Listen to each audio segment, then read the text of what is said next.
that lay slumbering and called into existence an entirely new train of thought. It was a new and special revelation, explaining dark and mysterious things with which my youthful understanding had struggled, but struggled in vain. So something so drastic happened to Frederick Douglass that it was, what? These words sank deep into my heart. Think about a time in your life when something has sank deep into your heart. One of those defining moments, those moments when your life is transformed and you have a new understanding of life. So what was this one thing that sank deep into his soul? Here's the answer.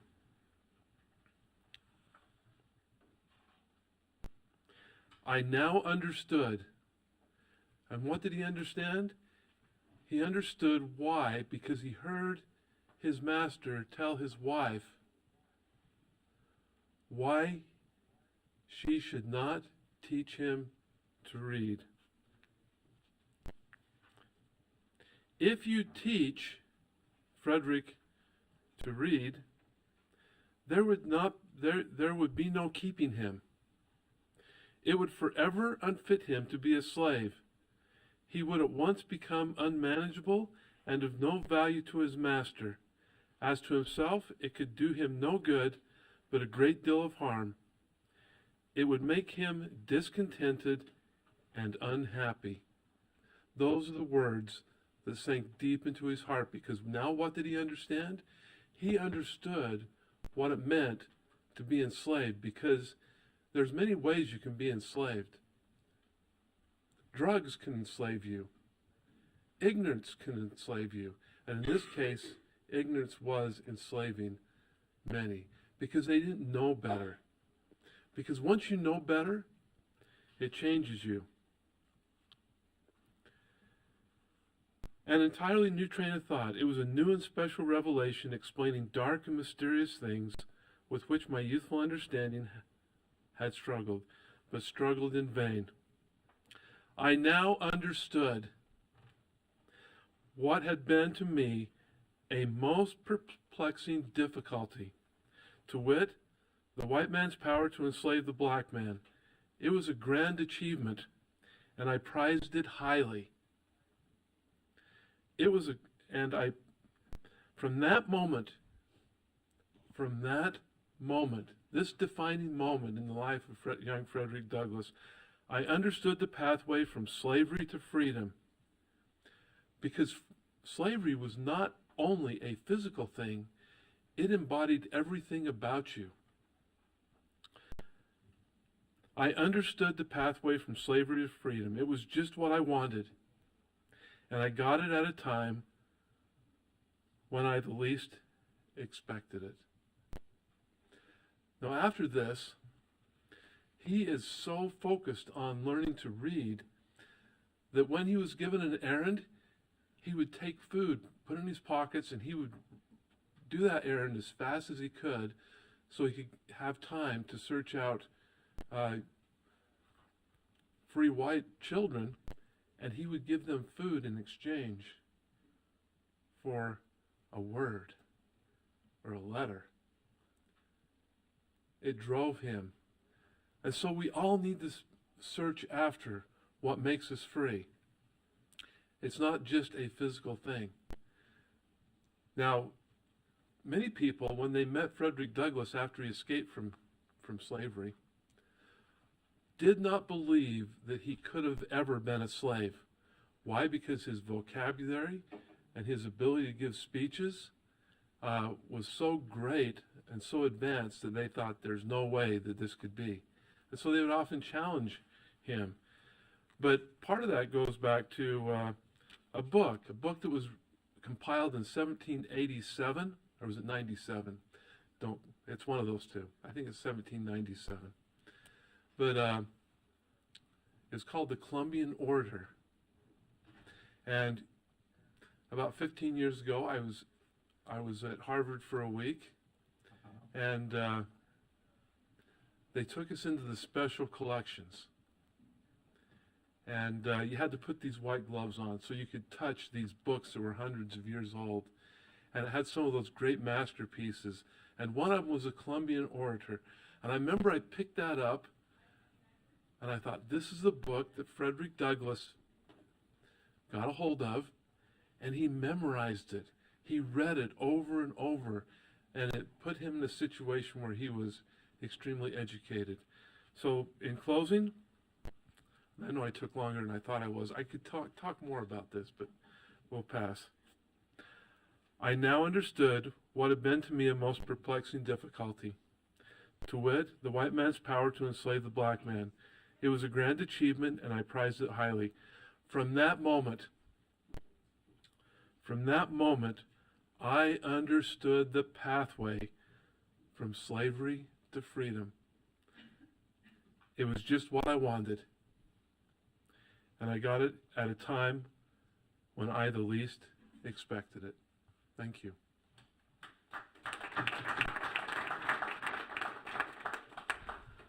Thank you, Member Straight.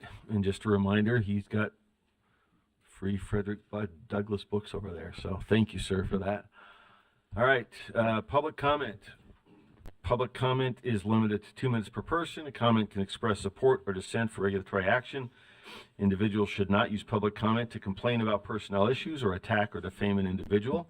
Speaking when making a highly detailed or complex comment should also consider providing a written outline of their words to the board.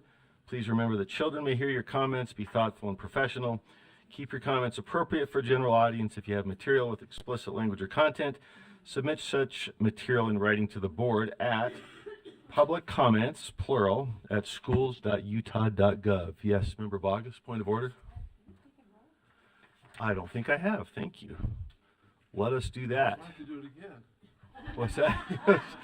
Yeah, I'll do a second version. do a do-over.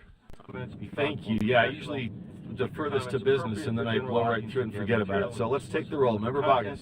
Submit such material in writing to the board at Member Public Comments, plural, at schools. Member Booth. .gov. Yes, Member Bogus, point of order. Member Klein. Are you with us online, Member Klein? Yes, I am here. Okay.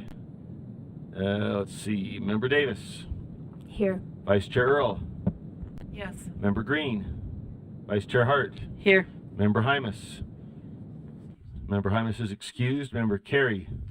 Here. Member Lear. Here. Member Norton. Here. Member Reel. Here. Member Straight. Here. Member Wood. Yes. And Member Moss is here. Okay, thank you. So back to business. We have public comment, and we start with Sarah Jones.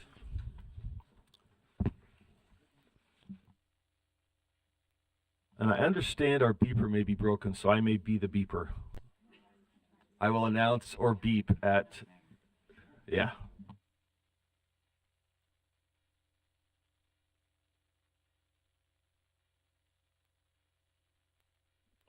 Okay. Great. Good morning, Dr. Sarah Jones with the Utah Education Association. I'm speaking today about a rule you'll consider later, R277628, sensitive materials.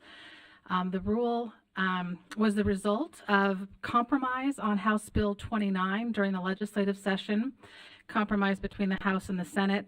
Language was added to that bill to allow the state board to review and overturn a statewide ban on instructional materials. And that allowance is significant. It allows the board to reverse decisions they believe may be detrimental to student learning. And I think it's important for the board to recognize that if the board chose to overturn a statewide ban on materials, it does not prevent an LEA individually from removing material from their own shelves. Instead, state board action in overturning what may be a statewide ban allows the decision about materials to be rightfully returned to local parents, students, and educators in each LEA to decide what's best for their own community. So as this procedure begins, it's important for board members just to be aware of these notifications that will be going out to LEAs about the statewide ban. But I just want to point out two concerns with the rule. In code, it allows the board members 60 days to place the material on the board agenda to consider overturning this ban. But draft 3 of your rule only allows you 30 days to consider placing that ban, or placing the material on a board agenda. So it cuts that time in half. And really this should align with code and allow you 60 days. And secondly, other than specifying that you can place a agenda item or an item on the agenda, the rule is silent about how you consider and by what procedure or standards or criteria you assess whether a ban should be overturned. So Time is up. setting those clear expectations would be helpful in the rule.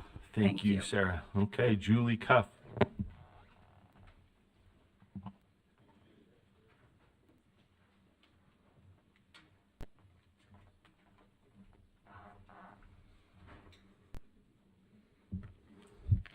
Good morning.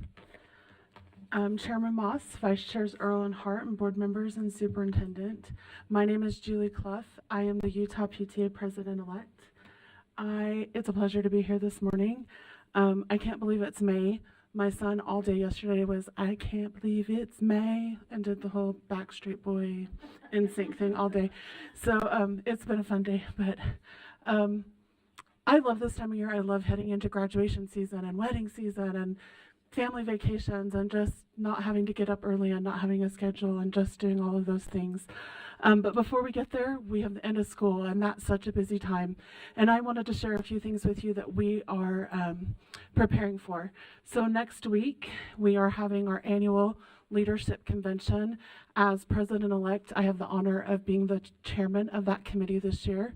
We are excited to have over 1,000 people attending, and those numbers are growing hourly. I'm getting 4 or 5 new registrations every hour, and so that's really exciting to have that many local PTA leaders wanting to come to convention and to learn the things that they can do in their schools to make an impact. We are also excited to share that we have some board members coming, as well as some USBE staff members.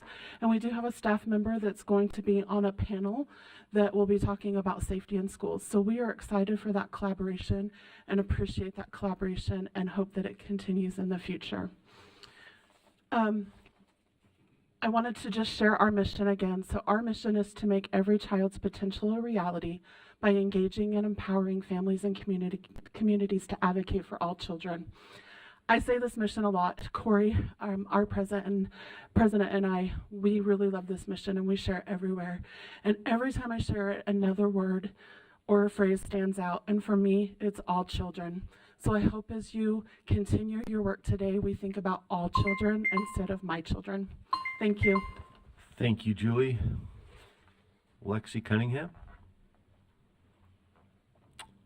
Not here in person. Is Lexi online? I don't hear Lexi. Let's go to McKenna Walker, and then we can come back to Lexi.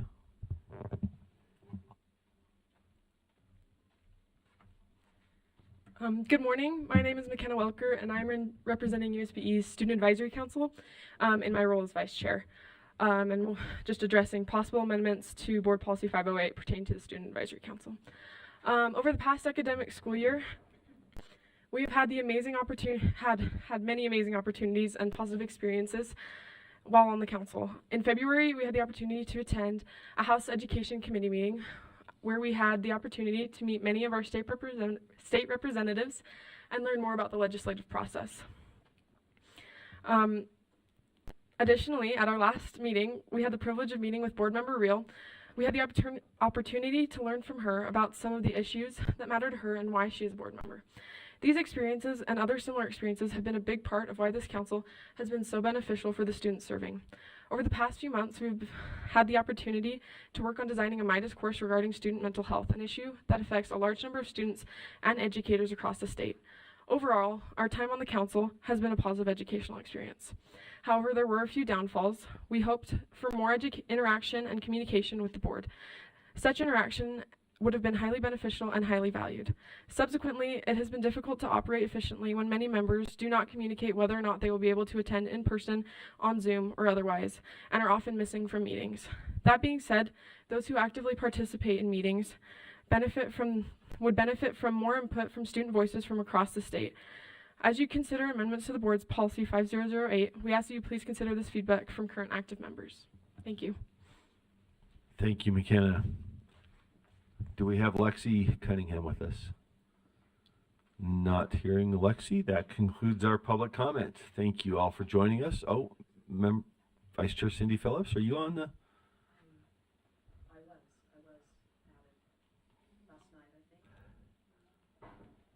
I'm just going to make sure we follow protocol. I'm not sure if we had you on the list. I apologize. If we could, yeah, if we could have it written in. We don't see it anywhere unless that's.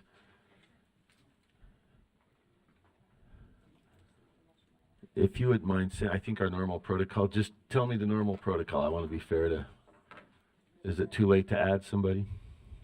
Okay. All right. If you could send that in to us in writing, thank you. Sorry, we don't have you on the list. Okay. Let us turn to Superintendent Dixon then for the superintendent's report. Thank you, Chair Moss. I am so excited about today. It's all about our students. So it's fun to have McKenna make public comment and have our students involved in the meeting. So I know we're trying to hook to technology. Did we get there, Ryan? All right.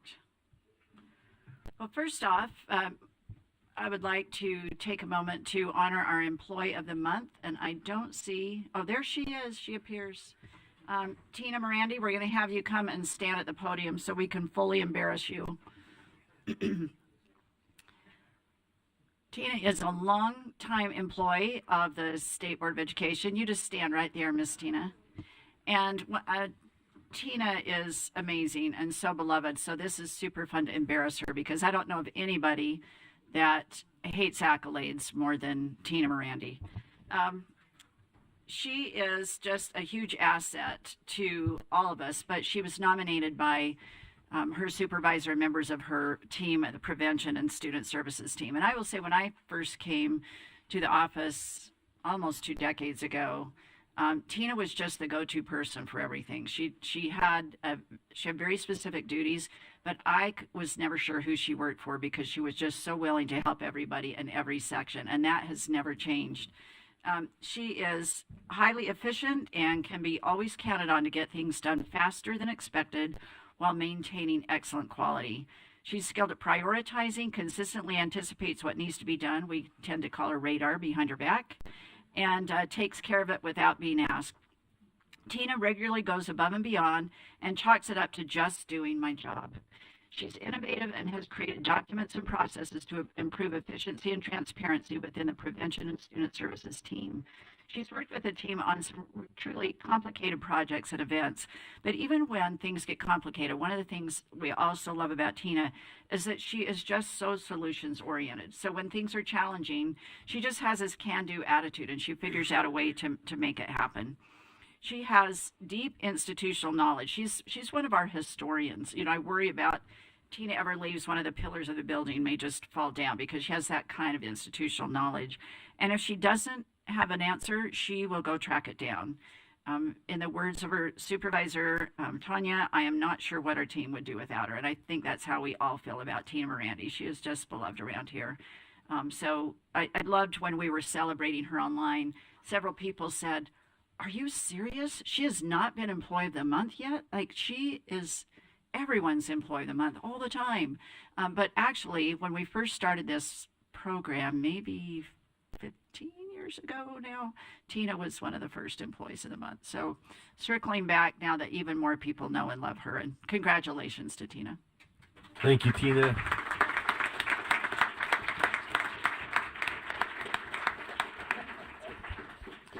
Unless you want to give a speech. No, I'm just teasing. Okay. Thank you, Tina. Thanks for all you do. Appreciate you being with us. Back to I am always happy this time of year to have the world celebrate Teacher Appreciation Day. I like to celebrate it every day. I'm sure most of you do. But just want to give a shout out that May 7th is National Teacher Appreciation Day, and then the entire week is National Teacher Appreciation Week. So I would challenge all of us, myself included, to thank a teacher. It's easy to do it for a teacher in your family, but maybe somebody who has influenced you, impacted your family. I hope we'll all take a moment to just appreciate the teachers in our lives and around us, and the influence that they've had on us. I had the opportunity to go teach 4th grade last, it's been a couple of weeks now. Katie Hill and I spent three hours in a 4th grade classroom co-teaching, and it was so fun and so rejuvenating. And my goal was to do no harm, given that I'm a little rusty. But I actually, it's amazing how much came back to me, but also how much classrooms have changed since I was a full-time teacher. And I personally want to take the time today to thank our many wonderful Utah teachers. I will put them up against teachers in any state in this nation. I just think our teachers are phenomenal. They work hard. They're dedicated. They show up because of the kids each and every day. So to all the teachers out there, I know you're teaching instead of listening to board meeting, go figure. But thank you for all that you do on behalf of our staff and the Board of Education. So shout out to all of our teachers. Let's give our teachers a round of applause.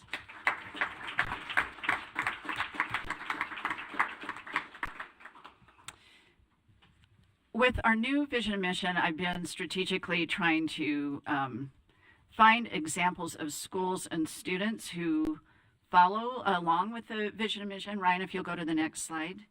And last month, I introduced you to the concept of a school, of Clearfield High School, who were really showing one of our characteristics of being able to have moral courage when they're in activities and athletic events, and just showing such social prowess of the way that they have such great school spirit.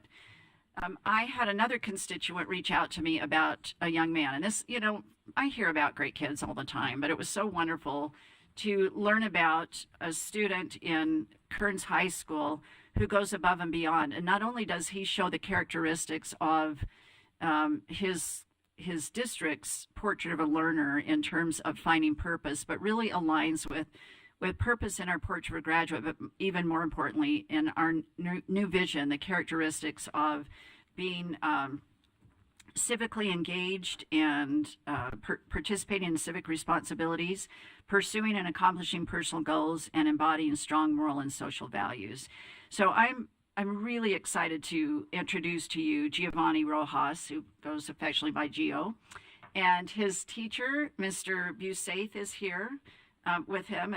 Andrew Busaith, if you want to stand up, Mr. Busaith. And Mr. Busaith teaches world languages and also works with Latinos in Action at Kearns High School. And then Principal Daniel Sterling, that we also affectionately, Sterland, that we affectionately know as Danny Sterland. Some of us have known him for a while. And he is a Kearns High School grad and has spent many years there, and now has the blessing of being the principal at Kearns High. So thank you, gentlemen, for being here. And with that, we're going to turn some time over to Gio to tell you a little bit about his work and how he's accomplishing some of his personal goals and making a difference with civic responsibility. Thanks, Gio.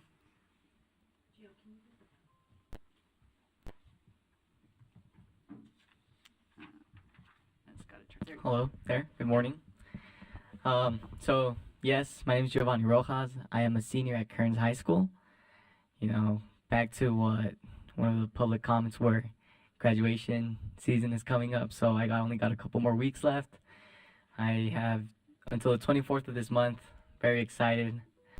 But, I just like to share with you guys some of the work that I've done throughout my 3 years at Kearns High School. So, throughout the past 3 years, I have done over 500 hours of community service. Along with that, I have hosted many community and school events. Some of them being some game nights, movie nights. We've had a couple guest speakers show up to our local libraries. And at the beginning, it wasn't really something I was looking into, but, as time passed, I got out of my shell. I grew, and you know, it has taught me to work well with peers in a new environment.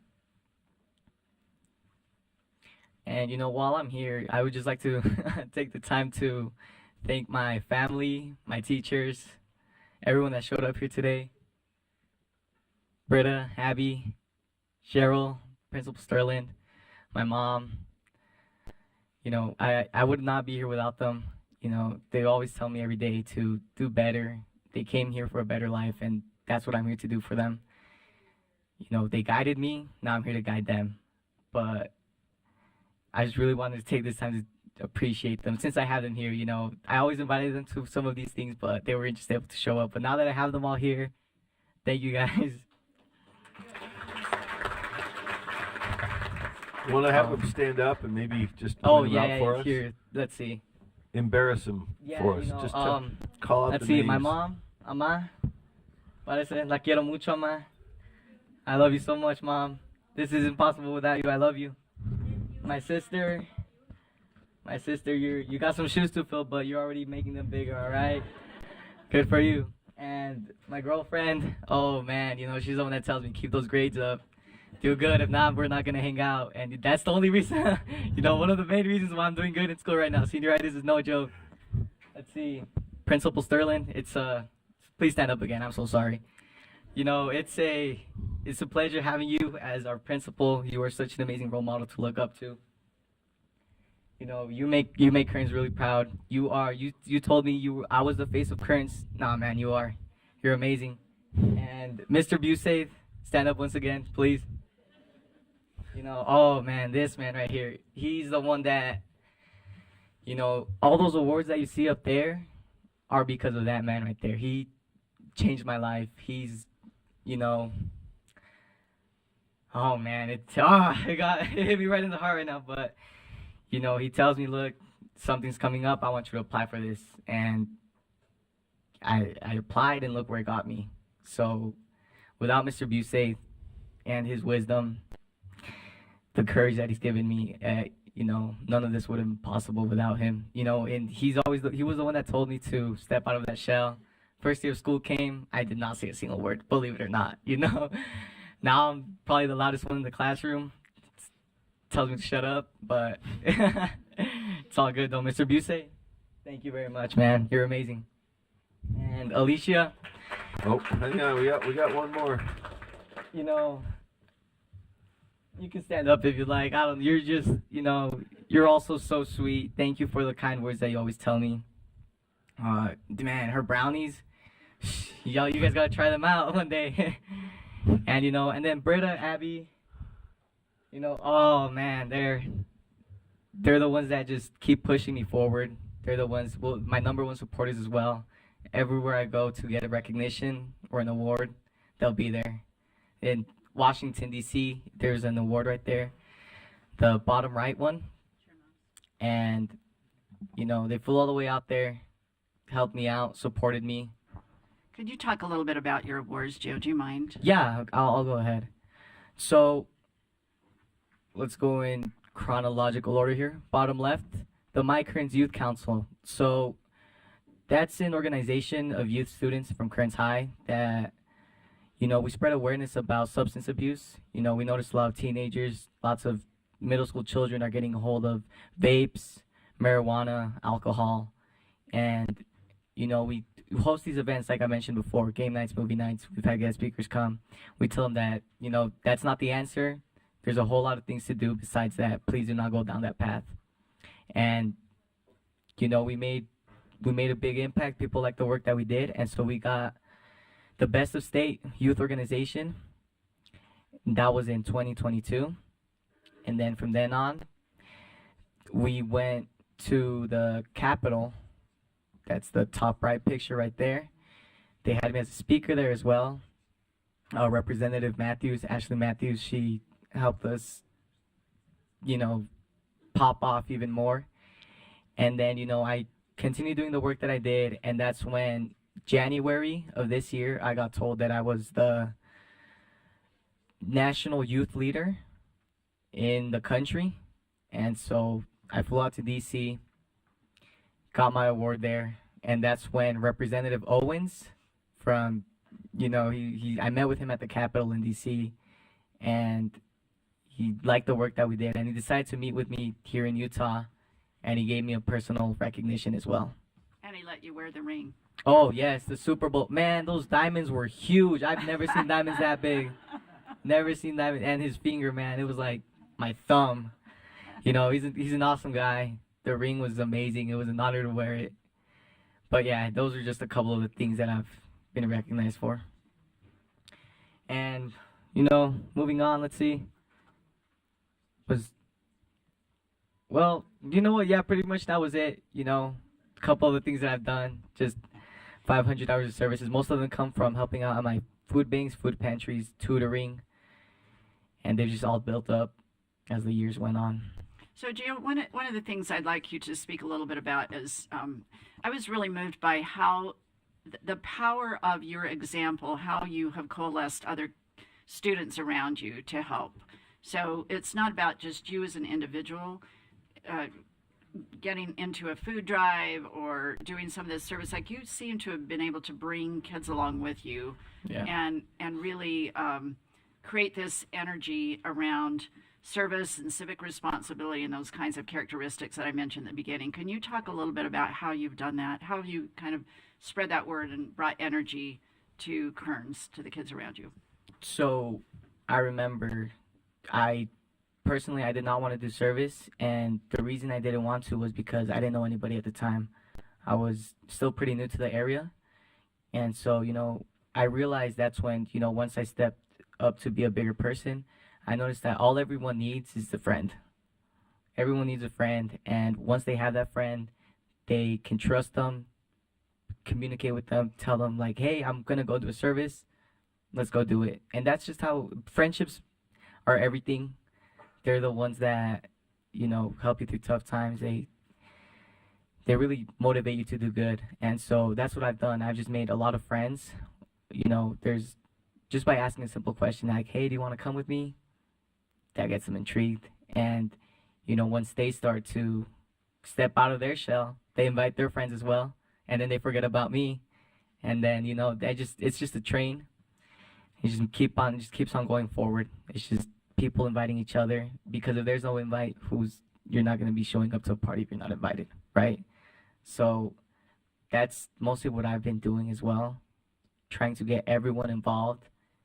And so far, I think I've been doing a pretty good job at it. Thank you, Gio. I'll turn it back to you, Chair, for any questions or comments from the board. Well, thank you, Gio and Team Gio. You've shown us what it takes to produce somebody that does what you're doing, right? And you're paying it forward. You're out there already taking what these good folks have passed to you and sharing it. It's an awesome example. So thank you. I want to open it up for other questions or comments. I see a couple lights over here. Member Bogus, Member Davis, is it? The lights are tangled, but I think we got Member Bogus first. So thank you, Chair. So first of all, Gio, congratulations, and we need to get together. Right. But I wrote some things down, and I don't have this young man's last name. Rojas? Yes. Thank you, and let's meet in the hall. Oh, right. Right now? Oh, okay. Sorry. No, okay. I was like, oh, okay. She's insistent, No. Gio. She'll track you down. Right. Okay. Yeah. Oh, all right. So sorry. We'll let you finish. Let's see. Member Davis. Thank you very much. Just congratulations and thanks for coming and thanks for being an example for all of us.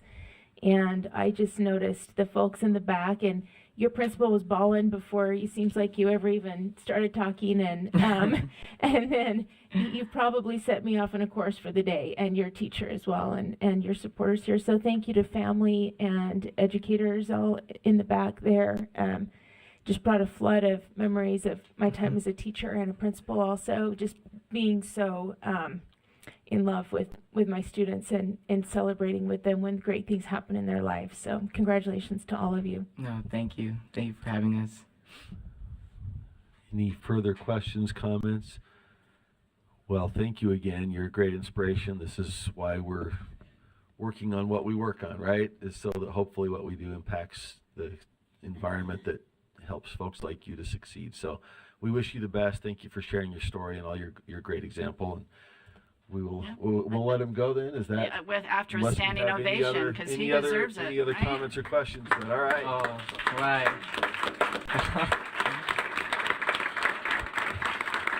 Oh man, I really.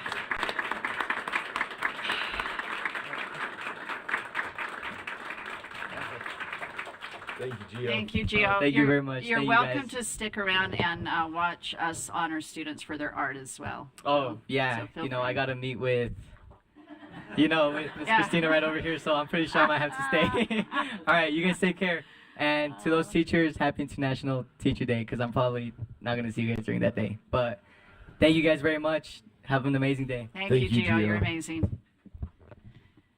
I had the Great. opportunity this last week, I guess, to attend the Granite District Art Show.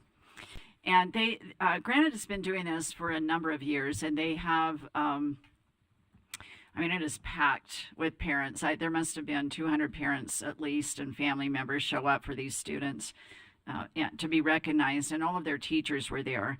And it was so fun to interact with a student and a teacher standing next to them, standing next to their art, and hearing them talk about how their teacher was a guiding light and the difference they had made. And so we are surrounded by student art, and this is always one of my favorite times of the year, to have the students talk about their art and to be surrounded by the work that they do. I want to reflect back on when I was first named into this position. I was having a conversation with a couple of board members, so this is 8 years ago now, and I said to them, working in this building, you wouldn't really necessarily know who we work for. It was very bland. Carol, you will remember this. Board member Lear, that we just didn't have any art around, and you just didn't get the sense of kiddos. And so, I was not going to go there, Madam Lear, but I will just say that the board was gracious to listen to my whine about we need artwork, and we developed at that time a relationship with the Springville Museum of Art. And it's been so fun to have you as board members go down each year and pick out pieces of art that become part of our permanent collection. And I am so proud, 8 years later, for you all to be able to walk through this building and to have patrons walk through the building and see student art everywhere. We all have pieces in our offices. It's all through the hallway. And I'm really excited about this new tradition that we will start after you hear from the artists today and see their art. We will hang the collection in the back for the year before we disperse them throughout the building so that we can see them very clearly all together. I think that will be a lovely new tradition that I look forward to. So thank you, Lori, for that. So with that, Lori, I think you're the one coming up, right, to talk a little bit about it and introducing the students?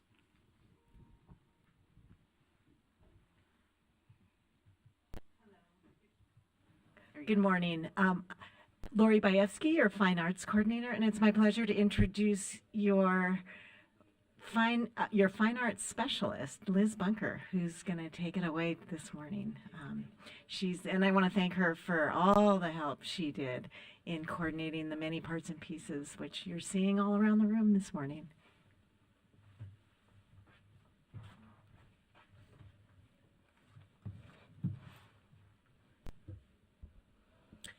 Hello, board members and Superintendent Dixon. Thank you so much for giving me the time to present our fabulous 2024 Springville Art Collection. These are our procured pieces from this year, selected by board members Hart, Woods, Straight, Bogus, Booth, and Lear from the Springville Annual All-State High School Art Show. This has been a tradition for over 50 years at the Springville Art Museum.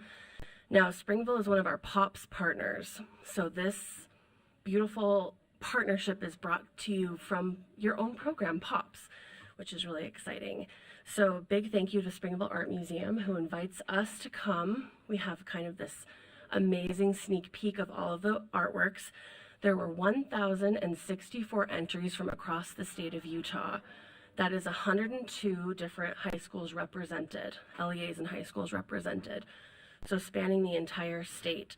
So board members got to come and do this very special kind of sneak peek and select the pieces that they felt represented a beautiful broad cross-section of student artwork from the state for the year of 2024. So I am so excited and thrilled to have students here to talk to you about their artworks.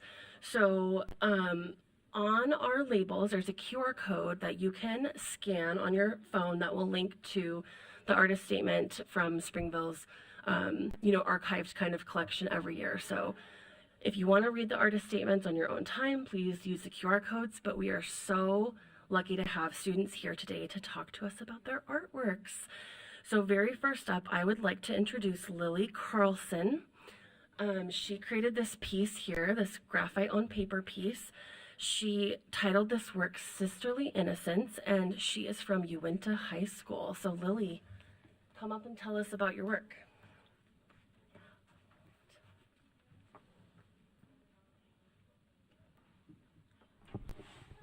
Hello, I am, like she said, Lily Carlson. I'm from Uinta High School.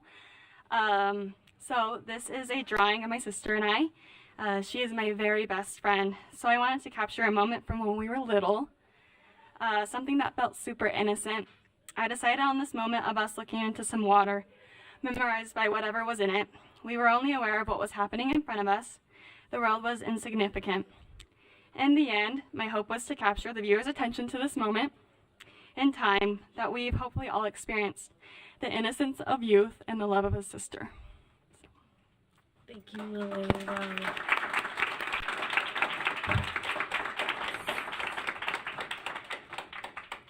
Any comments, questions? I don't know. I don't know. Yeah. Awesome. Thank you so much, Lily. Thank you. Great work. We loved it. Okay. Are there any comments, questions? I think we have Superintendent Dixon. Hold on just a second. And Member Booth. And after comments and questions, we'll have you each stand by your painting, and Ryan is somewhere. We'll take some official pictures of you by your work, and that's what we'll publish out on social media and all of those things, okay? Thank you so much. Thank you. I just wanted to say that when we actually went to the museum and saw the sneak peek of the entire show, your piece just jumped right off of the wall. The detail, the emotional tie between you and your sister was so poignant, and we were so amazed at your capacity and your ability to create something that would draw us in so powerfully. And I would love to know, from the blank page to the finished piece of art, how many hours do you think went into creating this beautiful memory of your childhood? Oh gosh, it would have had to have been like 100 to 200 plus hours. I couldn't even begin to remember. It was months on months of just meticulous work and patience as I was working through this piece, and the emotion I was having throughout doing it, and just, yeah, it was a long time. So we're so proud of you. Thank you for taking the time. Creating something of worth does take a real commitment and real time, and we honor you and appreciate so much your willingness to sacrifice and create something that can now influence people for generations. We appreciate it. Thank you. No, she's not. She's at school. So. Yeah, I know. Sad. Amazing work, Lily. Thank you for sharing that with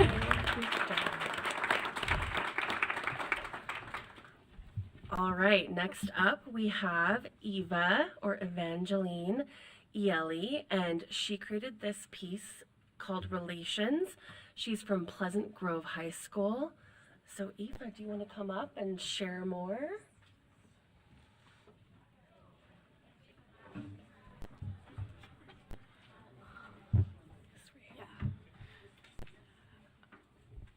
So I'm Eva Yelly. I'm from Pleasant Grove High School. This art piece was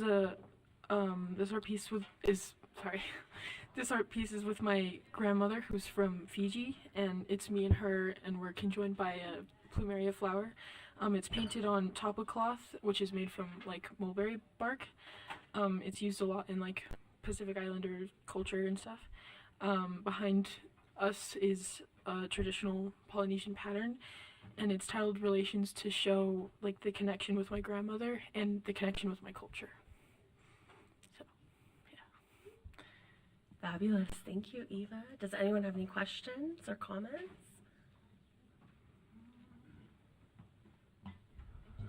I apologize. I think Brent first, and I think, did I get the right order here? Okay. Member Straight, Member Bogus, Member Lear.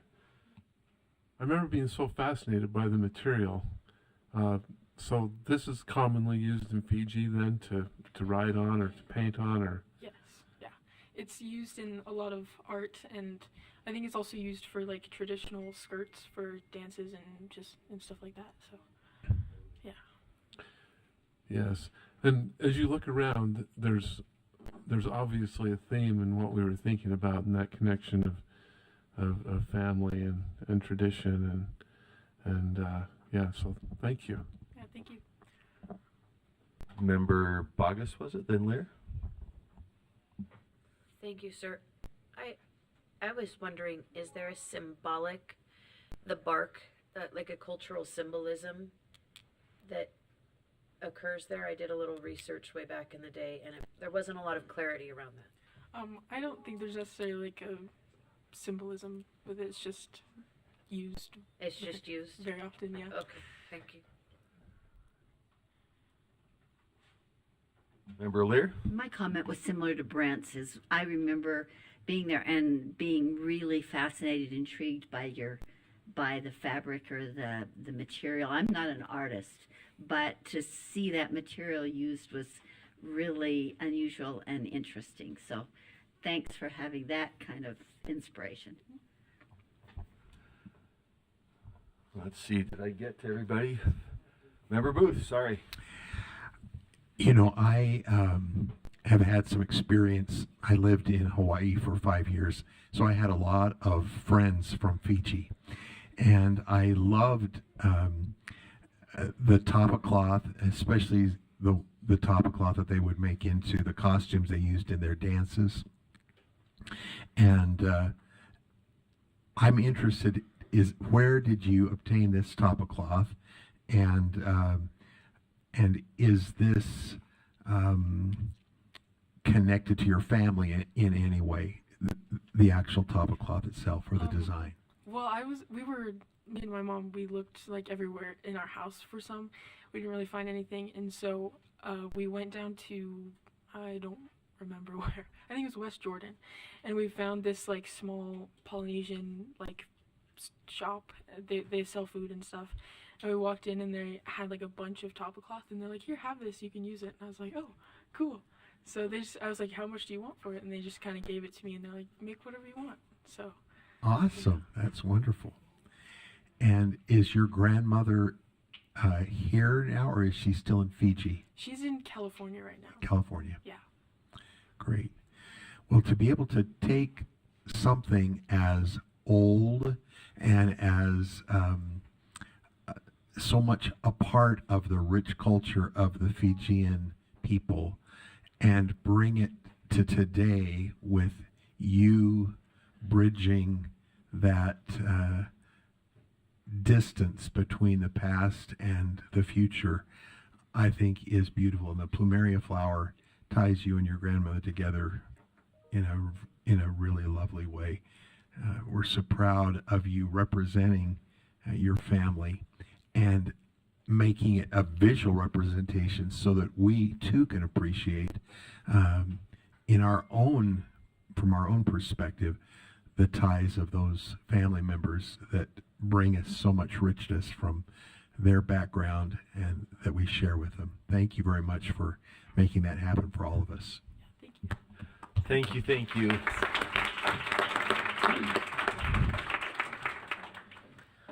Okay, next we have Nicole Iligan Mendoza with Parole. And Nicole is from Woods Cross High School, and she will tell you more about her gorgeous piece. Hi, I'm Nicole. I'm from Woods Cross High School. So this painting, it was a gouache painting from like a picture of me from 2010. So it was when I was really young.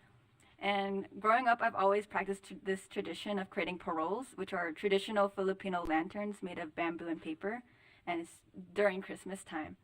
And it brought together a community of people far from their home country to celebrate and spend time together. I remember after all the cutting and gluing of paper and sticks that they would send out all the kids to carry these stars. The fake candle inside glowed in the night, making it look like something that would be found in the sky. Beautiful. Questions, comments? Can you tell us, can I ask a little more about the production process?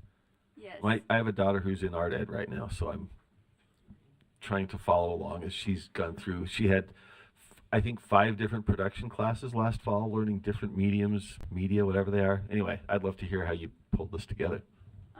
So for this, I usually tape down the paper and I do a wash, and then I just start working section by section and help develop that. So section by section, can you do that a little deeper? What does that mean? I'm sorry, I'm a lawyer. This is all, but I'm fascinated. What do you mean section by section? I think for this piece, I started with the face, and I would just with gouache, you kind of have to build with layers. So a light layer, and then I would go more opaque, and it looks really weird at times because it just looks like this really developed piece in this section, and this section is just not anything is done at all. But. Very cool. Well, thank you. Thanks for indulging my weird curiosity. I think it's amazing how this stuff comes to life. Member Booth? I'm sorry that I keep talking, but I just get so excited about the years that I've been privileged to go to the museum and see the work of so many amazing young artists across the state of Utah. I mean, and you're right here in the room. I can't hold myself back from being able to just celebrate with you your ability to take an idea, and if I were to demonstrate my capacity as a visual artist, there would be no feeling and there would be no reaction for anybody. They would just go, oh, let's move on, because that's just not my thing. But boy, do I ever appreciate your ability to take all of these elements and bring them together into something like that communicates so much emotion. The child, the face is so beautiful. And I love the fact that everyone is surrounding the child. This piece jumped out to me in terms of an educator because parents, family, teachers, administrators, community members, notice we don't see any of their faces. We see them all gathered around the child, surrounding the child, creating the experience, creating the opportunity for that child to experience the Christmas tradition or the Filipino tradition that will grow with her and will probably be passed on to her children in the future, because that is what happens when people gather around our child and help them discover exciting things about themselves. And I look at this and see so much hope for the future, because every single child needs to have that kind of a village surrounding them, loving them, teaching them. And you've captured a really important moment for our society to be able to see that and be reminded of how important our child is to our future. Thank you very much for making that happen for us. Thank you very much, Nicole. Beautiful work. Thank you.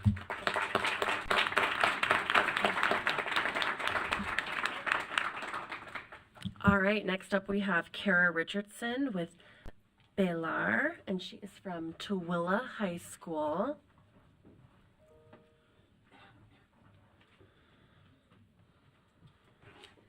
Hello, I'm Kara Richardson.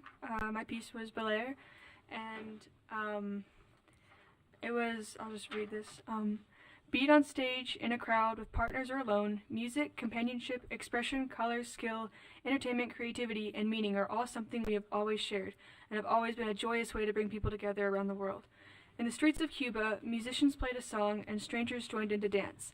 It's a connection and adventure with people they didn't know and may never see again. So, it was mostly just an idea of all around the world, every single culture, there's always, as different as it is, there's an idea that they're all connected in a way, no matter what. Because, you know, you've got different styles of music, because everywhere someone always creates music. And I thought it was interesting. So, yeah. Beautiful. Questions, comments? Member Hart was telling me she really loved it, but she didn't want to be embarrassed. So, first of all, I love color, and what you did with that aqua, and that is just exquisite. And then to have that white dress and to make it look like it's moving, and the movement against that aqua, and then the crowd, it's exquisite. It's amazing. Superintendent, or Member Carey? I was just going to pair up her words, so. Okay. Member Carey. Yeah, very similar. Very similar to what Vice Chair Hart was saying. When I looked at that painting, there's just a certain energy that exudes from it. And you feel like you just want to start tapping your foot or start dancing, and I should not be doing either one of those things. So, but it is just a beautiful, energetic painting. So thank you. Thank you so much. You've got the lawyers feeling artsy even. Joe and I, we're not naturals at this. So, Member Bogus, Member Booth.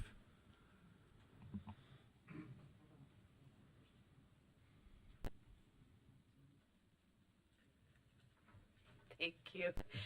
Kara, I just wanted to tell you, you're actually on my lanyard, because your art affected me so much that when my peers went down, they got me little pins of some of the pieces of art that I had really loved that day, and yours was one that I fell in love with. It is so well done, and just very reminiscent of travels that I've been on, and it kind of takes you to places. And so, well done. Very, very, very well done. Thank you so much. When I saw this painting, it took me right back to Havana. I had a great experience in Cuba just a few years ago. And the people that we met, we were meeting with students in the Havana Conservatory of Music. And so they were musicians, amazing, just fabulous musicians who could pick up a saxophone and just play like you could not even imagine. Just young kids, and sit down on a piano that may not be in great tune because of the humidity, and it really affects pianos in that part of the world. But man alive, did the girl that was playing that piano absolutely tickle those ivories and make you feel the music and the rhythms of life were just all captured, not only in the dancers, but just the energy of the street scene that you've created there. The detail of that street scene is mind-boggling to me, because you probably were not in Havana to see that. but you saw it because you were able to create that in your mind. What a tribute to you that that kind of imagination is a part of you as an artist. And you'll never be without something to capture for those of us who may not have quite that vivid imagination, because your vivid imagination will open the world for all of us, and we appreciate your being willing to share, and we can't wait to let people come into this room and see the imagination that you brought of a world that someday, hopefully, many of us will have the opportunity to visit and experience for ourselves. Thank you. It's beautiful. Thank you so much. Okay, thank you, Kara.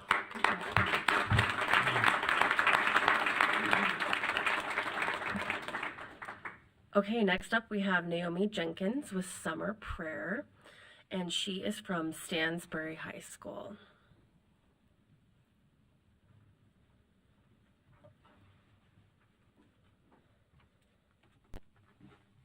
Hi, my name is Naomi Jenkins. I'm from Stansbury High School. I started this painting when I got back from my summer spent in Japan. I'd spent many summers in Japan throughout my childhood. However, this was the first time I was really able to get to know my family there. In those 2 months, I spent a lot of time talking to my grandmother about my grandfather, who had passed away before I was born. This was the first time I had been able to hear stories about him, so I decided to do a painting of how I spent many mornings reflecting and praying at his shrine. Member Hart has a comment. She's over here gushing about this stuff, and then yes, that emotion that's your grandfather.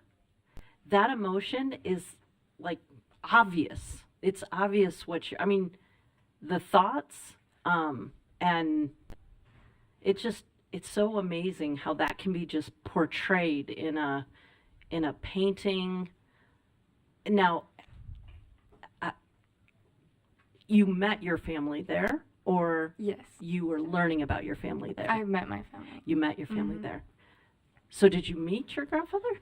No, he passed away before I was born. That's what I thought. So you have never met the person that you created that portrait of. That's amazing. Thank you. That's just amazing.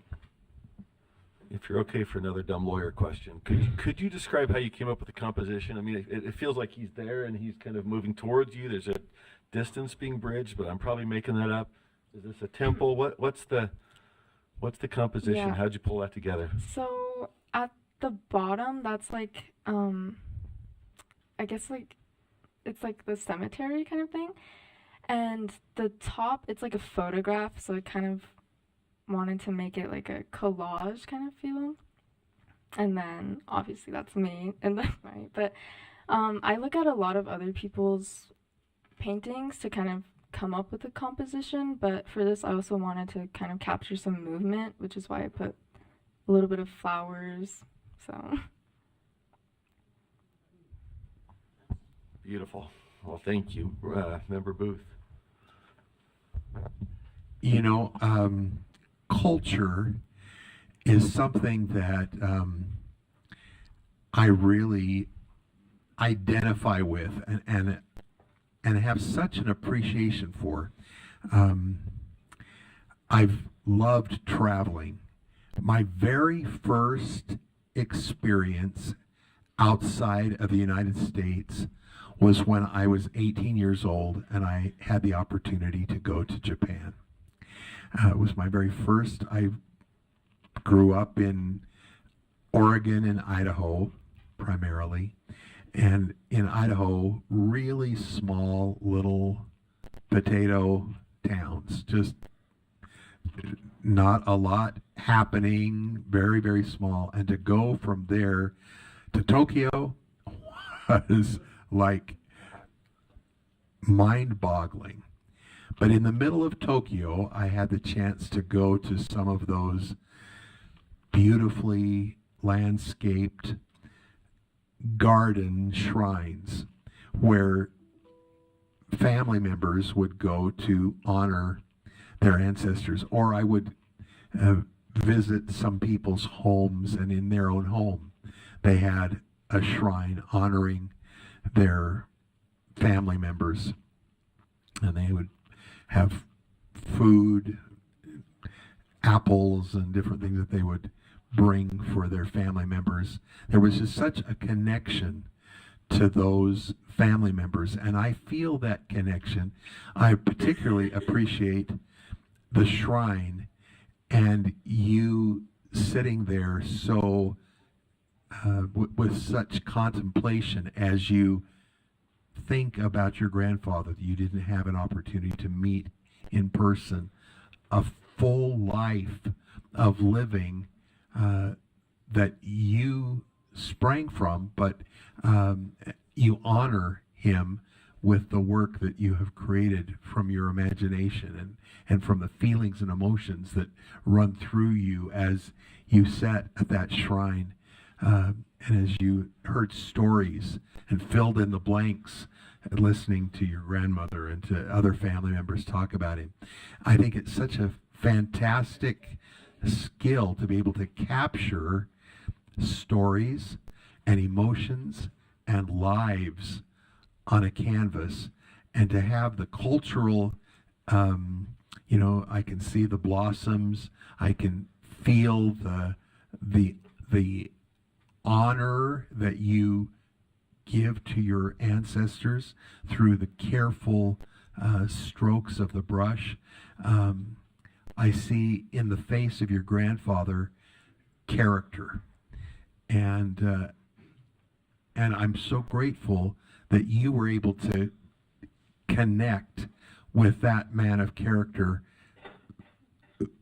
who, without his life, you wouldn't even be here, being able to do this. And what an honor for him to be here on this wall today, all the way from across the ocean in Japan, because his granddaughter wanted to share a little bit of his life with the world. So we appreciate your willingness to represent your family in such a magnificent way. Thank you. Yeah, thank you.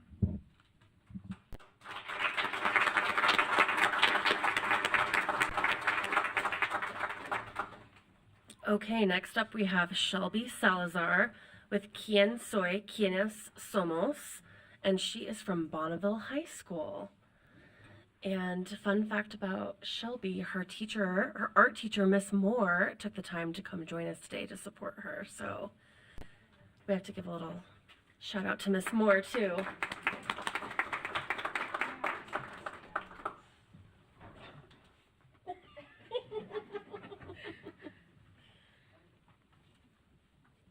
Mrs. Moore, I think they want you to stand up.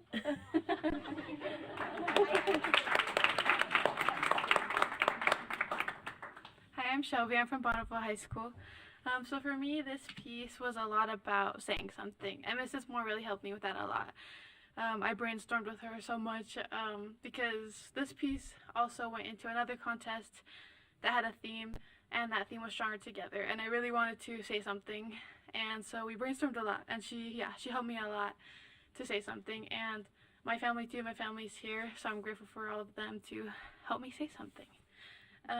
Okay, so I created a self-portrait about identity and being an individual while also belonging to a whole group.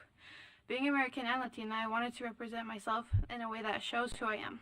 I'm standing for a community, a culture, and giving a voice to those who may not have one. Peacefully showing that we can stand up for ourselves and make a difference, no matter what color your skin is or what flag you hold. Your fingertips create a story, and no one can take that from you. We're not just a set of fingerprints, we are all of our stories together, fighting for representation and being ourselves with pride. Thank you. Member Straight. Comments? I'm going to test you here. Okay. Is that okay? Yes. So you got to finish this. Okay. And if you don't, then I'll... anyway. Once a Laker? Always a Laker. Very good. So before I knew you were from Bonneville High School, and before all that, I was very drawn to this painting. And I love that Stronger Together thing. And, you know, of course, then my excitement was Bonneville High School. All of my children graduated from Bonneville. I taught there for 20 years. So congratulations, what a great honor. And I want to say that as I look at all of the paintings, all of them, it must be difficult, but it's also an honor to give up your painting to be in this building, because there's so much connection. As I listen to every single student talk about their work, they have a strong connection to their work, even greater than I even understand. And yes, and I appreciate your teacher very much. Thank you for your work, and what a great opportunity and pleasure it is to appreciate your work and all of the work here. And I love every single piece. And I got something for you, because I wasn't able to meet you yet, so I have a couple pins to go along with your painting. So anyway. Member Reel? Thank you. Thanks, Chair. This is a really, really rad piece, and I appreciate it a lot. And I think that not only is it remarkable in the way that you've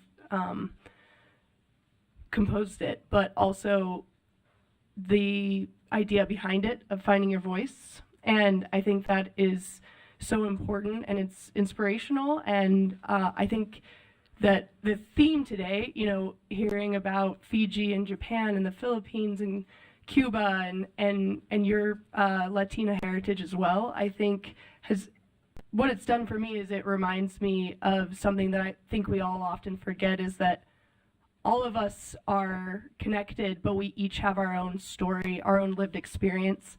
And I think it is so important that we learn about each other's lived experiences so that we can have understanding and empathy for each other, and that brings us together. And so yours and a lot of these pieces today have just reminded me that we all have our own unique lived experience and our own heritage, but it's so important that we understand each other and where we come from. But that learning about that really does bring us together. So yeah, it's a really, really rad piece. So great work. Thank you very much. Member Booth and Member Reel, or Lear. So, as an educator, I had the privilege of not just touring like a tourist, but going to 45 different countries around the world and teaching in classrooms. And it was spread over a 43-year career as a university professor. But I always went with my students, with my university students, and we taught together. I never was in front of the classroom or in the middle of the classroom by myself. I was always surrounded by students, and together we were teaching and learning and trying new things, experiencing new music and new dance and new theater in so many locations across the world. And as I look at the hands that you have captured in this painting, I just am so reminded of the warmth of the hands that I have been able to experience around the world.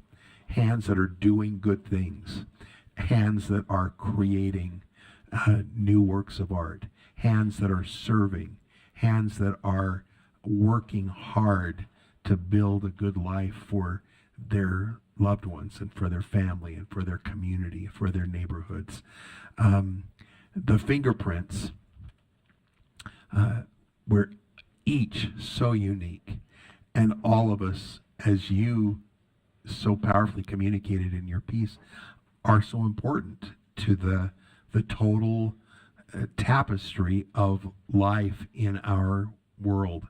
It just reminds me how grateful I am that we live in 2024, a time when people are coming from all over the world right into our little communities, and we have a chance to welcome them and to learn from them and to grow in our capacity to understand and appreciate them with each of their individual set of characteristics and cultural backgrounds and likes and dislikes and taste in art. And I'm just thrilled to be able to feel so much. Your brainstorming with your teacher really paid off because you captured a world of beauty and of sharing that I hope many people, when they see this, will want to replicate in their personal lives. So thanks for creating such a thoughtful and powerful piece of art. We really love it. Thank you. Thank you, Member Booth. Member Lear. And I was one of the lucky board members who got to go to the museum and choose these particular paintings, and it was a consensus kind of gathering experience. But I remember this being my very favorite painting. And I think it was partly because I'm a child of the 60s. And you, without knowing it maybe, or knowing it intuitively or something, captured I think, the intensity, the commitment of growing up in the 60s when I did, and becoming an adult when it was, we were first encouraged to, as women, as young women, to speak up, to have lives that extended beyond a home and family. And it was an inspiration to me, and I keep saying that shaped who I was, but you've captured it in this painting, and I loved it. Thank you. Thank you. Thank you, Shelby. I don't see any other lights, but powerful work. Can I ask which flags we have in there? I recognize a couple, but I'm curious. Yes, It's a beautiful combination. I might not know every single one at this moment. I didn't mean to pop quiz you. You're fine. But we have Mexico and America. I know we have El Salvador up there. We have part of Spain. You can't see all of Spain. And then one of them's Peru, I believe, and Honduras, I believe also, Colombia, and I just can't remember the one with the green. That's all. Beautiful. That's powerful. Thank you. Thank you. Thanks for joining us. Thank you.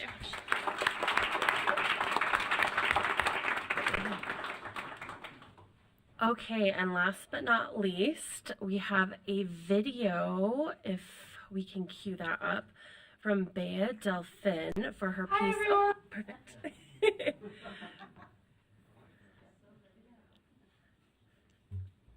Hi everyone! My name is Bea Delphine, and I'm a junior at West High School, and the artist of Buhay Pa. I'm so sorry I couldn't make it here today, but by the time you're seeing this, I will be in the middle of taking an IB math final. Crossing my fingers I do well. Well, thank you so much for granting me this award and your purchase of my artwork. My inspiration came from my Lolo, or my grandfather, on his 93rd birthday. I asked him how his day was going, to which he responded, Buhay Pa, a phrase loosely translated to, I guess I'm still alive, in the Tagalog or Filipino language. I painted this piece to show how difficult the aging process can be. Living during World War II, being an immigrant to a new country, and developing wisdom through almost a century of life has developed deep lines now etched into his face, a feature I really wanted to emphasize. The background includes very intense brushstrokes to show how he, like many older people, can fade away from their own lives. To me, my birthday is an exciting celebration of what will come next. But for Lolo, his birthday is a painful reminder of those he has outlived. My grandfather has been a leading influence on my AP portfolio. His life has been such an inspiration to me, and seeing him go through loss has granted me the unique opportunity to not only understand what it means to grieve, but to accept and embrace the reality of aging. Thank you again for allowing me to share my work and my family with you. It is truly an honor. So, Chair Moss and Board, we have Bea's father and grandfather here with us, which is amazing. So, Lolo. Could we ask you to stand up? Well, or wave. Just give us a wave. Thank you.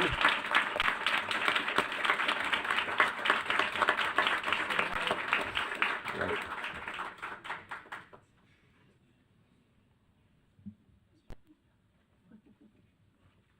my father has been.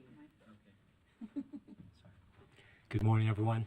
I was just saying, my father couldn't stand up very well, so he's sitting there, and he has lost his hearing, so he's probably hearing you 20%, but he's aware, and he's Bea's grandfather, the inspiration behind the painting. Took me a little bit longer to convince him to come here. He always complains about the cold weather, but we're here. We're very honored. Thank you for having us. Thank you, and we're honored. Can you say the phrase again? It's called Buhay Pa. Buhay Pa. Direct All right. translation, there's a couple of different meanings, but Buhay Pa means still alive, which is a he's, phrase he's that... very much alive. Yeah. We're happy to have him with us. Thank you. Sarah, it means... I think if we could just maybe, I don't know if it's easier to take the painting down, Liz, or we'll take the painting down and get a picture of him with you and the painting, or I don't. We'll figure out what is easiest. Yeah. So while we're figuring that out, thank you so much, Liz. Anything else you want to say, Liz, before we wrap up? I have the best job in the world. Thank you so much for letting me present today. We just have such talent in our state. Liz, thank you so much for all the organization that went into it. I just want to take a minute to thank Bea, first of all, for making this video and making the right choice to be at her math test. I mean, that she has worked hard on that IB math, so I'm sure she'll do well, but just tell her how much we appreciate her and how beautiful her painting is. And to all of you students and families, I don't know if you've noticed, there's been a lot of emotion around here today. I have felt it, and I keep trying to not look at Member Norton. I am so grateful that you're willing to, all of the time that you have put into these paintings, as was expressed earlier, to give them up to the board. It means the world to me. I will tell you personally that when I'm having a hard day, I go stand in front of one of your paintings. When we walk through the halls of this building, we feel joy, we feel your presence, we feel your talent, and we are surrounded by the beauty that you create for us. And it's a huge sacrifice, we know, based on the hours of time that you put into these paintings to give them up. So we want to thank you on behalf of the board from the bottom of our hearts, and we invite you to bring your friends, your family. Our building's open from 8 to 5 every day, and just come by and see it and bring friends and family. And now the fact that we're going to keep them all back here, you'll know where to find it. You won't have to search through the hallways, but come by anytime to see your painting. And we have a lot of people that come through here. We hold meetings in this room, and we're just so blessed that we get to be surrounded by the beauty that you've created for us. So thank you to the students, the teachers, and the families for giving that up on our behalf. It represents the very best of our students. And lastly, I would just say, all the problems in the world that the adults create for you, I have such hope that just based on the thought you've put into these paintings, what you've shared with us today, you can solve the problems of the world. I have great hope and faith in all of you. So thank you so much for being outstanding youth. Thank you all.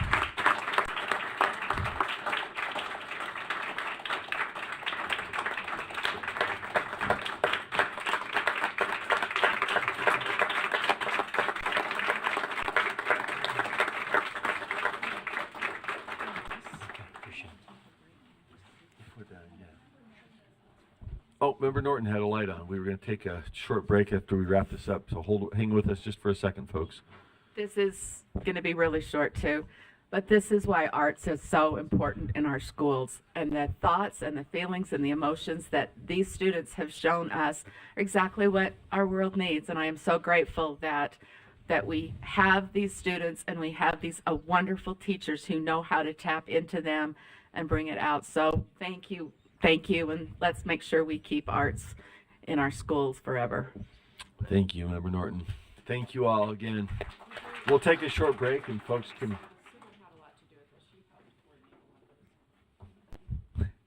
Sybil runs everything here, in case you don't. I was not aware of her role in this. I know what she does on everything else, but thank you as with everything, Sybil. So appreciate you pulling this off. This is like Chair Norton said, this is the best of what we do in education. So thank you all.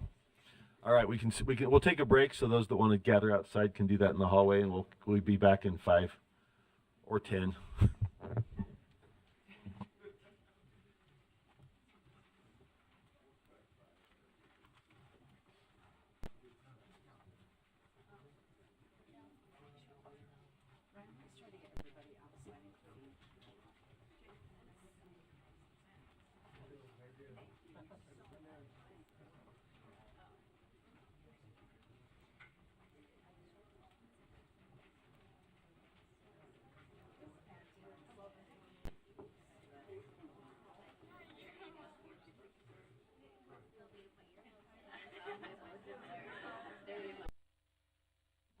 All right, let's see.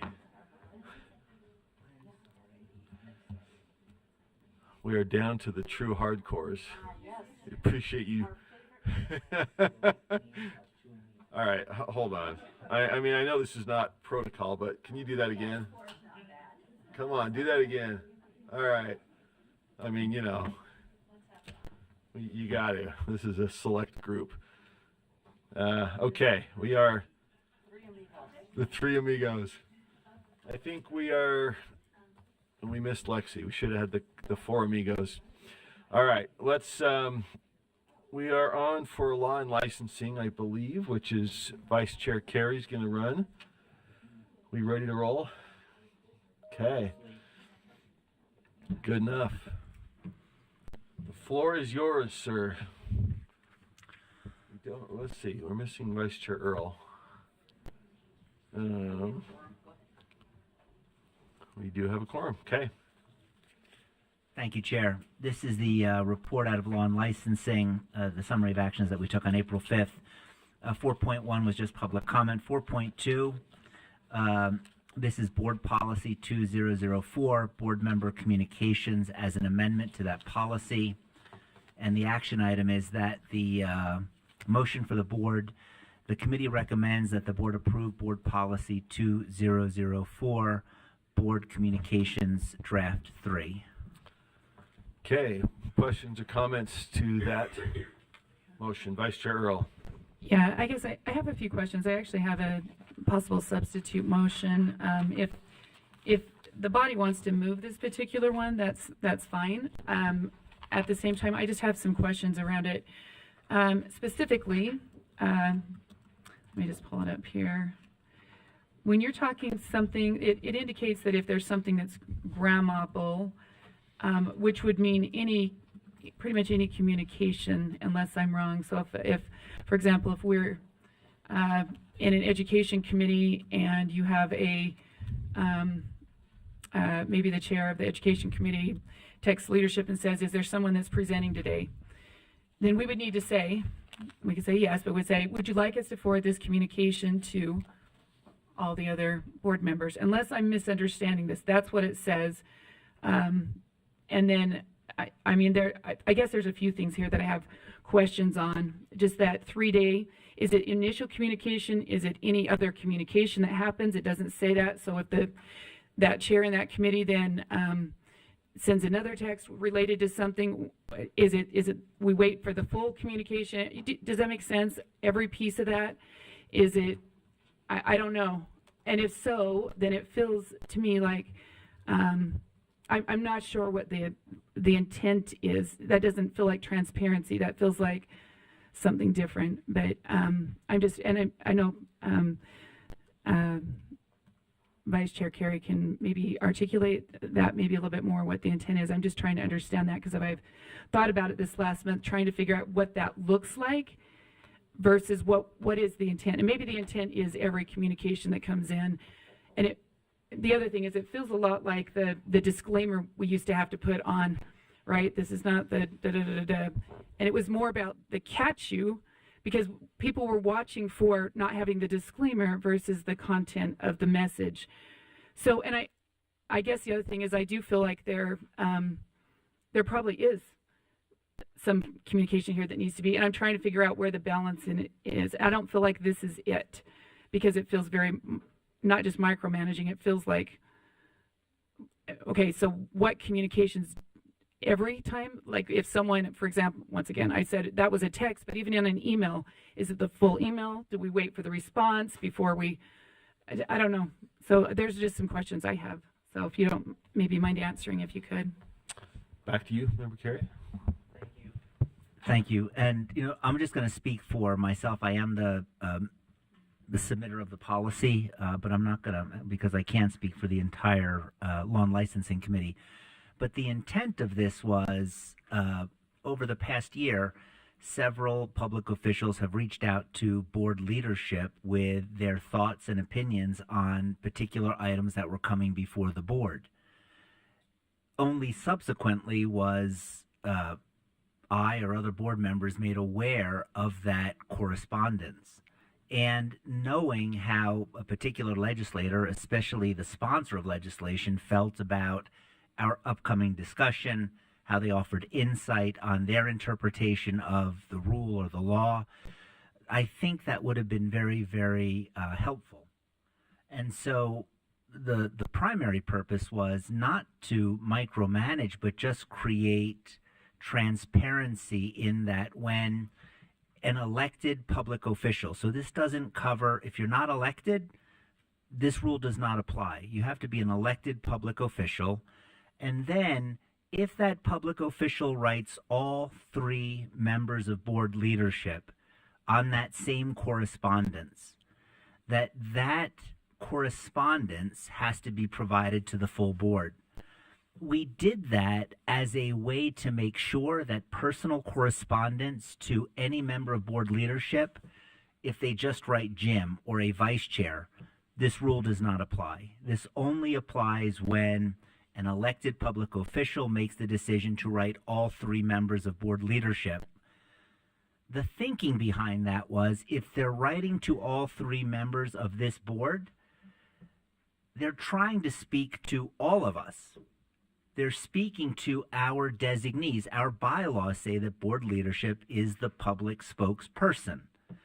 If they're writing you individually, that is always your information, only subject to the rules of grammar.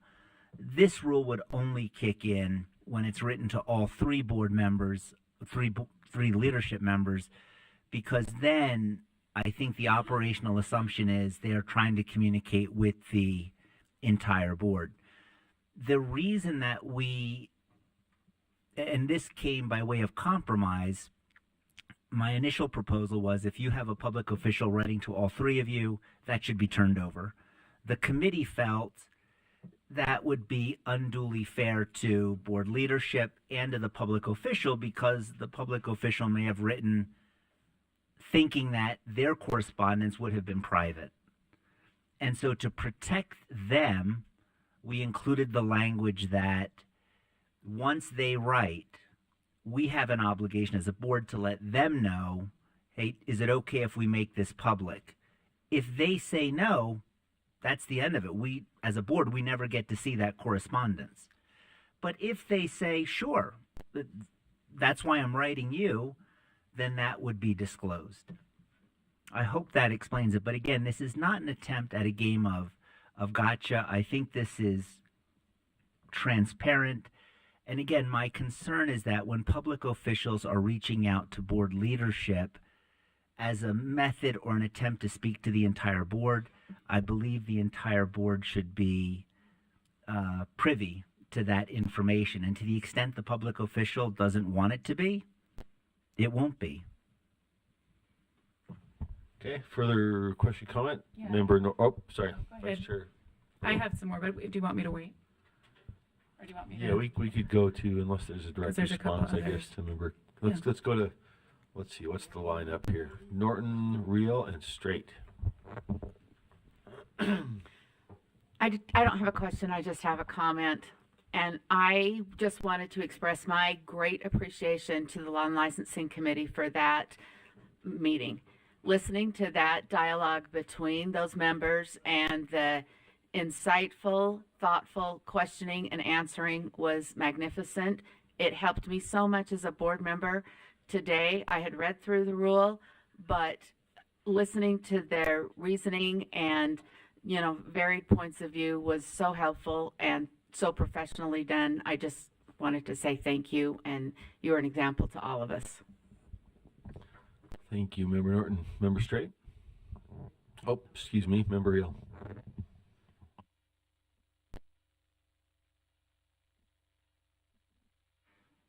Control Z. Thank you, Chair. I appreciate the work on this, and I agree with what Member Norton was saying. I think from my perspective, although I understand the intention in bringing this forward and wanting to rework this rule, I personally think that the job of leadership and being on leadership comes with great responsibility and also means that there is work and invisible work oftentimes to support and uplift the board that goes unnoticed, but that for me as one board member of 15, I don't find this necessary. I think that I look more towards this feeling like a lack of trust in leadership, and for me, I trust leadership to inform us of the things that we need to be aware of, and I don't like bringing on this idea that we need to make rules that are holding leadership accountable in many ways. So for me, I'm going to be a no on this, just out of principle of the idea of trust and not needing to, and understanding that leadership is there and elected by us for the intention to lead the board and giving them that ability to do so. Thank you, Member Eel. Member Straight? I agree with everything that's been said so far. I know there's always a story behind this. There's obviously a story behind this policy. Chair, if could I ask Board Member Carey what the story is behind his concern with what's here? Is there a certain event that happened or information? Certainly. Member Carey, would you like to field the question through me? Yeah, I think the answer is going to be disappointing. I don't think there was a particular event. It really is rather just the correspondence that written by public officials to all board leadership. I just believe that we as board members should have access to that correspondence, just because I find it very informative. And then it also allows us to receive that information and digest it in whichever way we want to, but it's just another piece that we can add to the puzzle. But in terms of a particular event or a triggering event, no.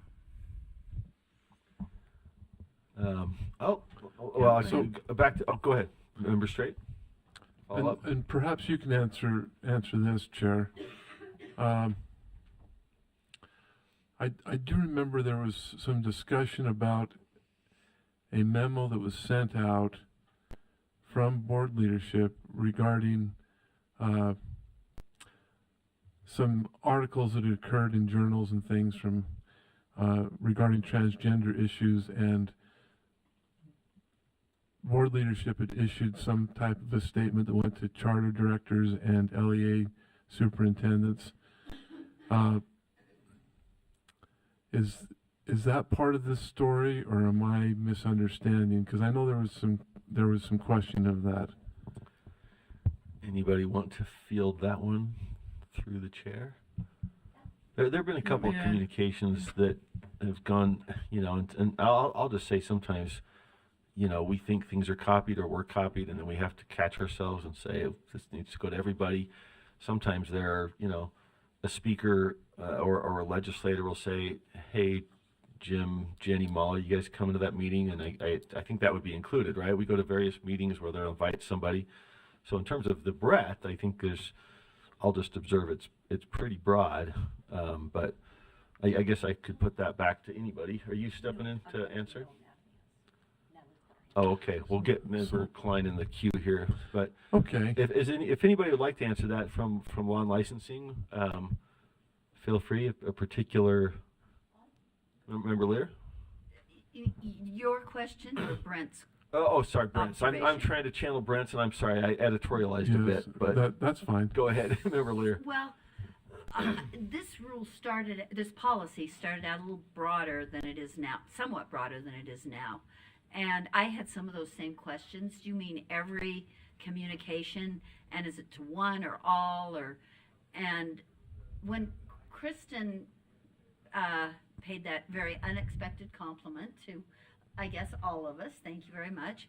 I think that my desire when I first read it was to narrow it to, because I said to Member Carey, is this every single superintendent, every LEA director? So no to your example, Brent. If it's just going to LEAs, not just, but if it's going to LEAs and superintendents, they wouldn't be elected officials. It wouldn't be that kind of communication. It was more, and I think this is, I don't remember if this was a compromise by Member Carey or if it was something that he, or that was, if it was something that he intended. But the idea was if it was correspondence, and I understood it to be a little bit flexible. If it was administrative correspondence, like, will you all be attending this meeting?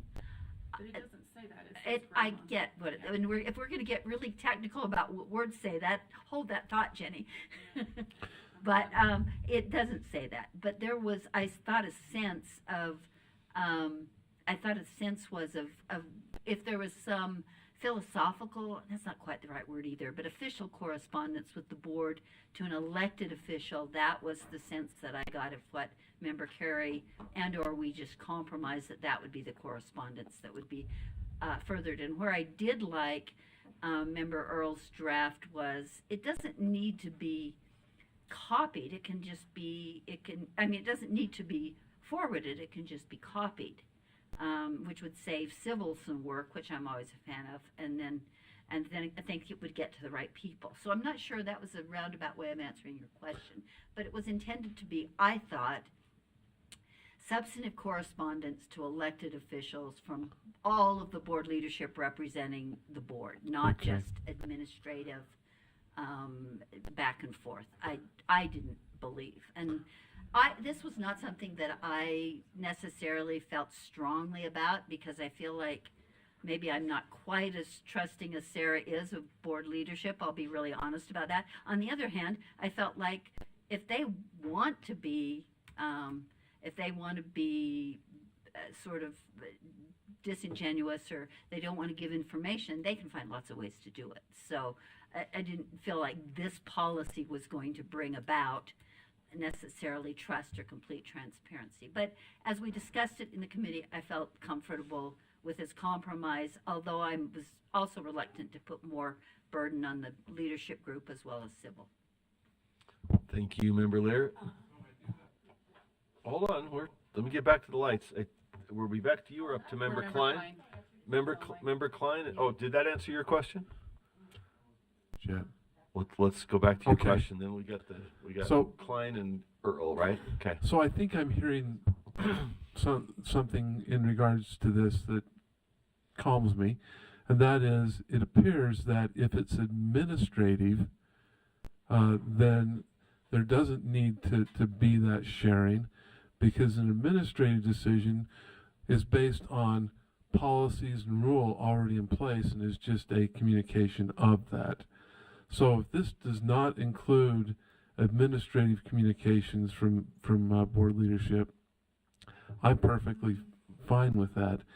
And that just comes from my experience with local government. For example, a zoning ordinance for is an administrative action because the council and the mayor have already taken action on that, and the building or non-building or further requirements to go back for changes occurs automatically and is administered, and the rule is already in place. So from my understanding, this would not include administrative requests or actions in regards to this. It doesn't say that. But That's, if it doesn't, then I would go ahead. I'm done then. well, let's go through our lights. We got a few folks waiting, and so we can come back if people have action to propose. I think Member Klein, Member Klein, you're up. I'm here. Yes, I would make a motion to strike the opening paragraph and numbers 1 and 2. I'm sorry, could you repeat that? So my motion is to strike the opening paragraph and all of number 1 and 2. Okay, those are the paragraphs titled External Advocacy and Additional Board Member Ethical Responsibilities, is that right? Correct. Getting credit, okay. Okay, the motion is on the first page of the policy to strike the introductory paragraph by this policy and then paragraphs 1 and 2. Is there a second to that motion? Yes. It's been seconded. Member Bogus, back to you. Member Klein, if you'd like to speak to the motion. Okay, in the beginning paragraph, it says respecting First Amendment rights, and then it everything that follows that I'm asking to be stricken actually flies in the face of that statement because it doesn't, because those restrictions do not respect First Amendment rights. Also, external advocacy, the things listed there are very subjective and based on interpretation. And we already have laws on the books in criminal code and such that prevent illegal speech from happening. It doesn't need to be in here in a way that is open to individual interpretation on what constitutes defaming, what constitutes placing individuals at risk or harm or inciting or encouraging violence or promoting inaccurate information. Also, those have been applied very unequally to certain board members versus other board members, and which just goes to show the subjectivity and bias that is inherent in that. Number 2, again, the free speech, right? Respecting for First Amendment rights. These don't comply with that. Board members are elected officials. They are not educators and should not be subject to those educator standards. They're held accountable by the voters at the ballot box. Members are, so number 3, or sorry, 2C, I think is not appropriate to have any more in here based on the Supreme Court case decision that recently came out that the ruling runs contrary to that requirement that we have in our board bylaw or in this policy. And again, you know, D also is very subjective and does not respect First Amendment rights. And for that reason, I would ask that we strike everything down through number 2 and start with number 3 in the policy and renumber as appropriate. Okay, thank you, Member Klein. Further discussion to the motion. Members Bogus and Davis, do you want to speak to Member Klein's motion? I would. Member Bogus. So thank you, sir. I actually had my own amendments on this section just because to me it reeks of authoritarianism, and it appears as if this agency or this body is trying to create a ministry of truth, assigning themselves as the arbiters of all things truthfully stated about education in Utah. And inherently, this language asserts that any allegation against the approved narrative is false. And to me, that's un-American, and it's just not appropriate. And I would agree with Member Klein that it flies in the face of the First Amendment to the United States Constitution. I may have other thoughts, but those are my thoughts right now. I would support the motion to strike these things and put ourselves in a place where we can exercise our constitutional rights. Thank you. Thank you, Member Bogus. Further discussion to the motion on the floor? Seeing, Member Davis? I actually was in line for just the whole thing of the new language that we were talking about, but I'll just quickly say to this, my dad was an attorney when I was growing up, and he always said, your your right to throw your fist ends where my nose begins. And I think, you know, even if some of those might need to be adjusted, I wouldn't necessarily vote to get rid of those, because, you know, we shouldn't be doing things or saying things that are inciting violence or personally labeling people publicly that are employees of this agency, that are not elected officials and such. So I think, you know, maybe there's some middle ground there, but for now, some of those I think are important to keep.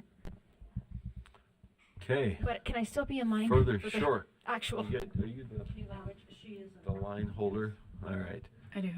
Member Vice Chair Earl. Yeah, I do think, and whether there's, I mean, maybe some of those could be adjusted. I don't think that's in question right now, but the idea that as a body, we don't have to set any kind of standard or expectation, and that those are, you know, more ambiguous. I don't think that's the case. I think as a body, we can establish an expectation. Bodies do that.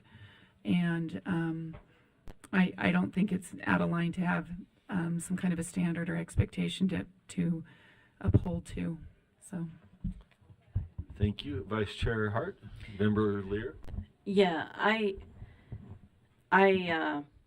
have no trouble setting a high standard for someone who is an elected official and leading the education, the direction of education in an entire state. There is no way that I would not hold myself to higher standards than the teachers that we ask to be in front of students and work with parents and work with communities. I think it's preposterous to say that we would not have a responsibility to model and hold ourselves to high standards. I don't believe that. I also don't believe that an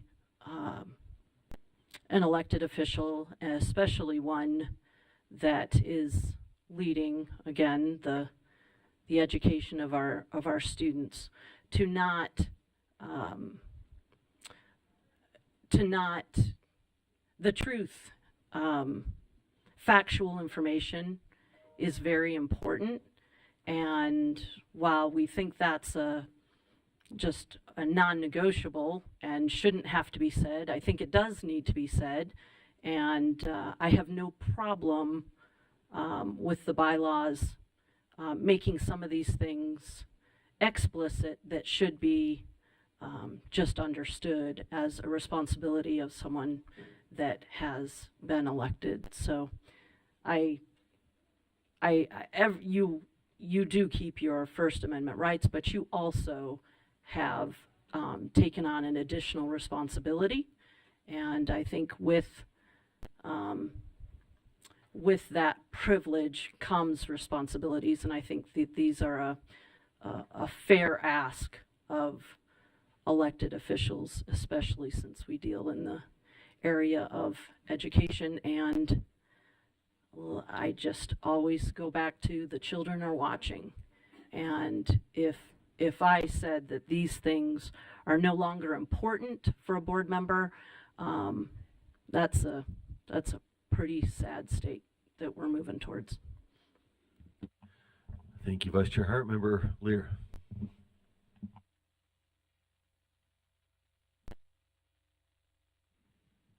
There it is. Trying hard to only speak once to an issue, but I cannot resist. We've had this discussion before about whether board members should be held to the educator standard, and my comment was very similar to Molly's, so I won't belabor all of it, but I think the board is in a unique position as elected officials in that we supervise, we make licensing rules for, we make ethical rules for, we even evaluate educators' ethics monthly as we meet. And if we are not going to announce to the public that we will also keep those standards, I think that's a very sorry state of affairs. So I absolutely think that part of 2 is necessary, and agree also with Vice Chair Earl that the rest of those comments in the statements in 1 and 2 are appropriately board member responsibilities, and we should tell the public we will do these things. Okay, thank you, Member Lear. Do you have- Vice Chair Earl. Yeah, I just have one question. Maybe this is for Michelle Buse. Because some of this is duplication from our bylaws, right? Some of the, and then there's some of it's addition. I just trying to understand, there's not, this is just additional, including what's in the bylaws. It's not like, sorry, I don't know if this is a question or not. Maybe a statement that you can answer if you want, but in the bylaws itself, it articulates some of this, but here we go further in that we talk about First Amendment rights and that, but then we also talk about some of the expectations. If this were gone, there still would be, I'm just trying to understand if there's a conflict or not, right? This is to articulate more about the board member communications, right? Stemming from the bylaws. And I don't know, maybe you can help me with the relationship there. So, can you turn it around? Okay, yes, AEG Buse. We need her. I am unprepared to give you an answer of whether or not they're overlapping. I haven't taken the bylaws and the policy and compared them side by side, but generally your policies expand on your bylaws. And I guess leading into that, I think if anything were to be done here, it doesn't feel like there's enough time to even, this amendment, I wasn't aware of it, maybe others were. So to even look at it and make that comparison, I don't feel like is a fair assessment at this point. At least for me, if someone wanted to bring it, or move it back to committee or whatever, so that this portion could be looked at in that comparison to see where it overlaps, or, there may be some pieces there for me, but not just on a cold without being able to do that analysis. So anyways, thank you. Okay, thank you, Vice Chair Earl. And these policies are subject to motions and bringing up back before us at other times. So I don't see any of the lights on this. Member Klein? I would like to, yes, I would like to a follow-up comment. Go ahead.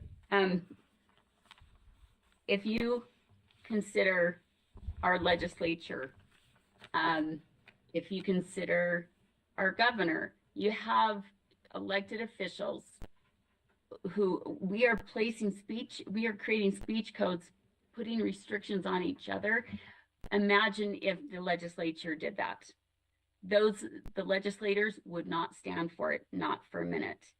It is un-American, and the way these are interpreted to come after some and not all equally it is biased and unjust, and it becomes a weapon for speech that is not liked, that may be just as important to be said, even more important to be said, because we are elected officials and we have to have hard conversations and we have to be able to disagree with each other's interpretations or opinions.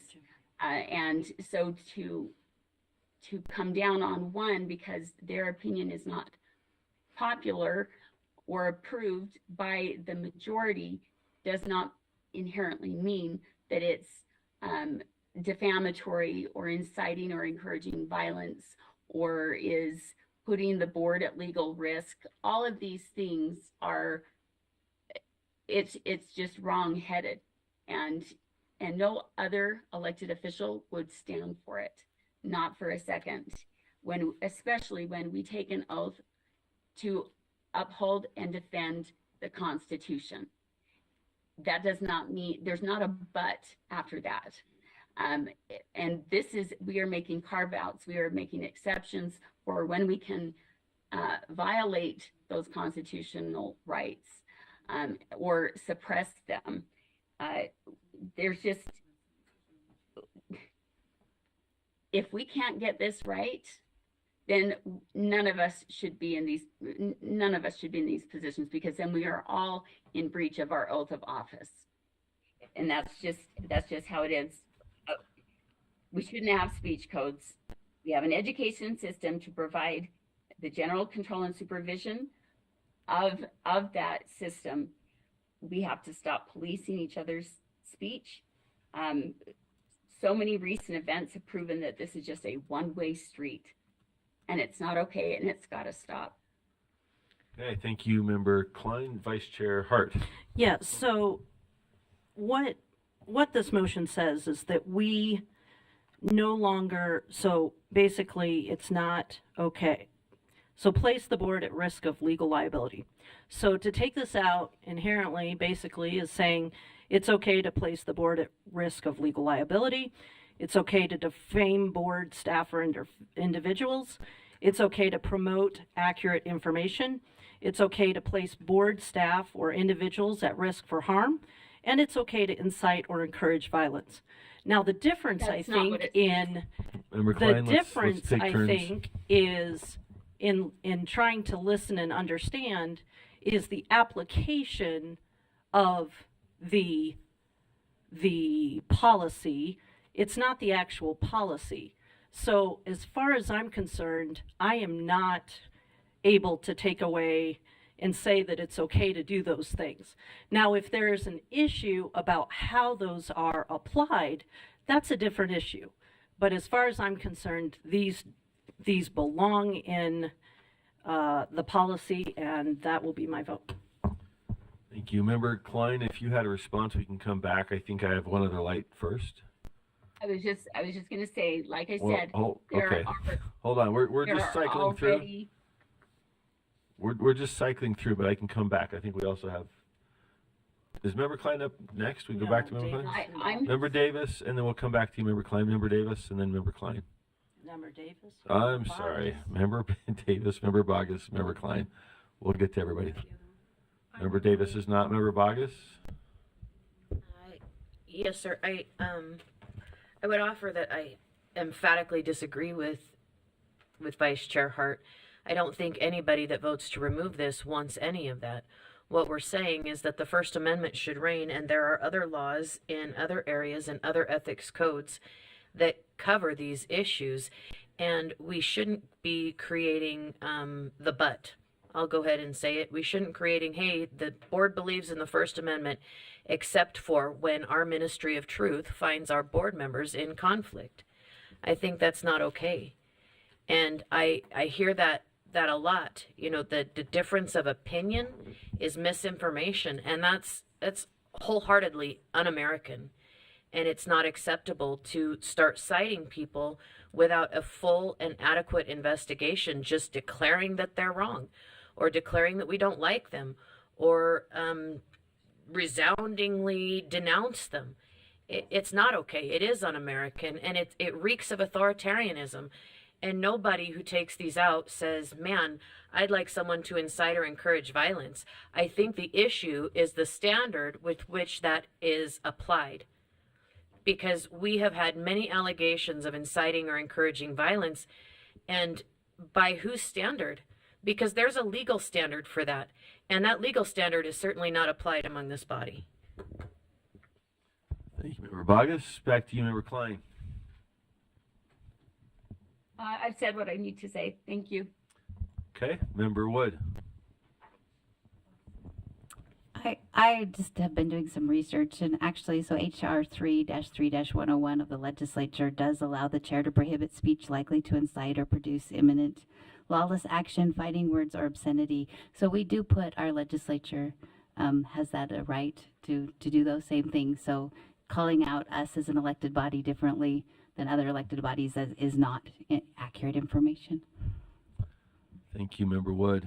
Vice Chair Earl? Yeah, they also, under their code of official conduct, it speaks about undue influence. I personally, though, would like to maybe look at this language a little bit more and correlate it, just clean it up a little bit, because I think there are some cleanup pieces.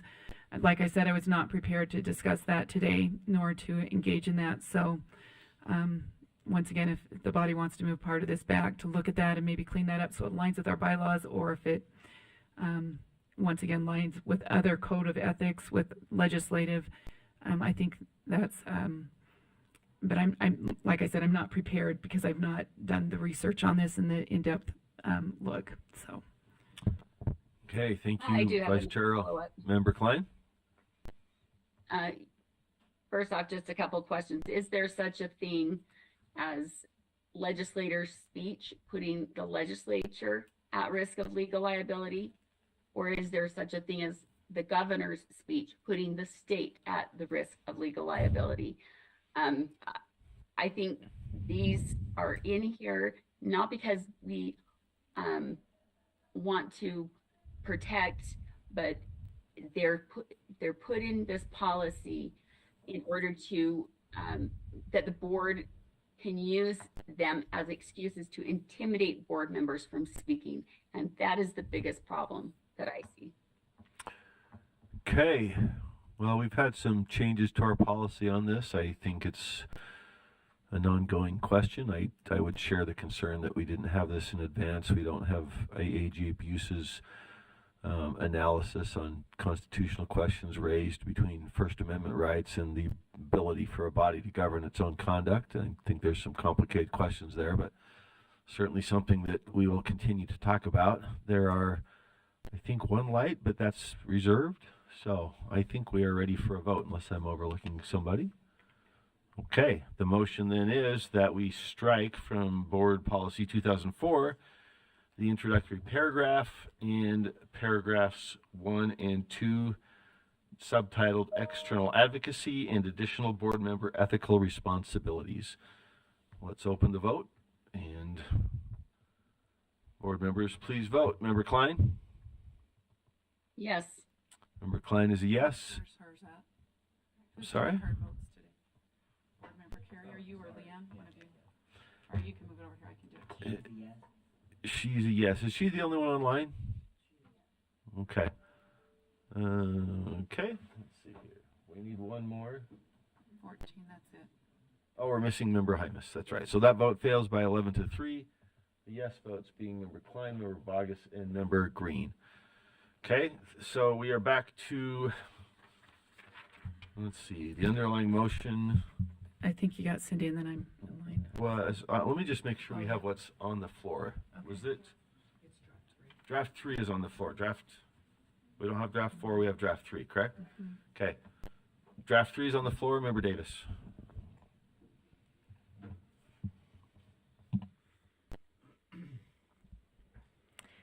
I just want to be clear about a couple of things. When I put my name on this original request, my concern was not about the incoming things to board leadership.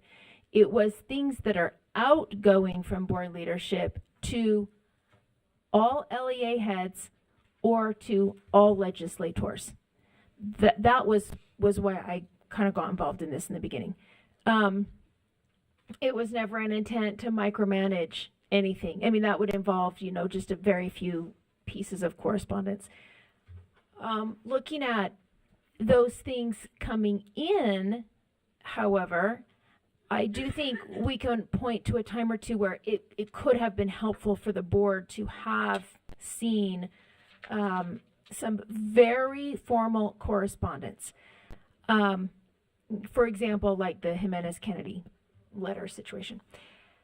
I wish that we could combine, and I've been working on some language, I just haven't had time to finish it, the language actually in draft 3 and in draft 4.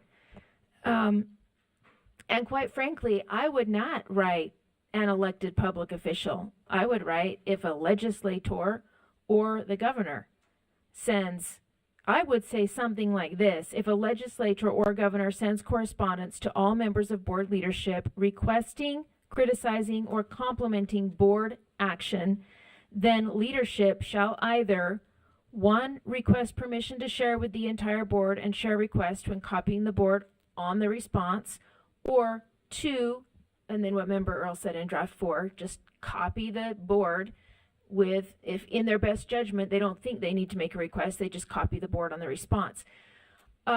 Because personalities are different. I'm uncomfortable copying anyone on anything unless I get permission from the sender. Other people are kind of embarrassed asking for permission from the sender, and I've heard from some other people with leadership experience going, that just feels really weird to me. So, I mean, maybe there's an option in there where you could do either and use your best judgment depending on the situation. But for heaven's sakes, we need to get board members off of there. I don't want every single one of your correspondence to board leadership to come into my inbox. There's going to be hundreds of those things. And, you know, over here we've talked about, well, if it's administrative, then that's different. You don't have to send it. But I will say it is very difficult to separate administrative from substantive. For example, I recently texted all three of these folks, and when the new federal government thing, Title IX stuff was coming out last week, and I texted all three of them and said, look, are the AGs working on this? Are you going to put this on an agenda? You know, do I need to make a request? What's going on? Because I'm getting questions from the field. And one of them responded and said, okay, we're talking about it. We're working on it. Fine. I don't need that to go to the whole board. I mean, I don't care if it does, but when you're all asking questions like that, I don't want all that stuff coming to me. We're already inundated as it is, and there's just so much. So I would limit this to legislators and the governor, and I would make it very specific to when they have a request or a concern about board action, as that 328 letter came in. These legislators email all the time asking questions about, okay, what was that rule that you passed, and how did that work with this? And then someone gives an answer, or, hey, you know, were you guys going to have that workshop, and are you still talking about this thing? And, you know, we don't need all that stuff, in my opinion.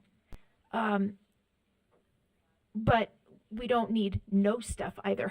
So there's got to be a healthy space in the middle where we're not, you know, trying to read and micromanage every little step that y'all are making.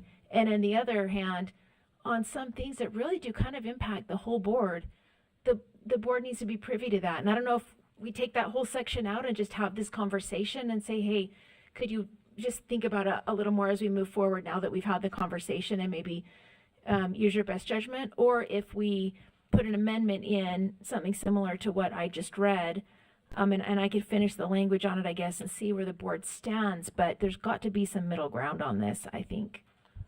Is that a motion? I don't know if anybody was trying to catch.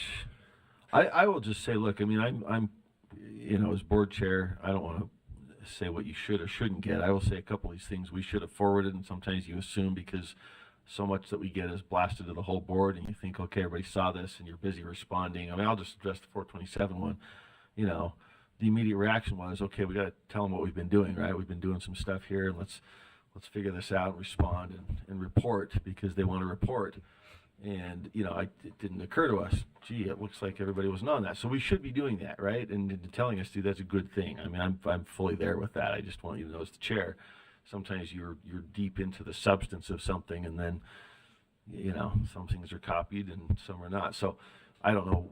I want folks to know that we share the desire to make sure people are informed. And I think to Member Davis's point, without maybe, you know, swamping you with the endless, I say endless in a good way, but, you know, it's like, are we doing this workshop? What happened with that? You know, so somewhere in there, I don't want to block you guys getting what you need to get. So I don't know. Was that a motion? Can I follow up quickly? Are you following up? Or? I just want to follow up and say that, yeah, and what I was saying about that 427 letter was not in any way a criticism at all of any of you, because look, I've sat in your chair and I know you're got a deluge of balls all the time.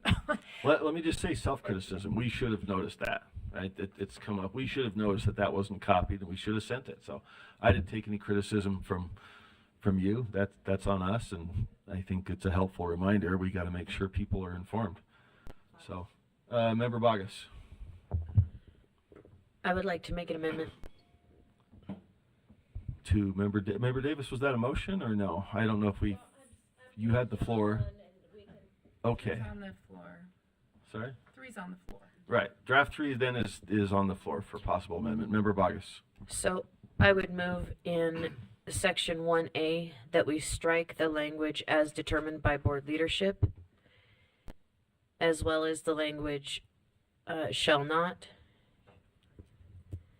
and use the language make every effort to avoid, and then allowing staff to create the infinitive form of those verbs, and then I would strike number 3.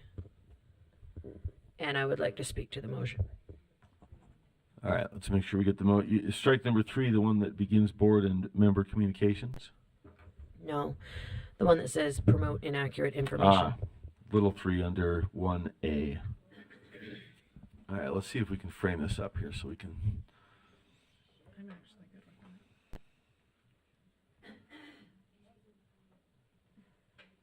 Does that capture? We're going to see if we have a second. Just make sure we capture it accurately here. Actually, I'll second that. I agree with that premise. So. And then to strike the little number 3.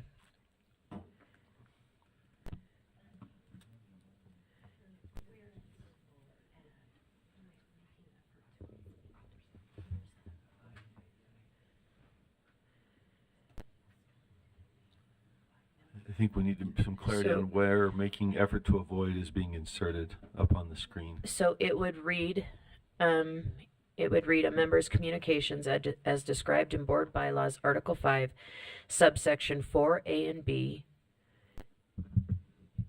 shall make, no, that is not written correctly. Shall make every effort to avoid. Is that strong enough? That might be a better way of saying that. I apologize. And then so up there where the marker is, Ben.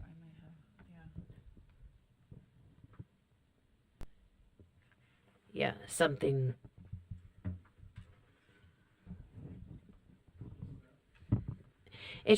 It's clunky language as it's written, and so a board member's communications shall make every effort to avoid.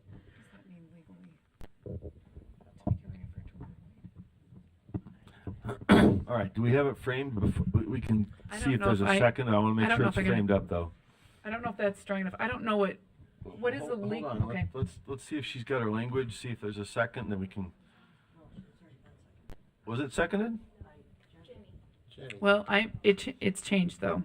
That's Okay. why I want to understand something before I would okay. second. Let's make sure we got what we. Sorry, didn't know that was going to be second.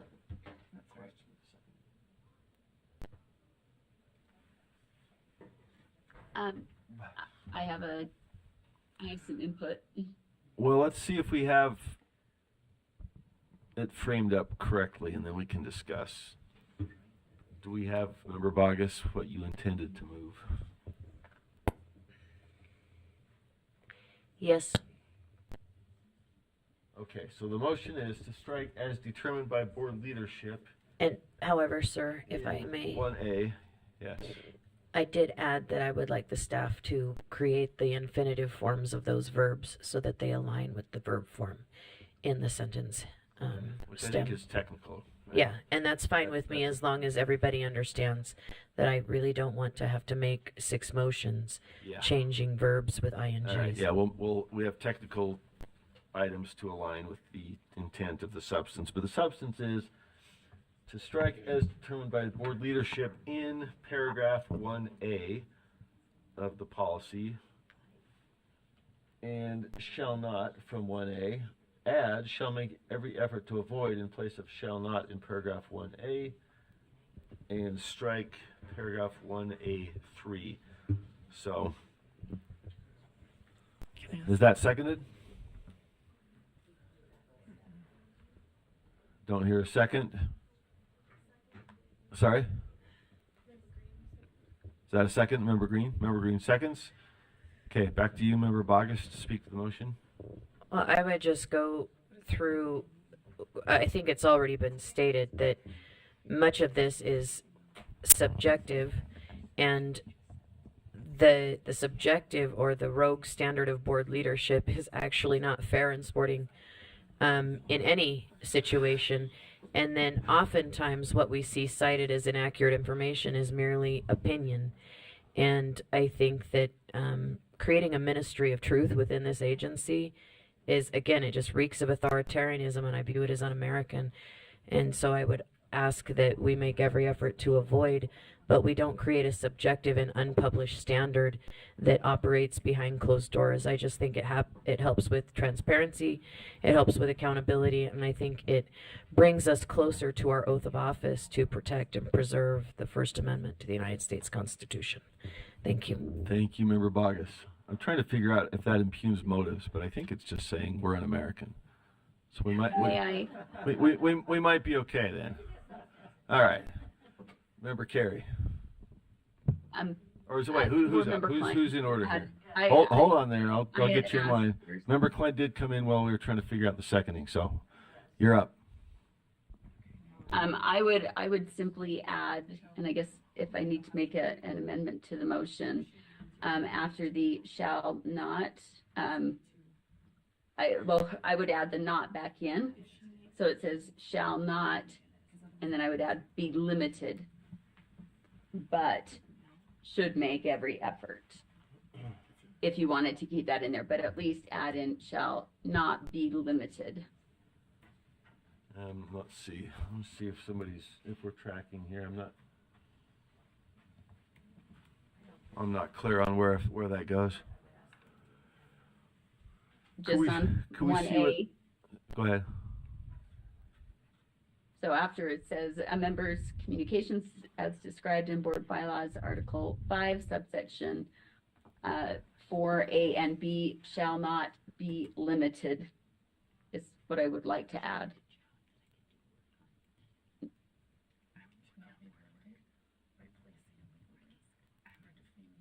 And then continue on with whatever Christina had put in there, but just adding in not be limited, but make every effort and continue on with what. All right, can you see the screen, Member Klein? Shall make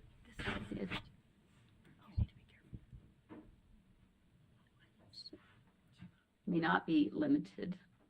Yes. That captures it? Yes. Okay. Was that if that's a friendly, without objection, we can tee it up. It's not a friendly, Member Bogus? I would prefer to make that a separate motion. Okay. All right. Is there a second? Hearing no second, that motion fails. Back to Member Carey, I believe. Am I getting this right? No, I'm way off track. Member Lear. All right. Member Carey went silent. Member Carey. Yeah, I'd just like to make a substitute motion. Okay. And that motion would be to return item 4.2 back to law and licensing in its entirety, and then I'd like to speak to the motion. Is there a second to return the motion? Return this entire item back to law and licensing. Been second by Member Lear. Back to you, Member Carey. Thank you. Look, I think this is a good debate. I think that there are a lot of issues in Board Policy 2004 that I think work and we need, and I think there are others that may be in need of revision, as Member Klein said, because of a Supreme Court decision and other factors. But I do think that it's important enough, instead of just piecemealing this provision, that provision, we do need to look at it in its entirety. I would like to have the benefit of AAG Buse's insights legally, and I just think that would be more productive and in the end create a better policy instead of taking this approach. And that would be my formal motion is to return this to law and licensing. Okay. It was seconded, I believe, and we went back to Member Carey. So further discussion of the motion, we've got Member Davis. Let's see. Oh, Vice Chair Earl. I actually appreciate this. Like I said, wasn't prepared for that first piece at all to look at that and those comparisons, which I think there does need to be some cleanup. And then the second part, I hope you'll take into consideration some of the recommendations in draft 4. I personally think that if a correspondence goes out, there should not be a time frame. There shouldn't be a gap. If a correspondence goes out, it should be attached, right? Board should be attached to that.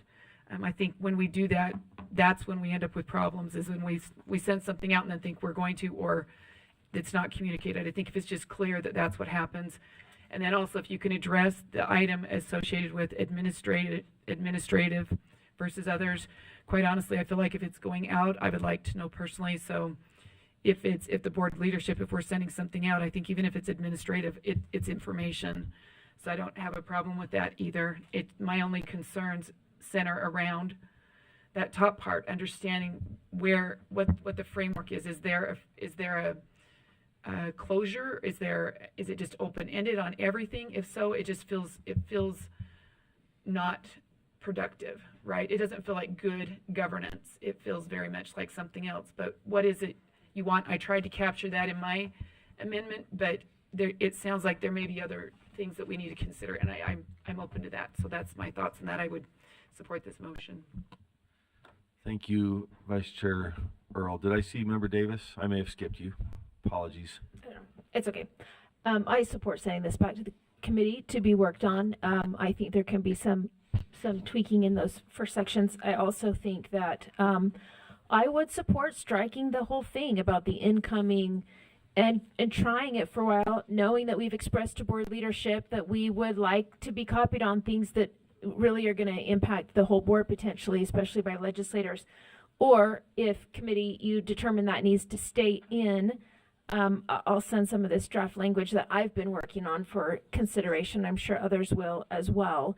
But I think it's very dicey to try to ask whoever's in leadership to determine every time what's administrative and what's substantive, because the exact example that I gave about my question about the new advice on Title IX was administrative about agendizing, but very well could also be considered upcoming as substantive. And so I think it's just, okay, these guys have a hard enough job as it is. It's going to be like this constant trying to figure out things. So anyway, those are my thoughts, and thank you on licensing for working through this. It's a lot, and hopefully we can come up to some reasonable middle ground where we're not inundated, but we get what we need. Back to Member Lear and then Member Carey. Am I getting this right? Carey and Lear, sorry. Back to Member Carey. I just want to say thank you to the board for their input, and it looks like the best thing to come out of this discussion is Board Member Norton's compliment to law and licensing. So thank you for that. We'll get it right the next time as we... Member Lear? Member Lear, and then I think Member Klein is jumping in. Right. Member Lear? And my point is just going to be, we've had some time to consider this, and I was reluctant to send this back to committee because it feels to me like an 11th hour amendment, which is completely legal, but maybe not fair and sporting. And to hijack something that took a lot of work for several months by the Law and Licensing Committee. So I would ask that in the future, if there are these discussions, we could have that information earlier, and then we wouldn't have to waste an hour and a half and the Law and Licensing Committee time. Thanks. Thank you, Member Lear. Member Davis. I mean, just in fairness, some of the pieces we've talked about today have been there forever, and that could have happened, but the new pieces are brand new for the first time around for law and licensing. So it has been 6 days, and some of us have been having multiple conversations about this language. So I didn't leave mine till just this second. I talked to you about other things. I should have talked to you about this too. And we have been working on it. It's just getting language right sometimes is hard. Okay. Member Bogus. Oh, Member Klein, then Member Bogus. This is on the motion to send back to committee. Member Klein. Yes, I just want to be clear, with my last motion to amend, that I wasn't, all I was trying to incorporate was that member communication should never be limited in any fashion other than what is objectively against the law. As an elected official, as elected officials, we need the total freedom to speak and let our speech be addressed by our elected officials at the ballot box. That's all that's needed. That and following actual law. We don't need to be the speech police, and if we continue to do this, you're going to have a hard time getting people that will actually want to run for the board, because they know they've seen it now, how the machine is used to intimidate people into silence if they disagree. And so I certainly wasn't in making an amendment saying that I'm okay with any kind of limitations put on our free speech as board members. There should be no limits other than what is against the law. Thank you, Member Klein. Who's up next? Member Bogus? Yes, so thank you, Chair. I do support this motion, and I think Member Carey makes good points. But to be fair and sporting, if this body is not going to engage in a good faith effort with all of its members, that 11th hour motions are all that is left available to us to bring these issues to light in a fair and sporting way. Member Lear, thank you. All right, thank you all. We might need to look at our process for bringing amendments before the board for consideration. That is another element we can take under advisement so that we have things in advance and can have thorough deliberation. Any final comments or questions on the motion to refer back to committee? I think Member Davis, lights off. All right, let us vote. The motion then is a substitute motion to refer Board Policy 2004 back to Law and Licensing Committee. Please vote.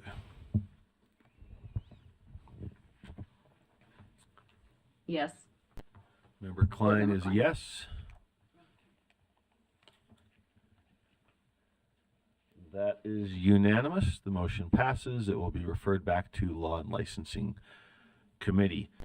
All right, that concludes item number 4.1? 2? Back to you.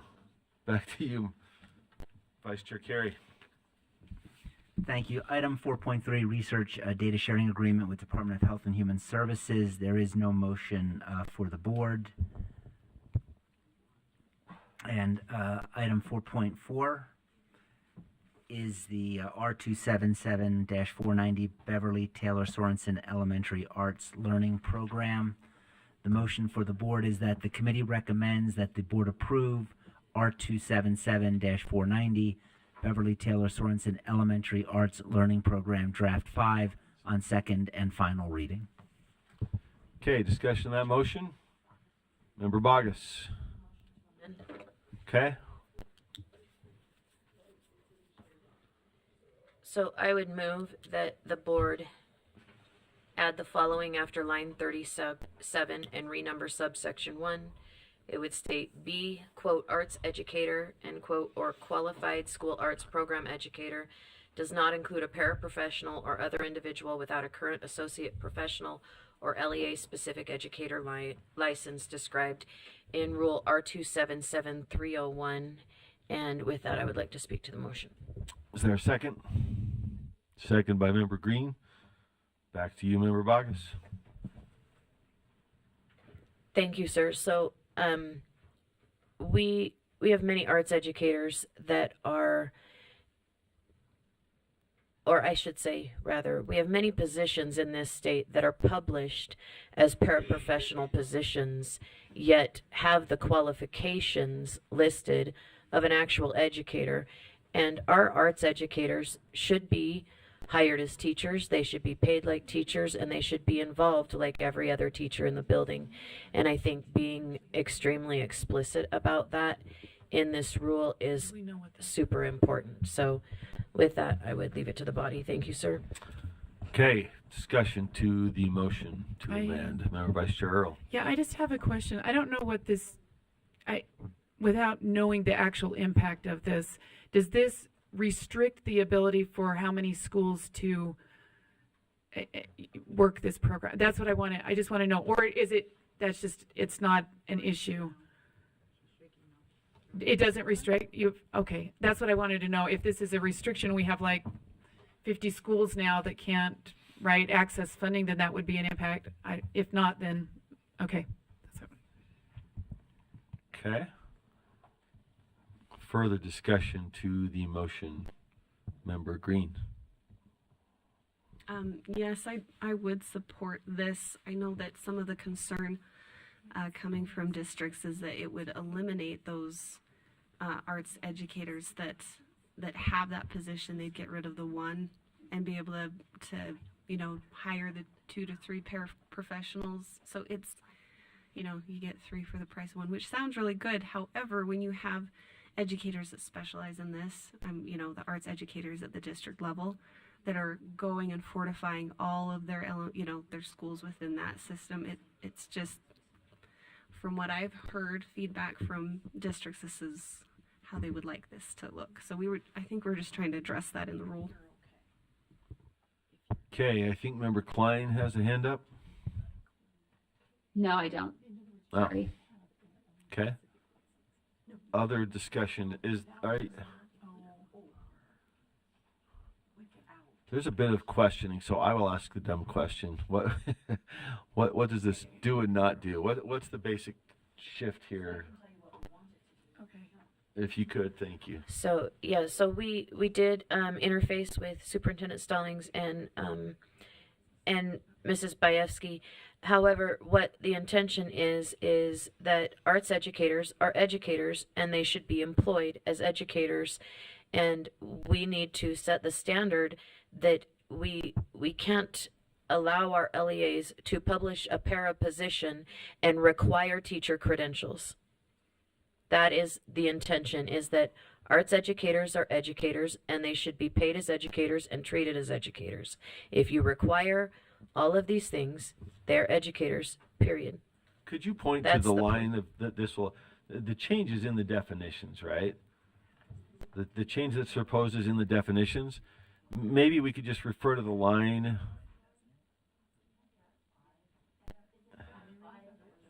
We're in draft 5. So the effect on the operative language is what I'm curious about. Maybe Deputy Stallings, do you know where this would have an Yes. effect on operative language? What is required and not required? Yes, what line sir. should we be looking at? Yes, Angie Stallings, Deputy Superintendent of Policy. So the defined term starts on line 27. It's really all that green language there is the existing definition.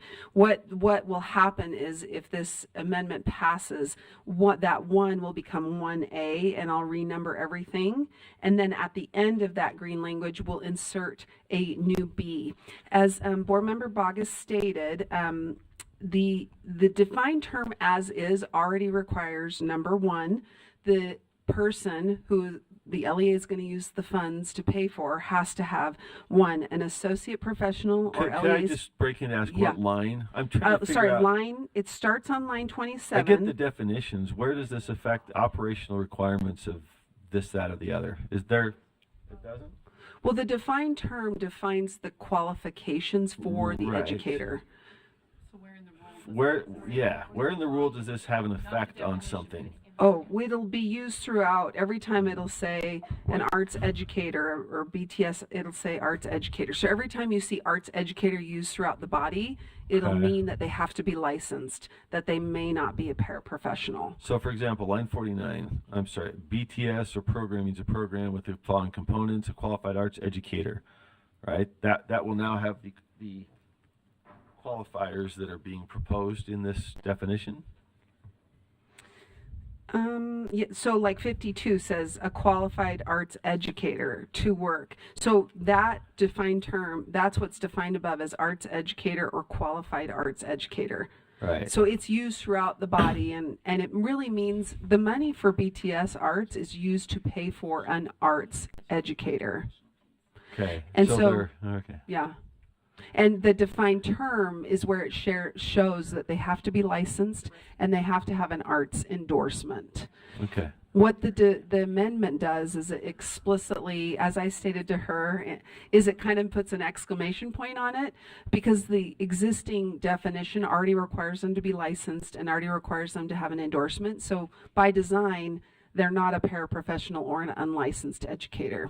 But now the B is just saying explicitly it does not include a paraprofessional or other individual who does not have a board license. Right. Okay. When you say it does not include, it's the it I'm trying to get to, right? It's the Jack motion doesn't include and Bob. the defined term. Yes, we get all that. It's how that affects the operational part. So, well, then why propose it? All right. Back to who's up? Member Carey? Yep. Member Carey. And I think I may be late to the party because I think Chair Moss just asked the question that I'm going to ask, which is there a material change in the definition in green, specifically line 30, than in the motion being proposed? Because I can't see one, but that's why I'm concerned. If there is one, could you articulate that difference? But I don't see how the motion is going to materially change the current definition. Chair, may I? I agree with you, it does not. The defined term already would prohibit a paraprofessional or an unlicensed individual from qualifying. But Board Member Bogus wanted to be, as she stated, very explicit and be able to use, you may not hire a paraprofessional, you may not hire another unlicensed. Yeah. Okay. Thank you. Thank you, Yes, Chair. Member Bogus. Thank you, Member Carey. Member Bogus. So yes, Superintendent Stallings, I'm going to give you a yes and. Yes, my concern is that there are LEAs in this state that publish para positions with para pay, and they require teacher credentials. And that is what we are trying to prevent. So if this language does not do that, then we need to change the language. But we want to make certain that when these positions are published, they are teacher positions paid a teacher salary commensurate with teacher peers. That is ultimately where I'm at with this, that we need to treat our arts educators as educators. Okay, further discussion.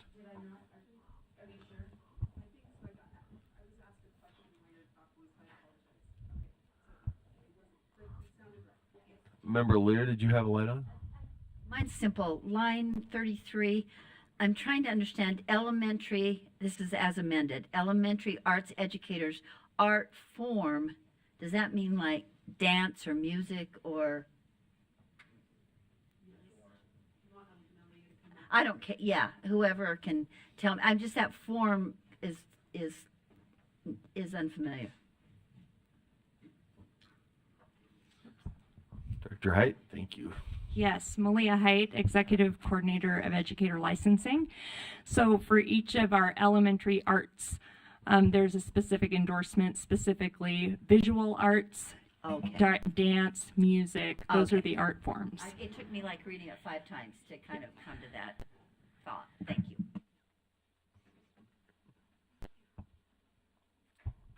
Thank you. Coordinator Height, I'm always promoting people. Did you say? No, I just saying thank you, but I'm just pointing out that I botched your title as usual. Sorry. Let's see. Any other lights? Member Davis? Yeah, I support the motion. I've been told a little redundant, but it actually adds some clarity and puts a finer point on the fact that if we're hiring people to do the job of a teacher, we should pay them as a teacher. Okay, with no further, except Yeah, and I guess that was my initial question was, is this happening only because, and I'm trying to think of our rural schools. That's why I wanted to know, are we going to have a problem here getting people to qualify for this because we're putting too many restrictions? And not that people shouldn't be qualified, but does that make sense? But if we're not having a problem, then it is not an issue.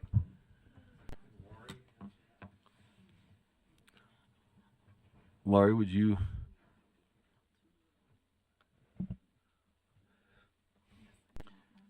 We are going to be here till Lori Bayevsky, Fine Arts Coordinator. To Board Member Earl's question, so far I think we're okay. We don't really recommend paras in these positions anyway because they don't have the qualifications. They don't have the qualifications. Right. I will say we do have a teacher shortage, and so we need to address that, but that's a separate issue. Thank you. All right, I think we are set to vote, unless I see. All right, so motion is, do we have it framed up somewhere? There we go. The Board Amendment 277-490, Draft 5, to add the following after line 37, and renumber the rest of subsection 1. B, arts educator or qualified school arts program educator does not include a paraprofessional or other individual without a current associate professional LEA specific educator license described in Rule 277-301.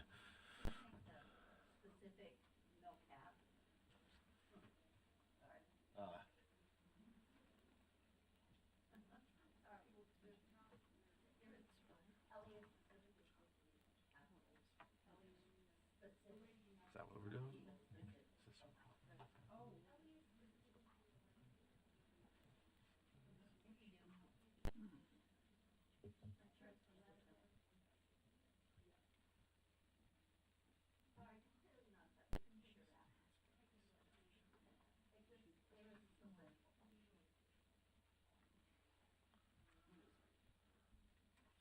All right, are we set to vote?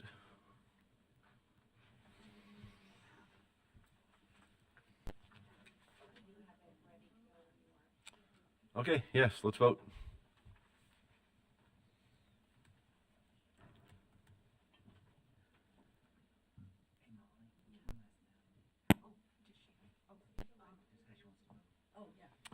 Member Klein? Member Klein, what's your vote? Yes. Member Klein's a yes. Oh, we're missing me. Excuse me. And Member Hymas, who's not with us. So that passes unanimously. And we're back to the underlying motion to approve, let's see, R 277-490, Beverly Taylor Swanson Elementary Arts Learning Program Draft 5 as amended on second and final reading. Seeing no other lights, let's vote on the rule as amended.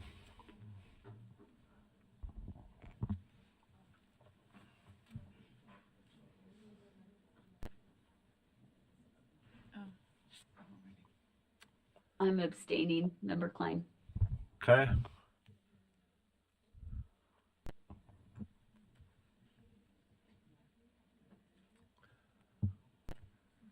Voting is open.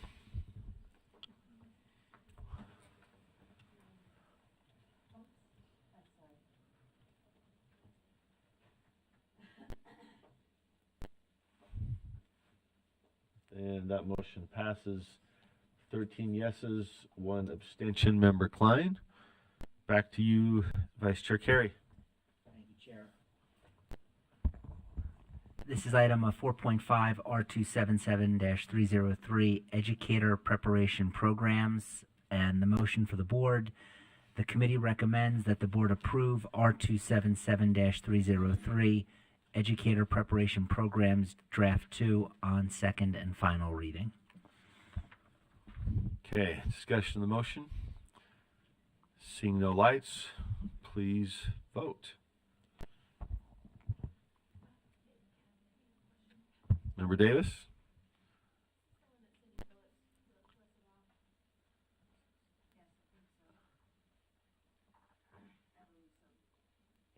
I'm a no. Yeah, Is this the one that Cindy Phillips wrote to us about?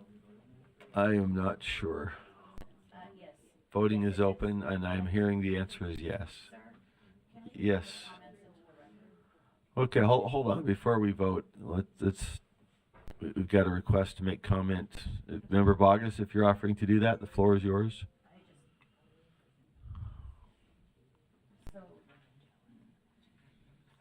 Thank you, sir. So the board received an email. It was sent to everyone, and it says, my comments represent my own views and not that of any agency. It says, thank you for receiving this against R277303, and specifically the lines in the draft 124 to 126 that replace the passing of a pedagogy test as a requirement of licensure with the requirement to demonstrate pedagogical competency in a lengthy list of areas prior to licensure.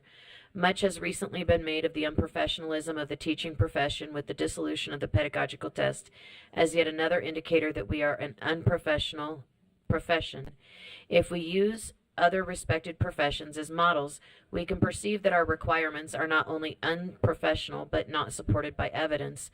To provide a summary in advance, the professions do one or several of the following to ensure that their professionals begin their practice as well. They demonstrate high competency on a summative assessment prior to licensure, or provide clinical experiences with a supervisor or mentor, or track hours practicing the profession under a supervisor. The letter goes on to say that lawyers receive little to no practical experience prior to passing the bar, and receiving permission to practice law as they join or begin a practice.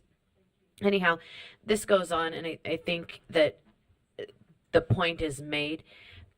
But this being a public comment, I think is just poignant. She goes on to articulate, rather than add a long list of demonstrated competencies to teaching license requirements, we would be wise to follow other professions in embedding paid clinical practices, as is the case of the LCSW, whether this looks like a student teaching from a university preparation program or documented hours of student teaching, etc. And then in the final closing paragraph, this individual urges the board not to adopt those reference lines of R277303 that essentially require teacher licensure candidates to check boxes instead of considering how we may implement tried and true practices from other professions and the teaching profession that are both reasonable and effective for improving the practice of professionals. And thank you, sir, for letting me read that into the public record. Thank you, Member Bogus. So we're holding on the vote. I think we got a couple lights. Member Davis, Member Norton, Vice Chair Hart. Who's up first? Member Carey actually first, unless you want us to come back. Okay. Well, oh, sorry. All right, Davis, Norton, then Member Carey. I went out earlier to try to catch her, to try to make sure I fully was understanding what she was saying in her email. And anyway, throughout all of the discussion, she said, you know, really the way that we determine if teachers can do a great job or not in the end is that they're supervised by other licensed teachers or mentors and go through an experiential piece.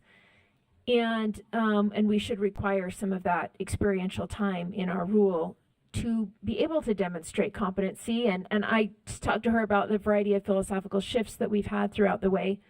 I'll also say I know the legislature got rid of the pedagogical assessment. I think if we were just looking at our university prep providers, that probably would be okay. But we have all these disparate opportunities now for all these ways to get licensed through all these different programs. And the reason I supported that in the beginning is because we would have one similar pedagogical assessment. Now people have things to say about the PPAT, and I get that. I don't think the EdTPA is similar. I think it's very different and at least provided some consistency, not as good as what Cindy was saying, an experiential experiment. But her understanding now is that to demonstrate competency, the teacher's going to have to do artifacts and do all these different things to demonstrate competency. So my preference in this rule would be to have a choice of all three. I know it's not mandated in the legislature, but to demonstrate competency that they would be able to either use an EdTPA or PPAT or whatever pedagogical assessment that's has national credibility, or they can do all the things in the list to demonstrate competency, turning in the artifacts or papers or PowerPoints or whatever, and or have an experiential component where the supervisor throughout the student teaching or the apprenticeship or whatever you're going to call it can mark the criteria. Yes, this person has met these standards without them then having to go and do all the artifacts. That's what I'm suggesting. I'll have to think about how to make that a motion. But maybe we need to have more discussion before we do that. Okay, thank you. Member Norton. Yep, I would like to hear from Malia Height and bring her expertise in again to discuss this in light of the comments that we received from public. Thank you, Dr. Height. Thank you, Malia Height, Executive Coordinator of Educator Licensing. So the intent of these lines in the rule is to replace the lines that were previous C and D in the rule. Demonstrating competency, minimum competencies is required for all teachers, and it's included in our 277304, as well as a clinical experience is required. It's also required in this rule. You'll find that in 303 is defined, as well as that's a requirement that programs provide those experiences to their candidates. And to speak to Member Davis's comments, by including the language as it's written in the draft, this allows the candidate sufficient opportunity that if they want to use an EdTPA to say, I know how to do these minimum competencies, that's allowable. If they want to do a clinical experience and have that demonstrated in a classroom while they're doing their teaching, that's allowable. Because there's no methodology included in the rule, it really opens the door for our teacher candidates to personalize how they want to demonstrate that they have those competencies. Yes. Okay, that's awesome. Thank you. What lines show us that all three of those could be used optionally to demonstrate they have the skills? So it actually would be in a different rule. It's in 304, which is our teacher preparation rule that the board approved in January of this year, along with our general teaching competencies. And that really, the intent of a competency is that an educator demonstrates it, and there's no one pathway that is required. Okay, excellent. Thank you. I'm still personally a no on this, but that's just because I think that the legislature should have taken a wider view on some of the things that impacted this. I'm sure everyone else will vote yes and it'll be fine, but that's my personal opinion. Back to Member Carey. I just have do I need to make a motion or a substitute motion? Is there a motion pending? Well, let's see. Well, is it only the underlying motion that we have on the floor? Then I'd just like to make a motion to amend. Okay. And that motion would be, and I think we have it prepared. And then I could, if I could speak to the motion. It's been seconded. The motion, go ahead and just read it in the record if you could. That the board amend line 24 of draft 2 to strike university and insert institution of higher education in its place. Okay, it's been seconded. Back to you, Member Carey. Yeah, I reached out to staff on this just because I was curious. Does the law limit it to just universities? And staff made clear, Coordinator Hayt, if this is correct, no, it could also apply to colleges. Dr. Height? Yes, that is accurate. University was used just colloquially and may include colleges as well and other post-secondary institutions. And I would also like to point out that I believe on line 102 we do reference both universities and colleges. So I don't know if it would just be a technical change, but I thought we would just make the motion to bring it into compliance with the statute. Okay, it's been seconded. Any further discussion of the motion? The motion then is on line 24 of draft 2 to strike university and insert institution of higher education in its place. Seeing no lights, let's vote.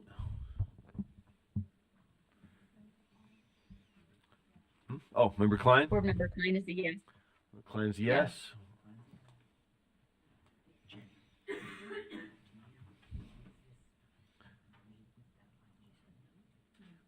Huh? That's just for the amendment. Member Klein is a yes for the amendment? Yeah. Okay, that what did I get wrong here? That passes unanimously. Does that not reflect anybody's vote? Okay.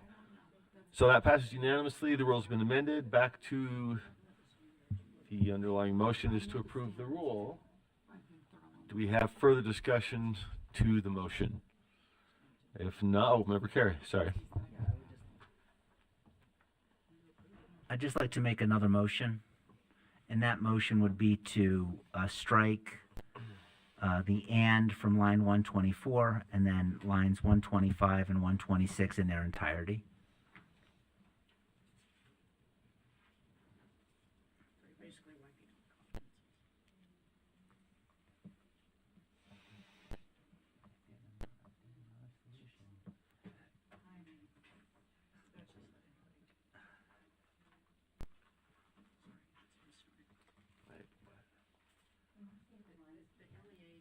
Yeah, just line 124, the word and line 125 and 126 in their entirety.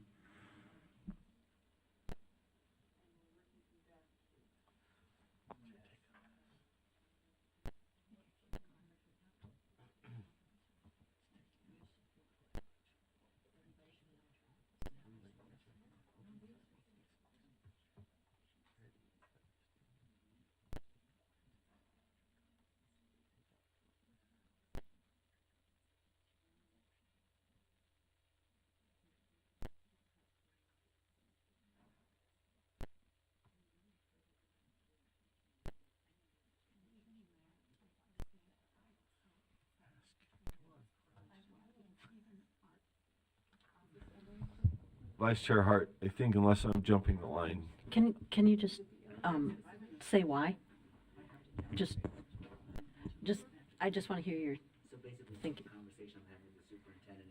Let's do it. Yeah. Bring it to light.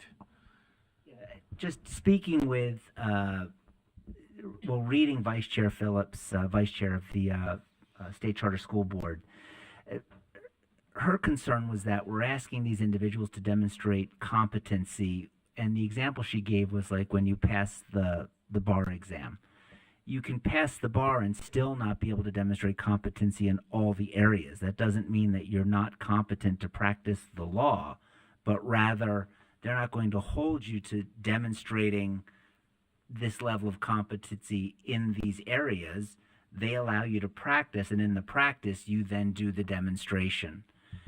So, Dr. Height, I would defer to you. Is that analogy incorrect? Is it wrong? And just be gentle if it is. Thank you. Yes, Member Carey. So I would say that the analogy is perhaps not parallel. The lawyers, when they pass the bar, it is knowledge based only, and knowledge is one of those competencies that we require from our prospective teachers, but we also need them to be able to provide the safety and the level of instruction needed so that they can meet the Utah standards for an educator. It doesn't mean we want them to be experts when they first are licensed. It means they have the minimum competencies to do the job. Just two follow-up questions. One would be, don't we address part of that in rule lines 123 and 124 when we say that they are prepared to meet the Utah Effective Educator standards? I think yes, in part. Those effective teaching standards are sometimes they're in excess of what we require the minimum standard for a very first licensed teacher. If you think about, I know I have taught many of my children to drive, and the minimum competency to earn a driver's license is just that. It's the minimum. And that is what we're asking of our new teachers, is we're asking for the minimum competency. They're not experts. They're still going to develop their practice, but this is the very minimum to mitigate risk and ensure safety for our students. Thank you. Okay, Member Lear, or Superintendent Dixon, did you want to step in? Dr. Hyatt, thank you, Chair Moss. Dr. Hyatt, I think what my chair buddies are maybe discussing that I wonder if others wonder the same, and that is when you look at the difference, this goes to the and, really a more granular explanation, if you will. What is the difference between the prior line of the standards and competencies? Why does that part need to be added? Why is it different? Am I expressing that correctly, Chair buddies? I mean, that's causing some confusion.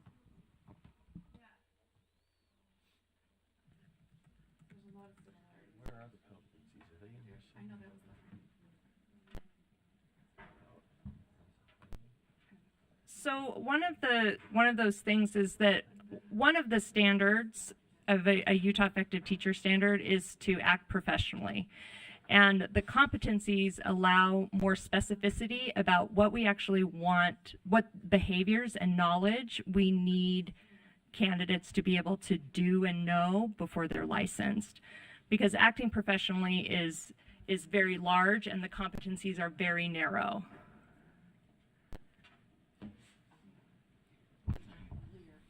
Member Lear? Yeah, let me go back to our analogy between educators and attorneys. And I'm a licensed attorney, and I'm just barely still, and I'm a licensed educator. And it's not an apt comparison because the bar exam is exactly what you're doing away with, what has been gradually eroded and now is gone.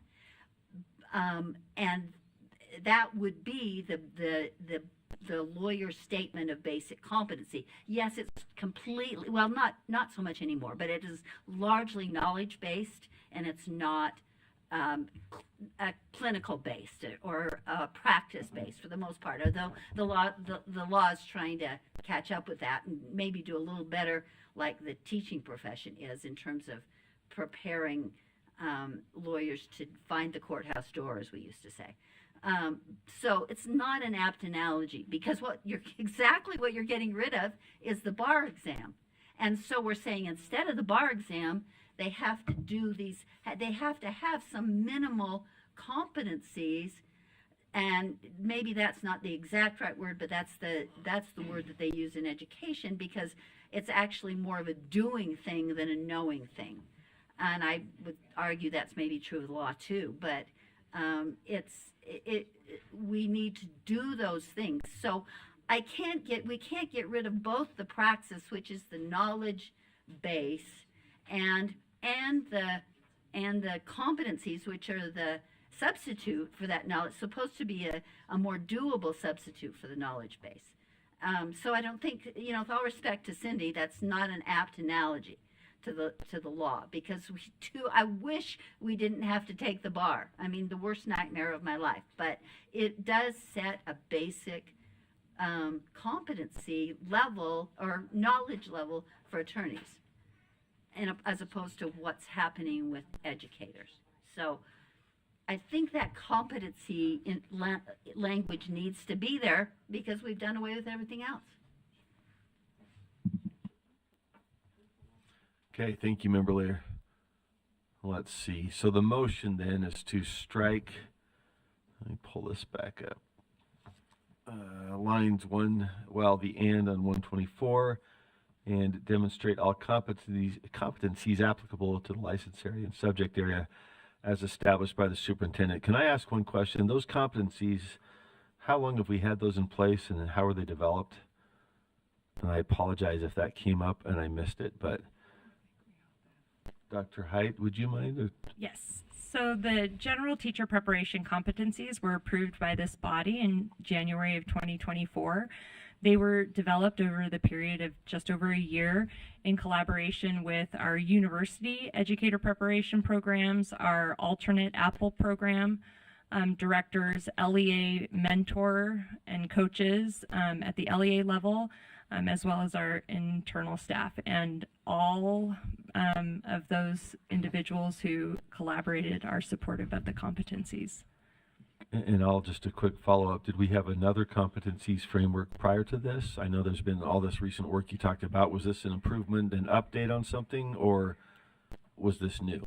Yes, so in July of 2020, the licensing structure shifted from a course-based licensing structure to a competency-based licensing structure, but the competencies as defined in board rule were limited and were more of a list of topics rather than things that we wanted educators to be able to know and do.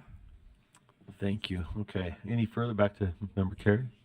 Yeah, Chair, just to those competencies, and I want to thank Dr. Height. They were provided in backup, but as I was reviewing them, and this is my concern with including the competencies, these lines, like we require our educators to be competent in trauma-informed practices, restorative practices, issues that I think would probably violate the new law as it relates to DEI.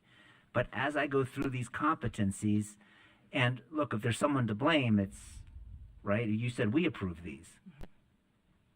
So, but as I go through these, all the pages of competencies, I didn't see, and admittedly I was looking at this very late last night, I don't see phrases like academic excellence. But I see a plethora of other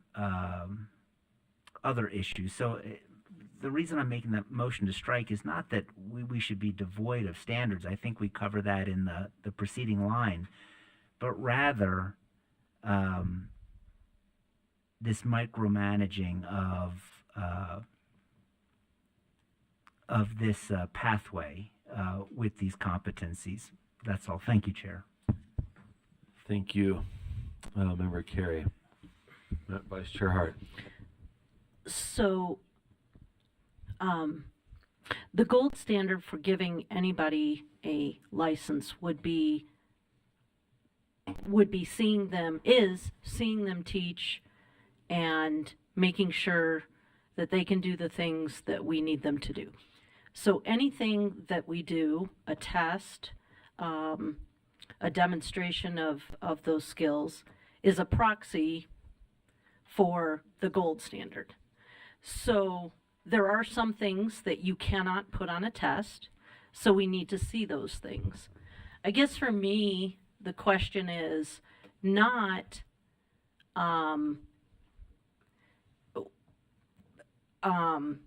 it's important to do both those things. I think both those things can be done in an apprenticeship model. That's my personal favorite.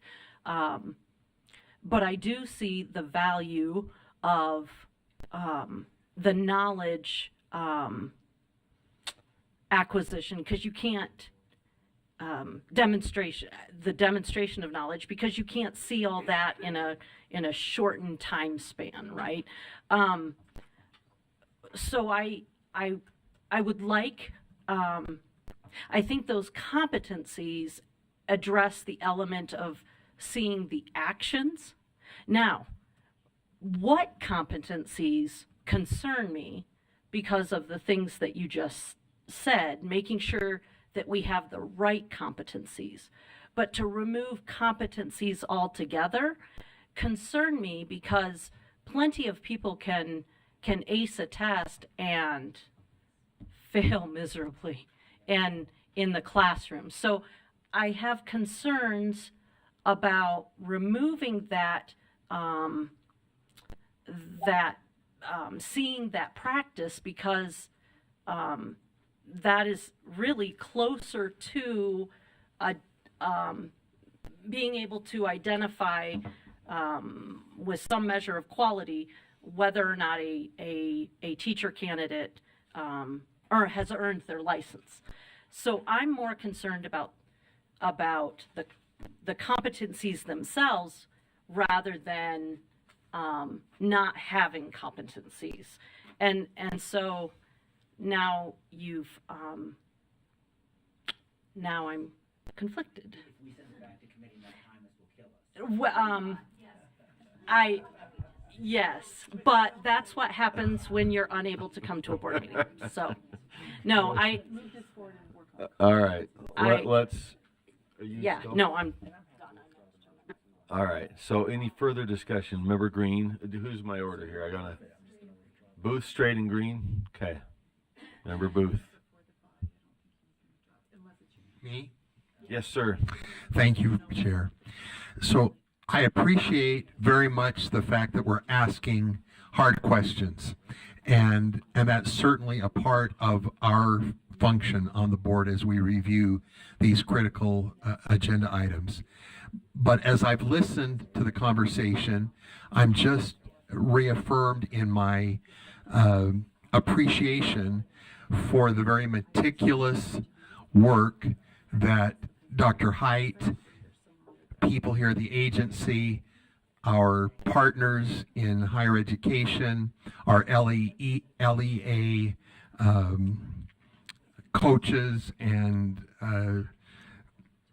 professional development folks, I mean, they're at the end of the row. They are having to make it happen. They know what's got to be there in terms of competencies and durable skills, in addition to academic excellence and all of the other things that we're going to find out about through the other elements of licensure. The meticulous nature of education faculties and LEA people who have responsibility for that is sometimes daunting and sometimes just plain out scary. And as a result, we have a highly qualified group of teachers, for the most part, across the state doing a bang-up job. So I'm grateful for that meticulousness on the part of all of those individuals, and I feel fully confident that what they are proposing will be what the doctor ordered, and I'm fully supportive of this. Thank you. Okay, thank you. I think we had Member Green, did we? Next? Straight, sorry, Member Straight. Go to Member Green? Okay. Okay, so I just have just a few quick questions.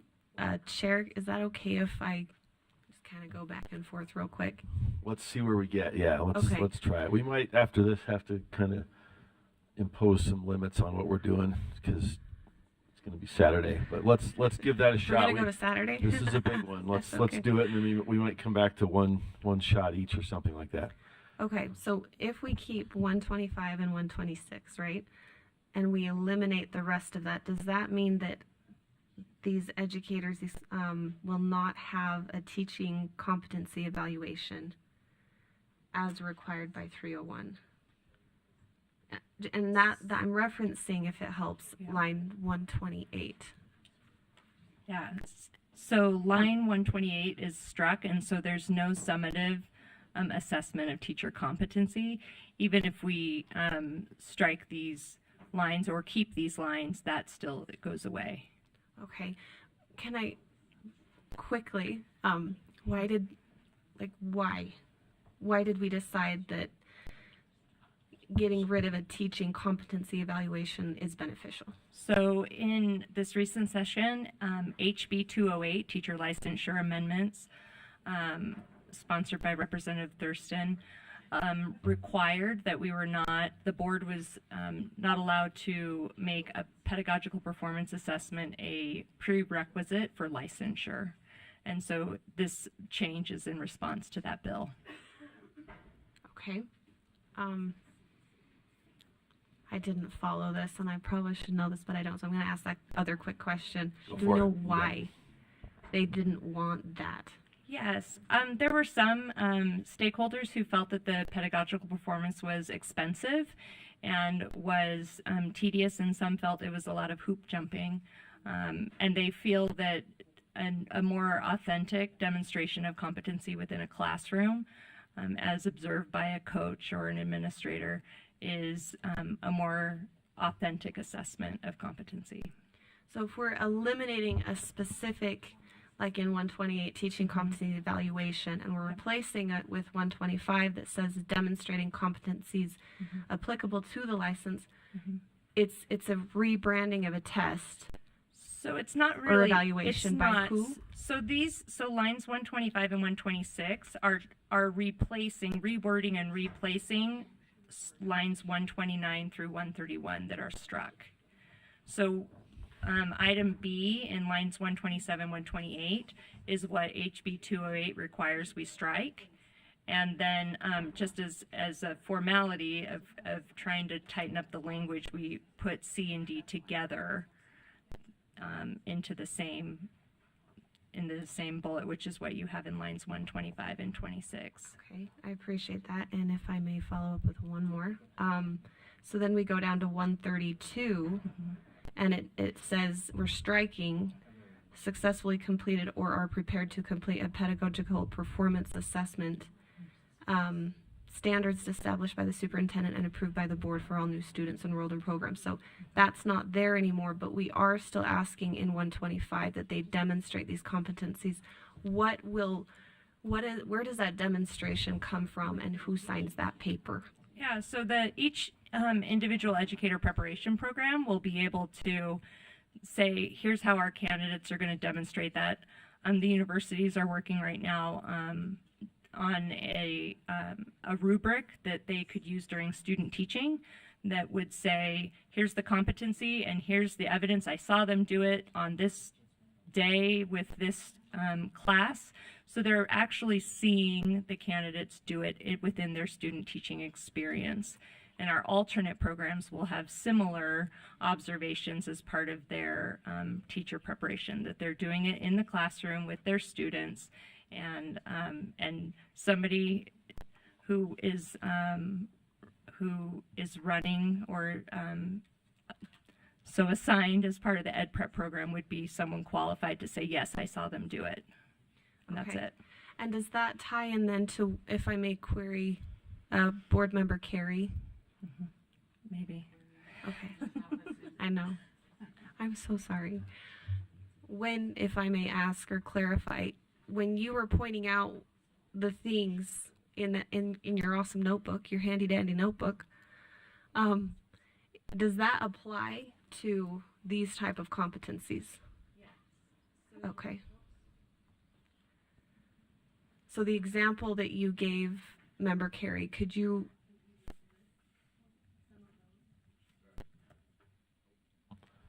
I'm sorry. Member Carey, could I have you just list some of those?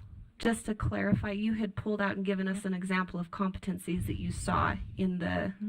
This is in our backup, the ones that were developed and voted upon in January, correct? So this is kind of at the end of the backup list. I'm sorry to throw you on the spot there. Yeah. I just wanted to make sure. Okay.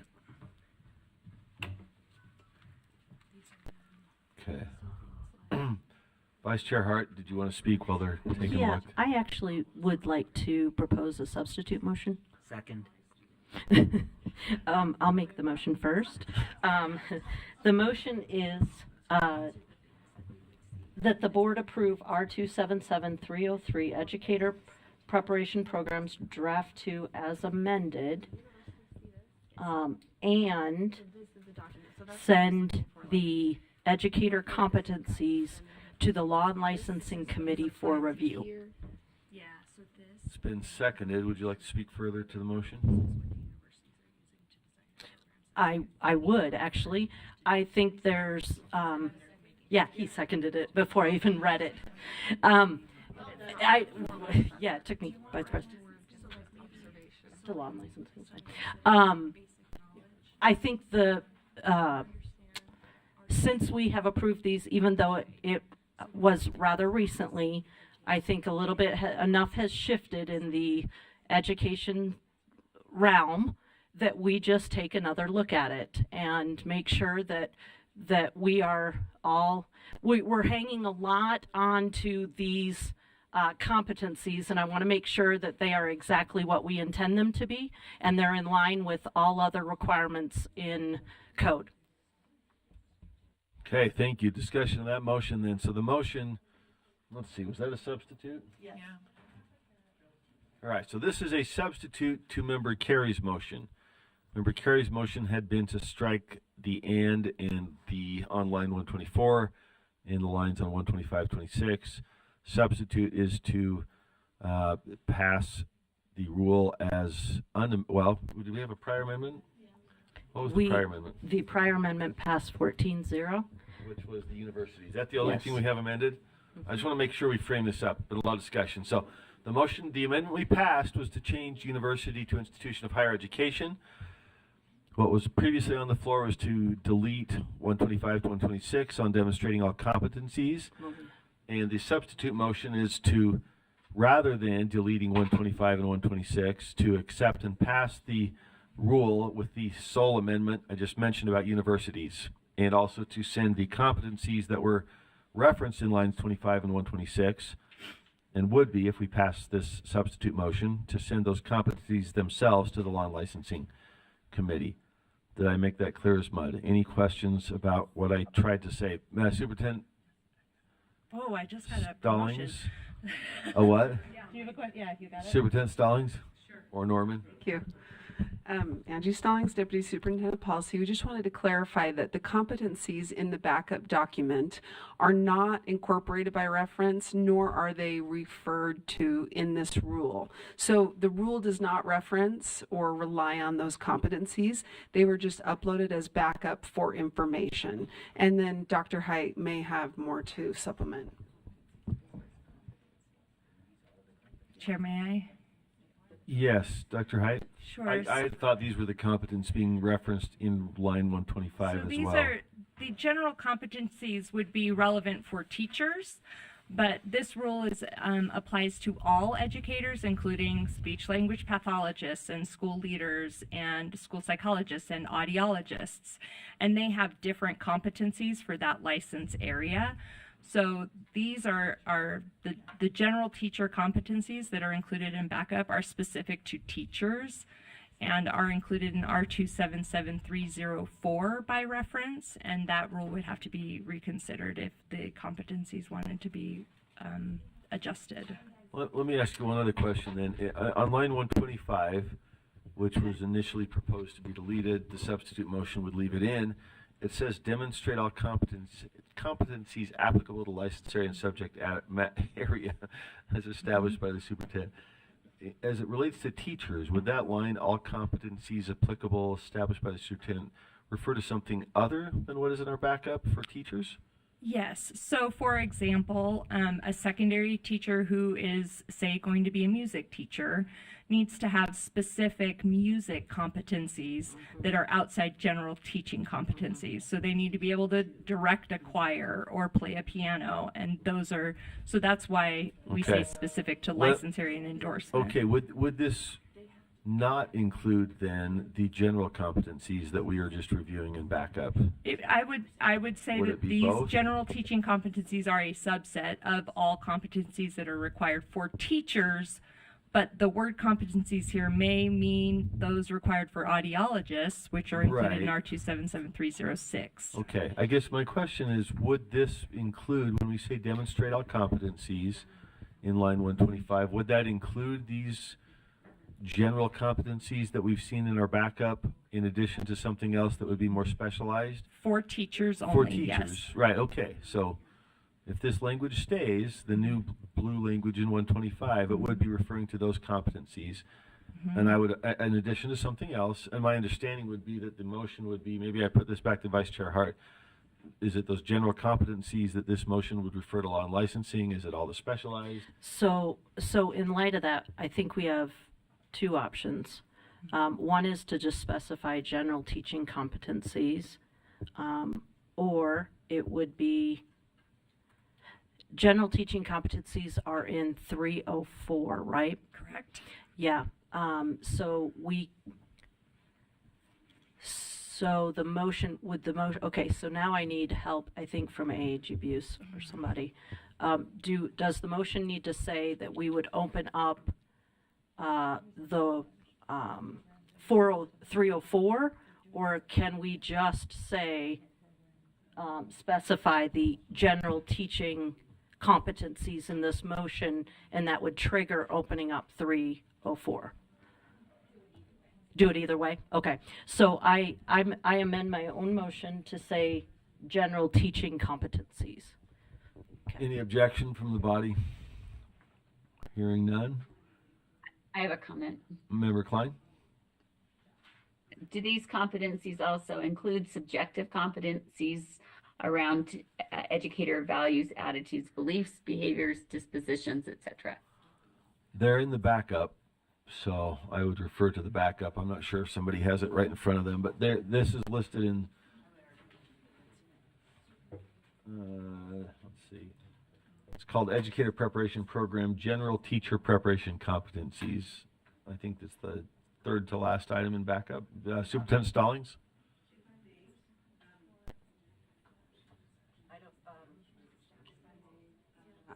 Thank you, if I may, Chair Moss. Just a couple of reminders. Number one, the competencies that are in backup that we're speaking to right now were passed by the board in January of this year, so just 4 or 5 months ago. The reason that's important to note is the educator prep programs took those competencies that were approved by the board very recently, and they are in the process of implementing significant changes to their system. Not saying that the board obviously has the authority and power to make changes, but there will be an impact, and the sooner the changes can be made to those competencies, the better. That's so to not impact those higher education entities or programs. Got it. Thank you. Member Davis?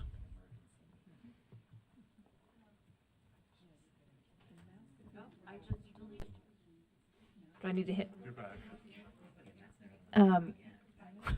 I have an amendment to the substitute. Is that possible? Can you amend a substitute? I move that it read that the board approve draft 2 as amended and ask our legal counsel to review the competencies, and any that are in conflict with new law be brought back to the board for reconsideration. Okay, so rather than referring the competencies to law and licensing, it would request a legal analysis, and if warranted, bring it back to the board. Am I stating that correctly for context? The motion was to have a legal analysis, and to the extent that warranted by, is it by changes in law that it would be looking at? Can you tee her up? Yeah, I mean, if we did have changes, we approved these in January, we just had a legislative session. It is our responsibility to make sure that they are in line with the new changes from the session. They probably should be reviewed, and those that are in conflict should be brought back to the board for reconsideration, and then the organizations that are working off of these documents will have to adjust based on new legislation. So the motion would be, instead of referring the competencies to law and licensing, would be to bring back to the board with any analysis could be provided by our assistant AG. Is that correct? So it's not a question. It would bring it back, and the question would be what comes from our AAG. Am I saying that right? Okay. So there is an if. Would it be friendly to say we will bring it back and we'll hear whether there were or were not conflicts found so that we're able to consider that, or is that unfriendly? You tell me. I mean, personally, I think it's unfriendly because we have organizations that right now and for the last handful of months have been working off what we just did. We can't whiplash this thing around, but to the point that was made with the new laws, we do have responsibility to make sure that they are matching. So if there are some that aren't, as do they should be brought back. Okay, so that I will not put that out formally because I don't want to be unfriendly. My question was, the motion then as presented is that our AAG would review, determine whether there is anything in conflict between the competencies passed in January and the law that came out of the last legislative session, and if so, they would bring that to us next month.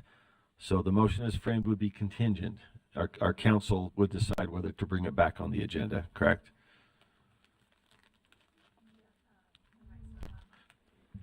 That is my intent. I mean, the motion says to committee for review.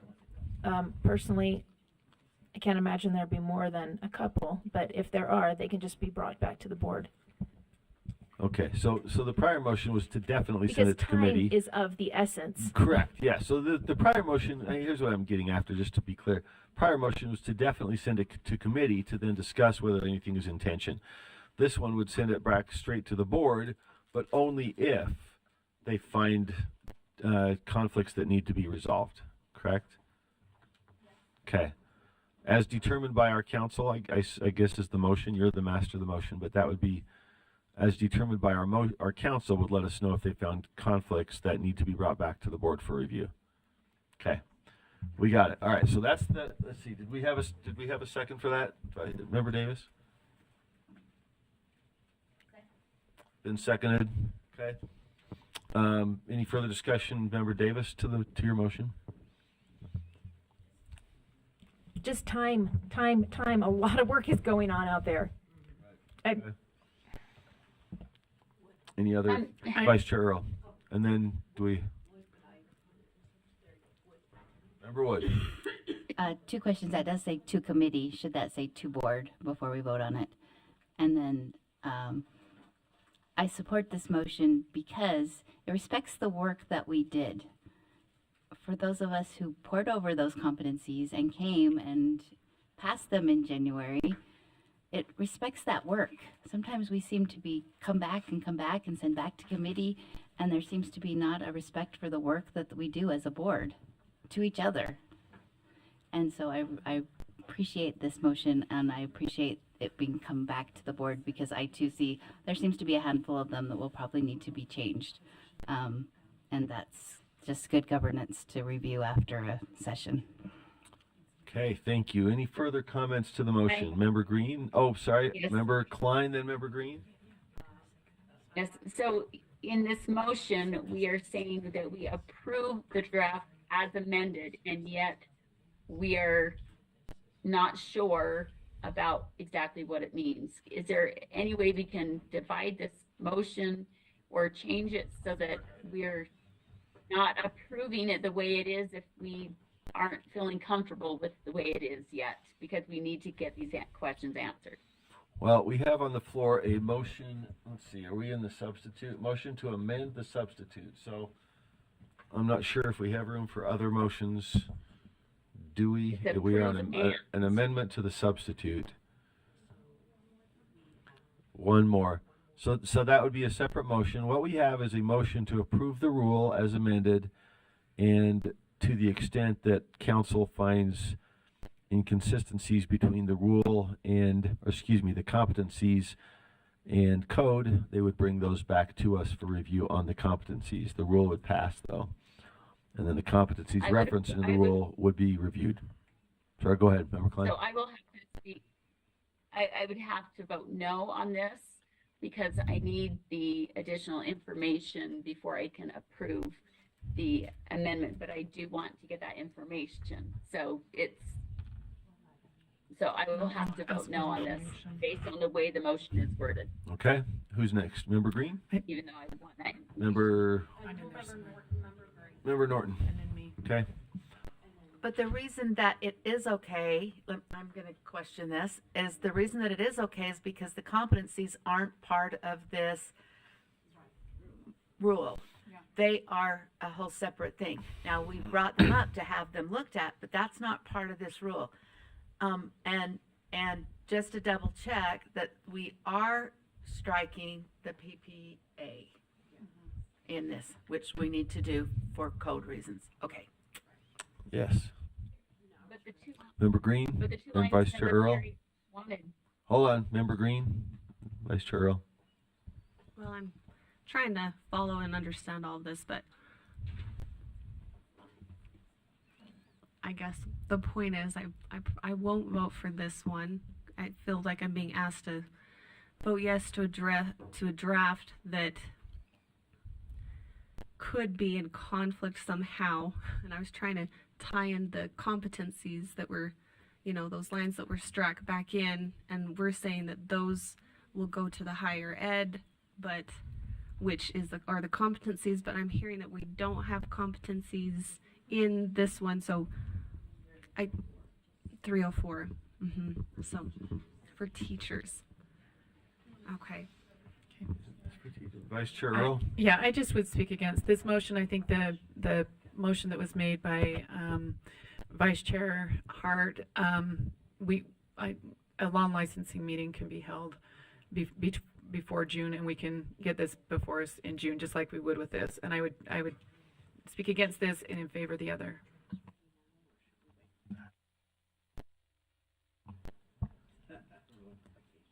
All right, so the prior motion was to pass out Rule 301, or excuse me, 303, and to send the general competencies for teachers to law and licensing. Substitute motion is to pass Rule 303 and bring back the general competencies for teachers if our council finds inconsistencies with those competencies and recent changes to code. Correct? Okay. Let's vote. Board Member Klein is a no. Member Klein's a no.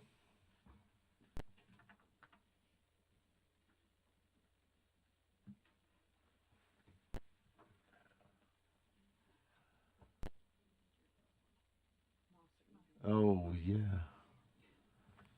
Sorry. We're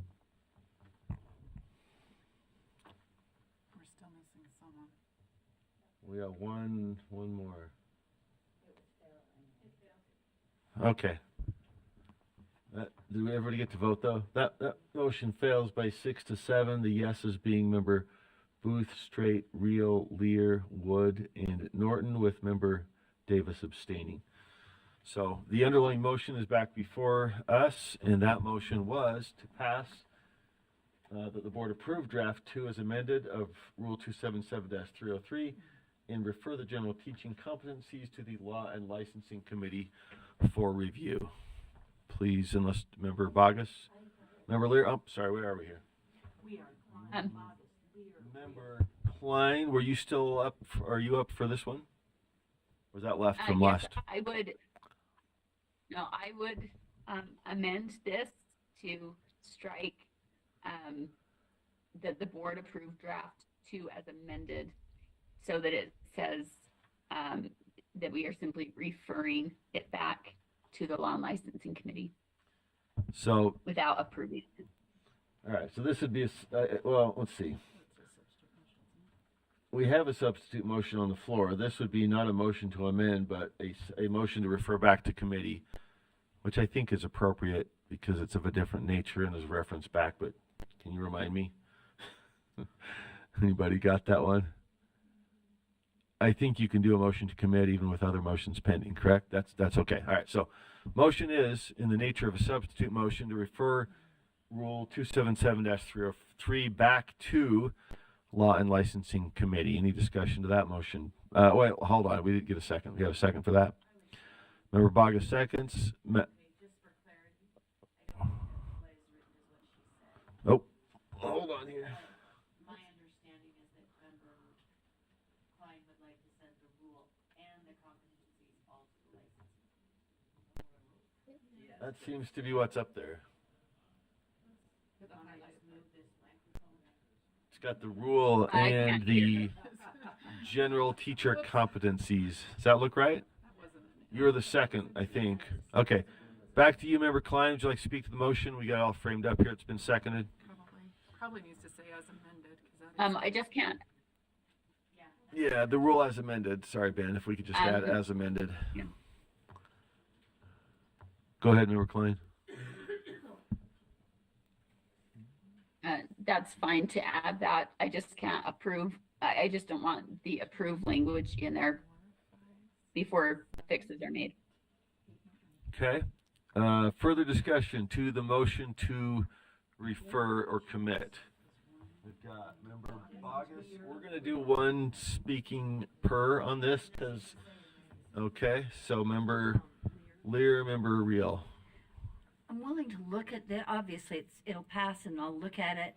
I am just very cautious about a committee of mostly non-trained educators with immediate classroom experience determining what competency should be.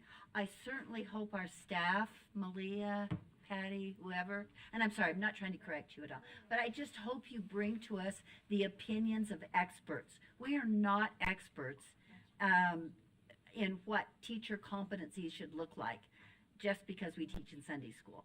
I hope that you bring that information from experts, practitioners to us so that can inform our discussion. Otherwise, I feel like we've got a bunch of policymakers talking about what lawyers should know. And I think that's inappropriate. Okay, Member Reel. Thanks, Chair. I obviously am not happy with the law that was passed. I think that there is a way that we could have done it to provide flexibility and allow more educators, like the apprenticeship example that Member Hart was giving. But we passed these competencies in January. This is insulting to me that we're to this point where we passed competencies a few months ago. We have staff working diligently to pass them on and prepare and use them with these hundreds of new laws that we have in place. One more thing we're going to decide that we want to re-examine. I'm sorry, I feel like that's irresponsible policy making, and honestly pretty irresponsible to our staff that has worked hard on it. Yes, the rule needs to change. I understand that. I'm comfortable with the amendments that we have, and I think we should pass the rule, but toiling over these competencies that we've already reviewed and looked at months ago because we have a few issues with them, after we have already asked staff to go and start presenting them and spreading them to the LEAs and working through one of, as I said, hundreds of laws that they are now having to institute and educate our LEAs on. It's just disrespectful to me. We had our time. I think we can reevaluate it later, but this is a misuse of our time and a misuse of staff, in my opinion. All right, thank you, Member Reel. I don't see any further lights. The motion then before the body is the motion to amend the substitute that the board refer the rule as amended and the general teaching competencies to the Law and Licensing Committee. Seeing no further lights, let's vote.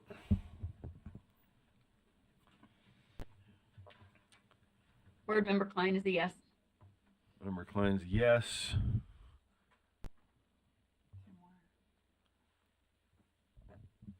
That motion fails by a vote of 5 to 9.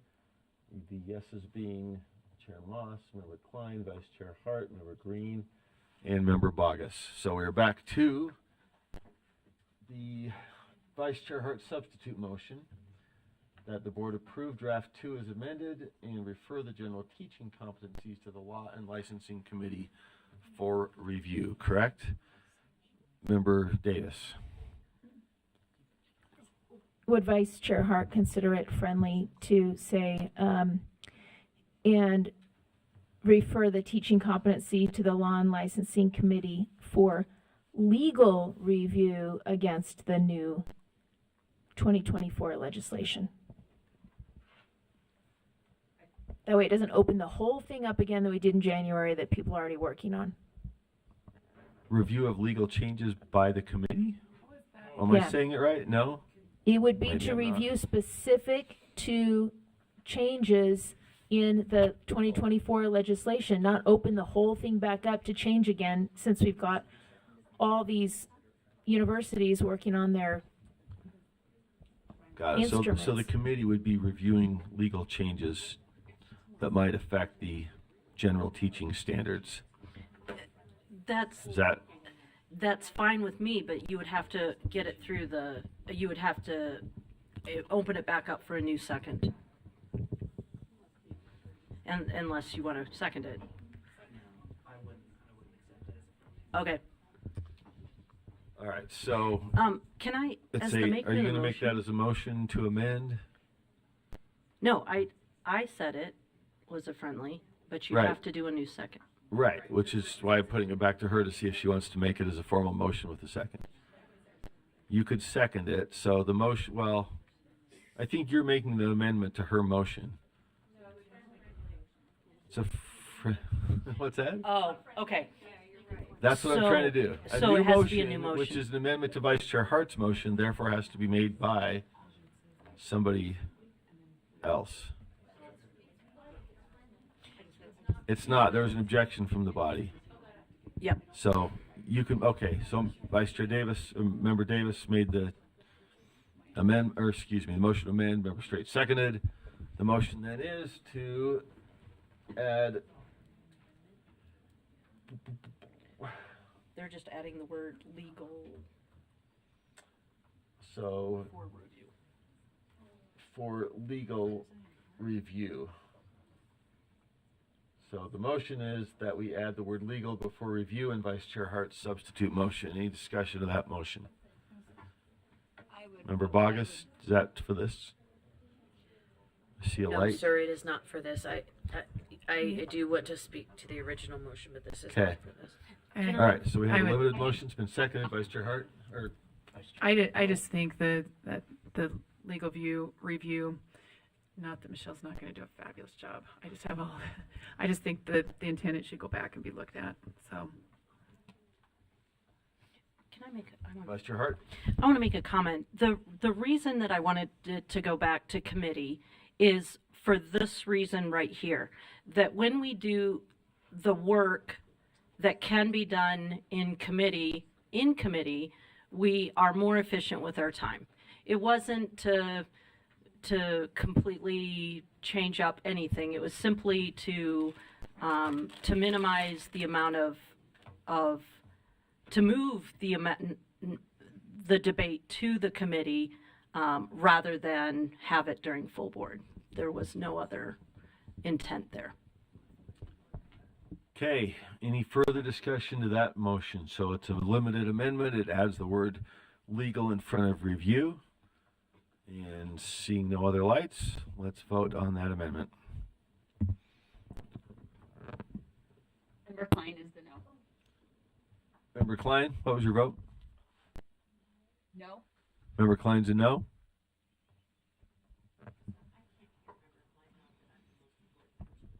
Member Klein, could you just speak up? I think we heard a no, but just confirm for us.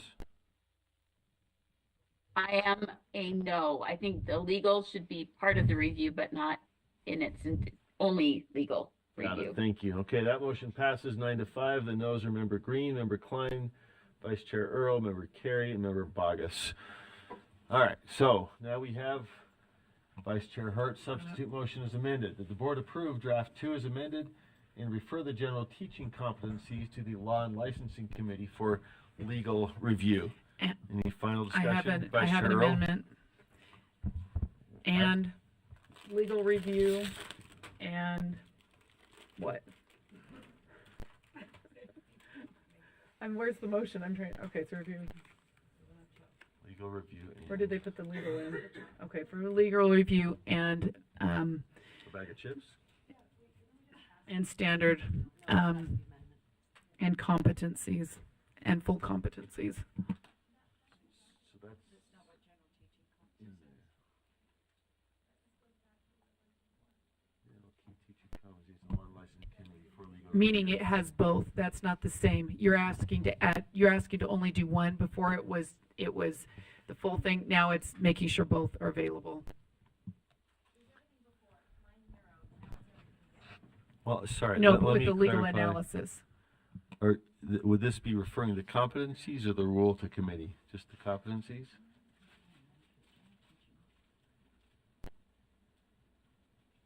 So as the current motion would be to pass the rule, but refer the competencies to committee for legal review. So what would Yeah, be, so what would be changed? it's the competencies part is that, so that it would be legal review and looking at the competencies. Is that not happening here? Or are you saying those are?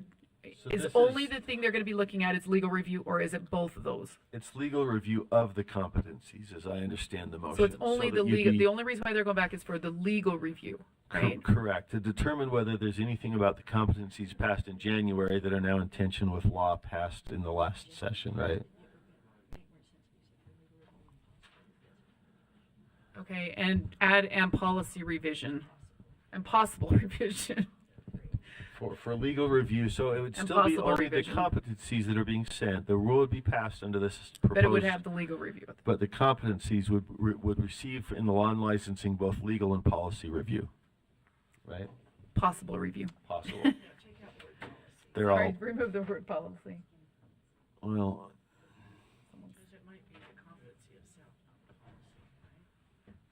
Yep. Well, Yep. yeah, possible. Possible review.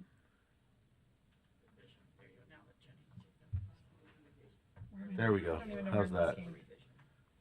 Okay, there we Second, go. yeah. And possible revision. Legal Yep. review and Yes. possible revision. Okay. Do we have a second? Seconded. Any discussion of the motion? Vice Chair Earl? I do think the legal review is valuable. I also think that, I mean, I went through most of the competencies here. I don't see a problem with that, but I think that we need to be able to look at some of the items in a broader sense too. Okay. Further discussion to that motion, Member Carey? Yeah, I would just echo what Vice Chair Earl said in that if it's coming back, let's take a look at it. Let's spend the time that's needed. It's my understanding law and licensing may look at this on an expedited basis anyway, and so let's just make it comprehensive. Okay. Member Bogus? I would move to divide. Okay. What would be the proposed division? I don't think we can because it's either that or not. There's only two. Well, there's a rule part and a competencies part, correct? AG Buse nodding her head. So part of this is pass the rule, part of it is refer the competencies back, right? I may be speaking for you. What's your No, division? sir, you are accurate in your assessment. What we're voting on though is only the one thing, so the divided would have to come later. No, We're I voting on believe since two this is a things. substitute motion, it would come now. Yeah. Well, the Oh, amendment I went to the apologize, Vice Chair competencies part. Earl. I was looking at the highlighted part, Yeah, I'm just adding. and so I do apologize. I'm in the wrong. Yeah. Preemptively, I move to divide. All right. So could we put that language up? Did we vote? No, we didn't vote on your. Okay, so we need to vote on that and then come back. Is that correct? Am I getting this right? Parliamentarian, thank you. All right. So the motion before the body is to amend to add at the end of the motion the words "and possible revision." Member Wood.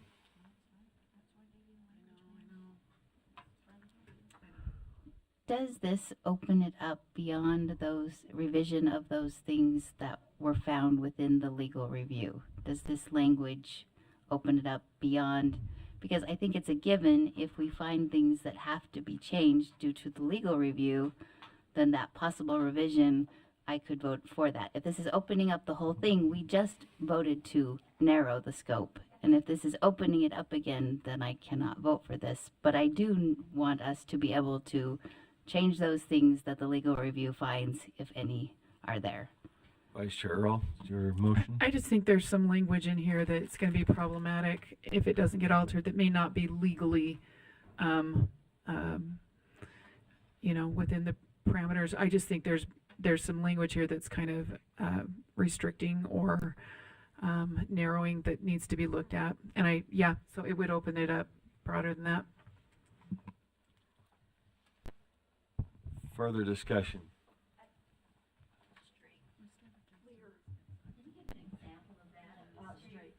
Oh, go ahead. That was my. Member, she's conferring. I'm sorry. Question to Yes? Vice Chair Earl. No, I just wondered if Member Earl could give us an example of what she thinks is legally problematic. That I our can't give attorneys- you an example of legally problematic. I didn't say there was, our Michelle Bruce can give us that. Is there, maybe she's conferring too now. I'm just wondering if if that's a euphemism for words we don't like.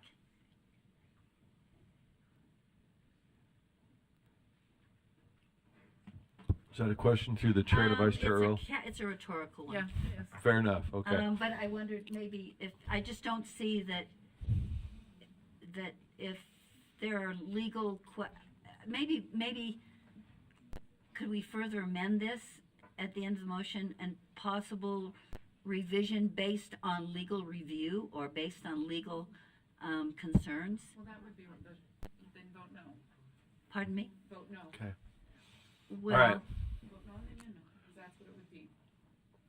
Further questions, no, I'm comments, sorry, I'm not understanding what you're rhetorical saying. or otherwise? I think she's stating that you presented a rhetorical question and indicates a possible no vote, if I'm interpreting correctly. Well, if you vote no, then it would be just the legal review, and I think that's what you're saying, right? If you vote yes, then it would incorporate two pieces. The legal review with Okay, that's this. clear. Yeah. Thank you. Yep. Okay. That make clear. AAG Buse, and then I hear Member Klein, I think, but we've got Member AAG Buse. I just want you to keep in mind that sometimes it's hard to say whether something legally black and white doesn't fit, that a lot of times it's in a gray area. Right. And so it's very hard when you say, is this legally, technically not, but it may, in a gray area in a way and interpreted, feel like it doesn't fit within the law. So it's a really hard thing to look at it and just limit it and say, I'm only looking at this from a legal perspective. It's Thank difficult. you. Remember, real quick. After lunch, we're going to go to one comment per person, or we're going to be here till. Did we have somebody online? Member Klein? No, not yet. I may have just given the wrong. The broader scope is what you're saying, and or use a different word. The not explicitly legal review. So we as board members have to make policy changes, right? And I think if this passes, we will hear from AAG Buse on legal questions. We will also have the discretion to make our own choice on what revisions, as I understand it. It won't be limited to what we were told by council, but we will be informed by council, I presume, under this, correct? Okay. All right, I don't see any final lights, so let us vote. The motion then is to add to the end of the motion and possible revision. Let's vote. Member Klein? Yes. Member Klein's a yes.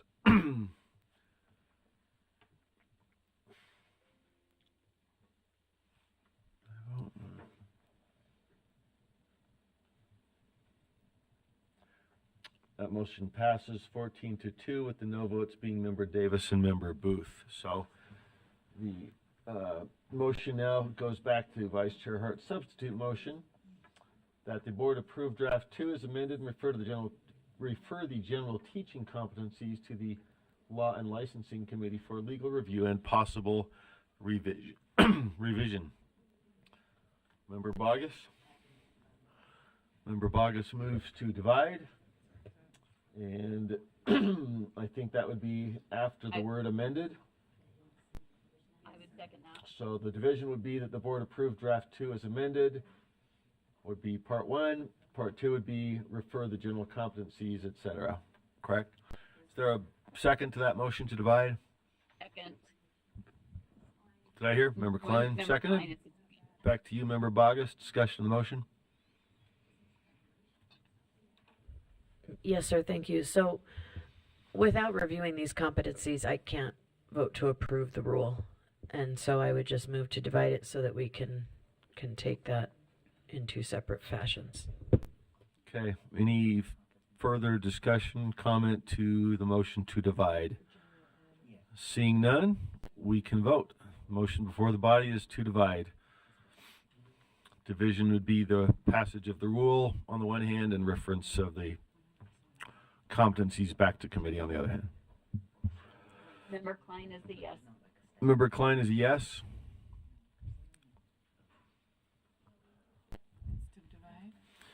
Yeah, motion is to divide.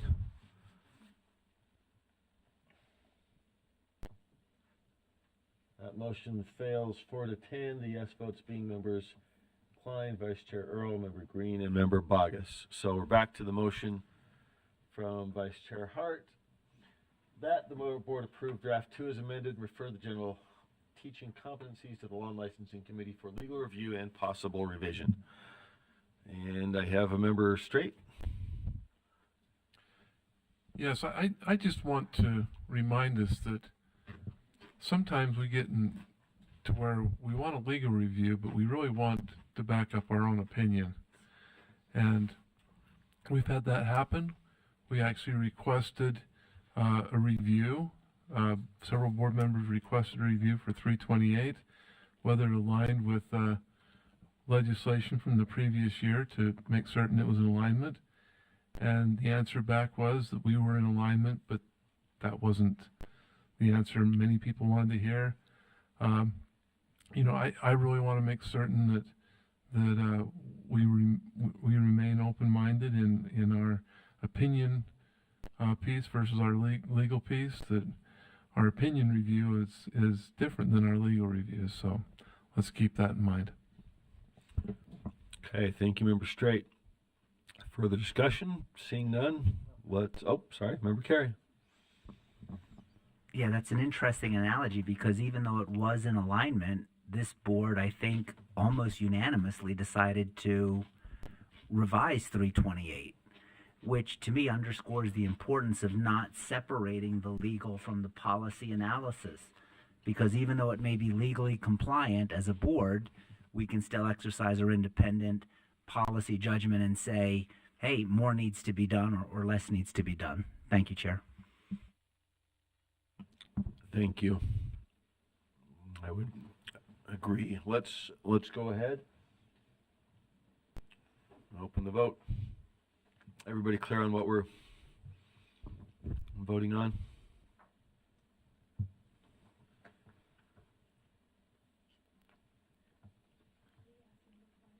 Member Klein? I have to abstain. Member Klein abstains.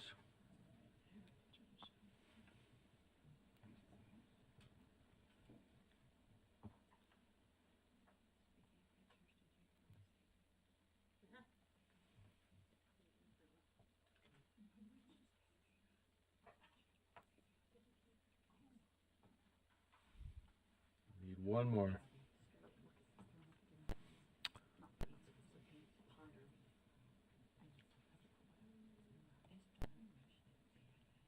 Okay, voting's complete. That passes by a vote of 9 yeses, 2 abstentions, Member Klein and Member Bogus, 3 noes being Member Davis, Member Green, and Member Booth.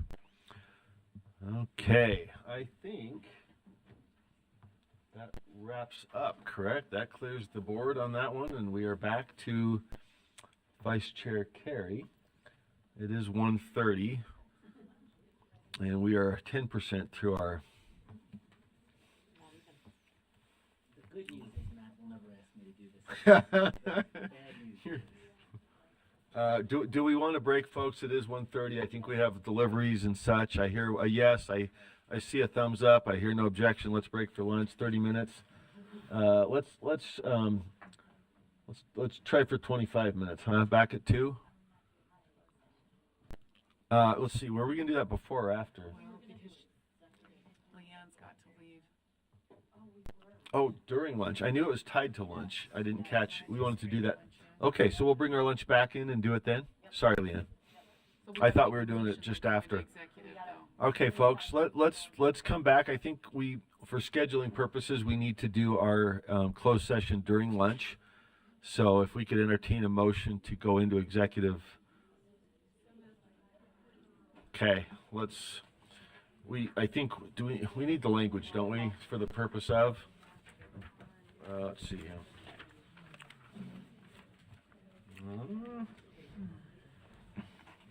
Great. All right.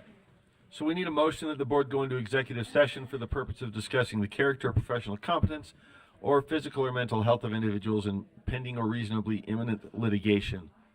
Is there a motion? Cindy did, but I did. I moved. So moved. So moved and seconded. We get a second? Okay, thank you. Okay, the motion is to go into executive session. Member Bogus? no. Member Booth? Yes. Member Klein? Member Klein, the motion is to go into Oh, correct, I forgot. All right. She doesn't participate in the vote either? Could she vote on it even though she can't enter it? Member Klein, the motion is to go into executive session. We understand you're remote and can't join, but you do have the opportunity to vote on whether to go into executive session. Sure. That was Member Okay, Klein? yeah. Okay. Member Klein is yes. Member Davis? Yes. Vice Chair Earl? Yes. Member Green? Vice Chair Hart? Yes. Member Hymas? Member Carey? Yes. Member Lear? Member Norton? Member Reel? Member Straight? Member Wood? Yes. Member Moss is a yes. We will go into executive session. We'll grab our lunch and reconvene.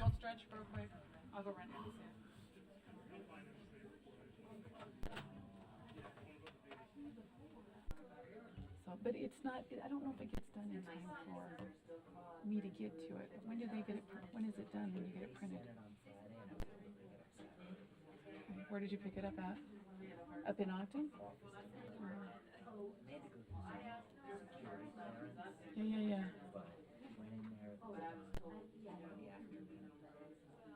I don't know, maybe I might ponder that. Because that's how I don't do well, but that I do, right?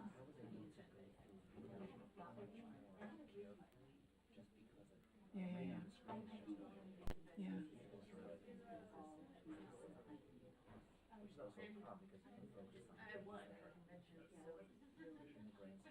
Maybe minutia, yeah.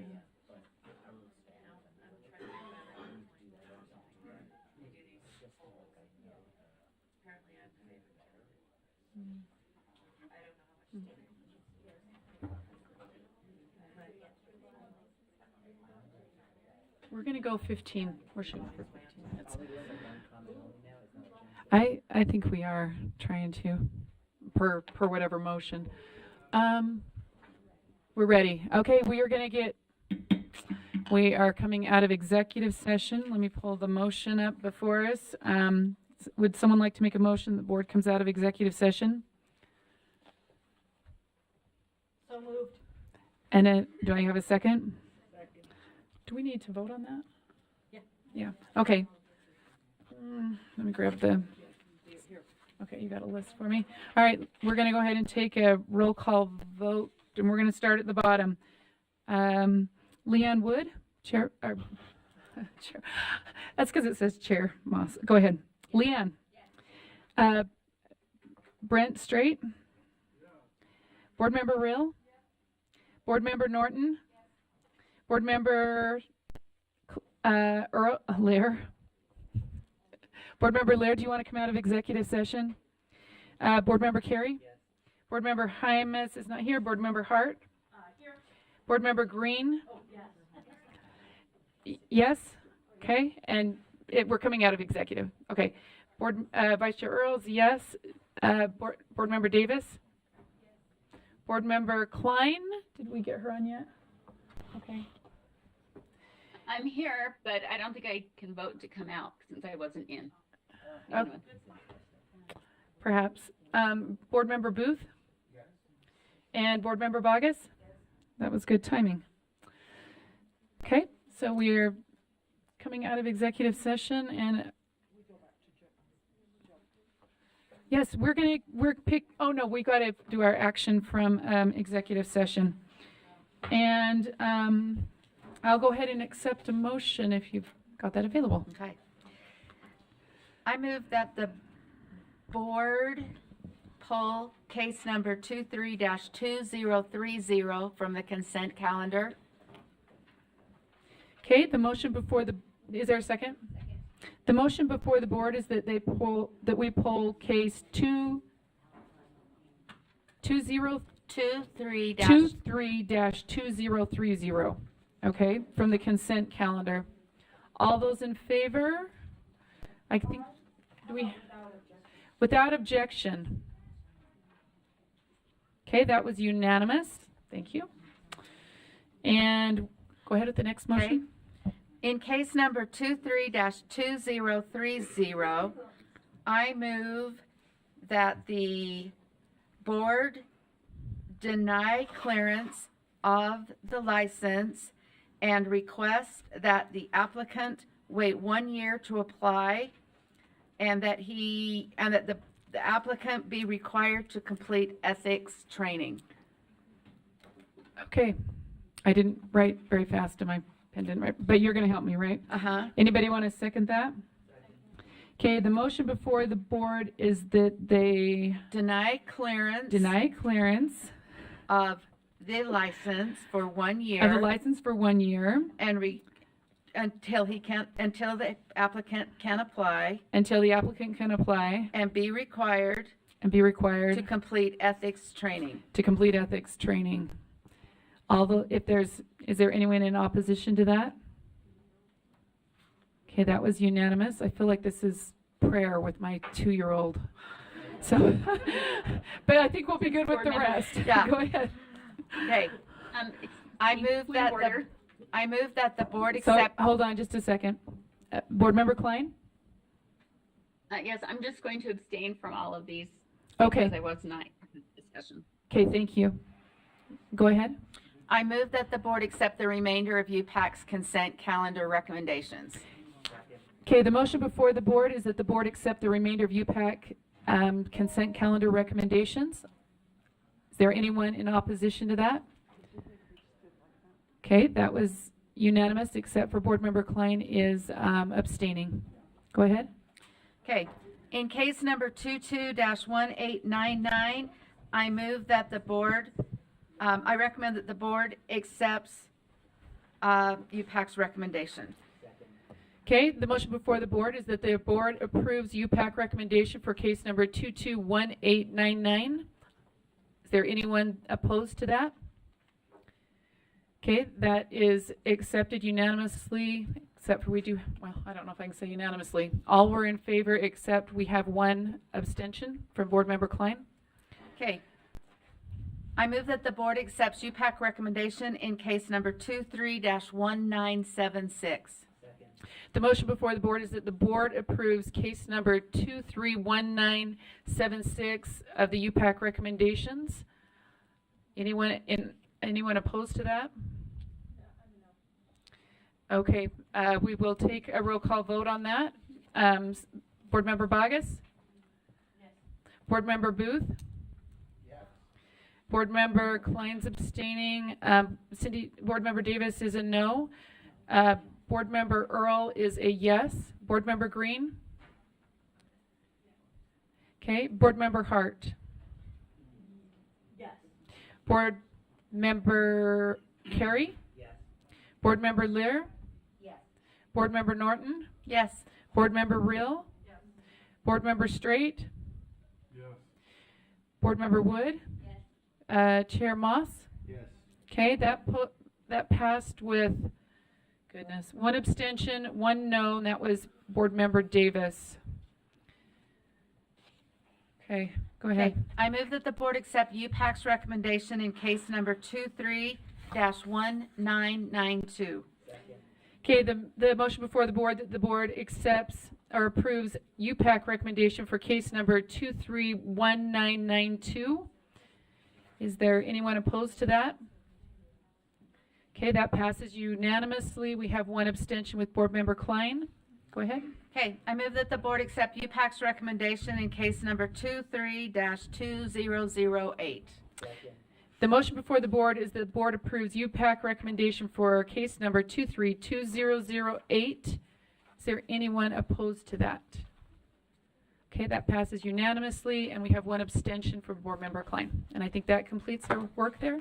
All right, and do you want me to keep going? We're going to go back to law and licensing, and yeah, we are on, I believe, number 6. Okay, go ahead. Do you want to hit the microphone?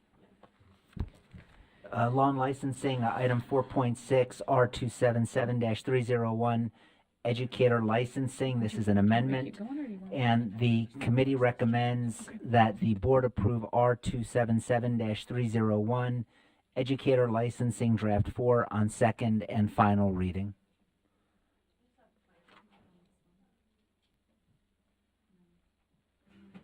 Question? Just a point of information. So as I look through this, there are like 1, 2, well, there's 2 April committee drafts, 3 and 4, and then clearly this is ping-ponged, but why do we have 2 committee drafts? Can I understand that better?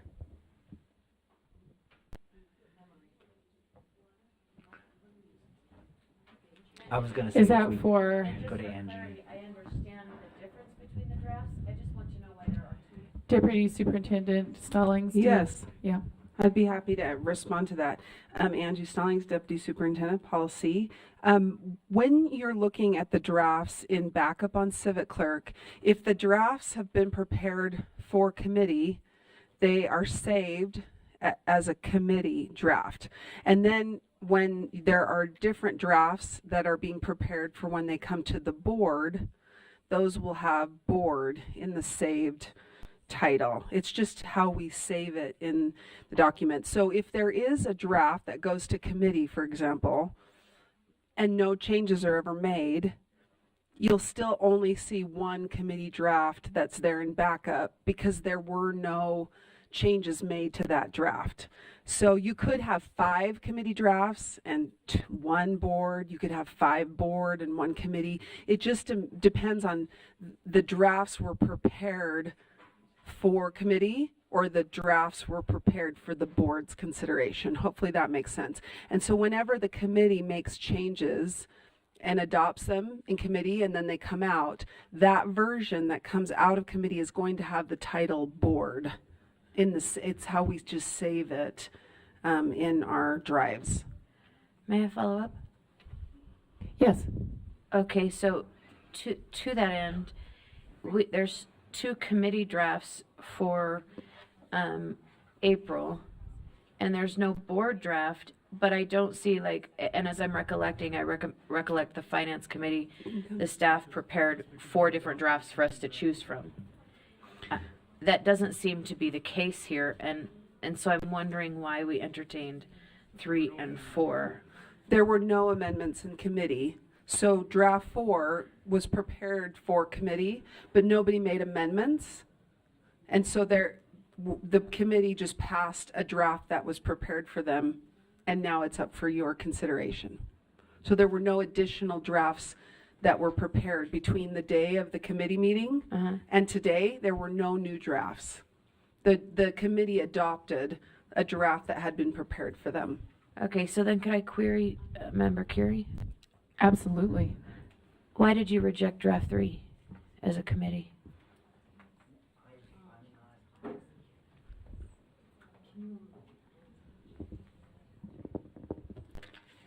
They're going to answer that in just a minute. We're having to refresh our brains.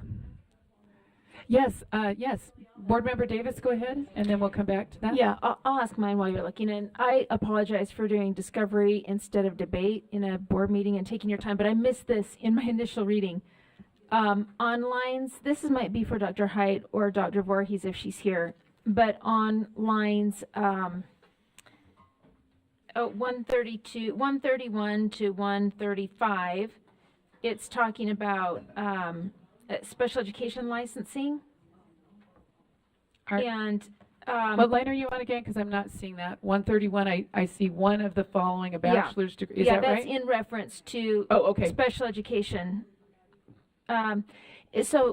Previously, we had to make an adjustment because I thought I understood that federally they had a requirement that you already had to have a bachelor's degree. If you could still do an alternate program, or you could get a license later for special ed, but you had to already have a bachelor's degree at least. But now I'm reading on 133, it's saying, or on 132, a bachelor's degree or higher from an accredited institution or current enrollment in a university-based board-approved education program that will result in a bachelor's degree. Did they change the federal requirement? Can you hit the microphone? Yes, thank you. Malia Haidt, Executive Coordinator of Educator Licensing. So the federal requirement was not changed. If you continue on into the rule, looking at starting with line 159, we have some exceptions for special education preschool special education, deaf ed, audiology, SLP, and SLT, that they should, in line 173, a bachelor's degree is required. And so federally, those are the only ones where a bachelor's degree is required. Correct. Not just to teach Elementary school, for Like- example. resource. Well, resources special ed. But it's not listed in special ed K through 12. Yeah. Then it seems confusing, the line up above. So all license areas, a minimum requirement is a bachelor's degree or enrollment in a program, but for those related to special education, the bachelor's is required and that requirement may not be met by being enrolled in a program. You must have an earned bachelor's degree. Okay, so just quick follow-up. So line 121, the superintendent may not extend an associate license with license area in special education or related. Okay, I think I see, it's a preclusion. Correct. In 120 to 123, but then it's a little confusing because it sounds like the next things actually are still referring to special ed, but I'll let it go. I It's thank just you for the clarifying. organization of the rule. Okay, all right, we got that clarified, right? Okay. Board Member Carey, did you have an answer for us? Would you hit his thing? Yeah, that'd be great. Thank you. Yeah, this is to Board Member Bogus's query. And it's my understanding that the reason that line draft 3 was rejected was that the board, the Law and Licensing Committee, thought that lines 67 through 72, lines 292 through 295, and line 306 could be in conflict with state law. And that's why those were taken out, and draft 4 was the one that came out of committee. Thank you. Okay, all right. The motion before the board is that yeah, go ahead. I do Board have- Member Carey? Yeah, I do have one question for Dr. Height, and that is lines 23 and 24 on draft 4. I don't know where I saw this. It could have just been in a dream, but I thought I read that the language before this language was that the regional accrediting body could do what we're now saying only the Department of Education can do. Can you explain, was that right? Was it a dream? And why the change? Sure, Chair, if I may. The difference is that a regional accrediting body, like the Northwest Accreditation of States, is now the term regional accreditor is an antiquated term. It was sunset in 2017, and so we're catching up our language to state that they must be an accredited body, and the U.S. Department of Education is who regulates who is and is not an accreditor. When you're done, I have a question. Yes, go ahead. So this is linguistics. It doesn't change the fact that the organization formerly referred to as a regional accreditor is still the accreditor. We're just changing code to reflect that, the rule. Correct. Thank you. Thank you, Chair. Okay, and then I do have a question in relationship to that, because we've chosen to allow accreditation by outside entities. But if we chose not to do that and we chose to do it as a state, as was discussed maybe a few years ago, Sure. would they have to be recognized by the United States Department of Education? So if we as a state determined that we were going to accredit universities, then Never these mind, are for sorry. universities. These are not Taking it all back. Don't even Universities. answer. I don't want to accredit all the universities. Our school accreditation. I don't have enough staff. But you know this, so Yeah. I don't. Sure, I'm not no, trying to be rude. you got it. We'll move on. Got it. Okay. Is there any additional questions? Okay. The motion before the board is that the board approve R277301 Educator Licensing Draft 4 on second and final reading. And we're ready to pull that up.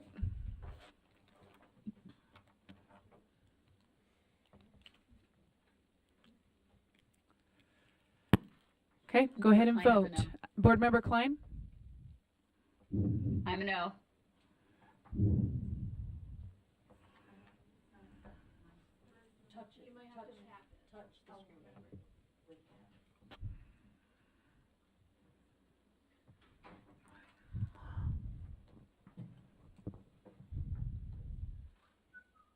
Where are we missing? Okay. You certainly are, and we're still missing someone else we're missing. I don't know who. We should have 14. Oh, we only have 13 people? Member Straight, could you vote? Just push it harder this time. Okay, the vote is final, and that passes. The no votes are, who do we have? Board Member Green, Board Member Klein, and Board Member Bogus. Okay, go ahead. Do you want to turn his microphone back on?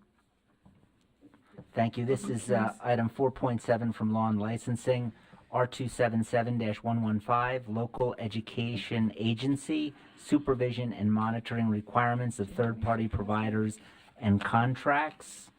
And the recommended action for the board is, the committee recommends that the board approve R277-115, Local Education Agency, Supervision and Monitoring Requirements of Third-Party Providers and Contracts, Draft 2 on second and final reading. Okay, is there any discussion? Okay, the motion before the board is that the board approve R277-115, Local Education Agency Supervision and Monitoring Requirements of Third-Party Providers and Contracts, Draft 2 on second and final reading. And I would have. I'm sorry, Board Member Klein, did you have something? Yes, I would just speak against this. I'm concerned that this is putting LEAs in a position to, it looks to me like they are ceding their responsibility, like a local board is ceding their power to outside third-party entities, and their job is going to become simply a compliance arm while they outsource what districts have traditionally done. Okay. Am I reading that wrong? I think it's the other way around, but I can let someone from the committee speak to that, and maybe they could answer that question. Vice Chair Hart? So, I can go into detail, but basically, it used to be, prior to this, what we're recommending, it used to be that all of that was outsourced to the third party. What this does is bring back the enrollment and the accountability for the student to the LEA rather than outsource that to the third party. So this brings that piece back to the LEA. Do you have an additional question, Board Member Klein? So it's making the LEA accountable and responsible for what third-party providers do? Is that what you're saying? That's correct. If a third party, it is allowed to work with a third party and write a contract, but the LEA cannot cede its responsibility for the student to a third party in its entirety.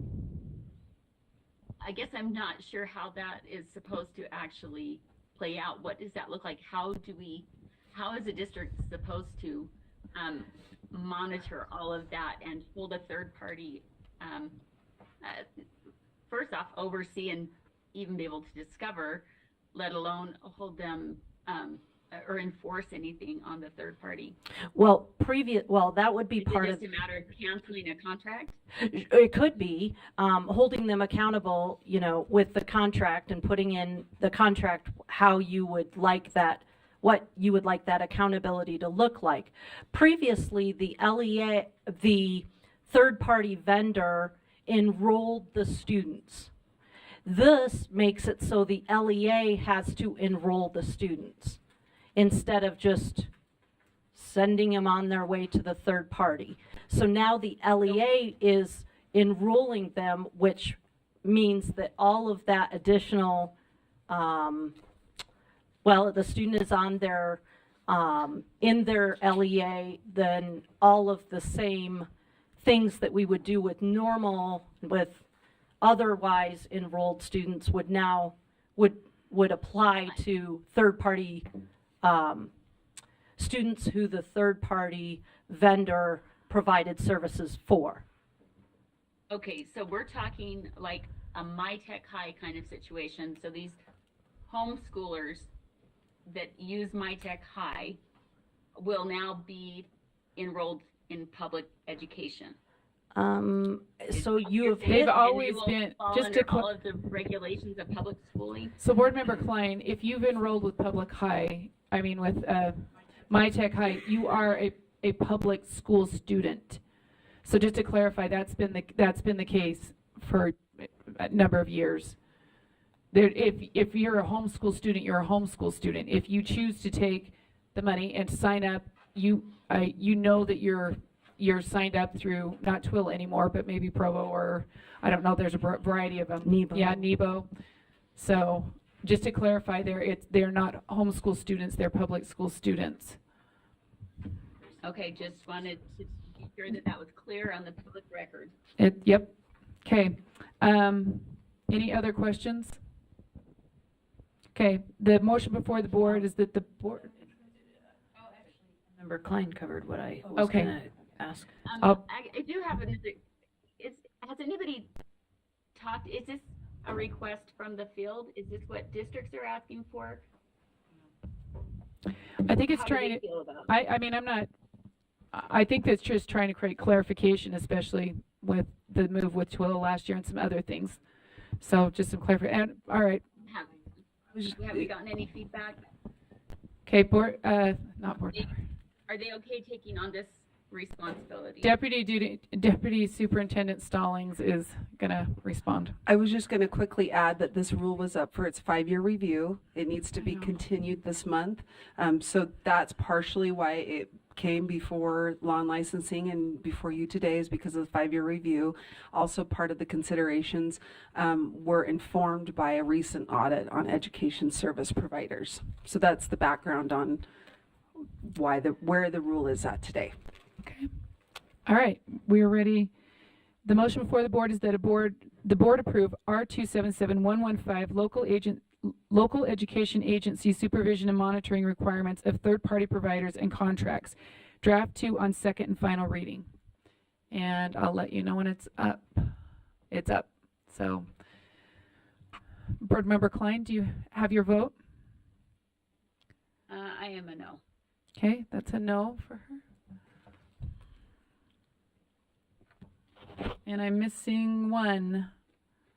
2? Okay, here we go. We've got 11 in favor, and so that passes. I have Board Member Green's a no, Board Member Klein's a no, and Board Member Bogus is an abstention. Okay, Board Member Carey. You can turn his mic on. Thank you, Vice Chair Earl. This is item 4.8, R277323, Public Educator Evaluation. The recommended action for the board is that the committee recommends that the board approve R277-323, Public Educator Evaluation, Draft 2, on second and final reading. Okay, do I have any comments to this particular item? Yes, Board Vice Chair Hart. Yes, I would like to propose an amendment. Okay. That on line 65, that we strike lines 65 through 71, so that it says on line 60, so basically the sentence starts on 63 and says summative evaluation rating means an annual rating of an educator's performance that assigns one of 3 levels. And then those 3 levels are not defined.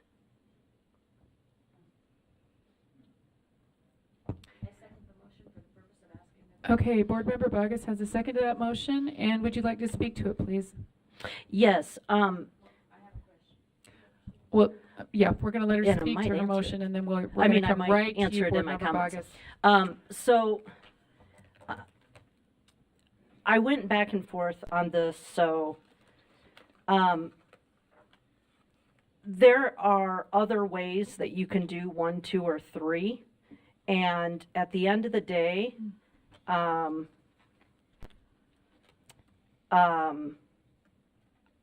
just don't think it's absolutely necessary, since we're not reporting to the state level, that those are defined in rule. I think the LEAs can define it using words that make sense to them. I don't think it adds anything to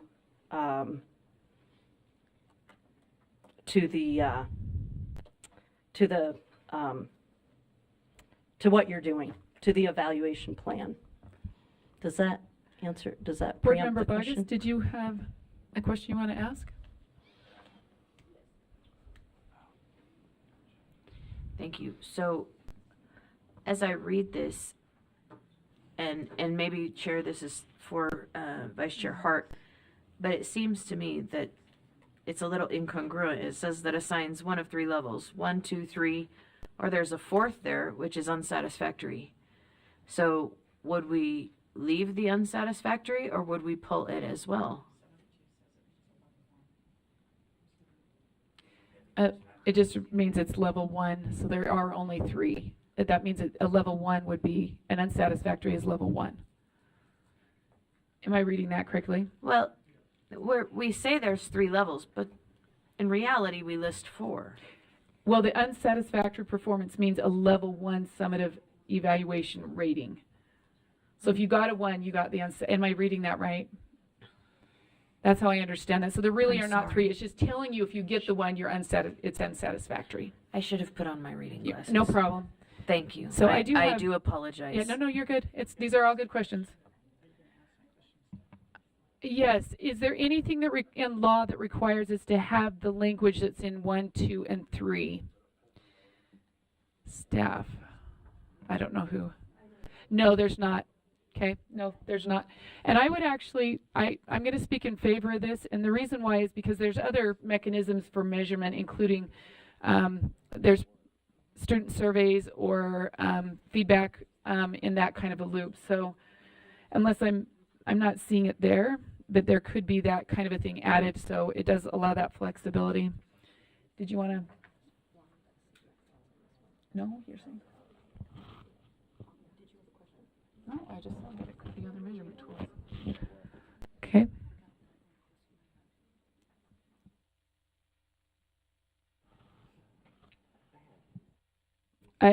Board Member Lear, do you have a question?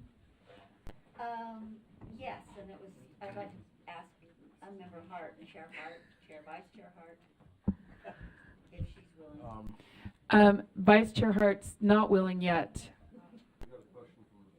but she's gonna be able to answer your question in just a second.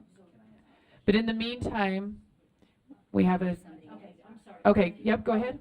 I'm just wondering if you're willing to answer. Yeah, it is, but you got to use your mic. Yeah, sorry. Is your amendment in response to information from LEAs and school districts? It's just school districts, so it's not charters, or is it just your own lived experience, or what? A little bit of both. In talking with colleagues, there are some different ways that different terminology that you can use, and I don't think that USBE setting the terminology changes materially. It's a constraint that is not needed. For instance, I might say, oh, I can't even think of the example now. You're putting me on the spot on that I one. understand. You've probably given me enough information, but let me just repeat back to you what I thought I heard in that. Well, I won't repeat that back to you, but let me just express a reservation, not Sure. and that is that before, though imperfect, LEAs have been able to, school districts, not LEAs, but school districts have been able to look at evaluations from other districts and get some information about an educator's effectiveness. doesn't necessarily allow for that continuity across the system. No, yes, it does, because you still have levels, and it would still be defined. I just philosophically don't think that we should go beyond what is prescribed in code unless there is a very good reason. And I couldn't produce a very good reason when some of my colleagues asked me why we chose these words. Okay, that's helpful. Thank you. All right, Board Member Davis, did you have a question? Can you turn Davis on? Oh, I'm sorry, Board Member Carey.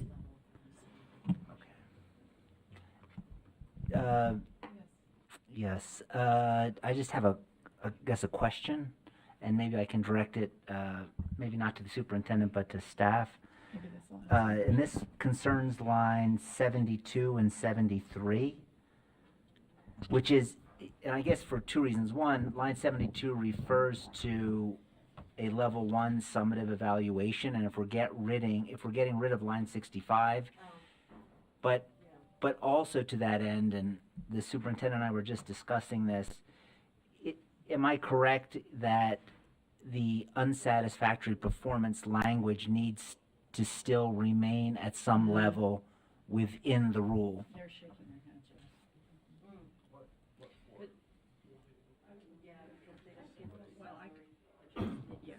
What's the significance of unsatisfactory? Salary. There's also supports within the rule if you're unsatisfactory. What other things flow from unsatisfactory? Julie, do you want to come up here on that? We were going to say, because there will still be a level 1, it just, it'll be whatever the LEA defines it at, that language probably still works. You could change that to the lowest level rating if you felt that would be more clear. Do you want to explain the consequences of the unsatisfactory performance for them?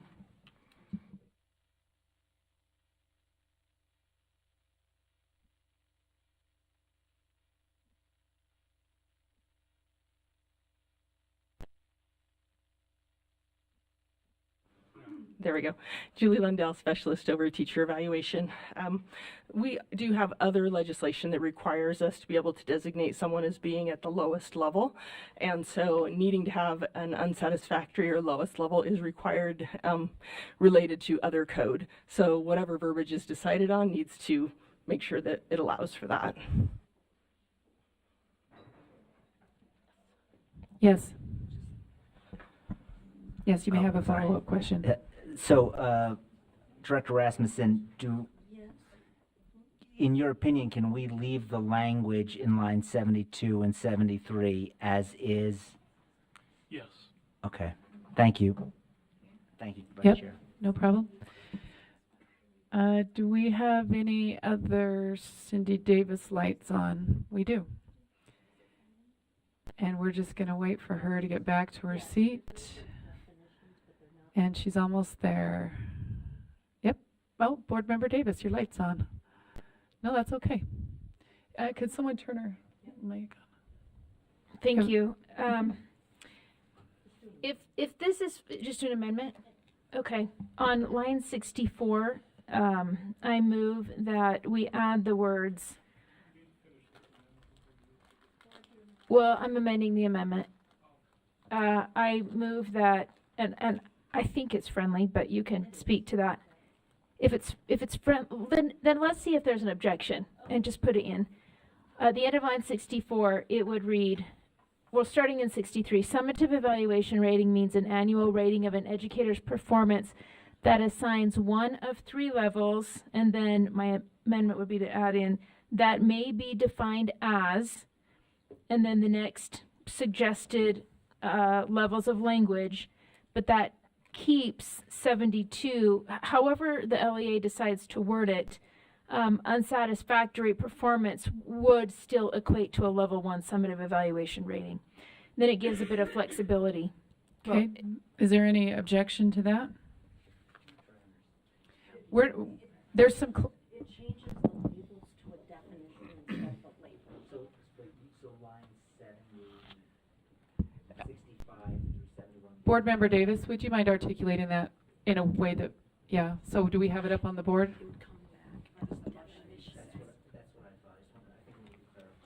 So the motion would, That may be defined as? so this was, so far doesn't have an objection, but what it would read, how it would read is line 64 would read performance that assigns one of 3 levels that may be defined as, it continues on, just like it's written in the rule. So what it does is it keeps a 3-level requirement. It allows LEAs to tweak the language to what they want to fit their needs, but whatever they choose for the language in number 1, it has to indicate that it's an unsatisfactory performance. So it changes the label to a definition or examples, but it doesn't force the language. Can I?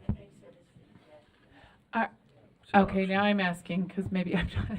So 65 would be unsatisfactory, on line 65, 1 would be unsatisfactory, 60. It would be however that district defined unsatisfactory. But it would be the lowest. And it is the lowest. It has Can to I- mean that. Okay, so is that up for us to? Yeah, Chair Mouse. would you please? Okay. Mouse. Okay, you want to hit? Oh, go ahead. All right, I have a similar question. This is just kind of aligning. So line 182 talks about support for educators.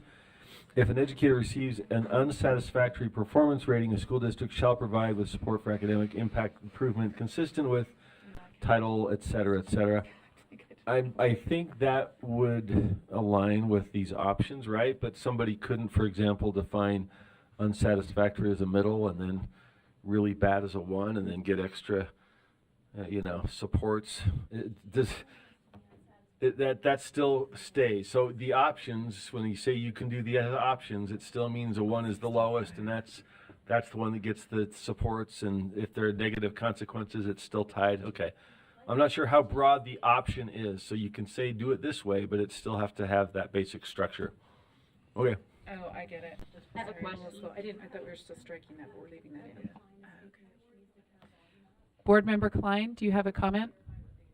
Yes, I'm just looking at lines 122 to 126. Okay, we're still, so after we finish this But it item, has to- go ahead. It has to do with that. I'm just wondering, it mentions that a local school board may adopt the Utah Model Educator Evaluation System approved by us, by the board, an adapted system or a system developed by the school district consistent with this rule and Rule 330. So I haven't looked at that document, the Utah Model Educator Evaluation System, or we are proposing in these motions consistent with what's in there, or is there something in there that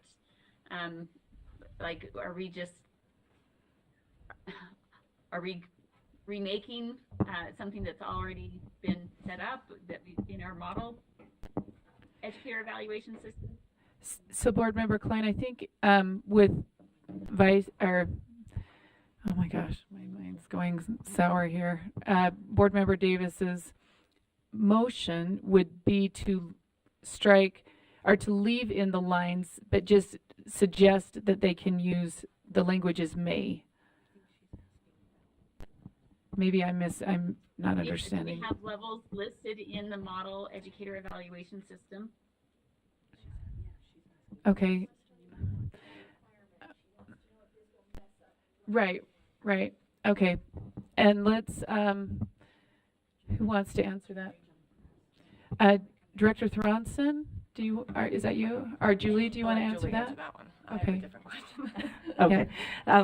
No, the proposal would not mess up a proposed model evaluation system. We're directed in code to have a model, and we have a model that's been in place for probably 10 or 15 years, and after this rule is passed, there would be another model developed that aligns with this rule once you've made that decision, but this would not change that outcome. So if I'm understanding you, that when this rule gets passed, that the alignment would take place to make sure it aligns with the rule. Okay. That's correct. Thank you. Board Member Carey, did you have a question or comment? I do. Yeah, just to, if I may direct this to staff. Yes, please. So my question is, the next item on our agenda is the repeal of R277531 public educator evaluation requirements. Are we repealing that, assuming the successful passage of this rule, because that's where the alignment would then take place?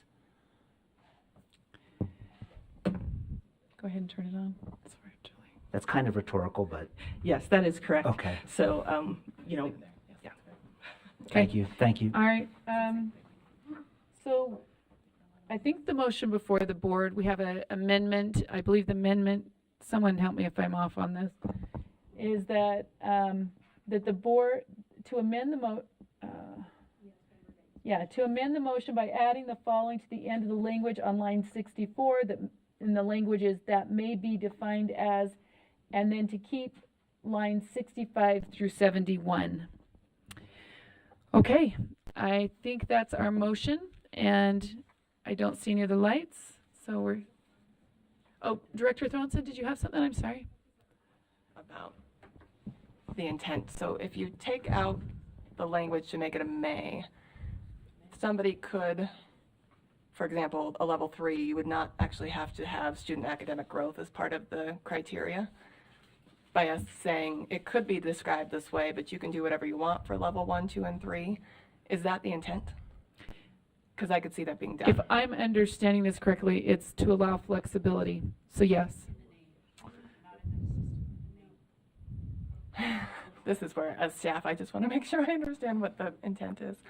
Will you ask it one more time, and we're just going to check with this. Yeah, so is the sponsor of intent this to amendment. say they don't need to call it 1, 2, or 3, or is the intent that the definitions of 1, 2, and 3 don't hold? So I don't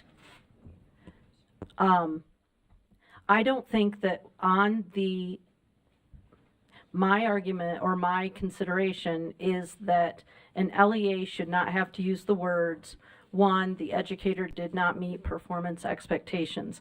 I think they should be able to write something else for 1, but the definition, whatever they write, has to be their LEA's definition of not meeting performance expectations.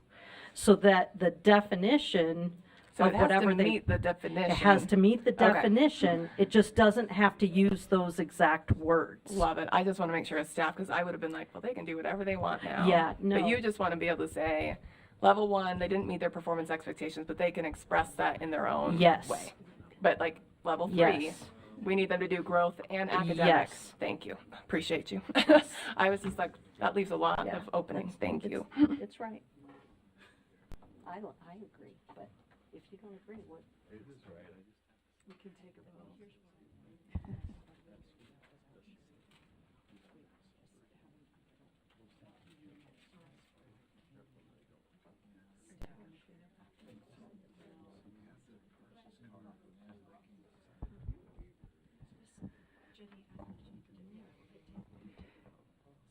Okay, what do we call this? A point of, we have just a point of order. We're going to take just a quick raise your hand, because we will probably pick up some dinner tonight. I'm guessing we won't be done.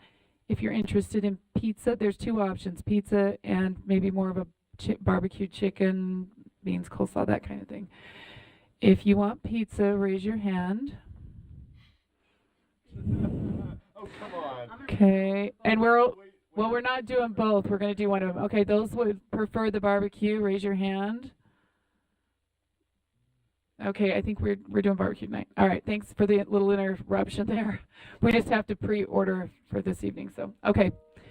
I don't know where we're at now. Oh. Okay, we're ready for Board Member Davis's motion, which is to amend the. Okay, it was friendly. We had no objection. Sorry, I got sidetracked by barbecue or something. I don't know. I'm sorry, I object. Okay, objection. So we will take that vote, adding the language in. Okay, so we will take this as an amendment to the motion, amendment to the amendment, right? Okay, so the amendment before the board is that the board amend, to amend the motion by adding the following to the end of the language on line 64 that may be defined as, and then also keeping lines 65 through 71 in the document. And we'll have this up for vote.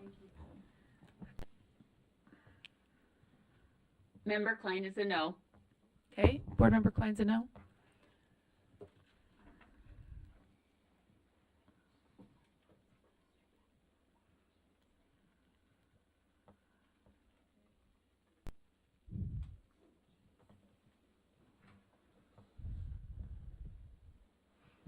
I'm missing one vote.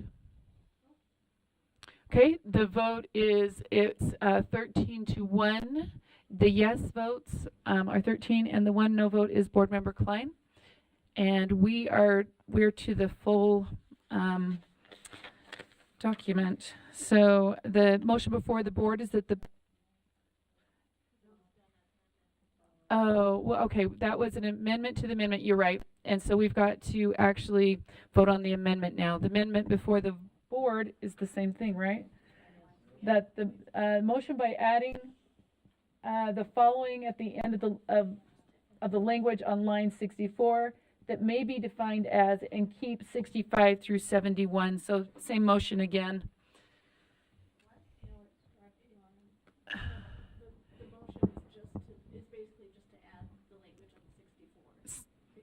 So our motion, okay, the motion is to add the language on 64.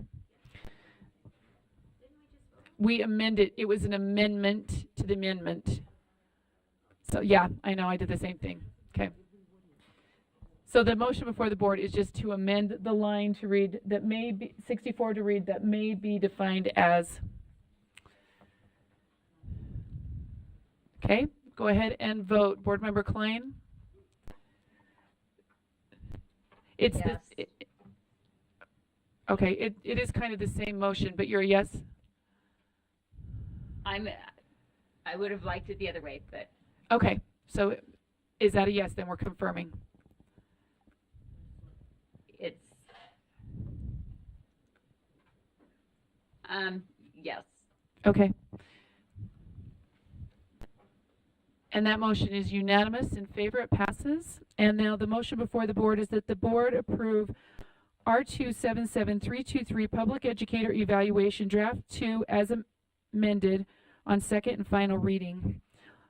And we'll just wait a second. And as soon as that comes up, we'll vote on that. Thank you. We're just...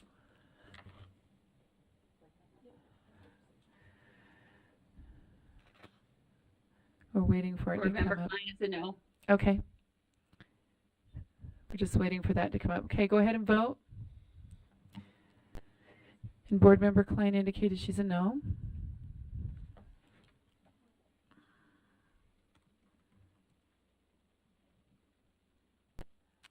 Okay, that's 14. There's 11 yeses and 3 noes. And if I'm reading this correctly, I've got Board Member Bogus, Board Member Klein, and Board Member Green. Did I read that correctly? Okay.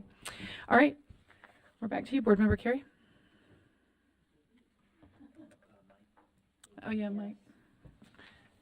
Thank you, Vice Chair Earl. This is law and licensing item 4.9, R277-531, public educator evaluation requirements for repeal.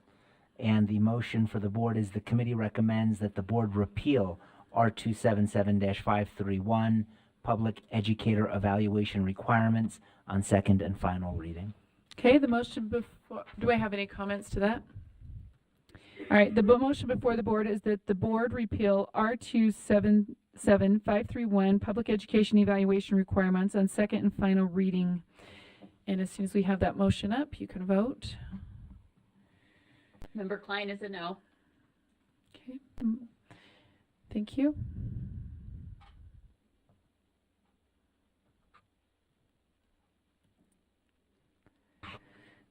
All right, I'm missing a few votes. I have one more. Who are we missing? Real?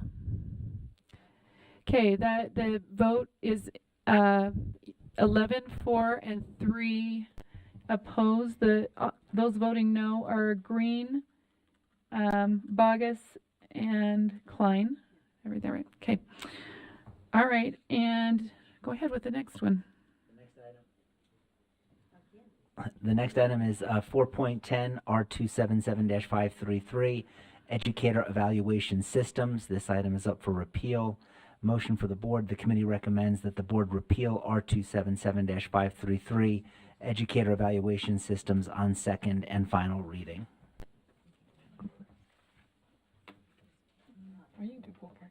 Okay, I don't see, oh, I do see comment. Board Member Bogus, did you have a question or a? I do. I'm just wondering why all the repeals are after all of the things. Shouldn't we repeal before we? Then you wouldn't do have something anything in else? place. I think you have to put something in place and then repeal. Well, that seems like we're putting the cart before the horse. Okay. I can check and confirm that, right? Is that, the question is if we, so you've got to put something in place and then repeal. Okay, so that would be the order instead of the other way around where you would repeal something and have nothing there, and then, because then if you didn't vote for the other item, you would have nothing. Does that make sense?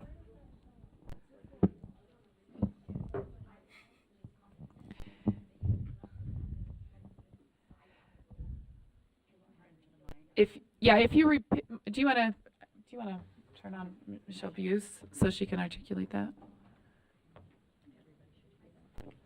It's just, I'm just saying it out of, this is what would happen if you did it the opposite way and you had a day like today where you had some difficult situations and you couldn't agree on the rule and you sent it back to committee. You'd be left with nothing because you would have already repealed it.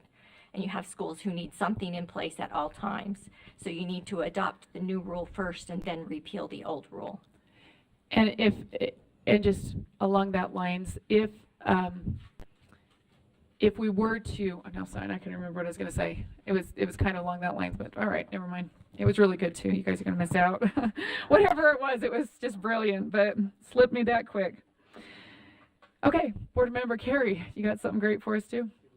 Oh, whoops, did we not vote yet? Sorry, that's right, it was a question. I thought we were ready for that. The motion before the board is that the board repeal R277-533 Educator Evaluation Systems on second and final reading. And Board Member Klein, what would you like to vote? No. Okay.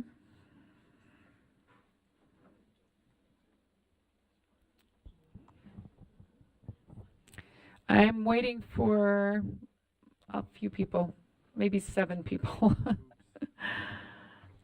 We're missing, okay, I'm still missing one more.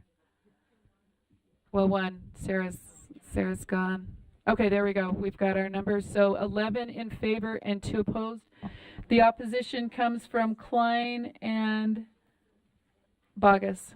Those don't stay in the same order, so it's like I'm wondering who it is. Okay, all right, we're ready. Item 411, and this is Utah Adult Education Policy and Procedures Guide, incorporated by reference in R277-733.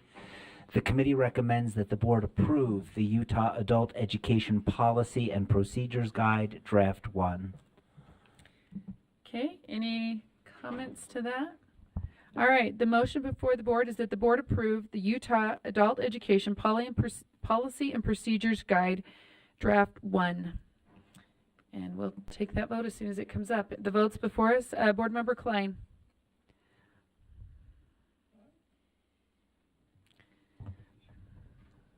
No. I need 2 more votes. She's right there. Okay. Okay, so the vote is 13 yeses and 1 no, maybe? Board Member Klein is a no on that one, so that one passes. Go ahead. Mike. From Law and Licensing, this is item 4.12, R277-733, Adult Education Programs, and the motion for the board. The committee recommends that the board approve R277-733, Adult Education Programs, Draft 1, on second and final reading. Okay, I'm not seeing any lights. The motion before the board is that the, oh.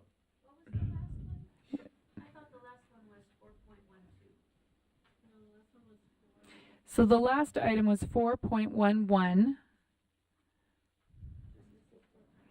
This one's 4.12.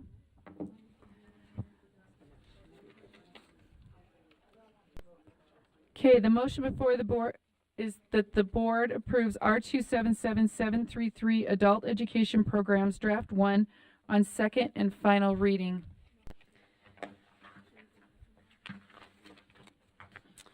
Okay, and we're ready.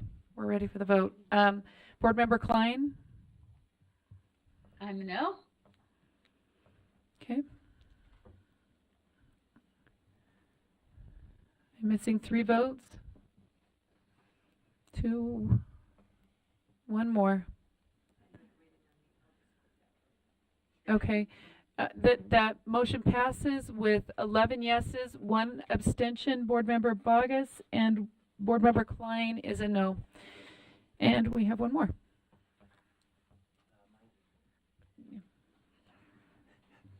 So this is the final item from Law and Licensing, 4.13, R277-929, State Council on Military Children.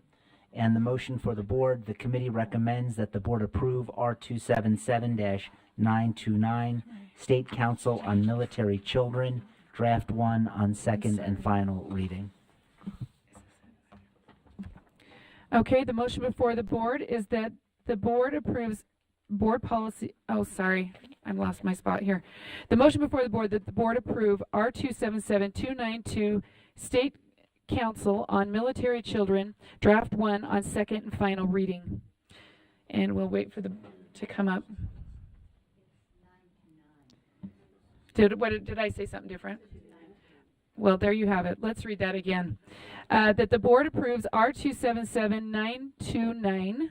How'd I do? Okay. State Council on Military Children, Draft 1 on second and final reading. Go ahead and vote. Board Member Klein?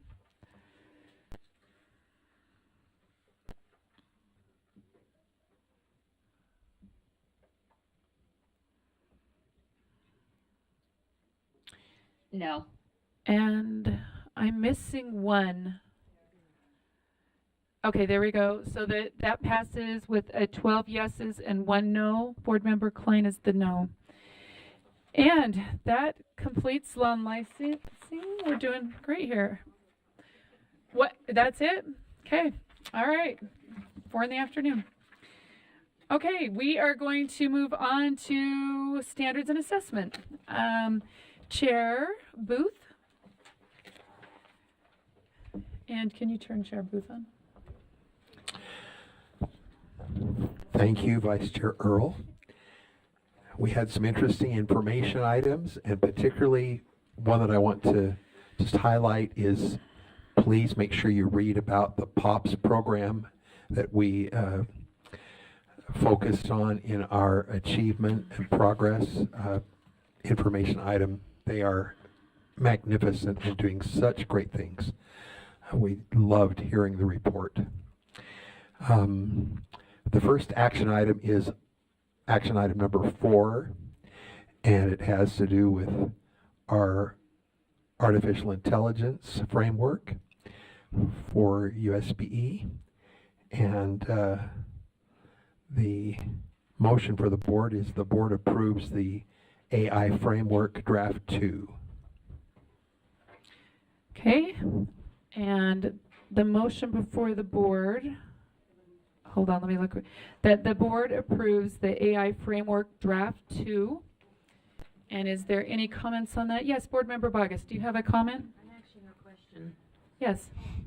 And I don't know, Vice Chair Hart, or Earl? Yep. who I would direct this to, but I'm actually looking for the the privacy policies that we want in terms of AI and how we protect our students' intellectual property. Okay. Because I don't see that in the Deputy document. Superintendent Patty Norman, and I just maybe an FYI, this is going to be coming before standards and assessment. It's going to be a running item because we feel like there's going to be enough change, and I don't know if, right, am I saying that right?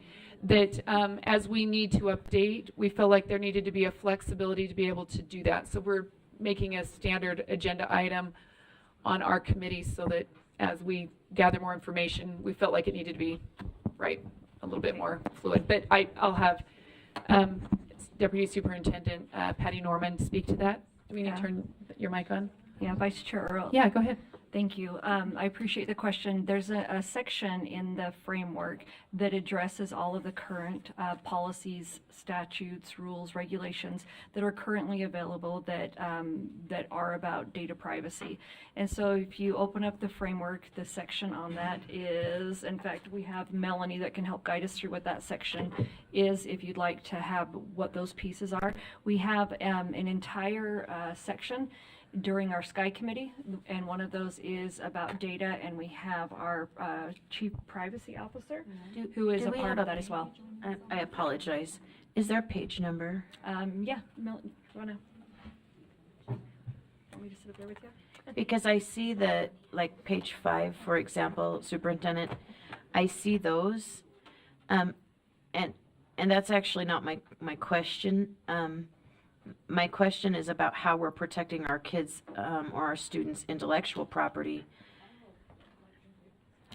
their intellectual property, and then and I forget my other question. What was my other question? I thought it was about privacy. Oh, the when students use AI, what is the privacy policy that governs that? For example, not necessarily with the app itself, but with access to like an entire device, because we have lots of those things going on these days. And Is there someone that could answer? Yeah, thank you. Katie, or yeah. Is there someone else or someone else? We want Katie to answer this problem. If she can't, then someone else can. Would you mind sharing with us what your thoughts are? Sure. Yeah, Katie Chalice, the privacy director here at USBE. And actually, Vice Chair, I would benefit from perhaps like a restating of the question if that's Absolutely. Okay. Would you mind restating? What can you turn the mic on? Yes, ma'am. So I'm concerned how we're protecting our students' intellectual property, because once it goes into AI, it's then kind of retained, chewed up, and spit back out as a product of AI. And so I'm wondering how we're protecting their intellectual property. And then my second question was, actually, I don't like it when people ask me 6 questions at once. So let's start with that one, then I'll go to the other one. Okay. I have some thoughts about the intellectual property, but I actually don't feel like the subject matter expert. Do either of you want to speak to that? I want to hear what you have to say, and then I'll speak to it. Oops. Yeah. Okay, that's great. Trying to decide how much to get into the weeds. It's a really good question, Member Bogus, about intellectual property, and this is obviously like a new space that we're navigating. I will say that there's some language in the standard data privacy agreement that our LEAs traditionally use when they're entering into agreements with ed tech products, including AI products. And it has some provisions in place specifically surrounding intellectual property. Primarily, the goal there is to acknowledge the protection of that intellectual property, and secondarily, providing an option for a student to transfer their student-generated content into a separate account. But I don't know to what extent that resolves your question. Yeah, so we can keep answering. I just want to just remind people, this is just a framework to start with, but these are important things that we may even down the road want to make sure if we don't have something that Board Member Bogus is talking about, that we can actually insert that into our framework. Go ahead. Who's going to speak next? Vice Chair Earl, may I address Yes. Board Member August's question. Okay. One, we would love to have a study session on this, just so you know. Throwing that out there. Okay. Or if you want to just talk individually, we're more than welcome to meet with you at any point in time. Second, when it comes to the intellectual property, right now what's being done in most of our schools is they have what's called a walled garden. And within that walled garden is where information that they have that is secure, and that has secure to them, like a school AI. Here at the office we have Copilot that is secure, and that information does not go out. So they may be able to, if you look at like a hub, so you have this hub of information that's very secure, and it has sensitivity labels, it has privacy labels, it has different ways that it can be accessed or shared depending on what that document is. And then it has this whole, World Wide Web that's out here. When we have a walled garden that is a specific license, the information stays here. Students can go out and get something, but this can't go back out. So if it's their intellectual property, it stays within the walled garden and it doesn't go back out to the web. And so they would, if they pull something in, then they would say, just like APA format, they would say, I got that information from via ChatGPT, via School AI, via PowerSchool, whatever that is, but it stays then as new property once the student has created that new property. So their name goes on it, and that is theirs within the walled garden. It doesn't go out unless the student chooses to place that out on a public forum. Yes. Actually, that's really great information, and I appreciate that. And your hands actually were really great represent. I mean that sincerely. I'm not poking fun. That was awesome, and I love that. My concern would be, can a student enter a contract to let their own intellectual property go if they're under the age of 18? I'm not the legal on that, but I would assume absolutely not. I don't think that in our schools that we're having students enter into contracts. I don't think that'd go beyond the scope of what a school or a district would do. So, so if I may, would it be safe to say it's not going out because they can't legally enter into that contract?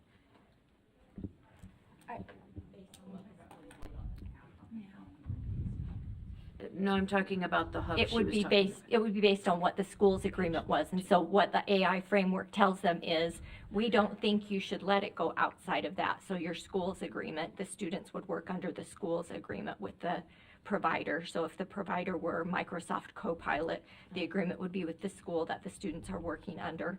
And so our recommendation under the AI framework to the LEAs is that they keep it inside that walled garden.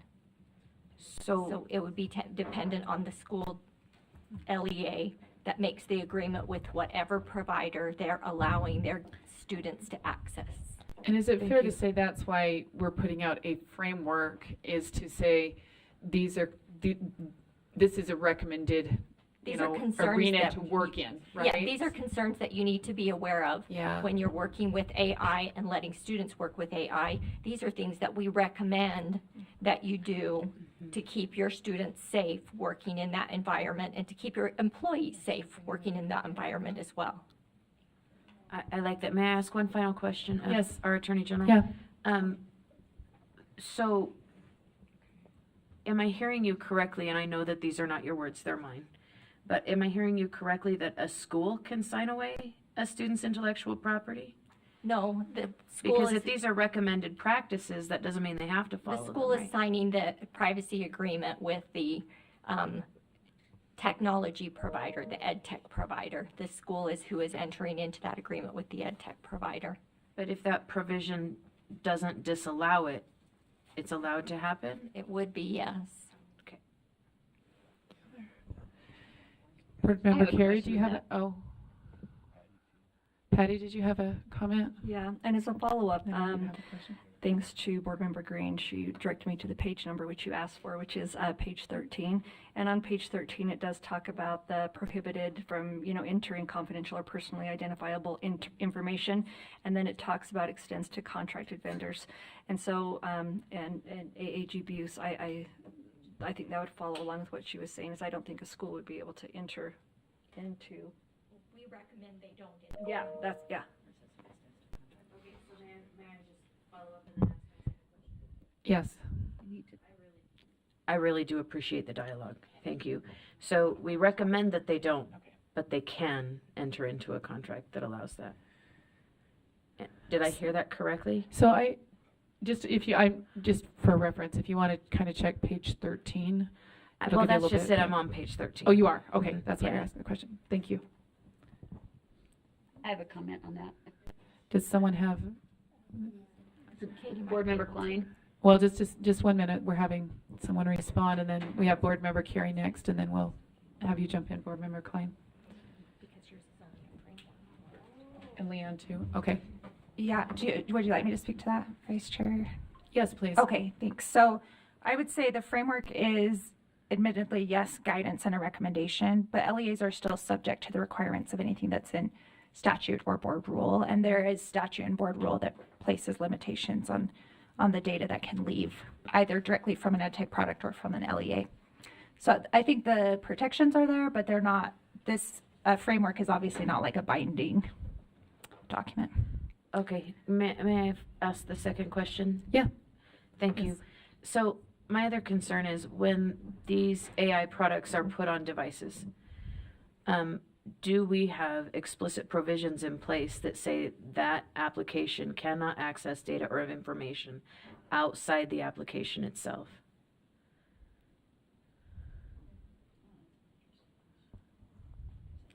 Vice Chair. Okay, thank you. Assuming that that they've signed a what's the term? Data privacy agreement, DPA, then I would say the answer is yes. That there is language in place that prohibits that. If an LEA went rogue, again, contrary to statute, and entered into a contract with an agreement, there's no guarantee there, but that would be problematic because they wouldn't be following the law. Okay, I see someone else coming, but I do Okay. appreciate the answer. Yeah. Board Member Carey, are you wanting a question or comment? Yeah. Can you turn Board Member Carey on? Thank you. Just to come, I don't know if you can ever get ahead of AI. It's moving so fast, but I think the goal is not to fall too far behind. Right. And I just want to thank the superintendent for her leadership on this. The committees that have already been established, and you have been working on this a long time, and you've reached out to board members, and I'm grateful for that. But I think the issues that Board Member Bogus are raising are very serious. I just saw a study, you're probably familiar with it, where they can take de-identified data and use AI to re-identify the people that we've de-identified. And so those things are obviously a serious concern. So thank you for everything you've done. Thank you, Superintendent. And I do think it will take us all being very vigilant on this. But thank you. Thank you, Vice Chair. Thank you. Board Member Klein? Yes, I'm trying to find it, the information specifically, but there's something that is going through right now, I think through the Federal Register, where they're trying to, or for FERPA, or one of the federal laws, where they're trying to change it so that the school or the administrators can consent for the child instead of the parent. And I don't know if that plays into this. And I just would like to get more information on that, and wonder if staff is looking at that, or our AG, to know how we can counter that so that we don't take that ability for parents to consent away from them, and allow the schools to be able to step in and do that where the parents may not be aware that that's happening. I don't expect an answer on that right now. If somebody could be maybe thinking about that, and if they know, then they can share. But I have another question. Okay, go ahead. On page 9, I have grave concerns. Page 9? on Did you say nine. page 9? Yes, page Yes. 9. Under safety alerts, it says AI could have the ability to monitor written student communications on LEA provided accounts. For instance, when students convey distress in their messages, the technology can analyze these communications and alert designated school personnel to provide timely support. I'm incredibly concerned about this 24/7 type of psychological surveillance that's, I don't know if it's already happening, or if that's something we're looking into. Just the fact that it's in this framework as something that it sounds like the committee was okay with is frightening to me. Our kids being on computers should not, that doesn't mean that they sign away their privacy and that they can be constantly surveilled. Anybody have a response? Okay. Do you want to go ahead, Melanie? I was just going to talk about with Jordan. Do you want to turn this on? Thank you, Vice Chair Earl. So, Member Klein, you might want to check in with Jordan about how they do this. It's very select in terms of the documents that they use. So, for example, student writing in a classroom. It's not they're not surveilling everything about the student, but it's very specific to the school, and it does pick up on excuse me, possibilities of is looking for self-harm, harm to self or others. So it's very limited in what it looks at. But I would recommend that you contact Jordan to see how they're using it. They might be able to answer your questions. I actually turned my light on for another item. May I continue? Yeah. I want you to look at the 4 people sitting here, and they're a microcosm of the work that Dr. Norman has been leading around AI. The thing that's so exciting about this, we have board members at the table, we have our IT director, we have data privacy, we have teaching and learning, we have all of these people so interested that we have multitudes of committees working on this. Yesterday, I had the opportunity to hear from, I'm not going to say her name correctly, I don't think, but I'll try, Mary Murati, and she was the founder of OpenAI, and she was very fascinating in talking about it's as important to try and break the system as it is to try and create the possibilities of AI. And this is something that Dr. Norman really insists on early on. So she and Director Felt have kind of like been tinkering with the AI tools that we use to say, what should we be looking out for? What should we be trying to break? What should we see that we can get ahead of?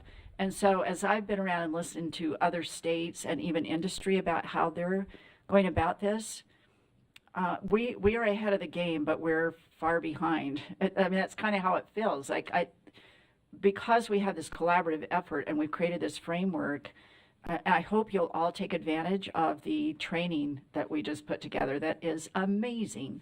Member Wood is driving me around in a Prius. We are avatars, and we are driving down the road to success with AI. And it's just, the training is awesome, but we won't let anybody even touch the app until they've had that training and gone through all of these things. So your questions are awesome. Like, these are the things we're trying to think about and get ahead of.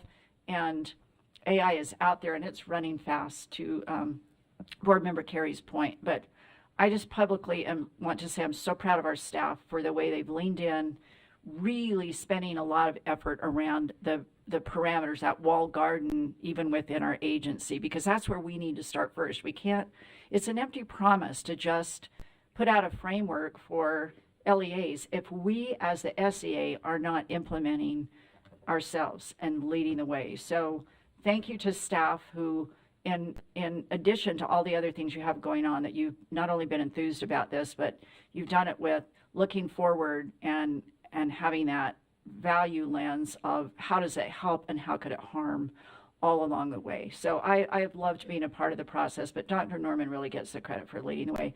In fact, we have a little game that we try to see how long we can go in a conversation without her bringing up AI. That's how much she loves this. So shout out to you specifically, Dr. Norman, but to the whole staff that's leaned in. Yeah, thank you. Board member, yeah, go ahead. One more question. I'm just concerned. I'm just concerned that my concern was kind of glossed over. What I'm hearing is that this is something that our schools are doing, and our children are being psychologically surveilled on a probably a continuous basis for any time something comes up that may look, the AI might recognize as a potential risk. And this is a violation of our Fourth Amendment rights, or our students' Fourth Amendment rights. When we switched to a tech-driven education system, nobody was asked if they wanted to do that. The system just switched everybody, and that was the expectation. And now parents are asking for something non-tech, and they're told that's not tenable and it's not possible. And now they're stuck in a situation where their kids are being surveilled and monitored, and everything they say and do and write or type is being monitored also. And this is hugely problematic, and we can't just gloss over it and act like it's not a big deal. This is a violation of our constitutional rights, and our job as board members is to ensure that those rights are being protected, and not just by it's not okay that the government does it any more than it's okay to have a stalker come in and stalk a child. If it's not okay for a stalker, it's not okay for the government. That's just a basic principle. And that if we as citizens can't do it, neither can the government. So I don't know that I want a response unless it is to seriously address this concern and not sweep it under the rug or downplay it.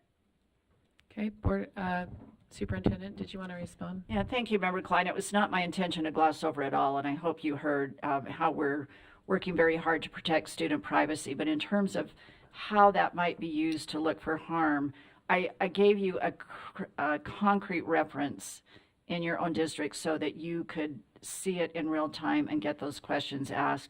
We definitely hear what you're saying, and that's been part of our conversations. It's not a matter of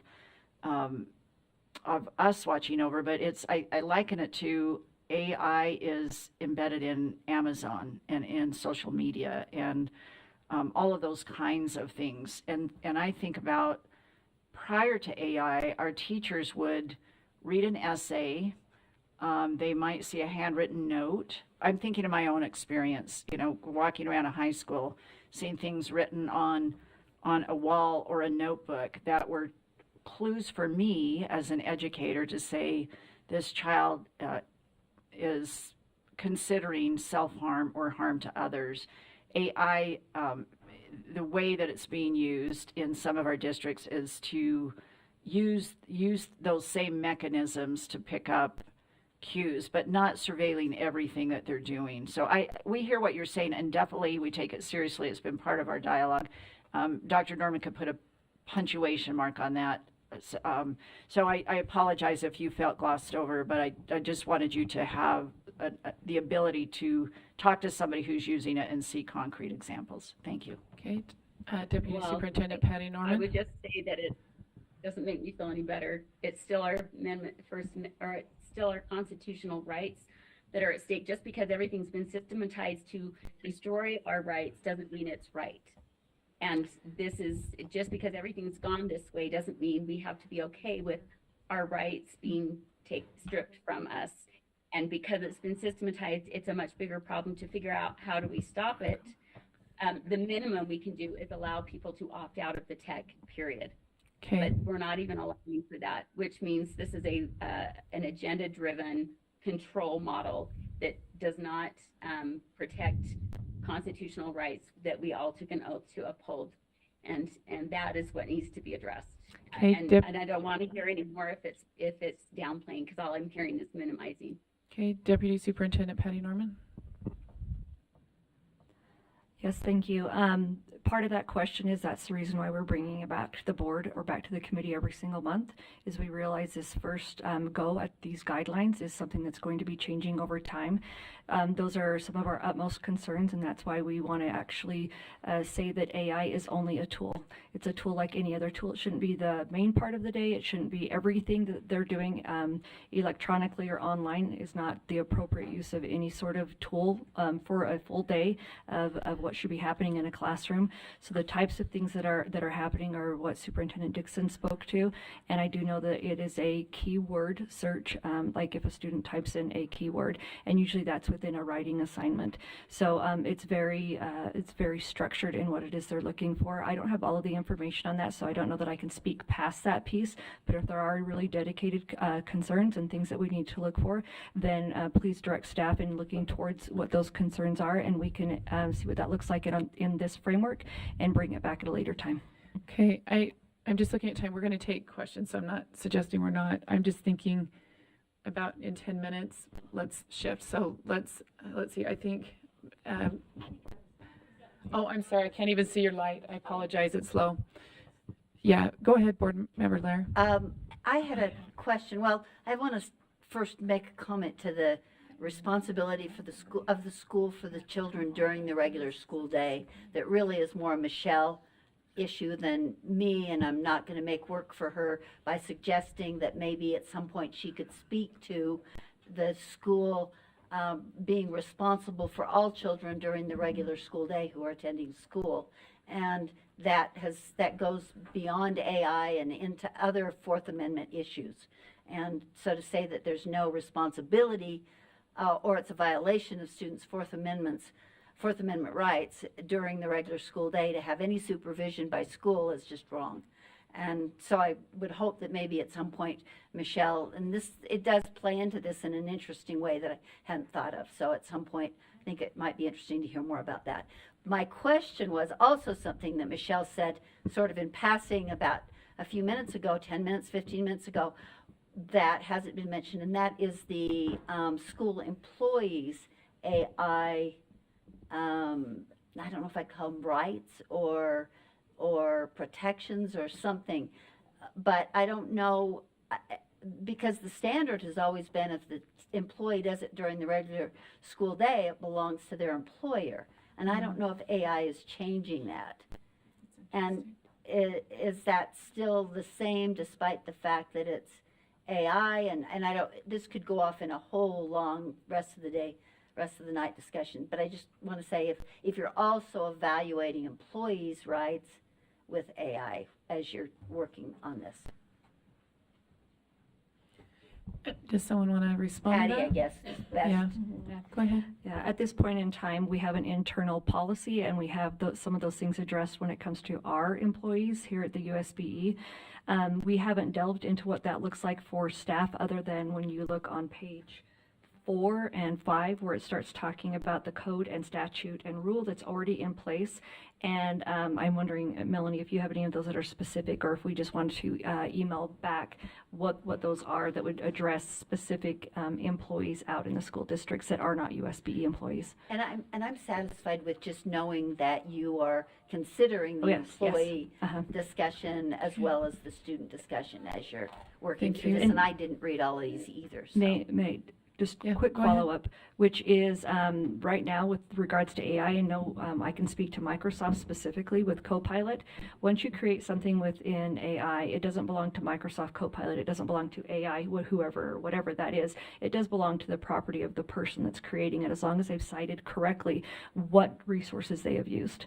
So it does belong to the person after they've done the changes. AI, Even as an employee of a school district? No. So at this point, to my knowledge, and AAG Buse can, weigh in on this, it still would belong to the LEA or the district if it's done on our time, done on their time. Okay. I just want to know you've got it on your. Yeah, we could have that additional discussion about that one if we don't have enough. So thank you. That's all I need. Board Member Davis. I know Bogus got asked a few questions already, so if we're going to give everybody else at least a chance, and then we'll come back around if we have time.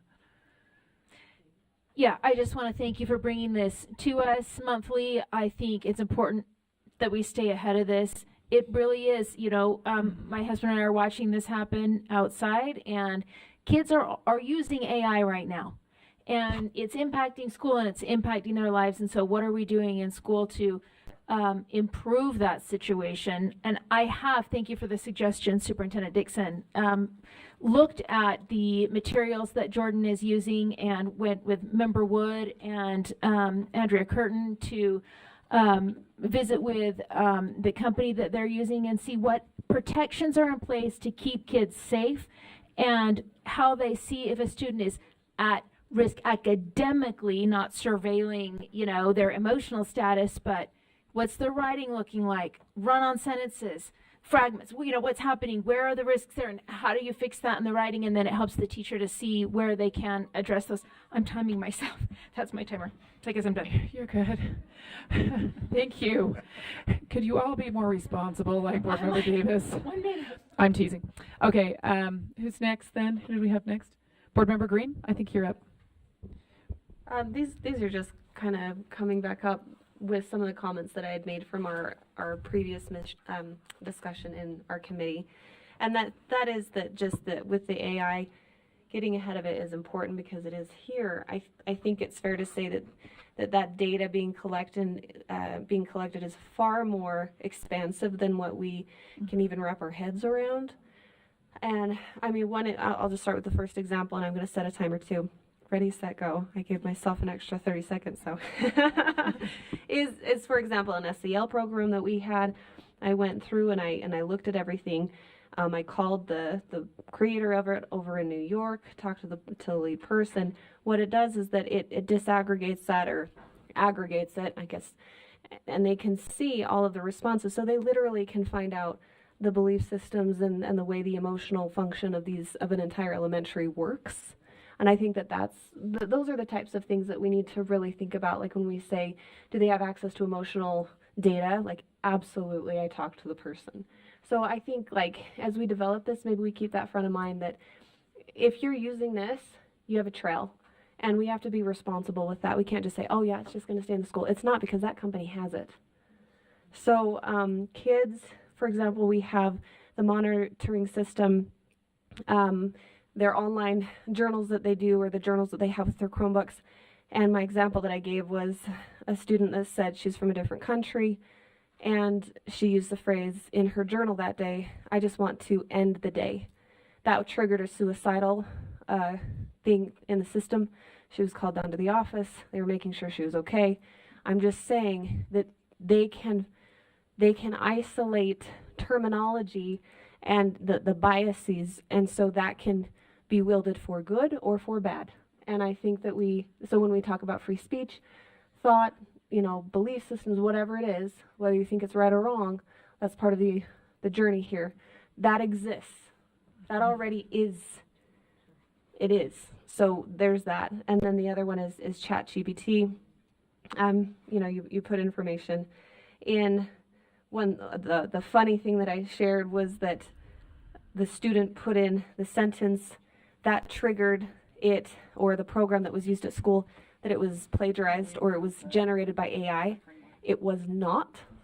It was generated by her.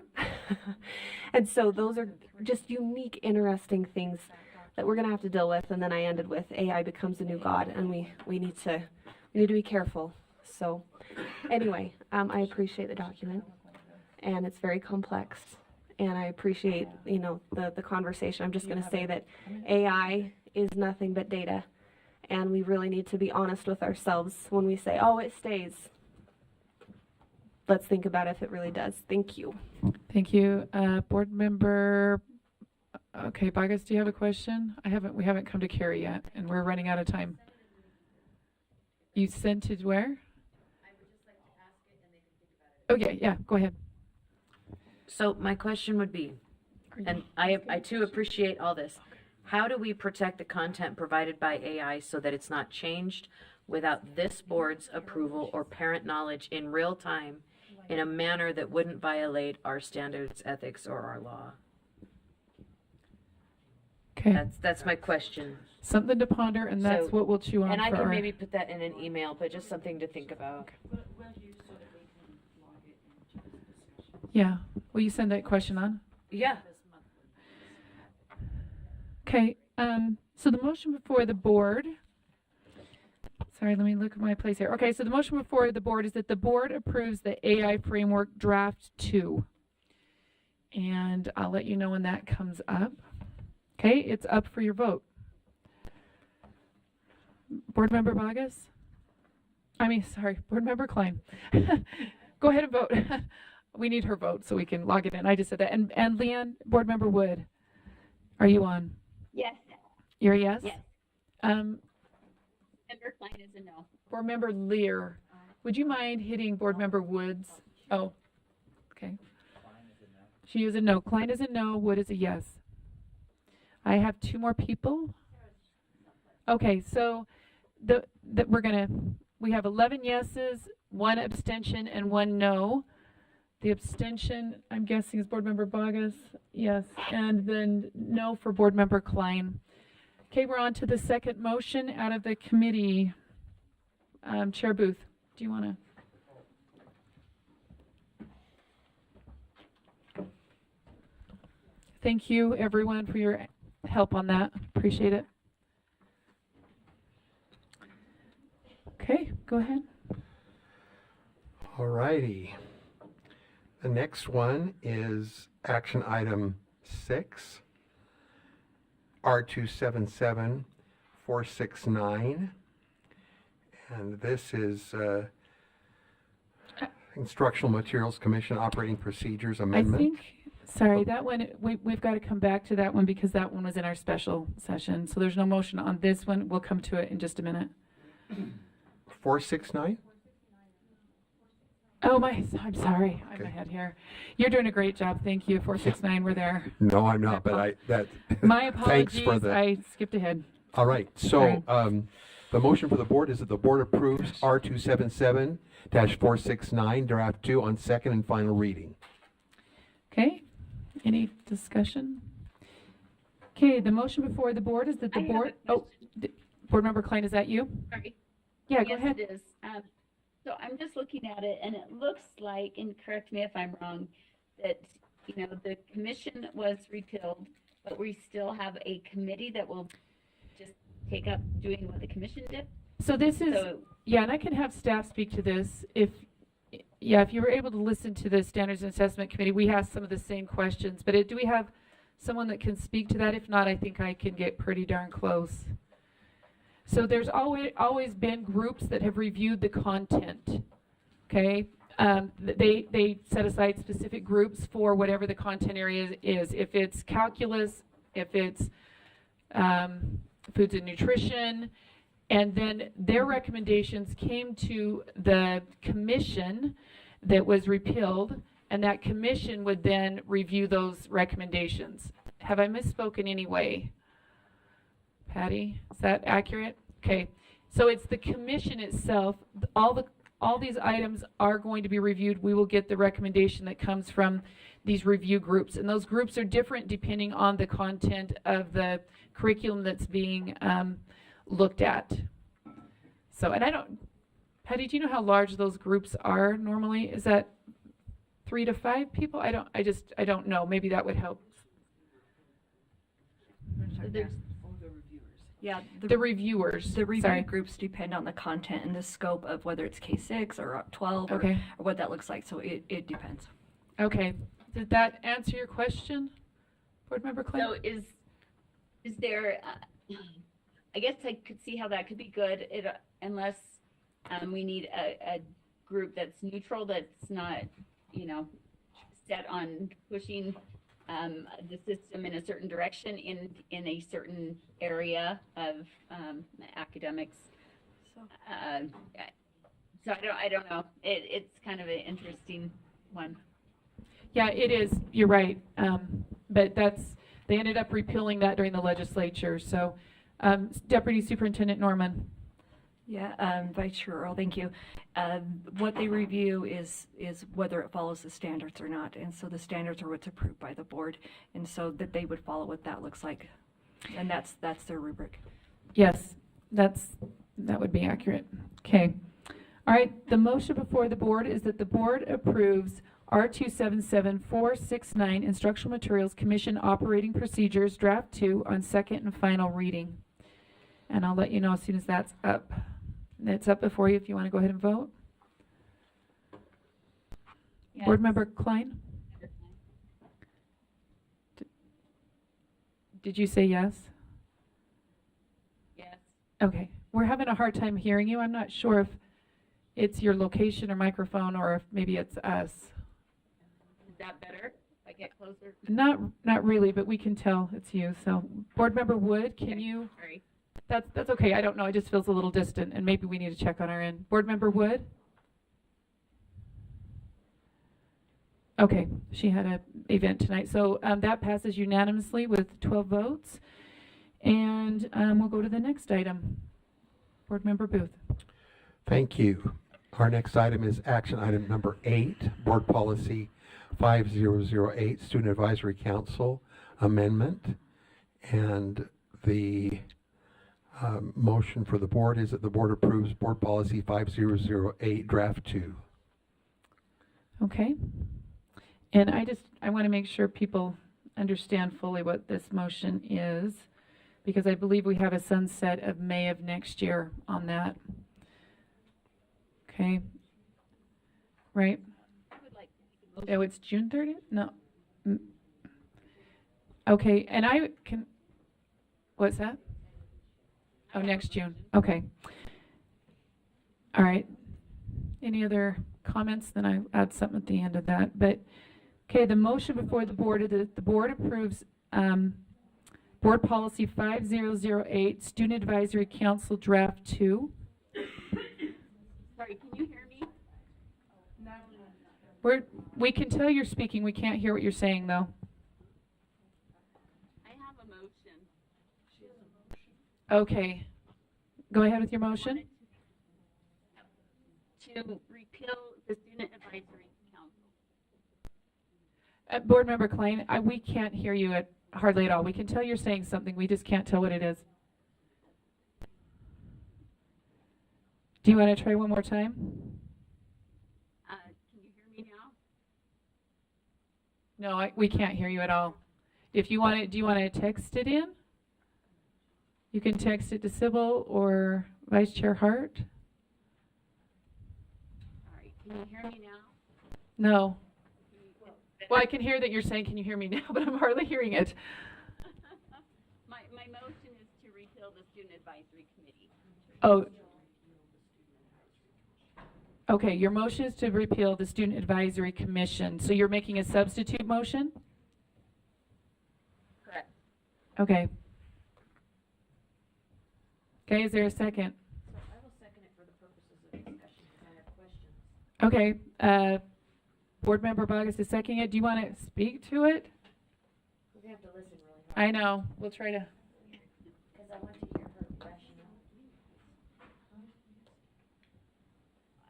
Rather than waiting to have it sunset, I think it's just better to repeal it now. I don't think, students can get involved at their own level. I don't think we need an advisory committee. It ends up being student activism in a lot of ways. Board Member Klein, I'm not sure what's changed in the last half hour or so, but we're really having trouble hearing anything. I think what you're saying is that That's good. if you wanted to call in, we could also put it on a microphone for someone. Okay. Oh, Jerry's going to call her. Okay. And while we're waiting for that, I just wanted to share, because we have a variety of options, right, of when we repeal. And speaking with the youth, the young woman that was here today is actually from my area. And I spoke with her last week with Elise Nui and asked that very question. Is this better to repeal now or next year? And she felt like those youth that had committed for the next year, they really wanted to continue meeting and finish out up to next year. The other thing is there's a recommendation or some in replacing this, so to speak, or recommendation that we, instead of doing a advisory group for the youth, that we have we invite youth that are representative of their local districts to come to it, like a one-day event, and let these youth help put that on, that talk about the proper role of government, what the state school board does, what the legislature does, and then give board members the ability to come and engage with students from around the state. Either there's also higher ed as well as public ed students that are in these roles in their local districts. So there's that recommendation if we choose to do that. So I just wanted to speak to that while we're waiting to see if we can get board member Klein on. But youth themselves that have come this year that they normally go junior, senior, and they wanted to finish out, and that's why it was a year out, so that they could finish out they wanted to finish that out. So just sharing that for this group here. But oh yeah, we can ask. Go ahead, Board Member Bogus. We'll go you first, and then I don't know who's after that. But I just don't see too many changes in here. There's just like like a very small synthesis, right? Just tiny things. Okay. And that's just, it's the date, and then they had some kind of I can't remember. Yeah, it was minimal. Yeah, an attendance thing, that's right. Like an attendance requirement for I don't have it pulled up. I actually pulled my screen down for a minute. So, okay, thank you. Okay, Board Member Lair? I am really kind of disappointed in hearing that there's discussion that this group is going to be disbanded. I think if anyone's dropped the ball, if anyone hasn't, the Student Advisory Committee we're talking about still, right? Yeah. Right. If anybody's dropped the ball, it maybe has been the board in not engaging with them more often, in getting to know them, in giving them meaningful things to do. I know it started out well a couple of years ago, and I actually was a great proponent of this group because I had met with a national, with NASB on this exact kind of issue, and many states mentioned how active their student advisory committees were, to the extent that some boards spend a whole day interacting with them. And I think if we go to the one shot in the arm experience with popular kids in the school, and I'm exaggerating for effect, but I think we're not going to have, we won't have the chance to have an ongoing relationship with young people from across the state who can help us understand what they want. These other states had very meaningful, ongoing relationships with groups like this. And I think we are doing a terrible disservice to young people if we're not actively involving them and making them, giving them a chance to be successful in this group. And that's on us, it's not on them. And if people will say, well, they're not coming or we're not interacting with them, again, that's our lack of understanding of how valuable they could be. So I would hate to disband this group without doing a better job on our part of engaging them in the work we're doing. Okay, Board Member Rell? Sorry, for clarification, we're not talking about disbanding, right? We're talking about reevaluating. No, it's sunset next year. Yeah. I understand that part, but I thought that right now, the motion on the board. Yeah, if you're talking Board Member Klein's motion. No. Board Member Klein would need to do that right now. Okay, but I was under the impression that it wasn't that it was gone away forever, but that we would re-look at it when it sunsets to reevaluate. Yeah, where we would be doing either a fall and a spring and a fall kind of a thing, or a one-day thing. Right. Yes, that's exactly right. Yes. Okay, so it's. And I'm sorry if I'm misunderstanding, but I heard you saying, Jenny, that we do a one-time event, like a Stand Up for Teachers event with young people. It wouldn't, which I think is pointless. I think we need a solid group of young people from around the state that we can learn from, engage with, give them meaningful work to do, and let them come back to us, not just have an event. And I agree with you on that, but I think the discussion that we've had is that there is actually, it's a lot of staff time. As the our student this morning from Ridgeline mentioned, that they also have low attendance, and so the way that it's structured isn't working. I'm fine about reevaluation. I just don't want, I personally don't want in advance to have a twice-a-year meeting or a big event. I want to have a working group of young people who can inform the board's work. So there's I'll just speak to some of the other dynamics of it. Because we have seniors and juniors, often we lose about half of them throughout the year. There just is that lack of commitment there, and then there is the time commitment on our staff. And remember, the structure of it itself prevents the board members from actually really being part of it. So as much as we, and No, we met, Yep. Jim and I did. I met with them 2 or 3 times. They invited us to, but we've never given them an opportunity to come and talk to the board about meaningful topics. That's the problem. It's not that they're ineffective. We've never built them into our decision making. okay, thank you. Board Member Davis? Thank you. I've only attended one time the Student Advisory Commission, but I really believe that whatever we do, an advisory commission is for them to advise. They are in the halls of these schools every day in our charters and in our districts, and they know what they know.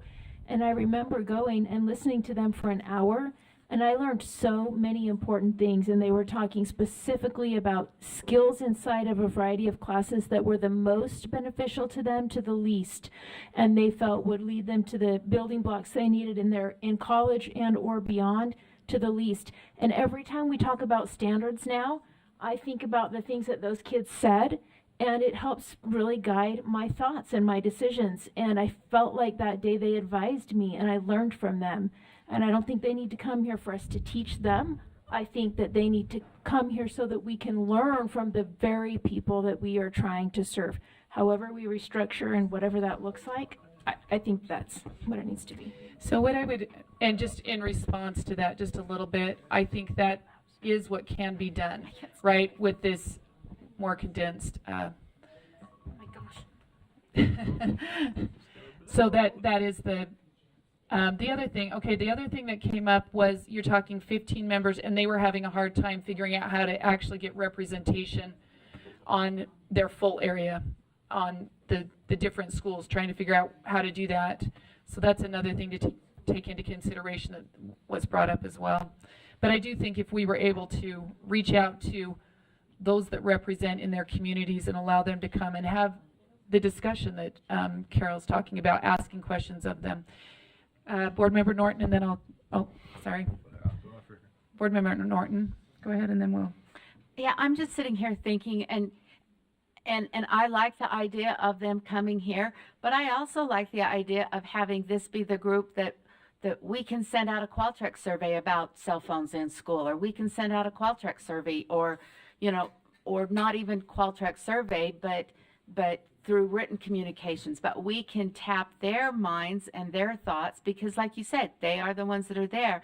I don't know that I'm thinking of my San Juan representative or my Washington County representative. That is a long, hard day when you're in school, and also these students are so active in the many things that they're doing. But maybe we can get their insights and guidance, Zoom, all these other wonderful technology things that we've been talking about, and yet still use that information that they have to provide for us. Thank you, Board Member, our Chair Moss. I'll just join that. We want to be asking these kids, so as we consider all the challenges that have made it difficult for them to fulfill their purpose, I think some of it is us. I've reached out a bit, but not enough. I remember seeing them up on the hill and thinking, I got to talk to these kids more, and I didn't. So, I would love to hear from them. I've said it before, when you're a fisherman and you finally get a chance to talk to the fish, you got to take it. Right? When I was a young lawyer and I became a law clerk and I sat there and listened to people arguing their cases to me, that was invaluable when I became a lawyer. I'd been on the other side and I saw what was good and what wasn't good. And so I really hope we can reconfigure it in a way that allows us to tap their input. And I've thrown out, and I think we're going to have a broader discussion, I've thrown out, because I have 2 college kids, that might be an interesting element of it too. And when you get into college, what do you wish we had done better for you? What do you wish we had, right? So there's a lot of questions there, but I fully support the idea of reconfiguring this in a way that is doable, more effective, but we get their input and it helps guide us. They're the ones we're here for. So I fully agree. I don't know the appropriate process and timing because it came out of standards, but I support that idea. Okay, Board Member Vargas. Are you able to hear me now? Just about, yeah. We'll do Board Member Vargas, and I think we might be able to get you in. Oh, go ahead, Board Member Klein.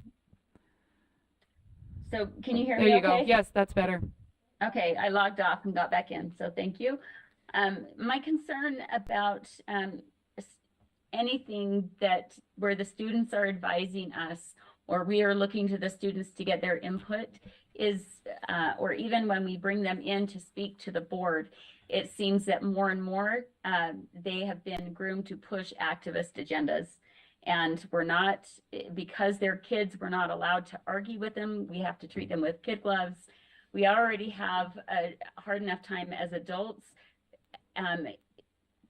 digging deep enough to make wise decisions, and yet we're asking these kids who are easily influenced by the culture around them and easily groomed to put forward these emotional arguments, so that we have to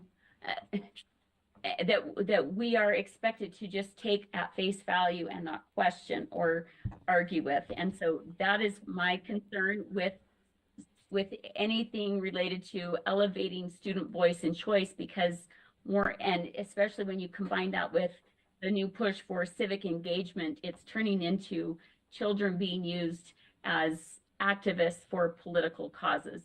And the adults in the room are not allowed to push back because they're kids.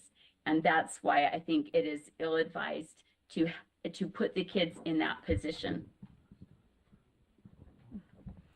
Okay, Board Member Bogus, and then I have Board Member Booth after that. Can you turn her phone?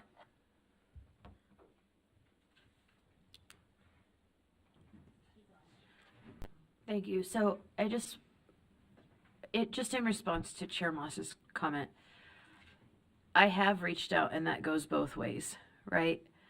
And so perhaps we could do better, but I think the other side can do better too.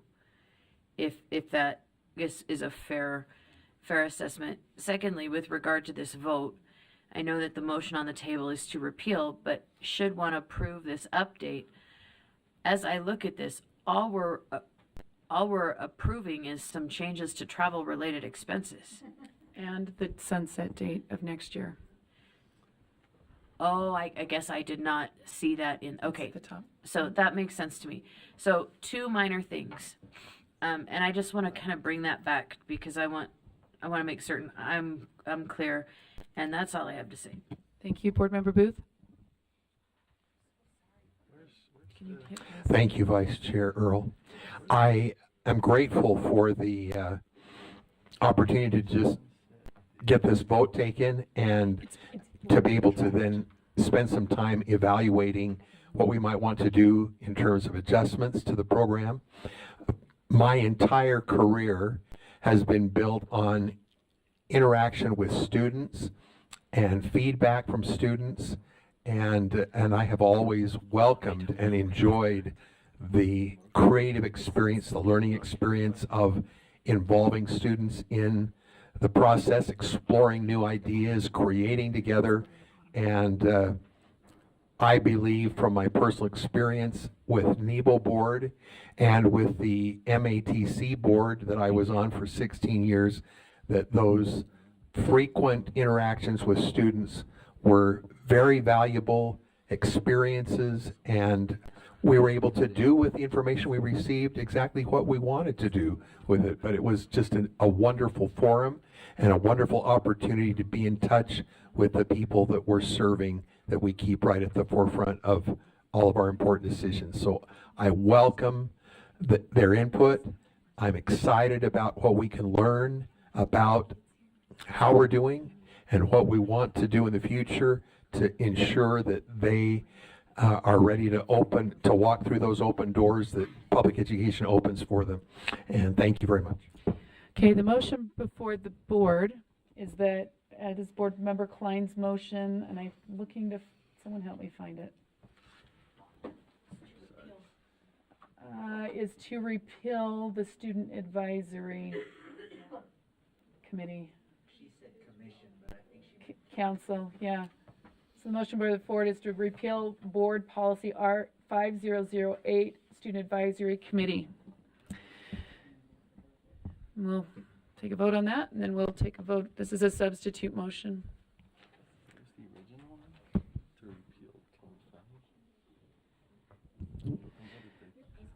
Okay, go ahead and vote.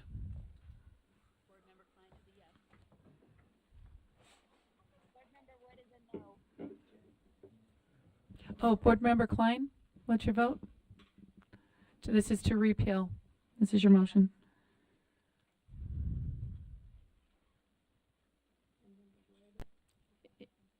Board Member Wood? No. I heard a no. Did you guys hear a no? Okay. I don't know who that was though. Leanne. Leanne voted no. Board Member Klein, can you try again? For some reason, we're having trouble hearing you again. I'm a yes. She's a yes. Okay. So that's 14 votes. That's 1 yes, 1 abstention. Who abstained? August abstained, and then whatever that adds up to noes, 12 noes. And then the motion before the board is that that the board approves Board Policy 5008, Student Advisory Council Draft 2.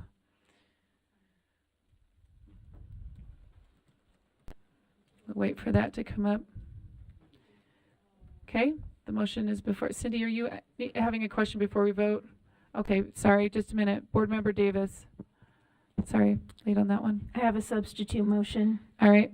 That we approve the changes in draft 2, and instead of setting a sunset date of 2025, ask our Student Advisory Council to review the rule and the purpose and come back with suggestions as to how the advisory group would work, and send it to committee and have a committee look at that. So instead of sunsetting it, we revise it to what we want it to look like and have the new applicants for next year apply as such.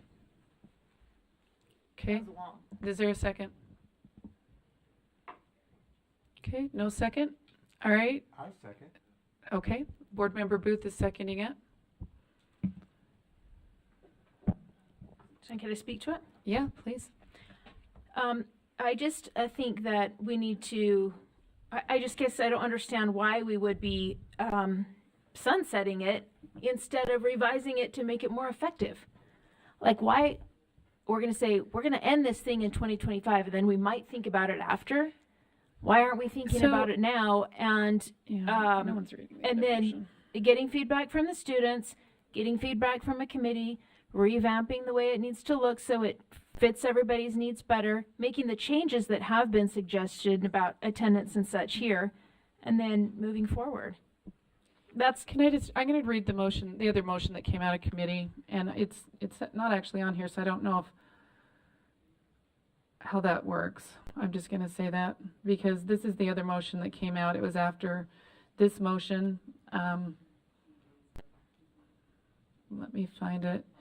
So the motion was that the board invite the student members of local boards, higher education, student leadership to represent their district, college, or university at a statewide half-day, or it could be full-day convening, recommend March or October, provide lunch or dinner, send out questions for students to consider, and a discussion about key education issues relevant to current legislation, policy, or the board's mission and vision.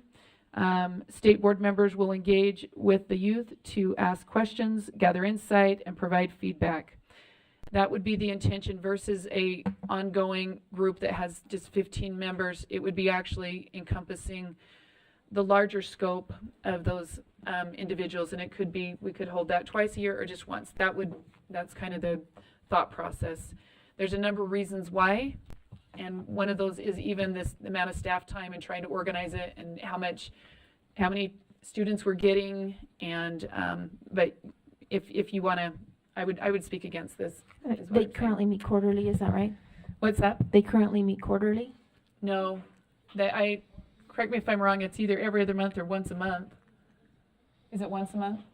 And then they have I don't know if they meet in like December, and then as it gets closer to the end of the school year. So it's frequent. It takes a.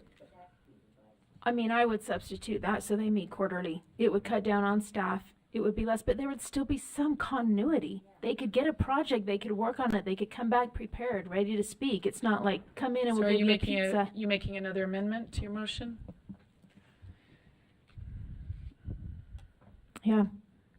I'll amend that instead of sunsetting, that they meet quarterly. Beginning next school year. Okay, is there anyone that has an objection to that? Do you want to? By acclamation?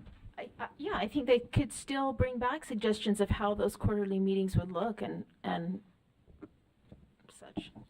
Okay, so the motion before the board is that the board approve the changes in draft 2, and instead of setting a sunset date of 2025, that the council meet quarterly beginning next school year, 2024-2025. Okay, okay, go ahead, Chair Moss. Would this include the process you described earlier for asking for feedback on revamping the structure or I think they interaction? I think they could bring back their thoughts about how to structure the quarterly meetings, for sure. And if they had feedback that says it should be different than quarterly, that we can listen to that too at that time. I guess my question is, would it include a broader discussion of what's the purpose and flow of the group? Is that intended to be part of this, or would it just continue as it is, except change the frequency of meetings? It surely could include all of that. Some of that kind of reconsideration. I guess our staff time has come up as a concern, and I'm sensitive to that. I want to make sure we have continuity and feedback from these kids, but yeah, not have something that takes a lot of time and Agreed. is not producing. Agreed. So, okay. Well, thank you for that clarification. Okay, the motion before the board is that the board approve the changes in draft 2, and instead of setting a sunset date of 2025, that the council meet quarterly beginning next school year, 2024-2025.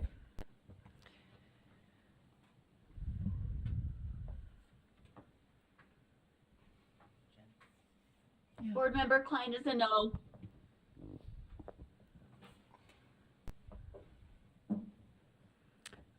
Okay, I'm still missing, I think, Board Member Wood? Yes. Board Member Wood is a yes? And I think I'm still missing one.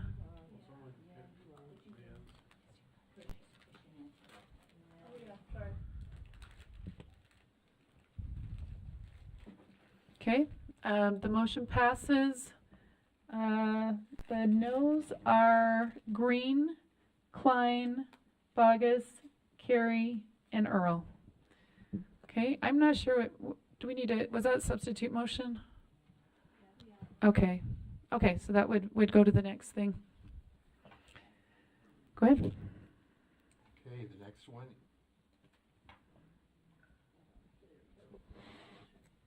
The next one is Board Policy 5001. The motion for the board is that the board approves Board Policy 5001, Advisory Committee on Equity of Educational Services for Students, Draft 2, with a sunset date of June 30th, 2024. Okay, any discussion?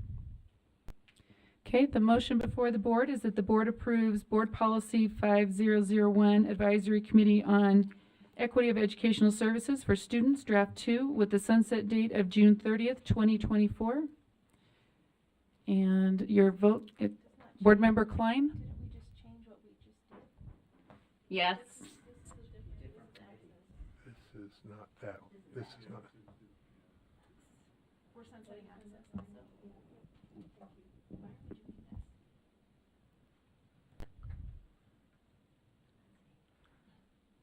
Board Member Klein? I said yes. Okay, sorry. And Board Member Wood?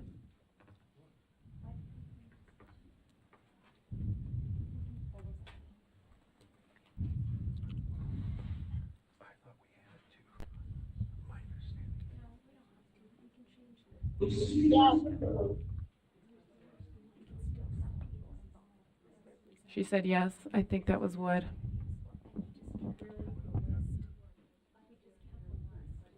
I thought we were going to restructure a new committee based on No, this isn't student advisory. student success in every This is access. Yeah, this is access. Yeah. She did say yes.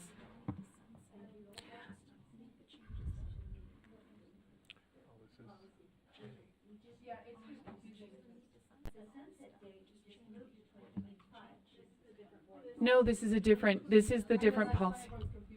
Up there, what we're voting for is talking about the sunset date. Yes. But we're talking about the access committee. Yes, and that's accurate. It's the policy 5001, draft 2, with a sunset date of June 3rd, 2024. We do have, and maybe this is behind, we've already talked about what that committee needs to look like, some kind of a success committee. It was sitting, we didn't have time at the last meeting to do that. So, but if you would like to, I have additional information, but we haven't had time to discuss it. Yes, so because actually, hold on a second. We got to finish our vote, and then I'll let you talk, okay?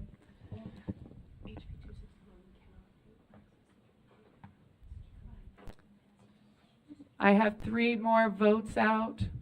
So I would like to speak to my vote. Please. Okay.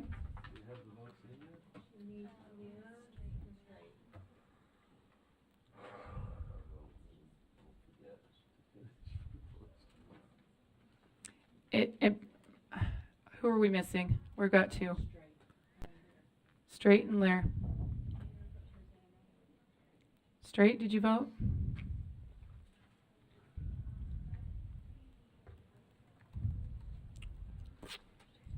This is Board Member Wood. Can I ask a quick question?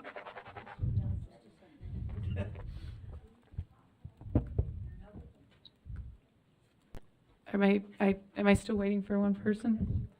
Okay, this passes with 10 yes votes, 3 abstentions, which are Bogus, Lear, and Straight, and then 1 no, which is Davis. And we had some comments. Board Member Rail? I already mentioned it previously, but based in our discussions talking about HB 261, this needs to be reevaluated and looked at because it no longer the makeup and the mission and the goals of this committee don't work under HB 261. So it needs to be completely reevaluated. Okay, Board Member Bogus? Do you want to turn hers on? Yeah, thank you, ma'am. So I don't necessarily disagree with a sunset of this committee. What I struggle with is that I actually communicate with multiple members of this committee on an ongoing basis. And I actually find great value in our conversations and great benefit from the discourse that we have there. And what I struggle with is that those individual conversations have far greater value for me as a board member than any interaction or memo from this committee ever has. And so it does cause me consternation to vote for something like a sunset when I see value in the people, but not value in the committee. And so I just want to put that out there and let us think about it, because those conversations have been extremely beneficial in my world and in my time as a board member. Thank you. Thank you. And I'll add something at the end too. Board Member Green, I don't know if you're next or Davis, but go ahead. Yeah, I just think adding on to what Member Bogus said, I've also talked to some Access Committee members. I've interviewed twice for that. It's one of the first things I did as a board member, and I was blown away by the work that some of these applicants had as far as what they were already doing in their communities and the way that they, they were able to communicate needs. I think one of the most impactful conversations I had is they were saying, kind of on a frustrated tone, that they're being put into a box based off of who they are, and they're like, but the broader picture is that if something helps a specific group, it's going to benefit everybody, and that's what they want that to be. Unique feedback from the field as teachers, specific to, kind of more broad and expansive view on problems, and because I think what they're saying is that they can isolate those to their specific area, and I think that those conversations are very beneficial, and so I do look forward to some of the ideas and concepts that we had talked about in committee. Yes, Board Member Davis? Yeah, looking at where it says membership and the changes that were made, crossing out the individual groups and leaving that members would be included with expertise or experience serving underrepresented students or students at risk for underachievement. And that is what aligns it with 261. So there doesn't need to be a sunset date.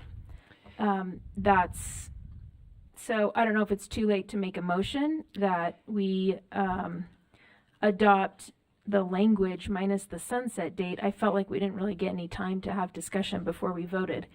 But I would adopt the language that aligns it to 261 and then cancel the sunset date and see how we do putting a team together with that general category of expertise or experience serving underrepresented students or students at risk for underachievement. So Board Member Davis, we do have a framework, meaning that we've had quite a bit of discussion of what that needs to look like. We could include that in it if you'd like. Would you like that to be part of that? I guess help me understand, because this looks to me like the whole committee sunsetting in June. It is. Yeah. So I'm saying I would make a motion right now to adopt this draft. Yeah. Oh, I was not on the prevailing side, so someone else would have to do it.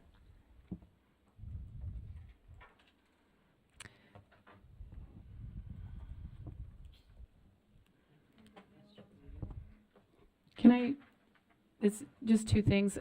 Did meet with Access Committee members, I did too, in relationship to this, in relationship to the specific work and such that's been done, which has already kind of been voiced.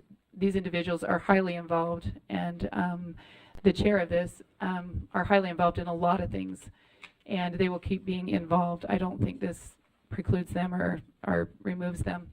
I do think that I actually feel like we need to move towards some kind of a success, meaning that using some of the language from the bill itself, looking for some of those same things you're saying, but also where we're looking for merit-based type of things.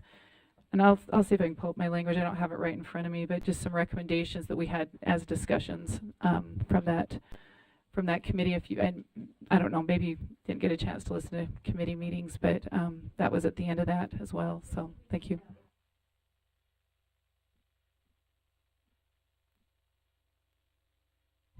Our Board Member Davis, are you on for something? Okay. Sure. I would move that when those things are considered, that we provide, dare I say, preference or notice to all our current Access Committee members that changes are coming and that they can reach out to us individually as opposed to a memo from the committee itself, so that we can have those conversations that have seemingly brought more fruit than a group memo. Okay, and who oversees that? Holly Bell? I think can we put a letter together? Did you hear some of that a little bit, that we can reach out to them, and then we'll make sure board members see that as well? Yeah, does that that we can interface there, so that as we move forward, they have that I don't want to call it a preference, because that's not what I mean, but that way we've engaged with them in a fruitful way. Thank you. Thank you. Board Member Norton.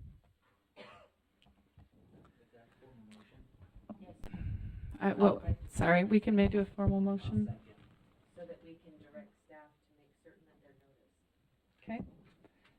Okay. Okay, the motion before the board is that when the advisory group policy changes are considered, the board provide notice to committee members and allow for individual committee members to reach out to board members with feedback. Okay, we have a second, right? Okay, all right. Any discussion to that? Okay, the motion before the board, would you let me talk slow? Okay, the motion before the board is that when advisory group policy changes are considered, the board provide notice to committee members and allow for individual committee members to reach out to board members for feedback. I have a comment. Yes, go ahead. I don't think a motion is necessary to do that. Why do we need a motion to say that board members can talk to people who are on the committee? I think it's the notice that was the full intent. So it's a shadow advisory committee if we do this. It's not a committee at all. It's just providing notice to the committee members. Yeah, but then they are a shadow committee then. If they're not an official committee, then why are we sending them a notice? New committee. I disagree with this wholeheartedly.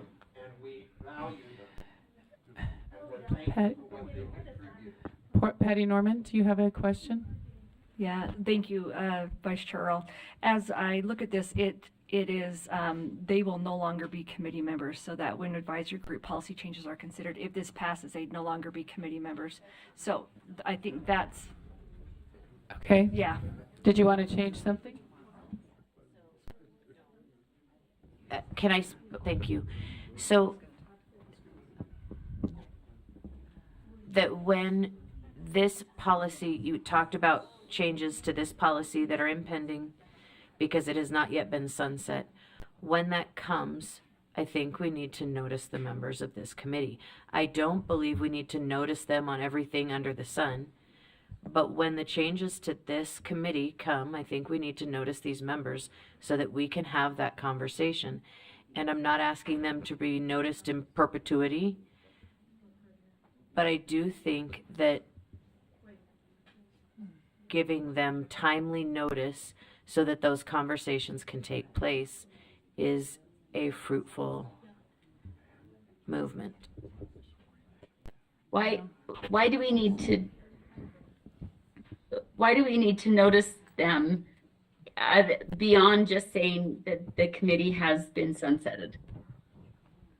No. Okay.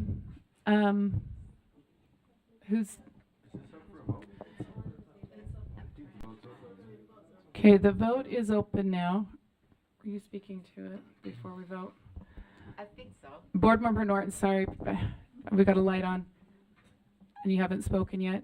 My thoughts on this would be that maybe, I mean, it's not necessarily to this, but it's similar to this. And if I'm out of line, just tell me and I will be quiet. But going forward with all of our advisory committees, would it be possible that when something comes up on an agenda that they have discussed, that we have their official feedback as part of our agenda? So, I mean, I realize that, you know, we don't necessarily meet at a time that they can speak in public comment, but, you know, if there's something that comes up on an agenda and we've had an advisory committee that is our advisory committee discuss this, that if they came up with some resolution or some conclusion, that at least we are aware of that. So correct me if correct me if I'm wrong, that is what has always taken place. You get the agendas that they have for their meetings monthly. You get their things, and then when they bring a recommendation forward, this is the same with our math group, APAC. This is the same with those other groups that they actually bring those before us. Access has done that as well as other committees. So it's not. Can it be part of our meeting agenda? Just, you know, listed right on our meeting agenda where we have, you know, consider this proposal and then right down underneath it say, you know, XYZ committee, committee recommended blank. We don't have to take that, but we listen to public comment. I think if three board members wanted to ask for that, right? Because we're asking to add something new to the agenda. So if you wanted to do that, then yeah, we could do that. So, okay. Elise, do you have your? Go ahead. I just had a clarifying question for the motion. So when I first heard the motion, Board Member Bogus, I understood that as applying to all advisory groups. So for example, we have Trust Lands Advisory, you just mean for this particular advisory. Okay, thank you for the clarification.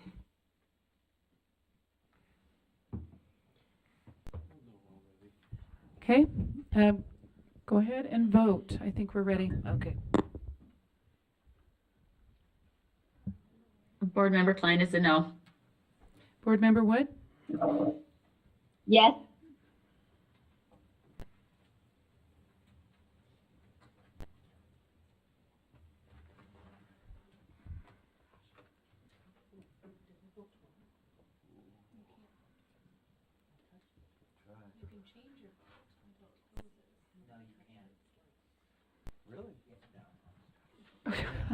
Like, I don't think so. Where's I actually changed my vote just to test. Okay, so we have one vote left. Who are we missing?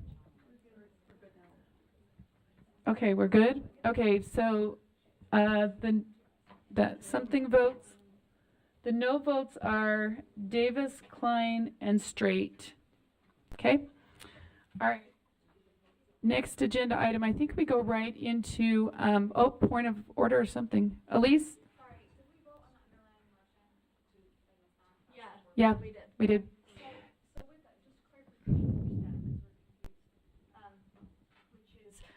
The underlying motion is that Access Committee will sunset on June 30th, 2024. Then the next motion is that in the meantime, between today and June 20th or June 30th, 2024, that Access Committee members will still be involved in the process, but up and after that date, they are no longer a committee member. It's dissolved, so they won't be communicating with the board. Yes, That would be just accurate, and making we're sure. working on a different proposal. Okay, thank you. And Just that's, making remember, sure. that's been in our Yep, committee for thank the you. last, Yep. yeah, okay. Okay, yep. I think it's important to remember that many of these individuals have reached out genuinely with great ideas, and I think to not honor that is to be a little purposefully deaf. That I don't know how I want to articulate that, but those conversations have been very fruitful. That's all I'm gonna say. We are actually going to take a 5-minute break, stick pretty close to 5 minutes. Dinner will be here in an hour, which we're going to finish up the library stuff by then. So, take a 5-minute real quick here.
We're going to go ahead and get started.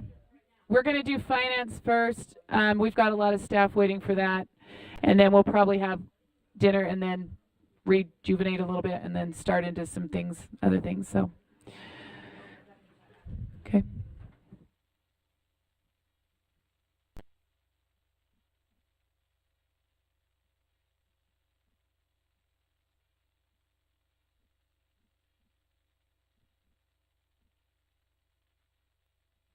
What am I can Yeah, take this back.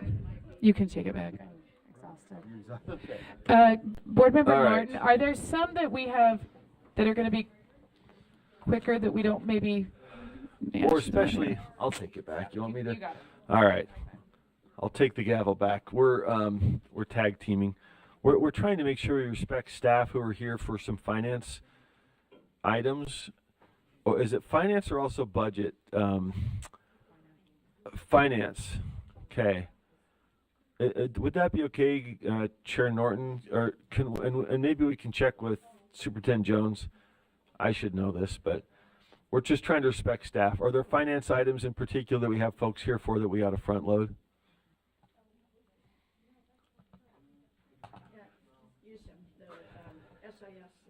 SIS. SIS. Right. And Chair, if I may, whereas it pertains to the monthly budget report, Jessica Kerr is scheduled to do the deeper dive on the ESSER funds update. It's an information item, but quarterly we go deeper into that. So, and she's not available next month. So if we could get to that briefing sooner too, that would be great. Because I think she has actually a family event tonight too, maybe a soccer game or something. I can't remember.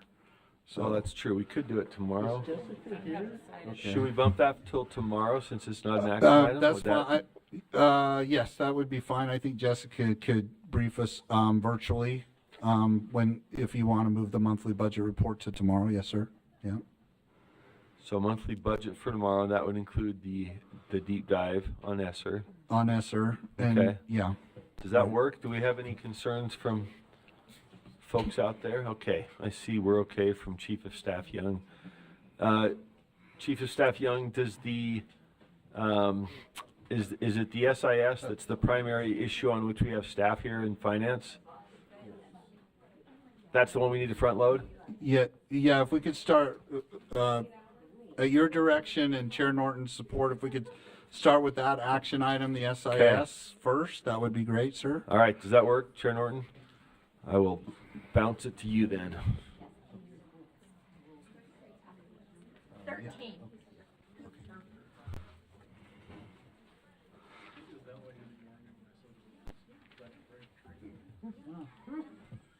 Look, when you get barbecue tonight, you think, look to me. I'm here for you. I'm just Can you turn the mic Yeah, on? no. It's chicken and pork. Okay, I'm sorry, so ma'am. Yeah. this is the finance report from our April committee meeting, which was the longest committee meeting we've had in 4 years. And tonight we are going to be kind of skipping around. So for those of you following along on our agenda, we're on item 513, the statewide student information system. The motion before the board is that the board directs staff to create a legislative funding request for the 2025 general session to articulate the need, alignment with legislative directives, and its opportunity for local customization, and a 3 to 4 year transition period for the statewide student information system. Okay, thank you. Do we want to welcome up and hear from staff, or do we want to start with questions? We've got a couple lights on, but it might be no.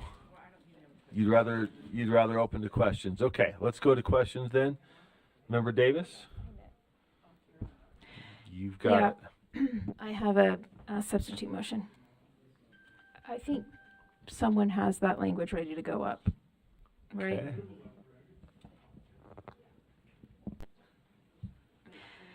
And the motion that we just read, that actually wasn't the motion that came out of committee. That was the original motion on our agenda The motion that actually came out of committee asked for feedback from LEAs to be brought to the board. But I have new motion language here. I move that the board direct staff to create a draft potential legislative funding request for 2025 general session to articulate the need, alignment with legislative directives, audits, opportunity for local customization, and a 3 to 4 year transition plan for a statewide student information system, and direct staff to work with large and small LEAs and LEA groups to develop a draft potential scope of work to accompany the proposal for the August board meeting. And I'd like to speak to the motion if we get a second. Is there a second? I second. Seconded. Back to you, Member Davis.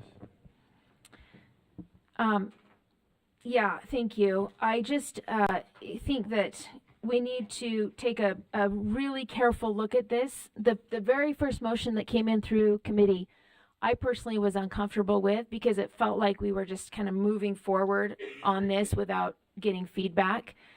And then we made a motion to have feedback brought to the board today.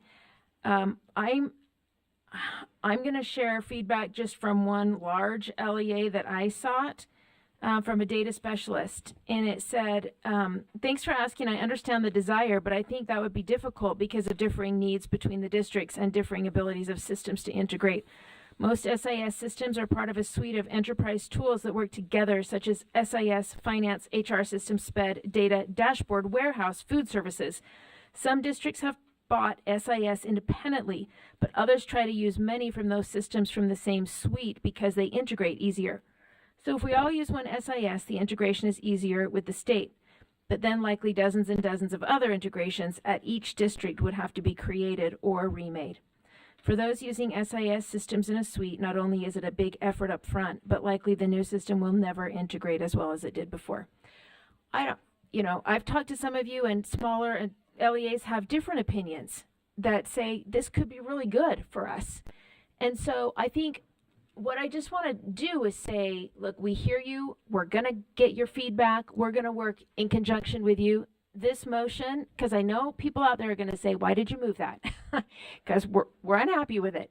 But I just want to point out what this says. This is drafting potential legislative funding request. Hasn't been voted on. It's potential. There is a need, and through our audits, we know that there is a need to look at something like this. We've added in opportunity for local customization to answer some of these concerns, like what I just read, for folks to have some all similar pieces and then some customization for you at your local levels. And then we've asked for large and small LEAs to be involved in the process. And when I spoke with Lexi Cunningham, I don't know if she's here, but she can speak for herself, I guess. She said, we just want to be involved in the process when we're want to be able to give feedback and be involved. So I would ask that we maybe communicate with her in selecting some of the folks that work with us. But I should have set my timer. That was too long. Anyway, that's where the motion is right now. Okay. And seconded, addressed, open to. You want to address that, and then we'll get to the lights. Go ahead, Chair Moss, Deputy if I Jones. may. I know Please. a question wasn't directed at me.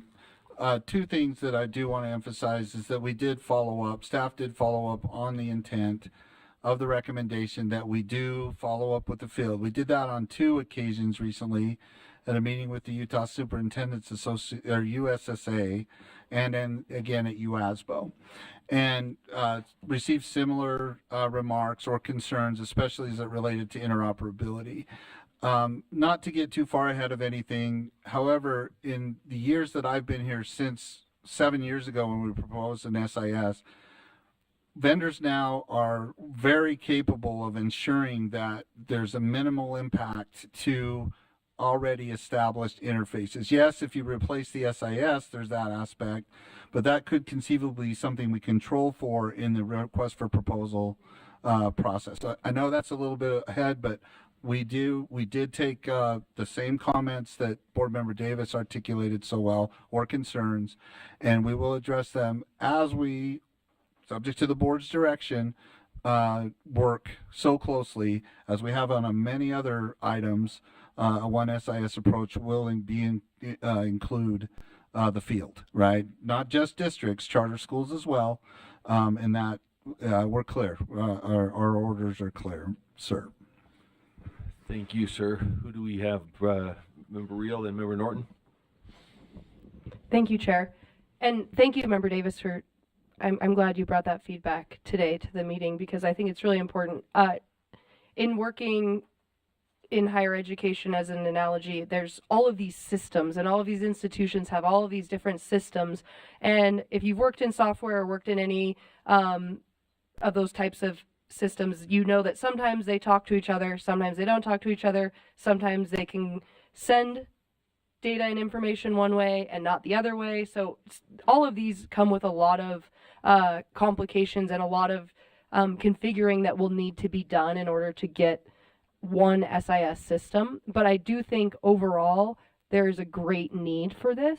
And I don't know what it looks like or if there even is a system out there that will do all of the going in and out that we need it to do and what the implementation would look like between, you know, a Granite school district and a small LEA. So, but I'm in favor of your motion, but overall I want to speak in favor of working towards getting one SIS system for the state of Utah in our K through 12 education system. I think it will be so important to have that based on our audit, on the data finding, the audit findings on the data audit, but overall for our reporting and also for our ability to understand our students better and make more informed decisions as well. Thank you. Member Reel and then Member Bogus. Member Norton, Member Bogus. Thank you. I appreciate this amendment because of the depth and the complexity that it adds to this request. I would agree that this is an important system for our state to have to move things forward, but I can also understand the trepidation that there is out in the field about change. We all feel that way about change. And some of these groups have worked for years to not just customize the major things, but to also customize Utah specific things that, you know, maybe some of these legacy providers don't have because they address things on a national basis. But I also know another big concern that I'm hearing is from the very small LEAs who just to keep an IT person on staff has become just a nightmare. And they find themselves getting behind. And this was, you know, I received this information on another item that we'll be reporting here, but I understand it is, we know on this great big entity side how hard it is to keep technical people. And, you know, they get somebody finally after a long search and they're there for 6 to 8 months and then they're gone and then they start that cycle all over again. So I know, you know, they're just feeling like we have no way of keeping up and carrying on because these issues are becoming so complex. So I fully support it. I'm glad that we're looking at a few more issues and that's my comment. Thank you. Member Bogus. Thank you, sir. So I might be the odd man out, but I would speak against this and against the centralization of anything in general. I think when I think of centralization, I always think of authoritarianism, communism, tyranny. All of those things come to mind. And the centralization of data puts us at risk of a national database with 30,000 plus data points gathered on each citizen. And that allows for massive corruption. It allows for nefarious use. It allows for grouping citizens. It allows for surveillance at a scale that we have never seen before, which ultimately becomes a violation of the Fourth Amendment to the United States Constitution and an individual's right to privacy. And so I absolutely am not in favor of a centralized database in this state. I think that our LEAs need to do that locally.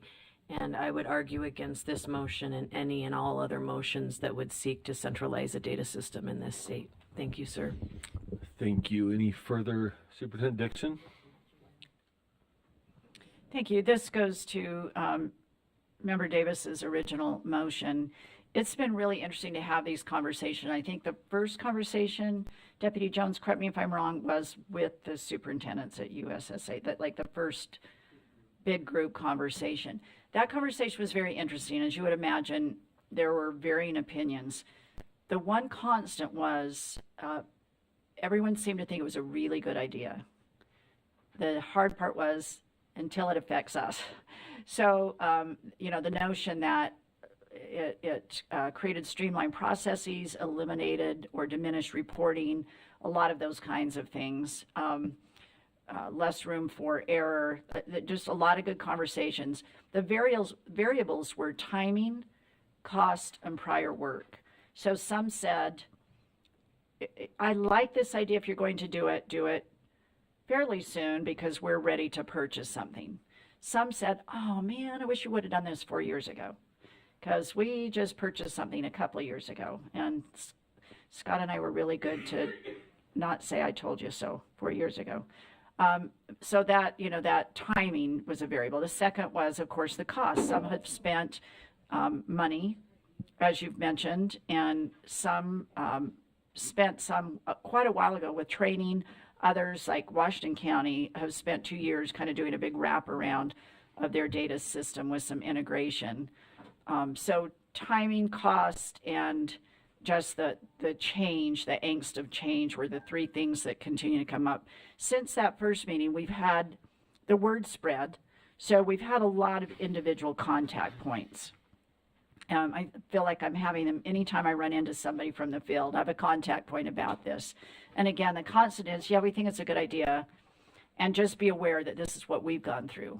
Or whatever their concern is, like, get it done now, or this would be great, or please don't do this because we just spent all this money, but yeah, we like the idea. So I wanted to put that out there that, yes, we've had this, and UASBO, which is really the touch point where the business administrators, I think it came up in a data meeting. So the word is out there. You'll probably be approached as individual board members if you haven't been already. So I think, to your point, Member Davis, it's that feedback is coming in, and so it's about capturing and being able to share that with you at any given. I mean, we could do that now, putting those points together that I just shared. I don't know how formal you want that to be, but we did promise the superintendents and the BAs that there would be a work group put together. So a lot of this is already in motion. And I guess what I'm telling you is everything you've said, we have validation in the field and have made those promises that we would make sure people were at the table to help us with the actual configuration of all of this. Should it pass the board? I mean, we've been very, very good and careful about saying based on what happens with the board. Thank you, Superintendent. Other comments, questions? This is Board Member Klein. I would speak against this motion as well for reasons that have already been shared about the problems with centralization, both from a data privacy standpoint as well as just that centralization. So I'm against this. Okay, thank you. We Do you have. want me to? What's that? Oh, sorry, Member Reel.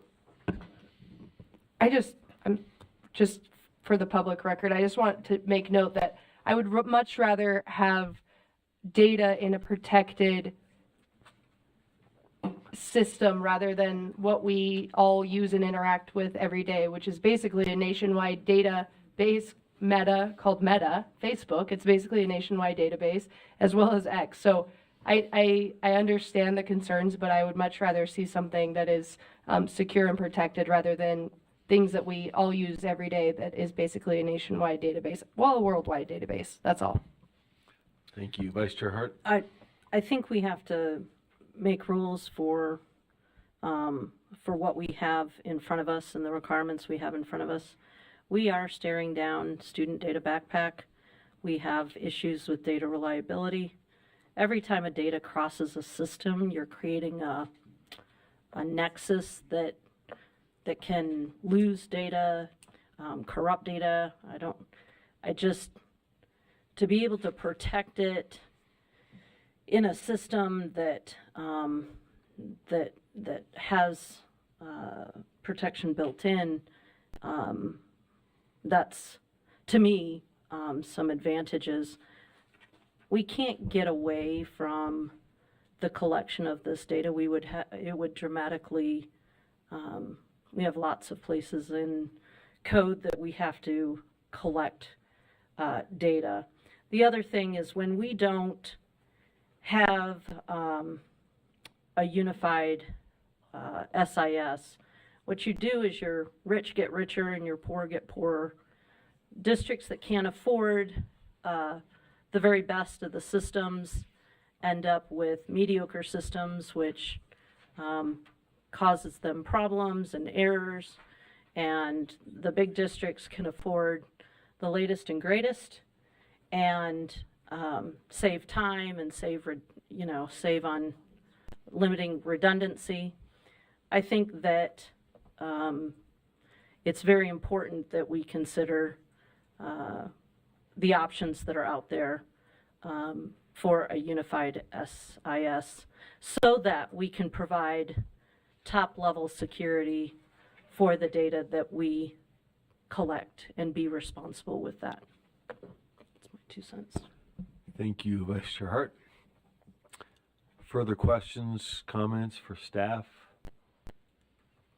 Okay, well, we have a substitute motion on the board that the board directs staff to create a draft potential legislative funding request for 2025 general session to articulate the need, alignment with legislative directives and audits, opportunity for local customization, a 3 to 4 year transition plan for a statewide student information system, and direct staff to work with large and small LEAs and LEA groups to develop a draft potential scope of work to accompany the proposal for the August board meeting.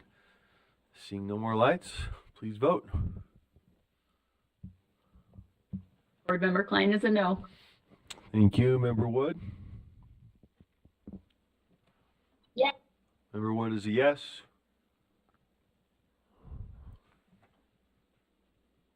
Do we have anybody else go remote? Am I missing anybody? Wood and Klein. Okay. Wood's a yes. We're Klein's missing a no. because we're missing Matt. Oh. We're missing Matt. And we And got. Sarah. All right, that motion passes 9-5. The noes being Vice Chair Earl, Member Klein, Member Carey, Member Bogus, and Member Green. Okay, thank you very much. I think, does that dispose of the item? I think it does.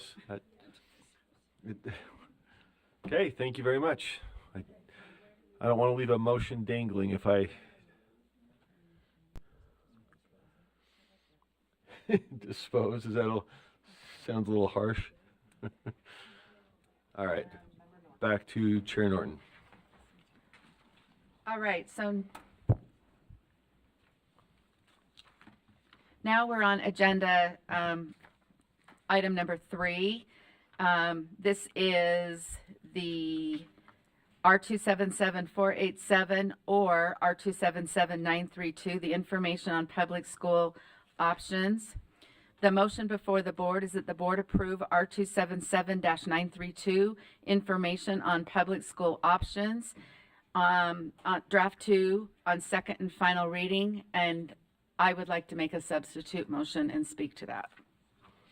Okay, floor is yours. Okay, the substitute motion is that the board approve R277-932, information on public schools draft 1 on second and final reading. The difference between draft 1 and draft 2, draft 1 was voted on by our committee and passed unanimously, and then kind of at the last minute there was an amendment to add in that it not only, this information not only be placed on the USBE and the district homepage, but also on the parent portal. As I was speaking, as I thought about it afterwards, I thought, I'm concerned about that, and I don't like the duplicative information. And then the first thing that came to me was, well, people moving into the area would not have access to a parent page, and it's it's one more thing that LEAs would have to do.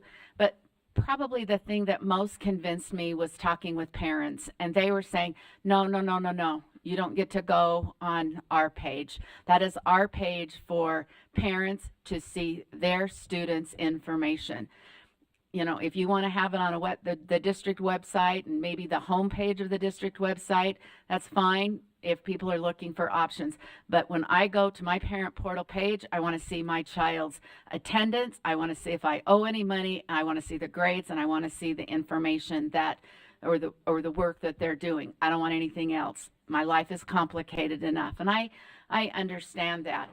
And then the one other issue is, again, a matter of, you know, are these systems even able to do that? And many IT people that I talked to said, yeah, we have one of those pages, but we don't have control over just putting, you know, links on there. It's specifically set up to interact with our SIS system for grades and attendance. So those were some issues that I thought, let's just keep it on the district landing page. Okay, is there, and I apologize, I'm not sure if I asked for a second. Chair Norton? I did not. Well, this is a substitute to the committee, so it does, and we've got it from Member Straight. So, and we've heard from Chair Norton, unless you wanted to speak further, but let's open it up to the floor. Could I just get clarification then? I'm even on finance, but I lost track because of so many motions. Was it draft 2? Draft 2 was the one that put it on the parent portal. And that's the one that was voted out of committee, correct? Okay. And then that's when I substituted back to Substitute back to draft 1. Okay, so the substitute is back from committee draft, which is draft 2, back to draft 1. Any comment to that? I will just say I think I have a disagreement on this one. I really think that the parents, to me, that are most important are the ones that are not aware. And I've talked to enough of those parents that somehow heard on a random comment at a soccer game or whatever that there was an option they didn't know about. And so I respect all the parents in the system, but I'm especially worried about those that are just not aware. And so I liked what we did in terms of adding it to the student information portal. So I'd be in favor of draft 2. Any other comments though? Member Davis? Or who? I see Member Davis, were you up first? Member Lear? Okay.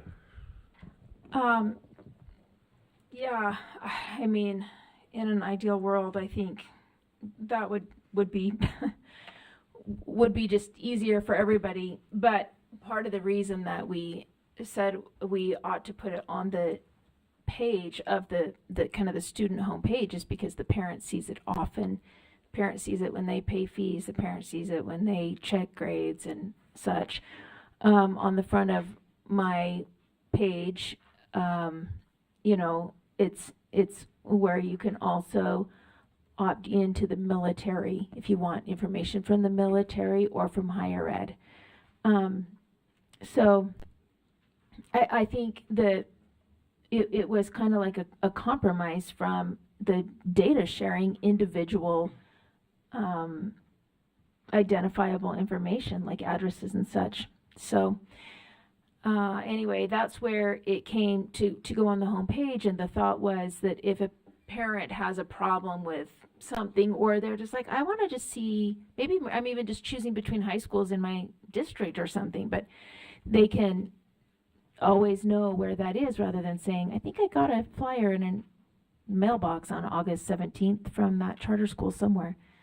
Anyway, this way they know where it is all the time. They can click on it anytime they want.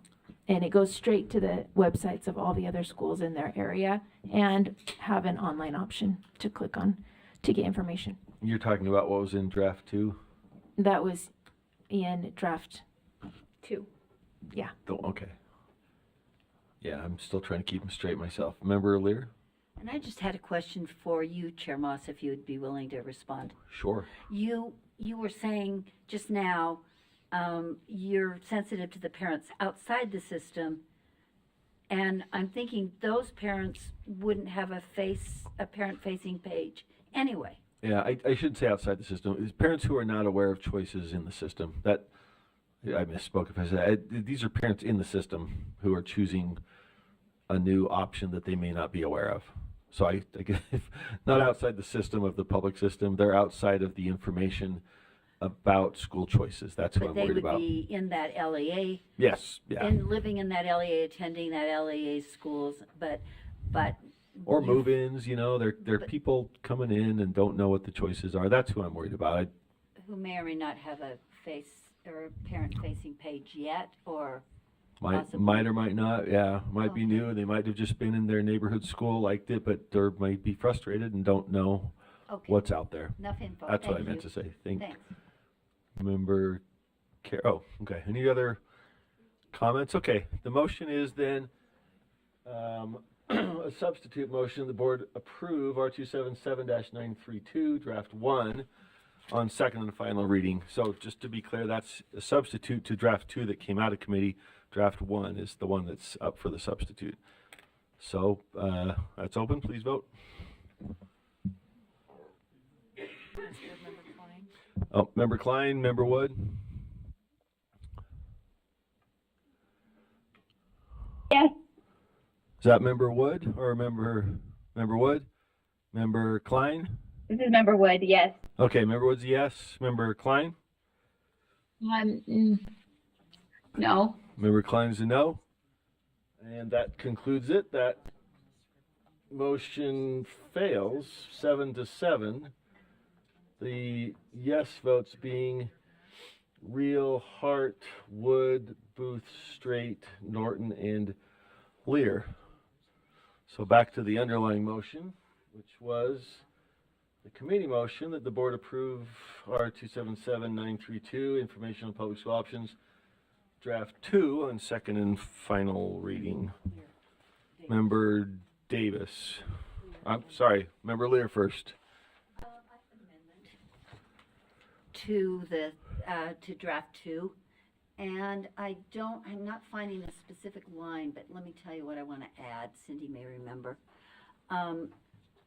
Where it adds parent-facing page. Can somebody help me with, let's see, maybe if I go back to draft 2. It's on line 28. Line 28. Yes, I'm on draft 2 now, so let's go to, yeah, that doesn't make sense. I wanted the section that talks about, that's what I thought. Okay, going there. Sorry. If I go too fast, then it flips back to the front. Okay. And that would be, okay, got it. So, as directing in accordance with FERPA and LA should have director information. Let's direct. That's not there. Sorry, I keep going a little bit. An LA may request this. An LA may not use contact information. I'm trying to find out where it says parent-facing page. 27 through 29. So back to the top. Yeah, the end of the rule is 270 something. Oh, I thought it. Sorry. Okay. Okay. Oh, you're right. Sorry. You're right. Thank you, Emily. Okay. So my amendment would be an LEA should place a link to the public school options page required under subsection on the LEA student information portal, if technically possible. Oh, sorry. If technically possible, that would follow student information portal, or to the extent technically possible. If anybody prefers words, if the wordsmithers prefer to the extent, or if technically, or however, so that it allows for LEAs that may or may not have as sophisticated SIS systems, or if it is otherwise impossible for an LEA to do this, rather than just have consternation, I'd rather have it somewhere on the website or the school website, rather than them just becoming frustrated with not being able to do it. I also talked to 7 different representatives from 7 different LEAs. and they get way off the point in terms of the philosophical and, if this is a market of competition, why are we having to give a competition our information? So getting past that and then saying, however, I'm not even sure some of these people were saying that our system can do it. So this would allow for systems that cannot do it if it had a disclaimer or a clause that allowed an SIS system to not have it on the parent-facing page. Okay. Did we get a second? I'm sorry, it's late in the day. I'm losing. Sorry, I spoke to it too. Sorry. It's seconded, it's spoken to, so open it up to the floor. Member Davis?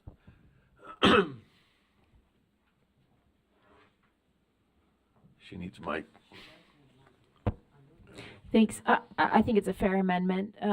We've heard similar questions. We did in our finance committee talk to IT department here, and they said they believed that the systems that our LEAs are currently using can put an outside link there on that page. However, it can be, some systems can get a little clunky, and we may get a system at some point where there's they can't do an outside link, and then they'll have to rely on their web page, but most can, and I think this will decrease a certain amount of stress if they have a system that is causing problems. Thank you, Member Davis.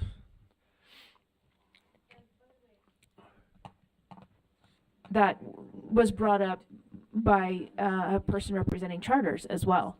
And some charters have mentioned too that the administrative burden would be much lighter with a situation like this, because what they would need to do is just make sure a link is on the two places, rather than a constant administrative burden of requests of other schools asking for specific data and then keeping track of who gave permission and who didn't and watching it every year.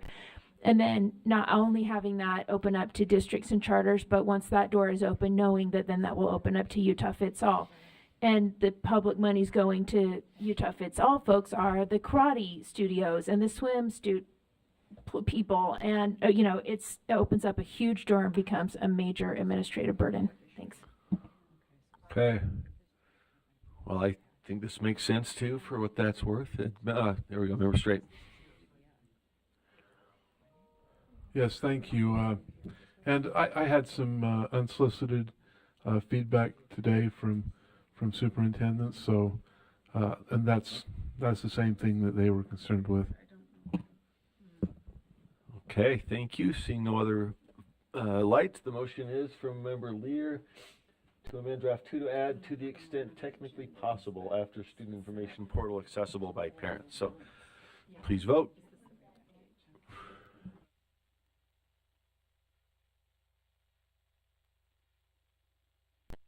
Member Klein is a yes. Member Wood is a yes.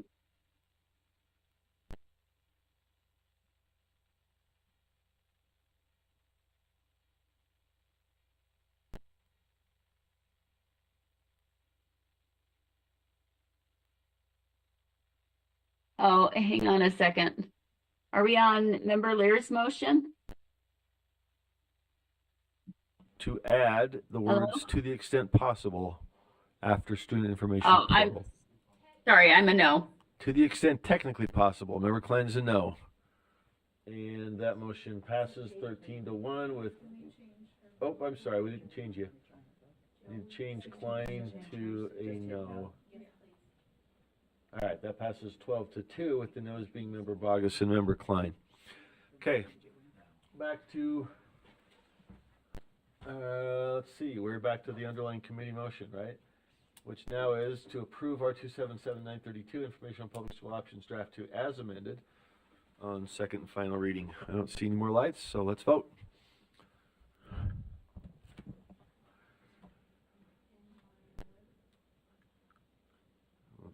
Oh yeah, just still getting it opened up. Member Wood is a yes.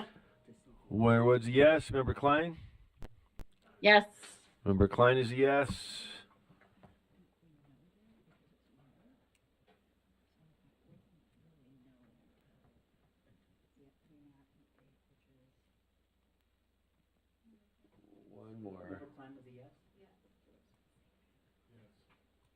Okay, that passes 13-1 with Member Bogus the no vote.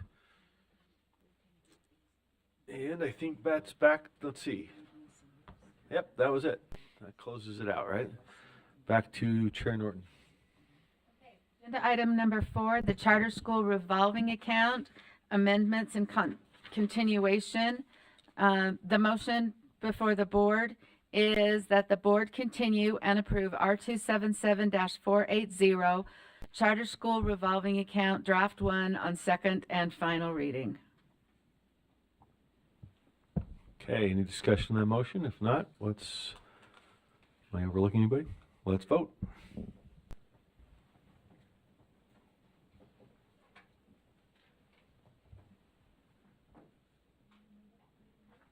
Yes. And member, was that Member Yes. Wood or Klein? That's Member Wood's a yes. Member Klein? Yes. Klein is a yes. Cindy's not here. Oh, Member Davis stepped out, so that passes unanimously with those present voting 13 in favor. Back to you, Chair Norton. Okay, agenda item number 5, R277-484, board reporting deadline table incorporated by reference document. The motion that passed out of committee is that the board approve the board reporting deadline table draft 1, and I have a motion to amend. Okay. Do you want that motion? Yes, ma'am. Okay. You're up. The motion to amend is that the board amend the board reporting deadline table to update the deadline for the UTRAC's current year complete October 1st update from the first Wednesday in October to October 5th. Okay, is there a second? Seconded. Back to you, Chair Norton. You want to address the motion? Go ahead.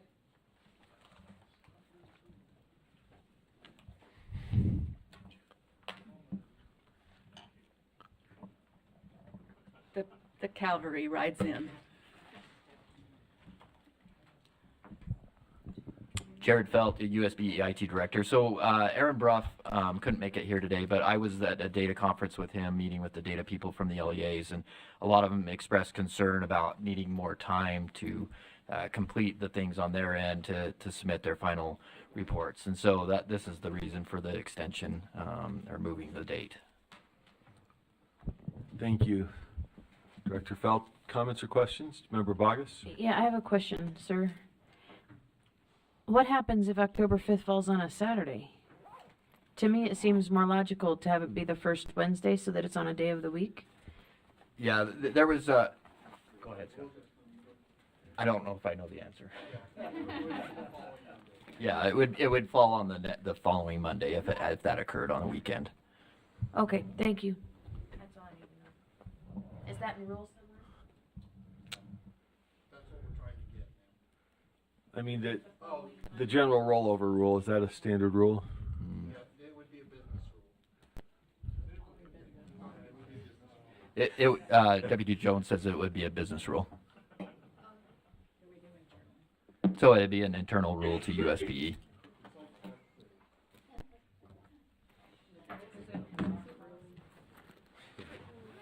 Okay, any further discussion to the motion?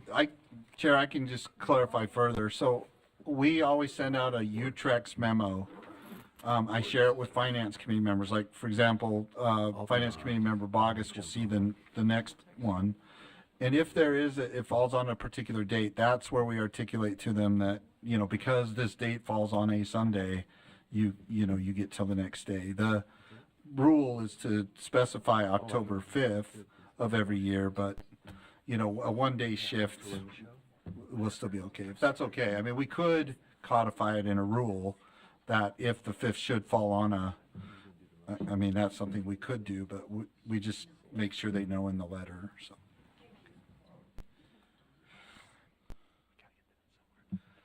Okay. Seeing no lights, I think we can vote. Let's vote.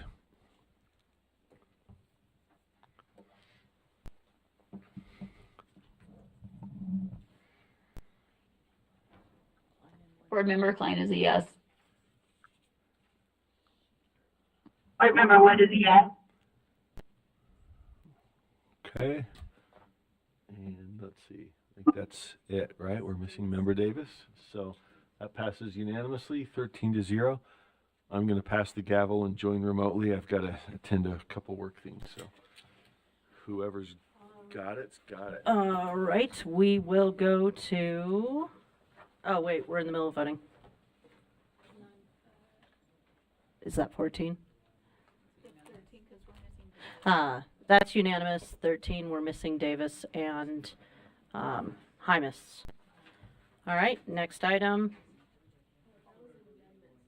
Oh, I'm sorry. Catching up here, people. Going to the underlying motion. The board approved the board reporting deadline table. Draft 1 is amended.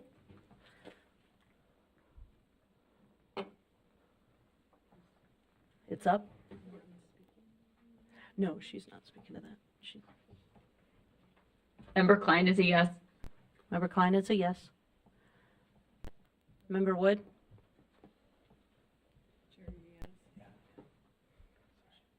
Yes. All right, that passes unanimously. All right, now we are on to the next item.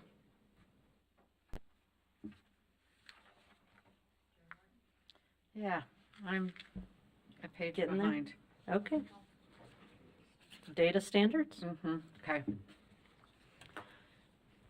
The motion before the board is that the board approves R277484, the data standards, draft 1 on second and final reading.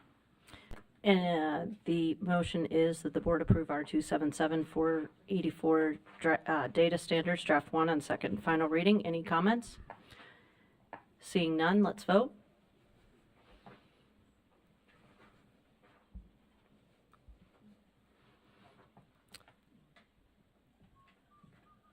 Member Klein?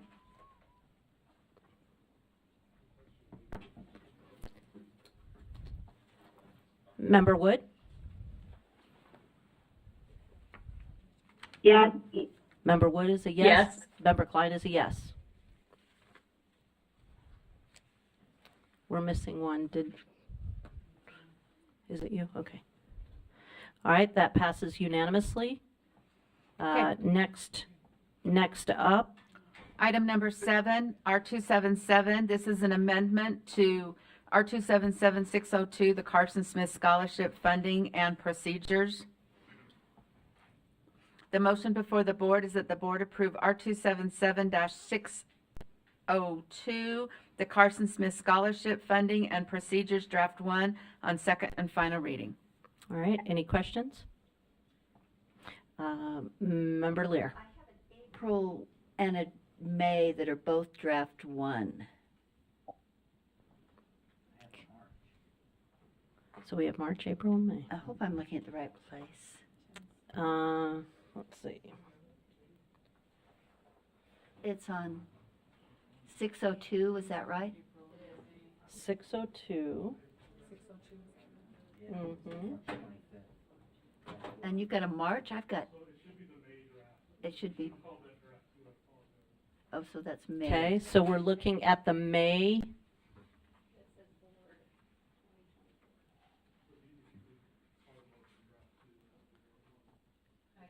Please change the motion. Where you go, there you go. The motion before the board is that the board approve R277-602, Carson Smith Scholarship Funding and Procedures, draft 2 on second and final reading. All right. Is everybody clear on which draft that is?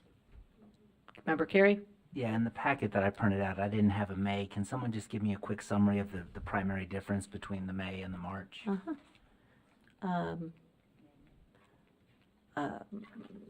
Chair Norton, you want to do that, or would you like staff to assist?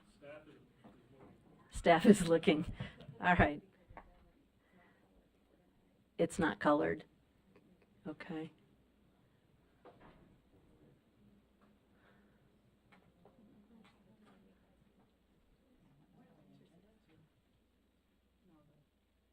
Draft 1 and draft 2.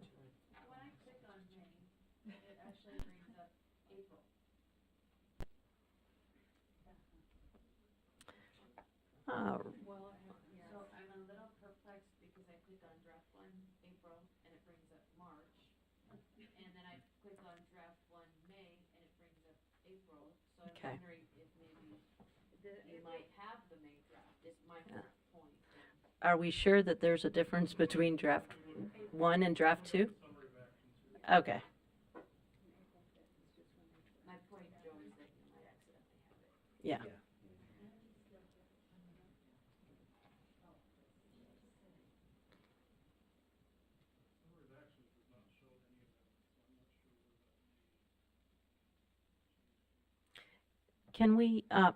Can staff look into the differences in drafts, and can we go to the next item, please? Thank you. Hold on, there's a point of, go ahead, Member Lee. While you're looking, I thought, as I was reading this previously, and I'm not even sure which draft I was reading, that this was, that these changes were a result of a bill that I can't remember, and I wanted to make sure they were only related to that bill. There wasn't any freelancing or, that's all right, Angie, you got out of it, so. Yeah, both and Leah, so. All right, they're all related exactly to the bill, whatever bill it was that combined those. But we don't have the one that's labeled April was what was passed by the committee. Okay. Member Bogus, when you click on April, what does the top of it say? March. It says March 25th. So if I click on April, it says March. I apologize. And if I click on May, it says April. okay, so when we click on May, it says April, and that's the one we use? No. The one that says April? Okay. So you want the draft that says March? The draft or, because I think it's, Okay, hold on. May I, if I yes. may, there are two different dates related to every document. If you open up the PDF, the first page, you'll see a date. That is the date that the draft was finalized and is usually a month. So for example, all the rules that are going to committee tomorrow are going to likely have an April date in the corner. But when we save the document, and it's uploaded to Civic Clerk, it's going to say May committee. So it'll have an April date here because that's when the draft was completed, but it's going to May committee.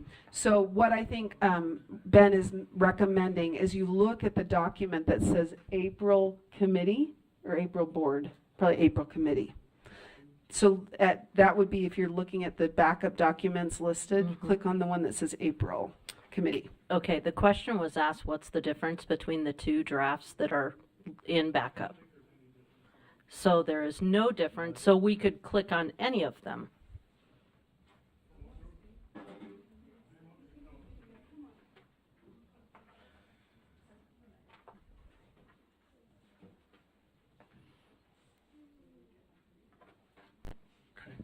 So we've been comparing the drafts. We thought there might have been one change on line 45, but looking at it, it's the same. Okay. The committee passed the original draft, which was the one that's titled April, dated March 20th. Okay, thank you. All right, does anyone have any questions on that draft? Yeah. All right, I see no questions. We ready to vote? Okay. Voting's open. Please vote.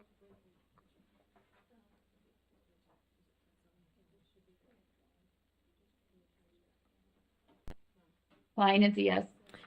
Thank you, Member Klein is a yes. Wood is a yes. Wood is a yes. Two more Moss, votes. yes. Moss, yes. Yeah. One more vote. Oh, no, we're good. This passes unanimously. Thank you. Next, Member Norton. Agenda number 8, R277626, Special Needs Opportunity Scholarship Program. This is an amendment. The motion before the board is that the board approves R277-626, Special Needs Opportunity Scholarship Program, Draft 2, on second and final reading. Do we need to revote? Sorry, we just voted on 10.8 when we were supposed to be voting on 10.7, so would you mind if we redo that? No, that's fine. All right. I will restate the motion that we will be voting on. It will be that the board approve R277-602, the Carson Smith Scholarship Funding and Procedures, Draft 2, on Draft 1 on second and final reading. Okay. All right, please vote. Member Moss? Yes. Moss is yes. Member Klein? Yes. Member Wood? Yes. All right. Chair Hart, can you hear me? Yes. Oh, Member Davis? I'm a no. You are a no. Okay, so that passes 13-1 with the no vote being Member Davis. All right, now I will restate, because it's already been stated, correct? Yeah. Sure. They closed it before they realized that Member Davis is online. So the record will reflect that, correct? Okay, thank you. All right, the motion that's on the floor now is that the board approve R277-626 Special Needs Opportunity Scholarship Program, Draft 2 on second and final reading. Member Lear? I have the same question that I had about Carson Smith. The changes in this are only to comply with whatever that new law is that makes this just sound like the Utah Fits All scholarship, pretty much. All right. Anyway, that All was right. a little bit of an aside. Any other questions? All right. Oh, yes, it was a yes. Sorry. All right, please open voting. Member Klein? Yes. Member Wood? Yes. Chair Moss? Yes. Member Davis? No. Okay, that passes with a vote of 13-1, the no vote being Member Davis. All right. Back to you, Chair Norton. We're moving down to agenda item number 14, the state fiscal year 2025 public education budget review and recommendation for approval. The motion before the board is that the board adopt the 2025 state fiscal year budget. So, all right, the motion on the floor is that the board adopt the 2025 state fiscal year budget. Any questions? Seeing none, please vote. Member Klein is a no. Thank you, Member Klein. Member Wood?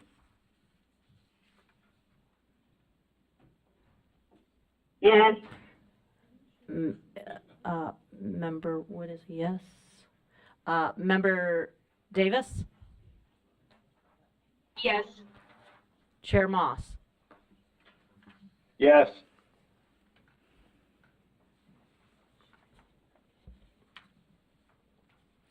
Yeah, we're skipping.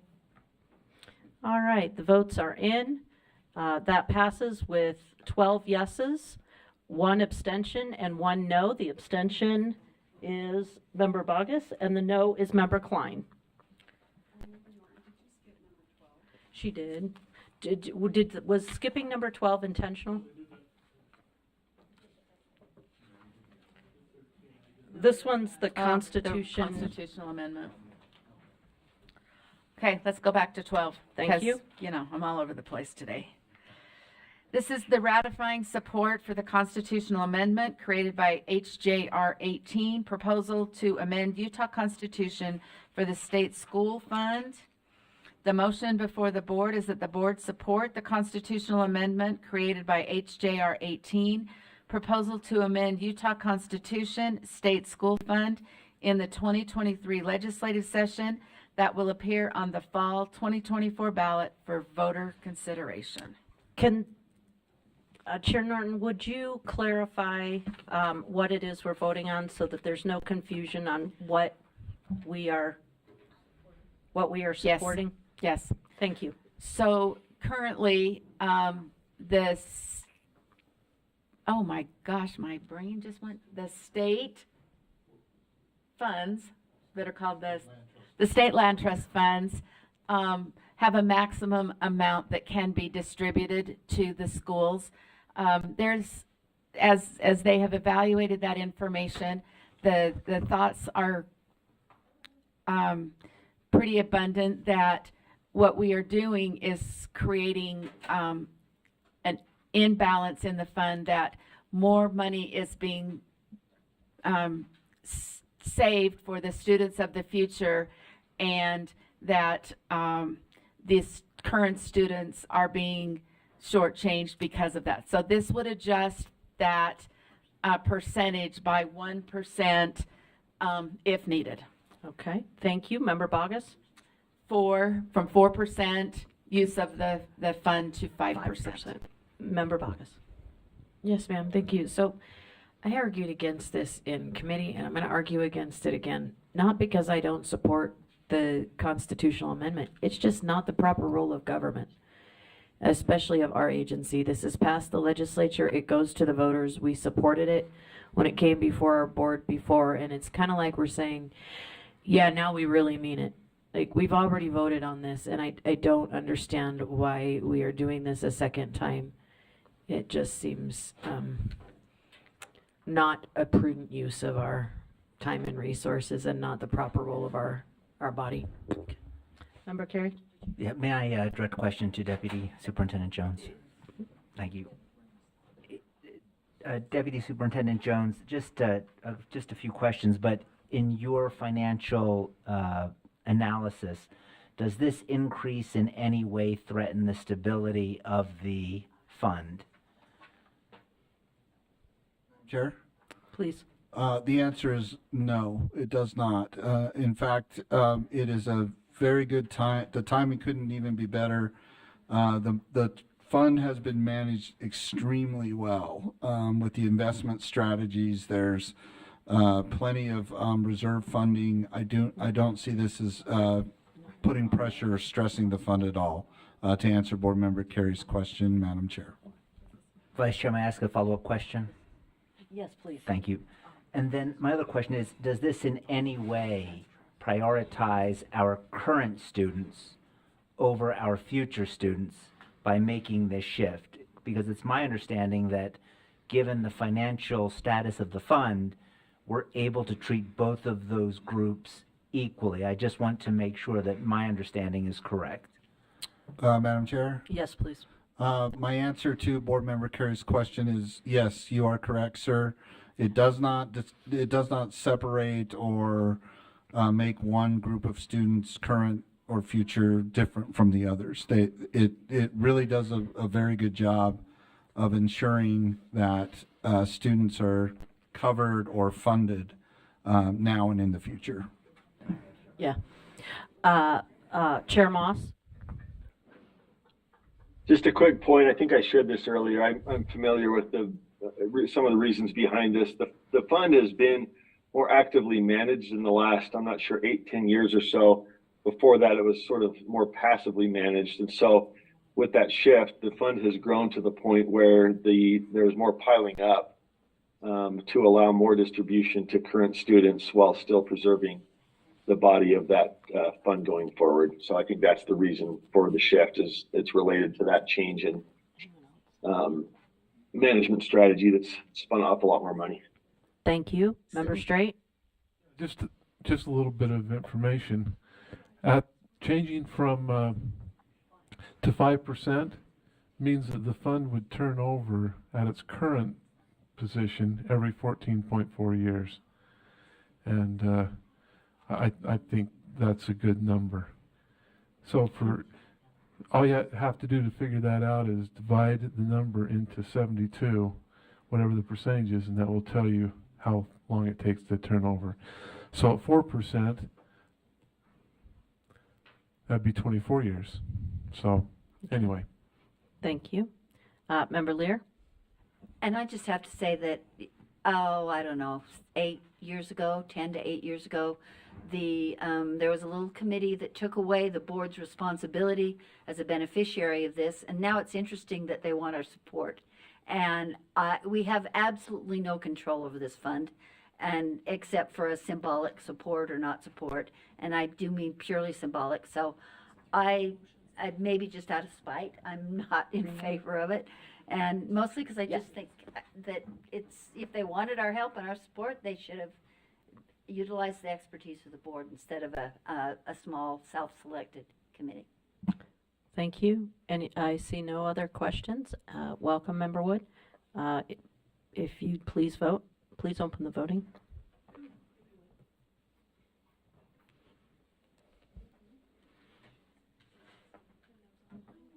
Member Klein is a no. Member Klein is a no. Chair Moss? Yes. Member Davis? Yes.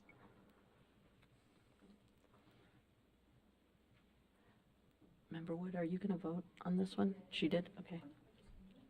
All right. At a vote of 10 to 4, that passes. The noes being Bogus, Klein, Lear, and Green. All right, just a few more standing between us and dinner. Go ahead, Chair Norton. Okay, agenda item number 15, specific district request for administrative funds. The motion before the board is that the board prioritize unencumbered fiscal year 2024 carry forward balances for fiscal year 25 rural school district administrative costs, subject to finalization of the closing package in the September-October timeframe, and possible legislative approval, supplemental appropriation of the necessary amount during the 2025 general session. All right. I see no questions. Oh, you have a question? I don't have Go a ahead. question. I just have a quick comment. I just feel like with the rural schools funding that didn't pull through and then the side effects of that, I'm just sharing as I've talked to my rural schools. They've been impacted by this significantly, and that this is highly beneficial for them. So I just want to speak in favor of this. Okay. All right. And seeing no other comments, let's vote. Chair Hart. Yes, go ahead. Member Davis. Yeah, I just, we had a discussion about this last year and this year, and I just want to make it kind of a point that this is a one-time only situation. And they are working on a plan for coming years. And that's the same with the Emory one coming up. Okay. Thank you.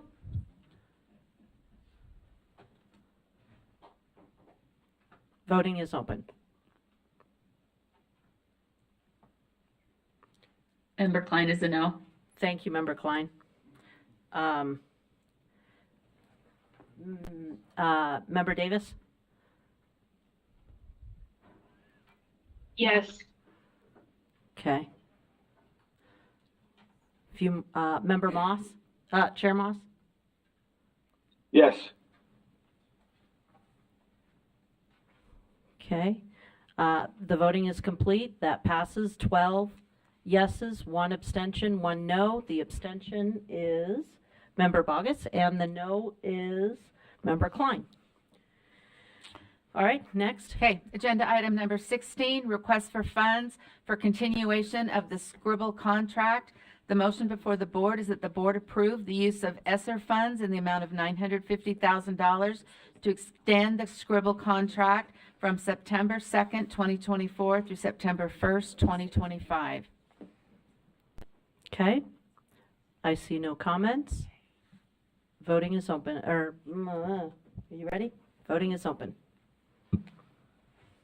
Member Klein is a no. Thank you, Member Klein. Chair Moss? Yes. Member Davis? Yes. All right. One more vote.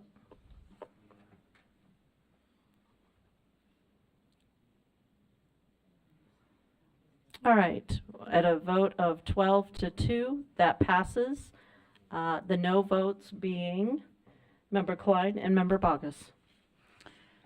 And the final motion from Finance is the decision on an isolated school.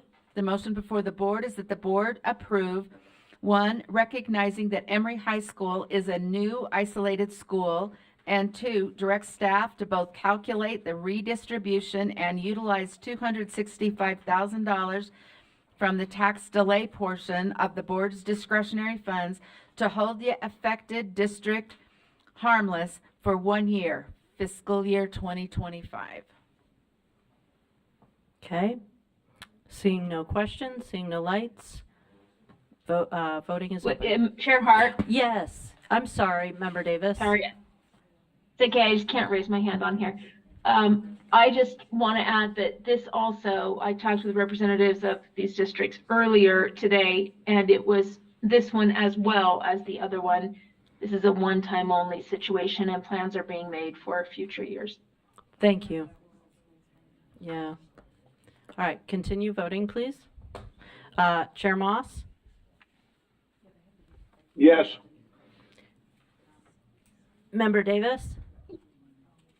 Yes. Member Klein? Yes. Okay, that passes unanimously. Dinner is, it's now time for dinner. Oh, we don't? Why? We have 14 now? Oh, I'm sorry. Okay, that still passes unanimously, 14-0. Thank you. Now it's time for dinner. Oh, you were talking about the Yeah.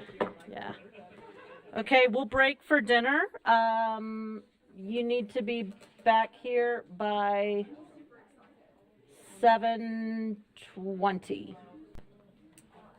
7:20, people.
All right, friends.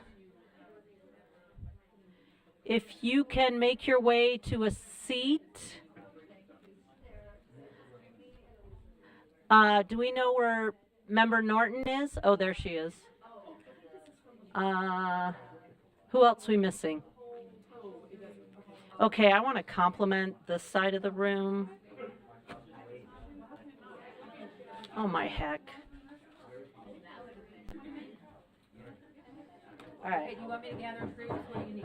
Yeah, I'll just. Y'all, please. If you will have a seat, we're going to start actually with our consent agenda. We're going to move the consent agenda up because of the staff members that are involved. Let's see if we have our members online. Chair Moss? Will you text him, see if he's going to get on? Here. Oh, there you are. Member Klein? I'm with you. I'm here. And Member Davis?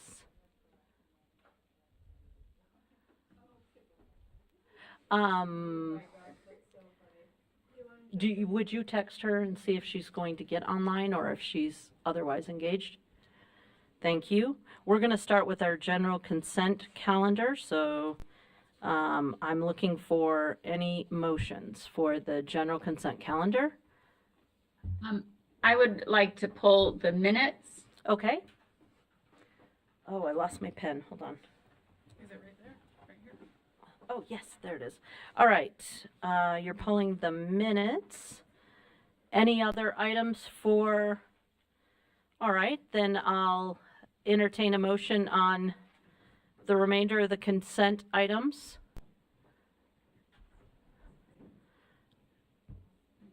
It's going to be a long night, ladies and gentlemen. Okay, Member Wood. I move to approve the remaining items on the consent calendar. Okay. The motion's been made and seconded to approve the remaining items on the consent calendar. The voting is open. Please vote.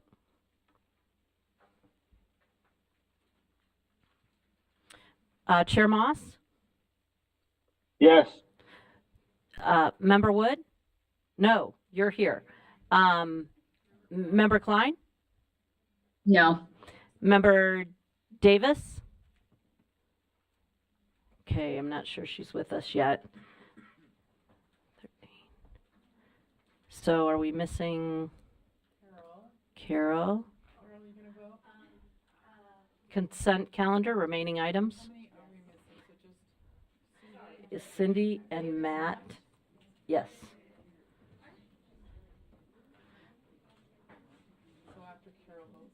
Yeah. Yep. With a vote of 10 to 13, the rest of the remainder of the consent items passes, the noes being Bogus, Green, and Klein. Now we'll return to the minutes. Do we have a motion? Or I would like. Hold on. Member Klein, did you have something you wanted to? Yes. Okay. I would like to amend. Okay. Have the minutes amended. Hold on. In a minor way. Let me get staff to. Do we have someone driving the amendment?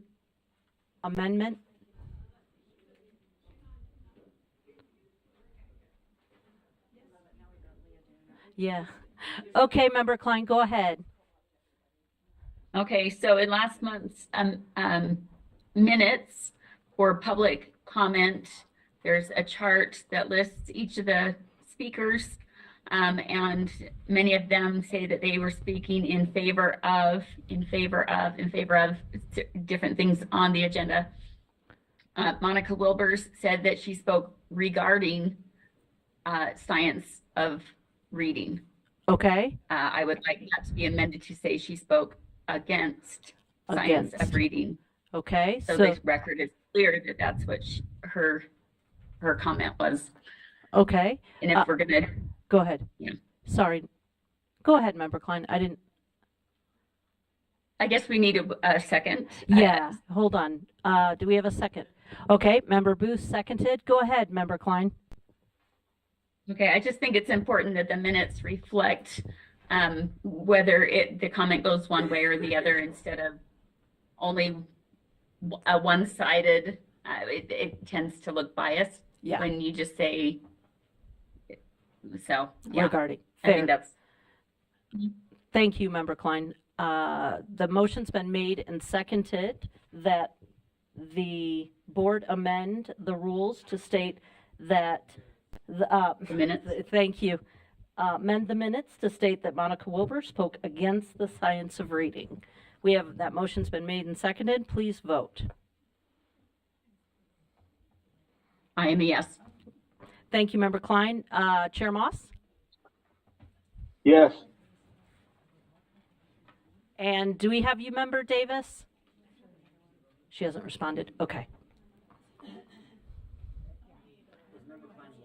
Member Klein was a yes. Real Earl? It's in the amendment. Yeah. Okay, that passes unanimously. Minutes have been amended. Can we have a motion on the minutes? I would move to approve the minutes. Excellent. Do we have a second? Motion's been made and seconded to approve the minutes as amended. You ready to vote? Okay, voting's open. Member Klein is a yes. Thank you. Moss is yes. Thank you, Moss. Yes. We need one more. All right, with a vote of 13-0, a unanimous vote, that passes. Thank you. That concludes the consent calendar. We now return to, where are we returning? Yeah.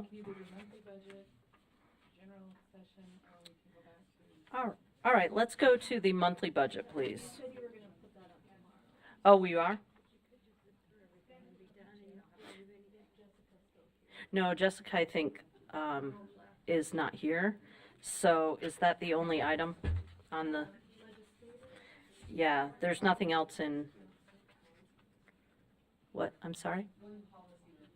Yeah. All right. Let me get to. All right.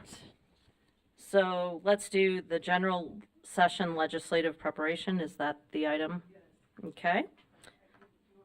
Yes, please. Okay, thank you.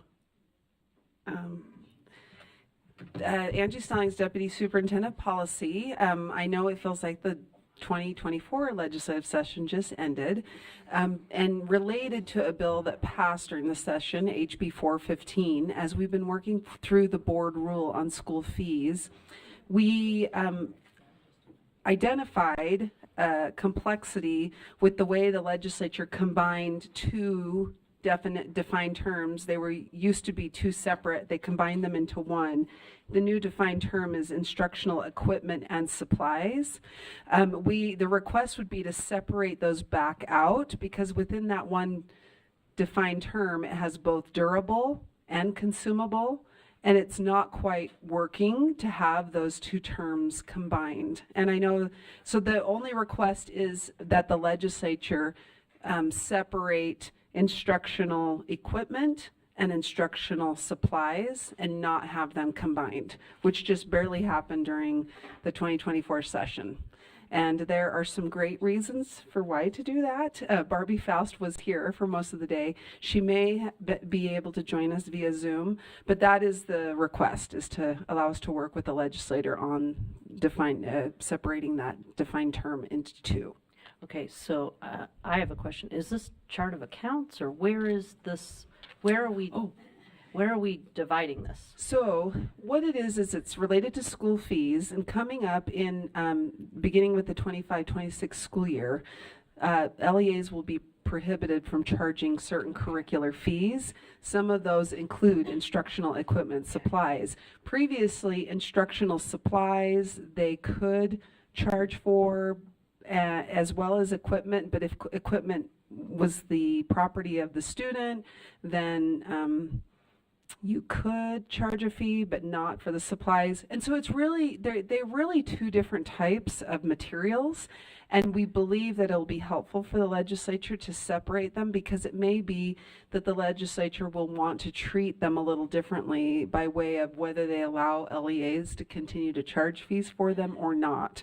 Right now, by combining them, you've got both durable equipment like hairstyling shears being coupled with workbook sheets. They're very different in how students use them. The fees are very different as well in the cost. And we've had a lot of questions from LEAs about how do you have one defined term that covers something that's both durable and consumable? Like, what item is both durable and consumable? So there's been some concerns or questions, and so we'd like to just work with the legislator. We assume it'll be Representative Strong, as he's working on school fees issues next session, to just get some feedback from LEAs on how it might be helpful to separate those defined terms, So- that one term into two. Just another clarifying question. So we were just briefed on how there's different amounts that qualify things as in different categories. So you're strictly talking about the definition for fees. You're not talking about expenditures for land trust or Correct. It's something only else. related It's to very school specific. fees. This Okay. defined term would only apply to school fees, not Okay. at all to other finance related. Okay. Any additional questions? The code as well. This is for the code, yeah. So I believe we probably need to vote on that. Yeah. Yeah. Do you have language prepared for that? It's right up there. Oh, thank you. I would love to make the motion. Well, do we need to specify, the particular motion? You don't, normally it's this motion, and then if there, at times we've had like 2 or 3 items, and there have been times when the board has said all as proposed with the exception of number 2. Okay. So you could do the motion as is, or you could say amendments to Utah code related to school fees. I think I would prefer that, That's fine. because the motion then is clear what we're voting on. So would you be willing to do Sure. that one? Thank you. Right. I move that the board direct staff to work with legislators on potential amendments to the Utah Code as proposed regarding school fees, Definitions, yeah. school fee definitions. Are we going to type that, or we have a second, okay? I think I can do it. The motion before the board is that the board directs staff to work with legislators on potential amendments to the Utah Code as proposed regarding school fees definitions.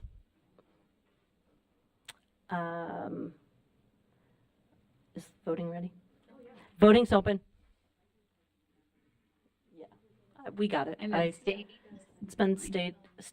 Second. It was seconded by Carol Lear.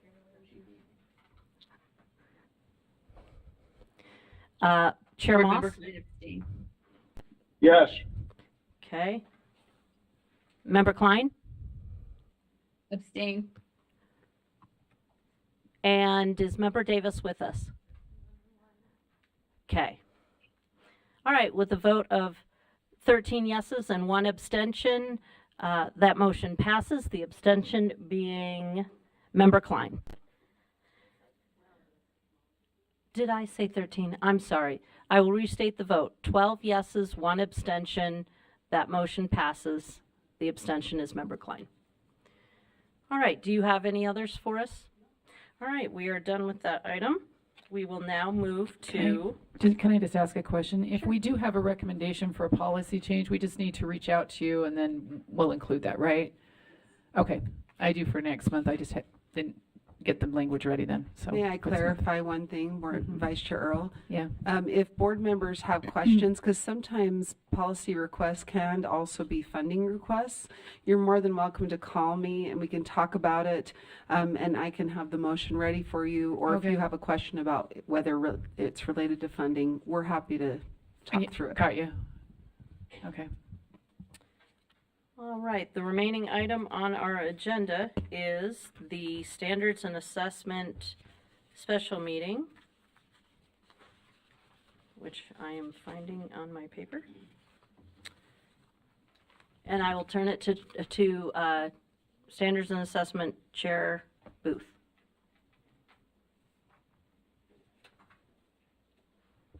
Thank you, Vice Chair Hart. Our first action item is in regards to R277628, School Libraries Amendment.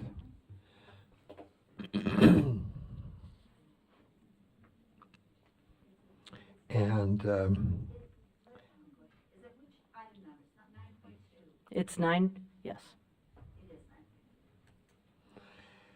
And the recommended action is that the board approves the instructional materials guidance document draft 2 is the first part of the motion.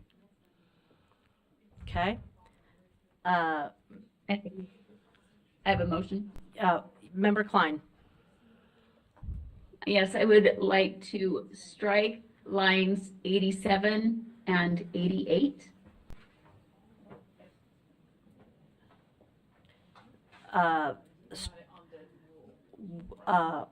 We are on the guidance document, not the rule. The guidance document. Yes, the draft 2 of the guidance document. Oh, instructional materials, sorry. That I was on the next is one. what's listed on my agenda. So we're on the We're on, no. Sure, Member Real. There are references to the rule in the guidance documents, both draft 1 and draft 2. Okay. Should we go through the rule before we do the guidance document? Okay, let's go, if that's okay. I know, I just sequentially, yeah. Okay. Why don't we switch that around, Chair Booth? Hit your light, please. There you go.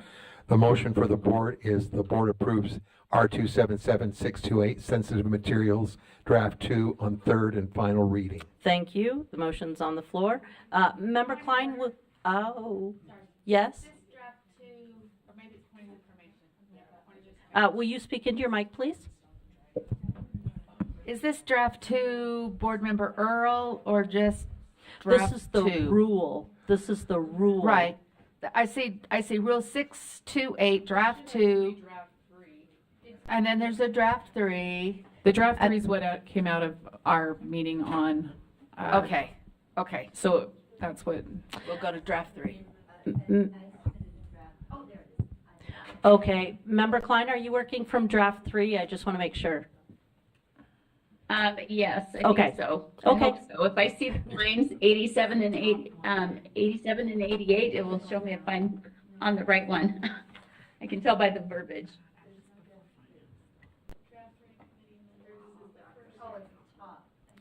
So does it, Board Member Klein, is the part that says notwithstanding subsection 1, an LEA need not reevaluate determinations made prior to July 1st, 2024?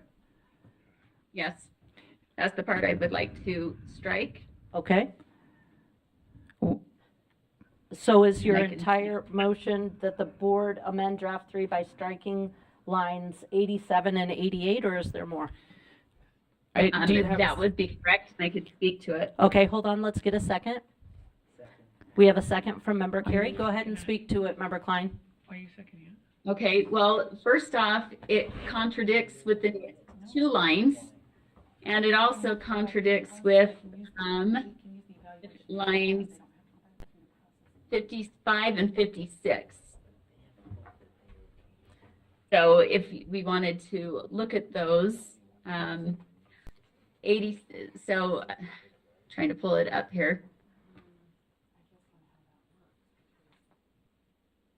So 80, 87 and 88 you have up there, right? And then 89 and 90 conflict it by saying an LEA shall do an initial review as described in subsection 53G10-1034 and subsection R2776283-1A4 for all materials removed prior to July 1st, 2024.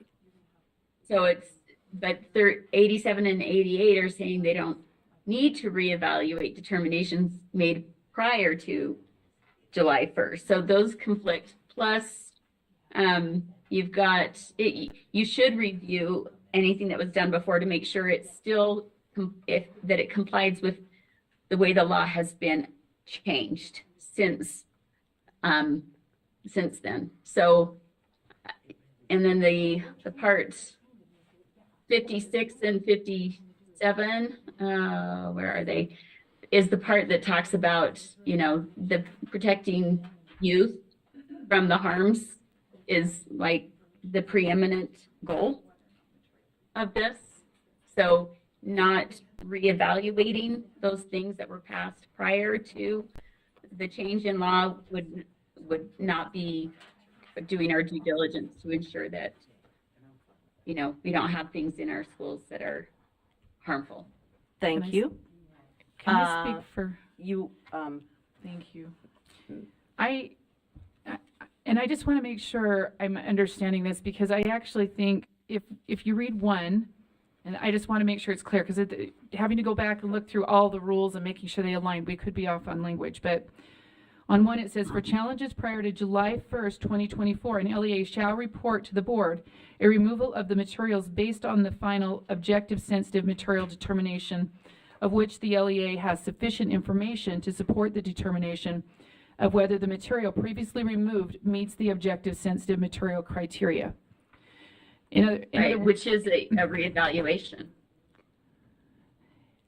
They don't have to go through the full process again, but they have to go back and look and say, you know, why did we decide what we decided, and does our determination still work based on the changes made to the law, or do we need to change our determination? I guess I'm reading it different, and maybe someone could correct me if I'm reading this wrong. I read it as, if you have the information to determine that, then you could make that determination, but you don't have to go back and reevaluate all your determinations. That's how I understood that. Am I not? You don't have to reevaluate the book, you know, like you don't have to go through the challenge process all over again, but you do have to reevaluate your determination. So maybe it needs to restate that, not reevaluate challenges, right? Because I don't think we want everything to have to go back through the challenges. I just think, I don't know if that's going to burden the district. So maybe instead of striking the line, it's just changing determination to challenges there. Do we use the term challenges in our documents at all, or even law?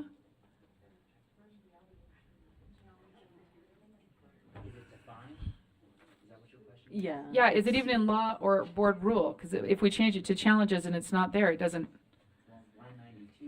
Oh, yeah, challenged. Yeah, it does. So that's, yeah.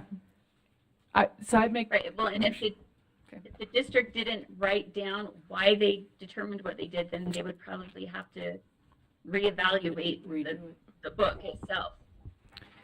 Well, and then there's, you know, the part that says that a public school or an LEA, this is line 87,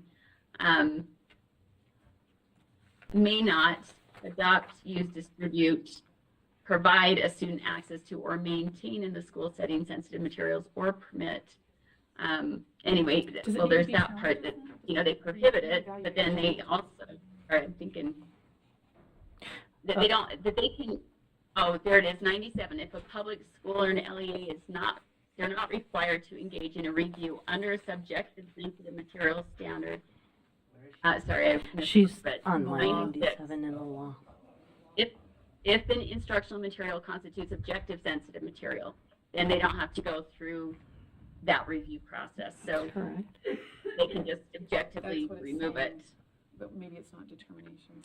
Okay, so I feel like that's what it's saying, but maybe it's not determinations that needs to be there. Maybe it's challenges, or what was the other word you just used?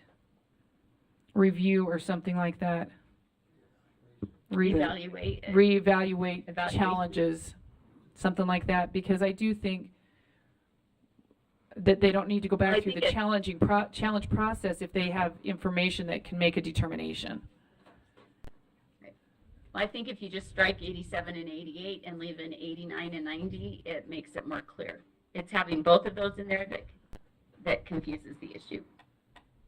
okay, do we have any other questions or comments with this amendment? Okay. Any other, seeing no other comments or questions, then the vote is, let me restate it. The motion is that the board amend draft 3 by striking lines 87 and 88. Voting is open. Yes. Chair Moss. No. Can you grab no? I can't reach them. No member Davis. Okay. A few more people, please.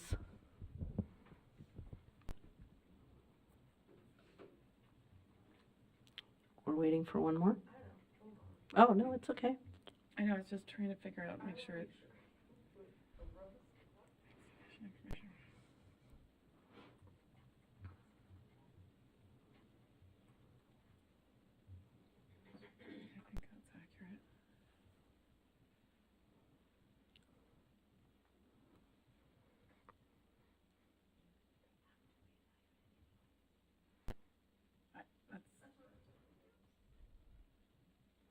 Redundant. All right, that,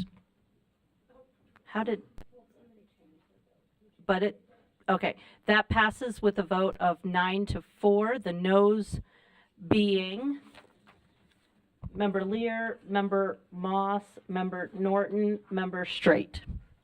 Okay, so we're back to the original motion as amended. Any other, Member Carey? Go ahead. Oh, sorry, Jen. I have two motions on line 59. It currently reads, provides a process for designating 3 or more members, including one parent. I would like to amend it so it says 3 or more members and at least one parent. Well, right now we're saying that there can only be one parent on this review committee, and I just want to set the standard where it has to be at least one parent. Because if they have a committee of 7, there's only one parent if we pass this rule. So we're not mandating anything other than at least one, but it leaves the possibility for more. Wait a minute. Did I get a second on that? Yeah. Member Bogus seconded. Thank you for speaking to that motion. Did you have anything further? Apologies. No, it's mine. Okay. You good with that? Is that what you?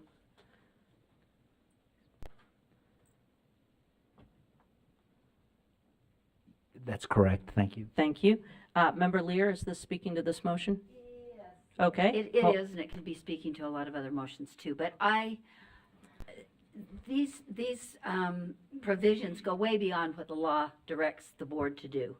The board directs the rule to include 3 things, and this is not one of them. And I think that you've got different LEAs with different numbers of active and involved parents, and I think it's unnecessary to tell them exactly how many people have to be on their committees. So I'll be voting no. I'll be voting no on all these provisions that are not required by the law. I don't know if I'll move my my draft, which would just require, as most people like, what the law spells out. But all of a sudden, this time, it has to be patched together and include a whole bunch of different provisions that various people think are important. So I'll be voting no. It's not required by the law, and I think it should be left to the individual LEAs, whom I trust, to make a good decision about what their committees look like for individual LEAs. Thank you. I see no other comments. Let's open this. I'll restate the motion. The motion is that the board amend draft 3 by amending line 59 to add at least prior to one parent as follows. Provides a process for designating 3 or more members, including at least one parent, and may include the designees from the original review for the objective sensitive materials review using the objective sensitive materials standards. And voting is open. Please vote. Chair Moss? Yes. Board Member Klein?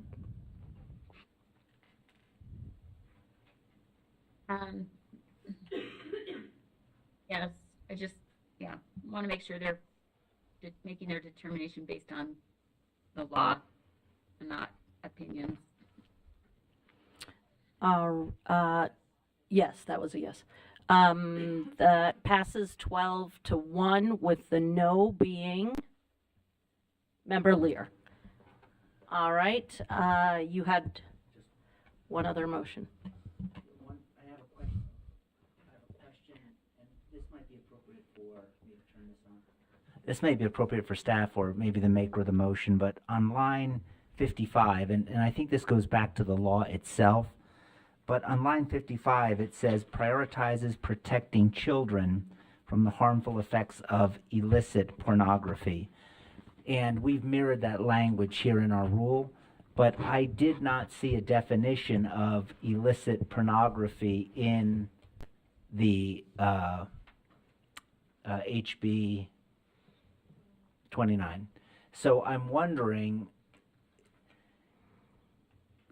what is the difference between illicit pornography, and is that something that we just let lie and let the LEAs figure that out? But I Googled illicit pornography, which was a mistake. And so, and it was on a USBE laptop, so just let everyone know. But, and the definition left me unclear. So I'm just asking, if there's no definition and we're using this term, I don't know how LEAs are supposed to. Was the term in the law? It is. Was it defined in the law? Not that I saw. And that's my question. Then I don't, well, I personally think we leave it alone. But if anybody wants to. But I guess my question is, are we compounding that, and I'm going to refer to it as an omission. It may be intentional, but if we're just repeating it because it's in the law, if these rules are supposed to be providing guidance to the LEAs, are we? Because are we suggesting that we're prioritizing protecting children from the harmful effects of illicit pornography? I just, to me, sometimes asking the opposite question provides clarity. And to me, can pornography not be illicit? And the answer is no. So it just seems like it's a emphasis word? Yeah, an emphasis word or an exclamation, but I don't think it adds definitional meaning, which I'm sure that the definitional is not an actual word either. Yeah. But please, someone else take a stab at that. Member Bogus. In a moment of humor, my dictionary says that it could be ungrammatical pornography. I think that's a little weird, but the definition here says unlawful pornography. Is there a case in which pornography is lawful? That's my. And then the other one says not permitted pornography. Like, I guess is, if you're taking these definitions, I don't see any place in which that word adds value, but rather creates ambiguity. So those would be my thoughts, and I would concur with the a member carry that it just causes consternation. If I may, Yeah, it's my understanding, and if there's maybe Ben or a First Amendment attorney, but it's my understanding that a lot of pornography is constitutional and it is protected. It's obscenity that is unconstitutional. But pornography itself, the Supreme Court, I believe, has said, yeah, you can buy it, you can trade in it. It's the obscenity. When it comes into that obscenity realm, that's what makes it unconstitutional. But I believe that haven't we already established what constitutes pornography in Utah, so none of it is legal. Yeah, and then yeah. Oh. Yeah, I concur with Board Okay, Member Lear. fair.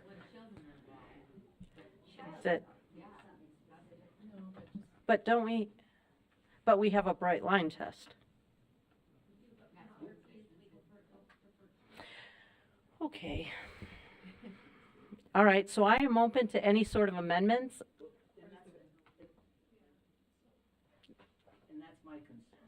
Oh, And that's my concern when it uses the word illicit, because it seems like we're saying in the rule there's a certain level of pornography that is okay. It's the illicit pornography that we're prioritizing. That's my concern. okay. So would you like to make an amendment to remove the word illicit? Chair? Yes? Yes, Could I? please, Chair Moss. Could I make one comment? Please. It might just be helpful in the sense that it ties the definition of pornography to 103, where you can find what types of pornography are unlawful in schools. Okay. I mean, it sounds repetitive on the surface to say illicit, but I think Member Chair is right. Some pornography is allowed. Okay.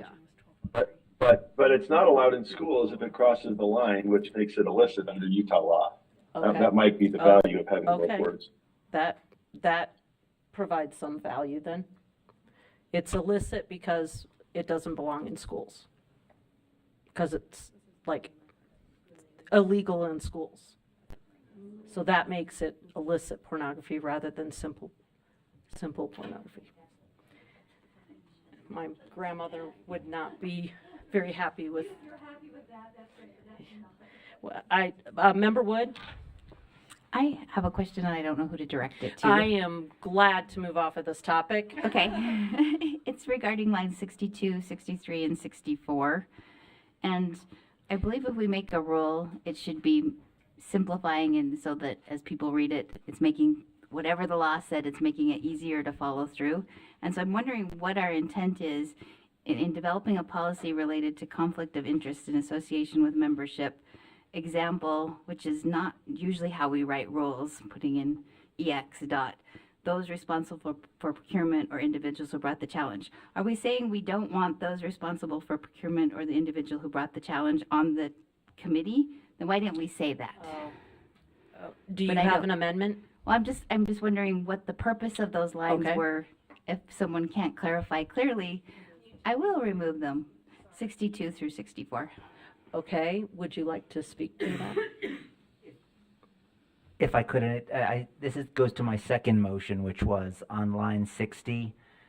We have parent and may include. My motion would be and may not include designees from the initial review. And to So are Board you Member making a Woods- motion? Yeah. Okay. Yes, but to Board Member Wood's point, I think we have lines 62 through 64, because as I understand it,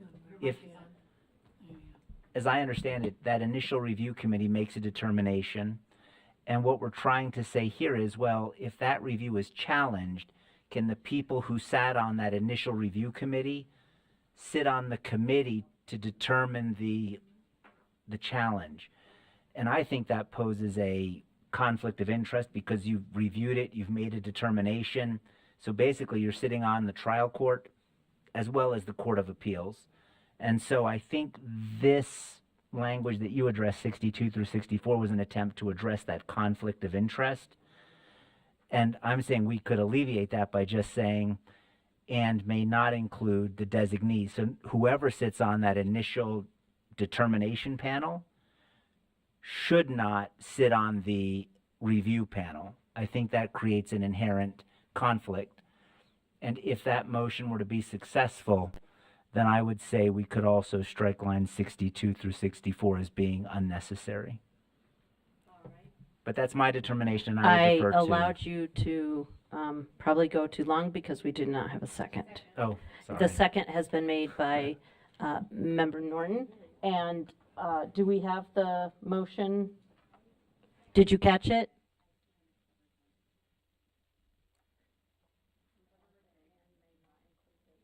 Will you repeat that, please, Member Carey?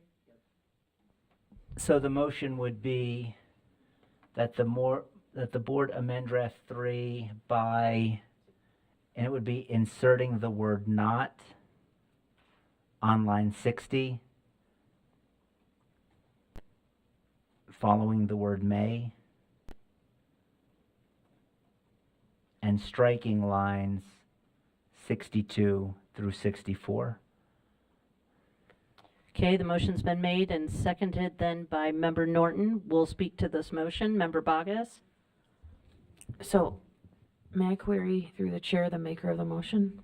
You may. He does not have to answer, but he is welcome to. So, Member Carey, I'm curious, as I understand the clarity part, but I'm curious as to why a policy about conflict of interest would not be prudent. And I'm thinking, just for context, about our small LEAs, or even,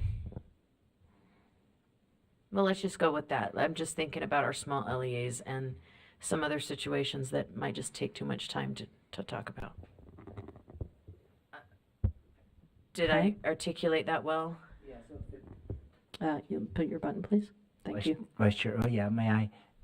I guess if the concern is that there's just not enough people at the LEA to sit on two different committees, I mean, I guess you could have a provision that addresses that, but I would think that even in our smallest LEAs, because we're really not designated who can and who can't, there would be available educators and administrators to sit on that panel. Now, their willingness to do it, knowing what's going to happen, that I can't speak to, but I think there certainly is a pool of qualified individuals at any of our LEAs, if that answers the question. Okay. Yeah. Yes, sir, thank you. And it does answer the question. I think, for me, I would love to see a COI policy.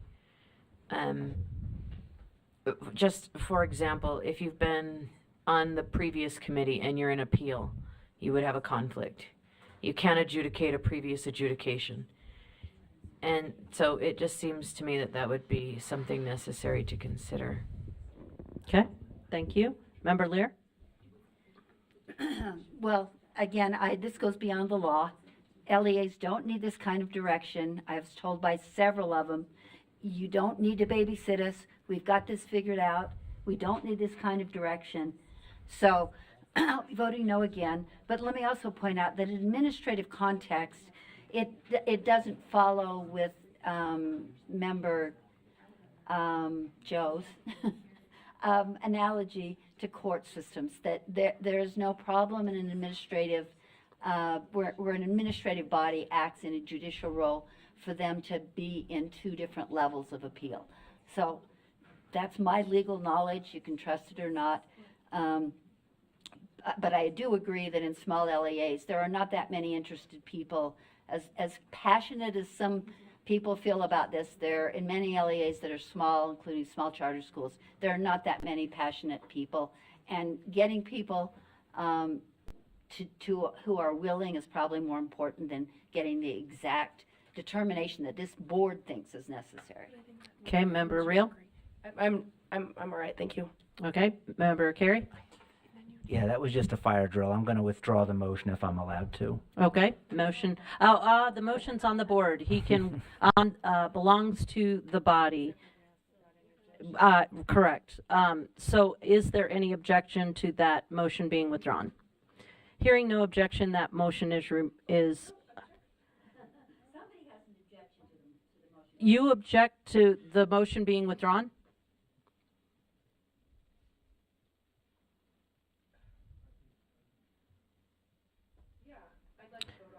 Okay, there is an objection to withdrawing the motion, so we will vote on it.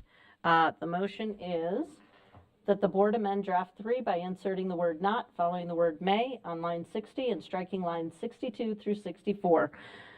Please vote.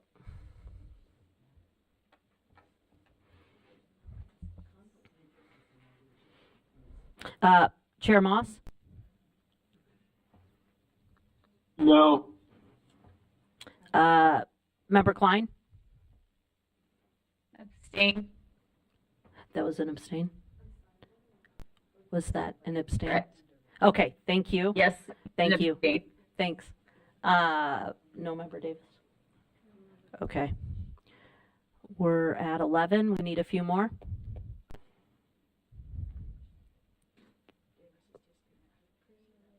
Green, Lear? Have you voted? Are you thinking?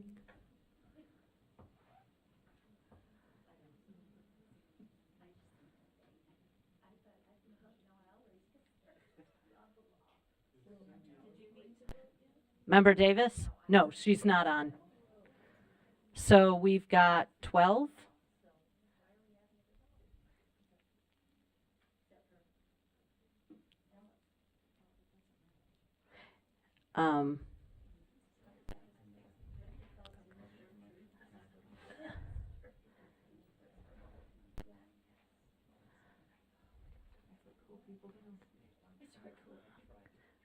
An abstention is a no, correct?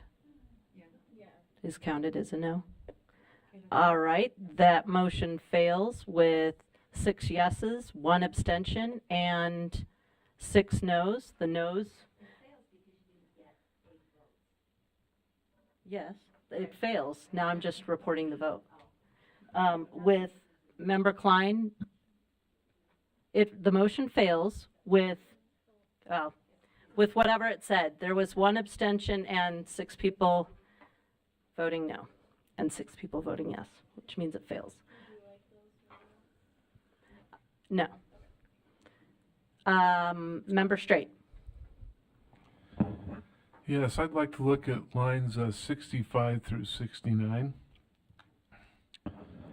And I know the concept, but I'm not sure the exact verbiage. Are you making a motion? Yes. Okay. I will be.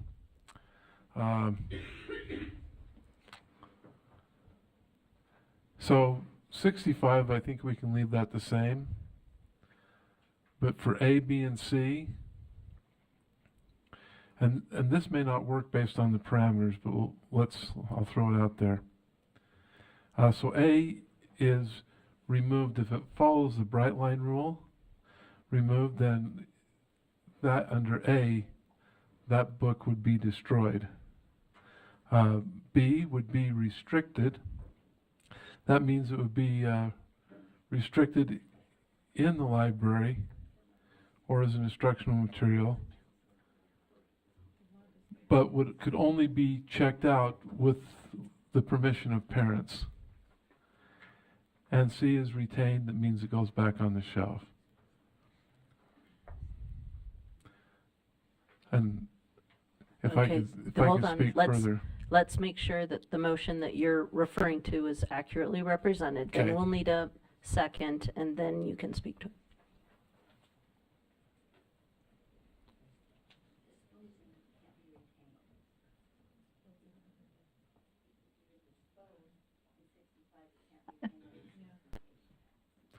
Well, that means it's no longer restricted.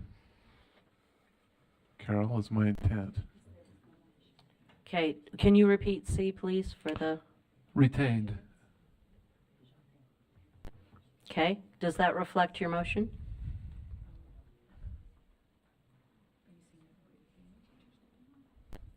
Yes. Okay, that Is there a second? I have, It's seconded by Member Lear. Member Klein, I have a hold on. Now, Member Straight, you can speak to your motion. Okay, thank you. And then back to you, Member Klein. So, I guess my contention is for A, is if it violates the bright line rule, I don't want it to go anywhere. I don't want it given to anyone. I want it destroyed because it violates the bright line rule. It's pornography. And C is problematic because sensitive materials removed from student access may not be sold or distributed to a minor. Well, if we don't destroy it, then in some way, are we going to give it to the county library? Are we going to give it to another library? Are we going to give it to a parent? In other words, we're going to distribute this item that we say is pornography. My sensibilities say no. If it's pornography and it follows that bright line rule, then no one should have access to it within the school system. And we can't donate it to someone else or give it to someone else, in my view. For B, restricted, these are books that do not necessarily fall in the bright line, and we have some literary value, and we want them to be available, but only with the permission of a parent. And the last one, it's not pornography at all. There's not an issue. We view that it should be returned to the shelf. Anyway, I know that's off the... I hadn't even thought about that until right then when I saw that list. But anyway, that's my thoughts, and please rip it apart. Thank you. Member Klein? yes, I'm looking at line 66 that leads into those, and those options don't fit under the line that precedes that says outlines a process for disposing of removed materials that consider. And then it says ABC, so those don't really fall under that line. You are... It's all about disposing removed materials. Okay, you're fading in and out. Did anyone catch that more? Member Klein, we couldn't catch that. Okay, let me try again. There. Whatever you're doing right now, just don't move. Okay, so the line preceding those three options that he outlined, this is the line that leads in. It says it outlines a process for disposing of removed materials that consider A, B, C. So only A on his matches that line that leads into the three. The other two are not a process for disposing of removed material. Okay, does that make sense? Okay. Thank you, Member Klein. Vice Chair Earl? And if we're going to do the law thing, there isn't any provisions within the law for restricted. I'm just saying, I know. Yeah, well, we're not, though. We're there. No, we're not. So I'm just saying that the restricted now, we've got to maybe create a framework around what that even looks like. And I argue the same as Board Member Klein, that if V says outlines a process for disposing of materials, and yet we're talking about not disposing of materials, right? The last two are not disposing of materials. That's what previously it was, the physical removal, communicating to vendors and publishers, and then sensitive materials removed for student access may not be, just letting them know if these are removed, you cannot do these things with them. And if you want them destroyed, we can do that. So what? And B and C, okay, yeah. Sorry. What is, I have, okay, I'm just going to say it. I mean, what's wrong with just throwing away books? I threw them away. Why do we need this? I actually took them home and threw them away in my home trash, but because Probably don't put them in the school dumpster. Yeah, that's why I took them home. Remember, that's, yeah. I mean, but why do we have a rule? Why do we have to have a rule around this? We have. Okay, Book standards all right, related so to there's kids. a motion in front of us. Okay. Okay, all right, that's perfectly fine reason. I just, I'm just trying to, Okay, let's vote. yeah, okay, please vote. We're voting on the motion that says the board amend draft 3 by replacing lines 66 to 69 as possible. Outlines the process for disposing of removed materials that considers A, if a material is found to violate the bright line test, it is destroyed. B, if a material is restricted and requires a parent permission for students to access, and C, retained. Member Klein is a no. I'm sorry, Member Klein? No. Thank you. Member Boss? Hold on. Sorry, come back. Yeah. Member Davis, I heard you were back on?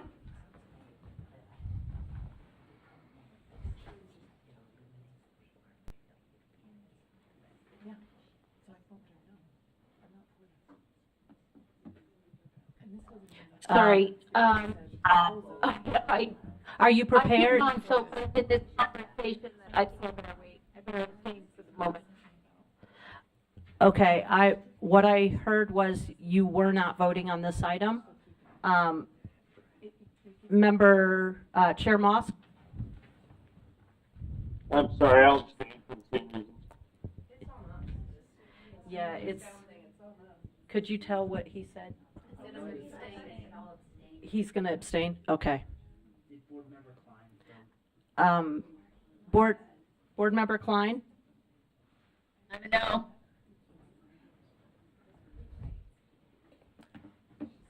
I'm a no.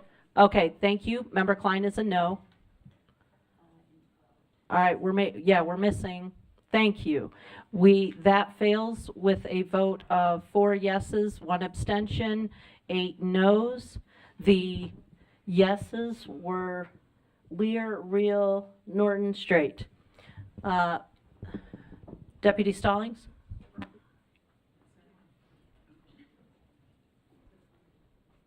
Oh, I thought you had. Apologize.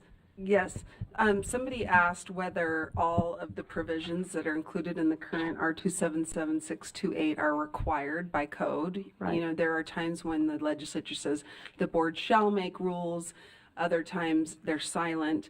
There's only 2 aspects or 2 provisions that are required to be included in board rule. And the two are the complaint process.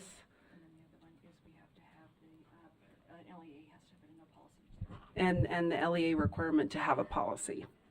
Is that it? And somebody asked me to clarify that, so. Okay, Just so sharing the that. clarification is that we have to have, say that again, we have to have.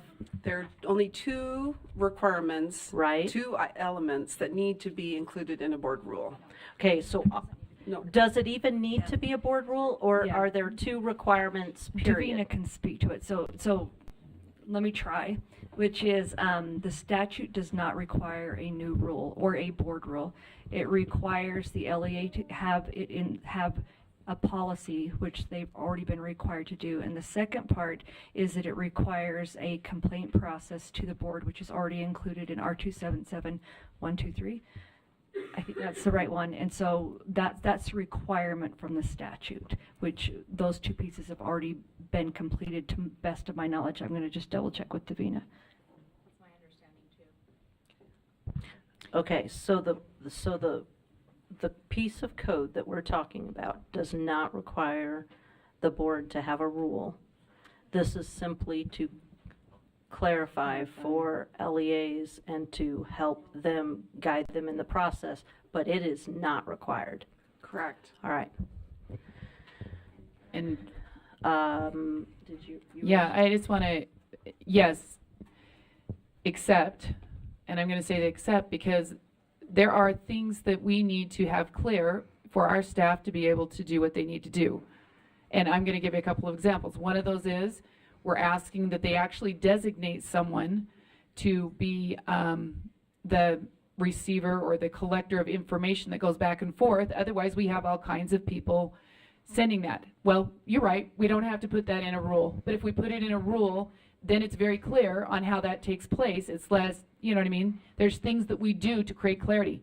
The other thing I think you want clarity on is exactly, they're asking questions. When do we submit? When do we, you know, how do we engage with the before 2024? That's why we're trying to get this out, is because, not because they can do whatever they want. Of course they can do whatever they want. There's a lot of questions. That's why the rule's doing that.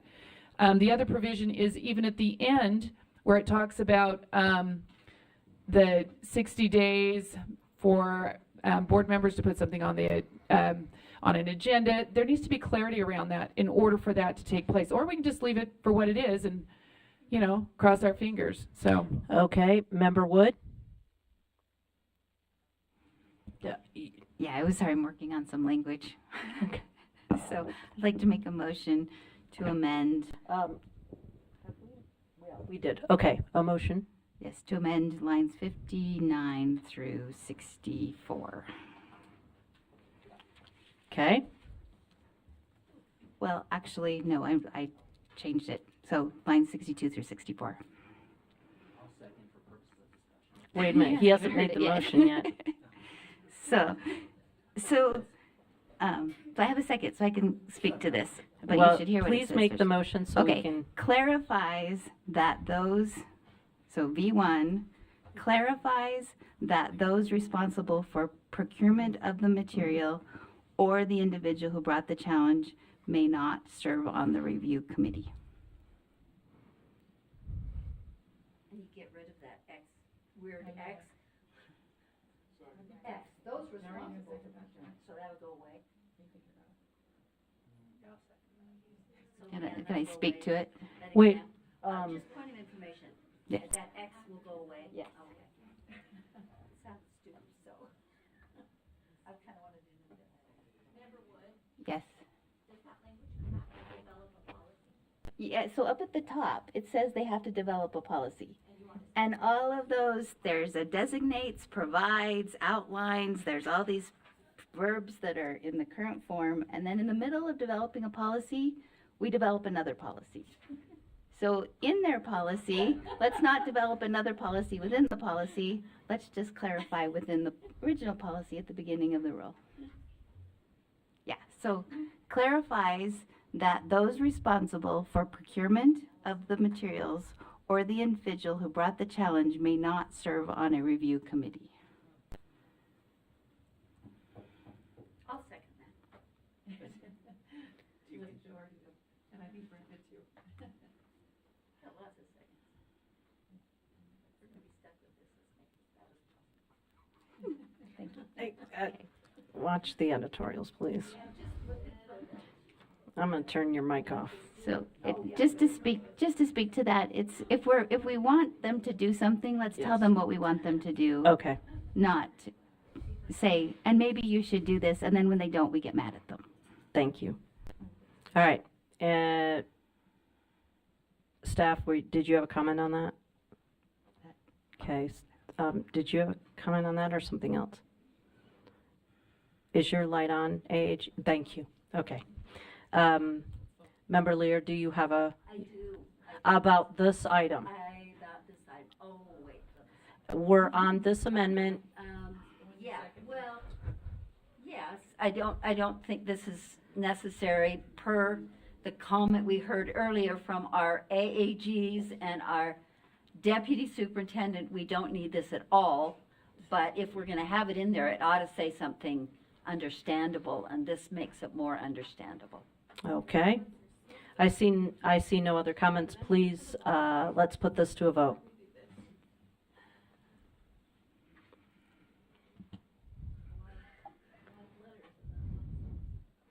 All right, the vote's open, please. Member Klein is a yes.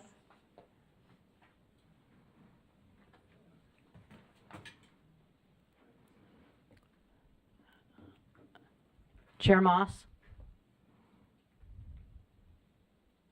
Yes. Okay. Member Davis? Yes. All right, that motion passes unanimously. All right. You have an amendment? Was that why you, okay, go ahead. All right. You have amendment? Based, Okay. We skip, what did we skip? After our staff spoke about not needing this rule. Okay. For two pieces. Okay. We just kind of pretended they never said it. Well, they said it, but we didn't pretend we we just, spoke to it too. nobody, We didn't ever, I would have wanted an opportunity. okay, go for it. Go for it. I think that it is well advised to listen to those people who have to operate this program. And they're repeating to us, two of them attorneys, that we don't need all of this stuff in the rule. We only need two pieces. And they spelled out what those should be. And my information that is contrary to what some of you have said from LEAs is, we don't want this. We don't need this. We don't want the clarification. And we've got that brilliant indemnification clause in there for LEAs. If they make mistakes, they're indemnified. Their employees are indemnified, rather. So I think that we don't need to do this. Again, my conversations with LEAs, and I did talk to 7 of them about 2 different issues, was we don't want this, we don't need this. Don't add to our burdens with this. Okay, thank you. That's not a motion, that's just a comment. It was a comment on the, Comment that all was right. made by our staff. Jenny, do you have a, member? Vice Chair Earl, do you have a Yeah, motion? I have a motion. Okay, Just on line 78 through 80 to strike that provision. Let me ask a question again. Sorry, I do have a question. Are we required by law to have a model policy? Is that what you said? Or to have a policy? Or guidance? Perfect. That's all I needed to know. Okay. Strike line 78 through 80.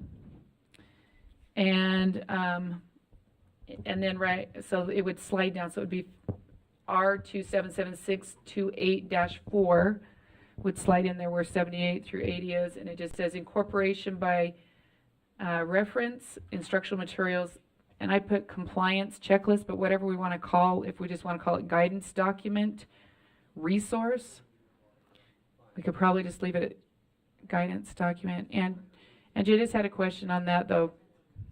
Yeah, that's what it says in the law, huh? Guidance. So that's what I would say. is that your motion? No. Where's, oh, no one, I mean, does anybody let me have get- it? let me get the whole motion Okay, let and me then- get the whole motion. Incorporate, I'm just gonna leave it guidance document, because that's what we have. Instructional materials, guidance document. Incorporation by reference, instructional materials, guidance document. Does someone have that?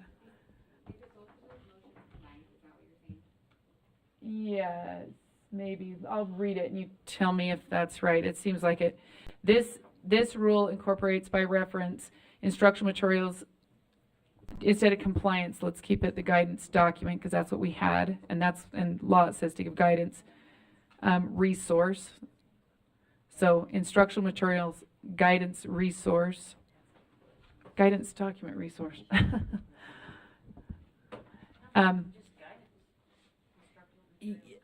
Okay, guidance. Is that it? Yeah. The law says that? That's fine. Then let's say that. Okay, guidance then. And then a copy of this document is located at, and then we would insert the link and the offices of the, and then also at the state offices of the State Board of Education. So. All right, can you make sure that that is what your motion is? Yeah, incorporate by reference. Instructional materials guidance. I just want to make sure people I know think what we they're could take seconding. document off, just guidance resource instead of saying document, we just guidance, and we'll just have to retitle it on our guidance. Yes. I would take off resource too. But. Well, we can do that. I just was following what we did last right. month, and we called it a resource. Oh, you did? Okay. So do we have a second? We have a second from Member Okay. Green. It can be a couple of... Point of information now. Go ahead. Yeah, if this could just be clarified, does the law require us to provide this? Is this one of the two? Because we're going from the word may in line 78 to a shall. No, this was a requirement of the board. In the code? It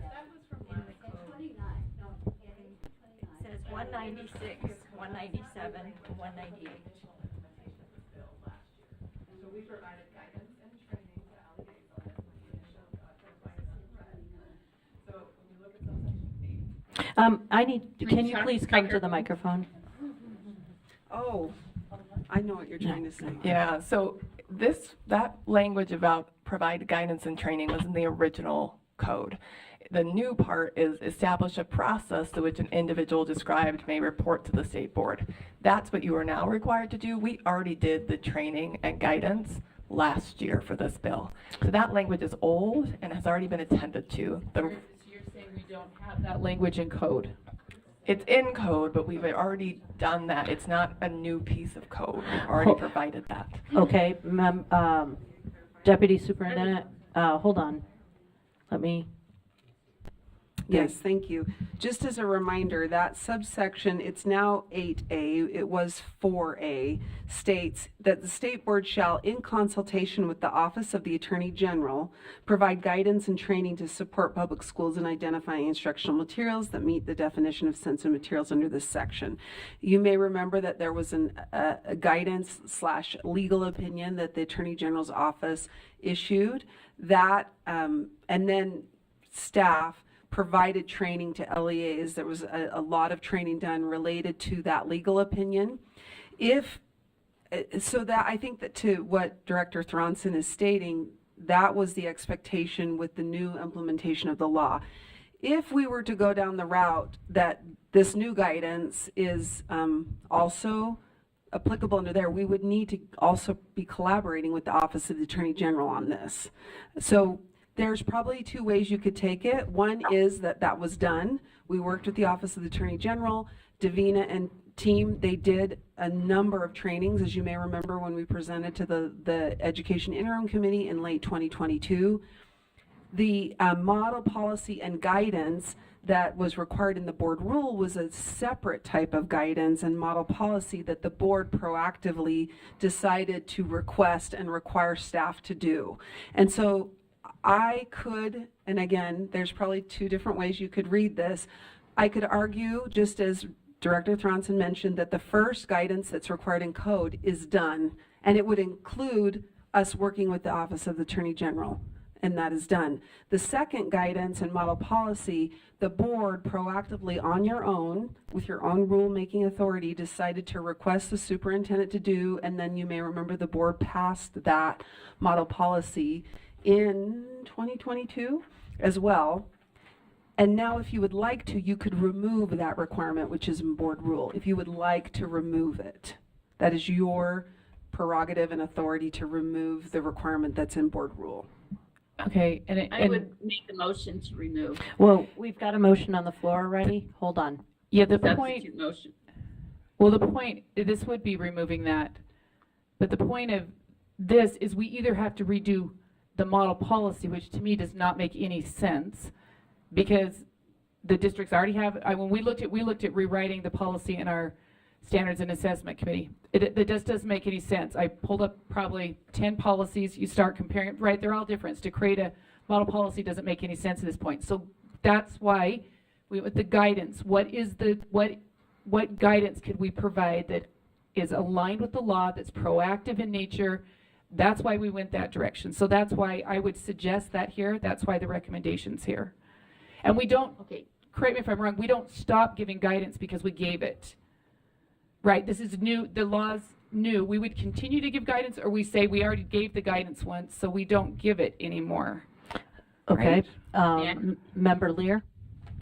I have a question for Angie. I'm concerned with incorporating guidance by reference into a rule, you know where I'm going, that it makes the guidance mandatory, which it's not intended to be. So I would be troubled by incorporating by reference guidance specifically identified. Pardon? No, we don't incorporate guidance. We incorporate manuals or directives or other things that are too voluminous to be in a rule, but they're not just recommendations. Okay, hold on. So, sorry, okay. I digress. But I just think that Angie is affirming that, yeah, you don't want to incorporate guidance into a rule which would make it mandatory. Well, hold on. Hold on. We are going to recognize Member Carey because he has a point of information. It's really just the same point of information that I originally raised. I just wasn't finished. So the second part of that was just the guidance that we were required to collaboratively do with the AG's office. That is done. This guidance would be separate and apart from that guidance which was required by law. Is that correct? This guidance is optional. The other guidance was mandatory. Is that correct? Thank you. Thank you, Vice Chair. Thank you. Deputy Stallings, did you want to address that? Yes, Madam Vice Chair. One thing I just would state, generally the term guidance is just that it's more akin to or like best practices. Here's ideas, model policy guidance. So I agree that term generally indicates more of something that's voluntary that you could use or not.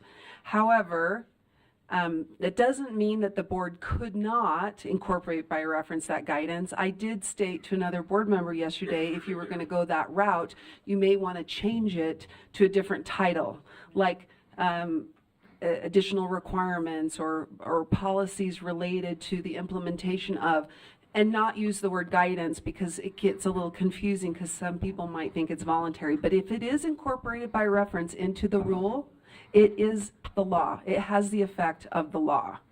So if the intent of the board is to keep something as guidance that may or may not be used if the LEA wants to, I would not incorporate it by reference into the rule. If you would like it to be mandatory and required, then yes, incorporate it into the rule.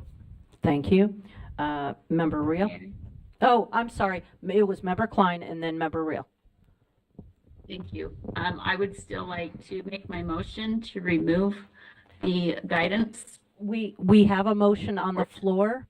So A are you substitute making a motion. substitute motion? Yes. Oh, okay. We've got a substitute motion coming up. You ready? Yep. Okay, go ahead, Member Klein. However we need to write it, but to remove the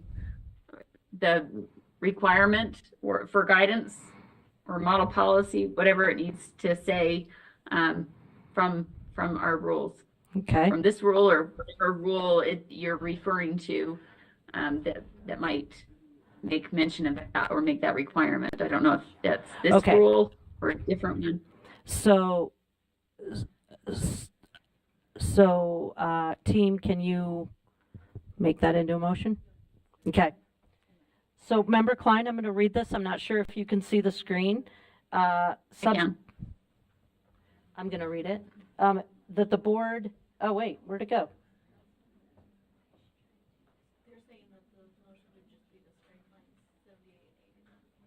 Oh, okay.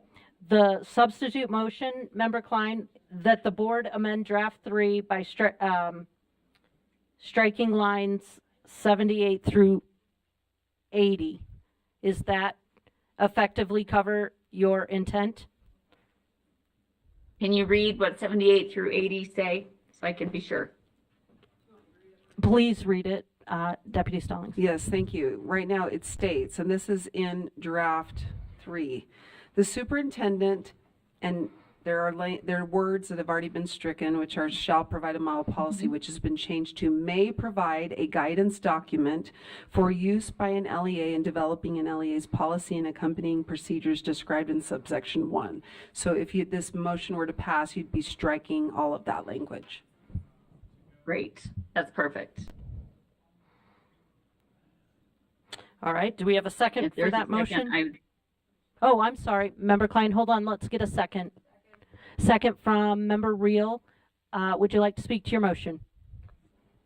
Yes, I think if the rule that we are creating is not clear enough and the law that was passed, HB 29, is not clear enough, then there's something wrong with our rule if we have to make additional documents. I see what went into the bill that was passed, the endless hours of debate, and they narrowed it down to what's in the bill, and we're trying to keep our rule consistent with that bill. As soon as you bring in a guidance document and you bring in all this other language, it just muddies the water again and adds, it's too many words to dance around, too many opportunities to misinterpret or reinterpret, and districts are going to struggle with the more words we give them, or take advantage of the more words we give them in order to do what they want to do or not do what they don't want to do. Okay. That is required by the law. So I think if we keep it as close to what the law says, I think we are on much safer ground. Thank you, Member Klein. Member Reel? Thank you. Member Klein, I wholeheartedly agree with your motion. Although I am very grateful for the learning experience and very grateful for Member Earl's time that she spent creating the first guidance document, and then I created a second one today that was late, and it's my fault that it was late, but in that process, I kept trying to figure out exactly what you were saying, which is how do we keep this within the law, and then also respect that LEAs have legal counsel. They know how to read the law. Davina and other staff are here and available to help them if they have questions about it. But I think that having the guidance is unnecessary, and we should just stick to what is in the law and trust our LEAs to make their policies based on our rule and what's in the law. So I support this motion. All right, Member Bogus? I have no comment. I want to move an amendment. Okay, well, you were next in line. Don't we have to vote first? I don't intend to amend this motion. I have an amendment to the rule Okay, itself. okay, I see. It's not an amendment to this motion. No, ma'am. Okay, all right, so seeing no another, we are ready to vote.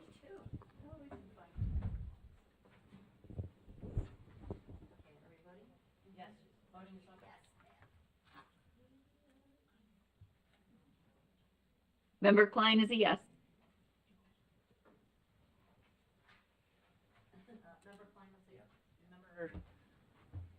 Sorry, I didn't mean to snap my fingers. That was inappropriate. Member Moss? Yeah. Member Davis? Yes.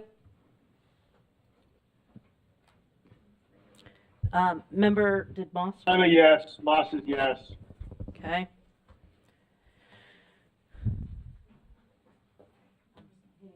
Things. Member Davis? We got everybody? Okay. All right. With a vote of 12-2, that passes. The noes are Member Green and Member Bogus. All right. Member Bogus. Thank you, ma'am. I'd like to move an amendment. And just after line 77, I would like to add the language that if an LEA requires an employee of the LEA to participate on a sensitive material review committee, the LEA shall compensate the employee for the employee's time participating on said committee. Okay. The motions, do we have a second? Okay. The your motion, yes, I was actually just catching up myself. Go ahead and speak to your motion. I think perhaps the amendment speaks for itself, but if teachers are spending time outside of their contract hours participating in these committees, and inside LEAs, sometimes we're voluntold, but it is a condition of our employment. And so if this is a requirement of a teacher, I think they should be adequately compensated for their time. And I hope that the board would support me in asserting that from the state level. I don't care what they pay them, but I do believe they should be compensated for their time. Member Straight? Yes, did we have a second already? Yes, we did. Okay. So, I am absolutely for paying teachers or others for the work they do, and we are on contracts, but I'm all for that. I'm just not for us telling them to do that. I have a question. What if it's during their contract time already?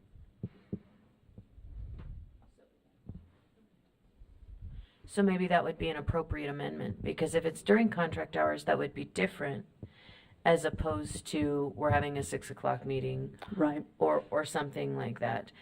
Or if it requires duty hours outside their contract time, even though the meeting is during contract time, Right. that would also fall under this. Okay. However you would like to articulate that, I do understand your point though.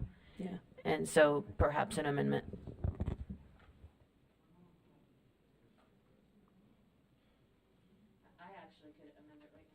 Go for it.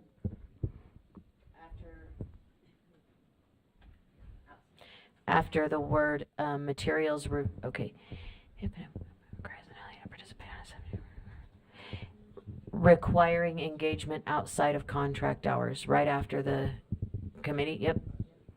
Thank you. Requiring engagement outside of contract hours. Thank you. All right, who seconded that? Does that second still stand? Okay, And thank may you. I offer one more comment? Yeah. So I understand Member Straight's comments, and typically I would agree with him, but my concern is that we have LEAs, and I think of in particular smaller LEAs, and where teachers get abused, and I think we need to set a standard here that says we don't want our teachers to be abused. I honestly, I don't care if it's $10 an hour. They can make that determination based on their budget. But I do believe that we should say and assert that if teachers are spending time outside of contract time, that the LEA should appropriately compensate them, and they can make those decisions. Yeah. Okay, ladies? Ladies, are we prepared to, Member Straight? I think once you start down the slippery slope, we can take this many places. Why don't we dictate how much that is per hour? Why don't we dictate how many, maybe overtime. If you're a slow reader, you should get extra time for reading the books. And Okay. anyway, we're going down a slippery slope. Okay, thank you. Okay, unless you have an amendment, no more comments. Okay, let's open the voting. Hey, you guys, can you go tell them they need to go outside? Are we ready to vote? Yeah, voting is open. Member Moss? Yes. Okay. Who are you doing that for? Member Klein? I'm going to abstain on this one. Okay, you guys might have to go out in the hall. Member Klein? I abstain. Okay, abstention. Member Davis? I really hate unfunded mandates, but yes. Yes. Okay. Ladies, can you take either that outside, or can you vote before you go?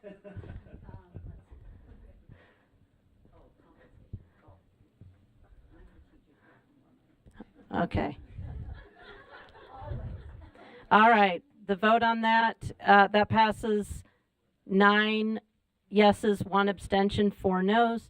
The abstention being Member Klein, the noes being Member Norton, Member Straight, Member Carey, Vice Chair Earl. All right, members, we are at 9 o'clock exactly.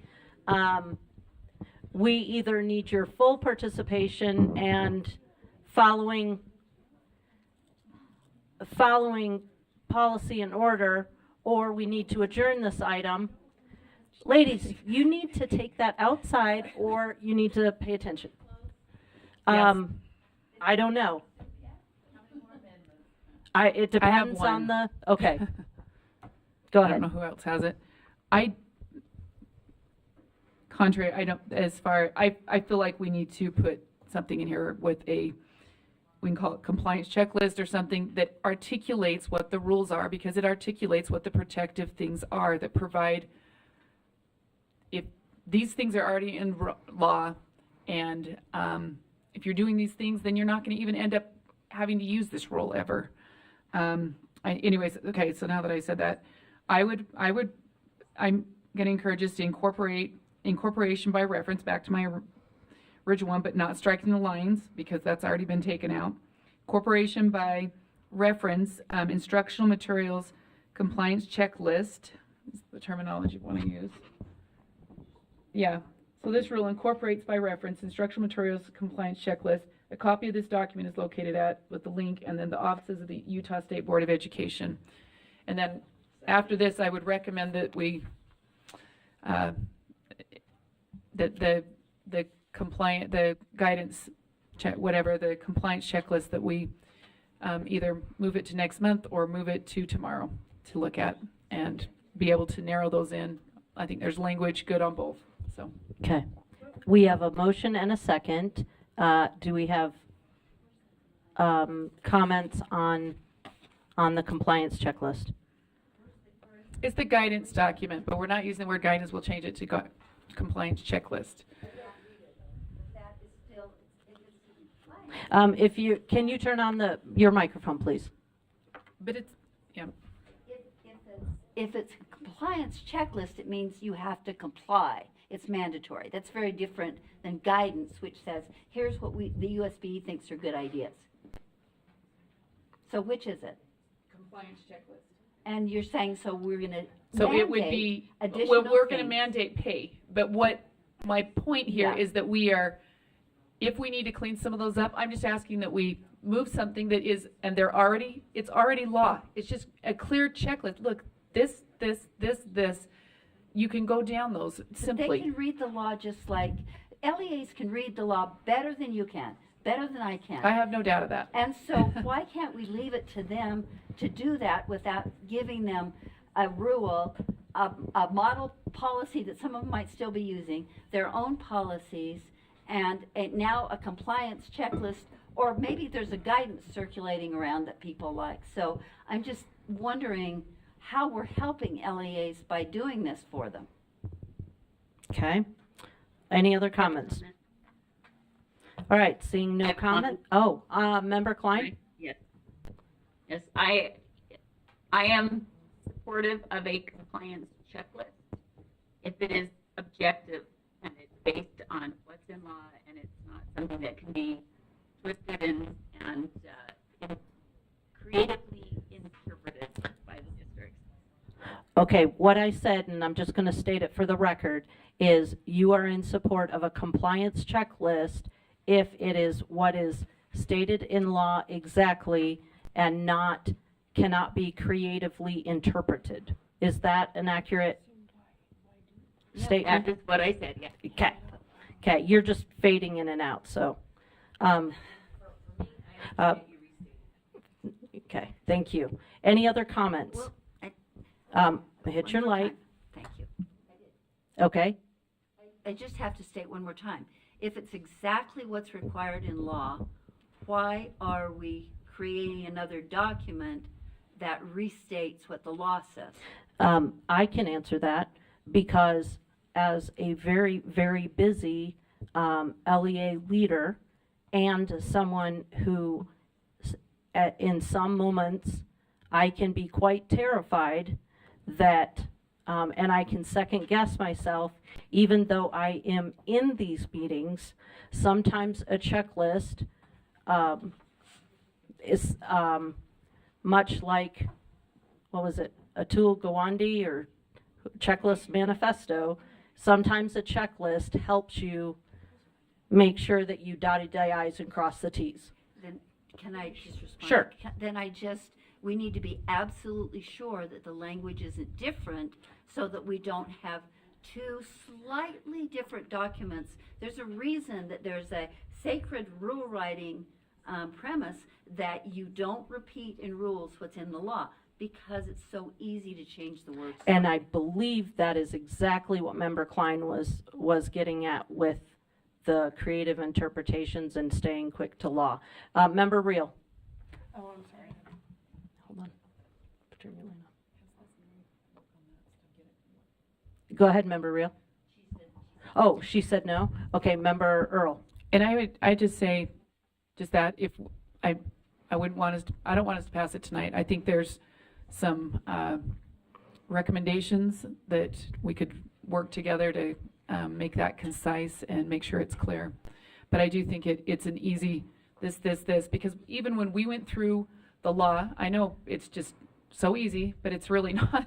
It's going back and forth and trying, we worked through it too, just to say, okay, this, so that there is a sequential, and then it also puts the protective elements in. This is what it says in this section of code that is the vetting originally of the instructional materials, and then the library provisions. So anyways, I'm in agreement that it needs to adhere. What I'm saying, I'm speaking in favor of this, and then when we're done with this, I hope we can move the rule, and then we could talk about what to do with the. So are you saying that we should move something and then talk about the content later? Is that what We should move the rule, and then we would vote on, so we have a motion on the table that says this. Yeah. Are you saying that the instructional materials compliance checklist has not been created? No, it would be the guidance stuff that we already have that we would be using. But you just said you didn't want to go through it tonight. Unless So do we everybody need wants to. I'm just asking that we. So are you making So are you making a motion to table this item? No, I was gonna. So then you're going to need to add something to that motion that says that the instructional materials compliance checklist is to be determined at the content to be determined at a later date. Because if we leave it like this, then you're voting it in. Okay, okay, I see what you're saying. So what do I need to say? You voted on. So I would make an amendment that. Insert link as determined by the board on date we move Yeah. We have not voted on this. That's why I'm saying the motion would need to change. June board meeting or something yeah. Nope, June. Member Reel? Yeah, I have some questions for Davina, if that's okay. If I direct some questions at you, Chair. Chair, if I direct some questions at Davina, if that's okay. Just quickly. Hold on. This meeting is going to adjourn at 9:30. So by 9:30. So if we're not finished, then I'm making a motion to table whatever. That's okay. Okay? So yes. So when you get questions, because I know we've talked about it in all of our standards meetings about the questions you get. You have resources and helpful documents for LEAs, PowerPoints we've seen that outline the law and help them understand it for a fantastic charter director like Member Hart, right? You have things and resources for our LEAs. I just feel like the guidance document I had a hard time with, but I thought may be helpful. But the more that I have been working on this, I think this is staff work. This is something that I don't think we should be voting on or creating and putting into law, especially if it could be something that we already do in staff work as resources when we work with LEAs. And if it's a checklist of the law, as Member Lear says, I trust the LEAs to interpret the law and look at our rule and interpret our rule. I don't think we need to have another additional document. That's something that we do as a resource from the state office already. That's all. Okay. Next up? Nobody. So. I have a comment. I have a comment. Okay, hold, Lear and then Klein. Simply, I can't vote on something I haven't seen. Okay. If we are gonna create an instructional materials that is something between guidance and required, I absolutely need to see it. And I would like some LEAs to weigh in and say, is this helpful? Is it not? I'd like to know what the USBA thinks. I'd like to know what some charter schools think, so that we're not doing this thinking we're being helpful when possibly we're not. Okay, Member Klein? So obviously in the motion, you could say to be voted on, meaning the instructional materials compliance checklist at a future date. So that it's clear we're not voting on something we haven't seen yet. We're just voting on this language, and then whatever is inserted later will be voted on at that point before it's inserted. That is correct. Are you making an amendment? Well, maybe it needs to be more clear in the motion. It seems that there's some confusion that we are voting on something we haven't seen, which we're not. Okay, so I think that it's important that the checklist, I think the checklist is super important in that it will make things uniform across the state. Everybody has the same checklist. People aren't cherry picking what parts of the law they like and don't like. And then it's right in our rule.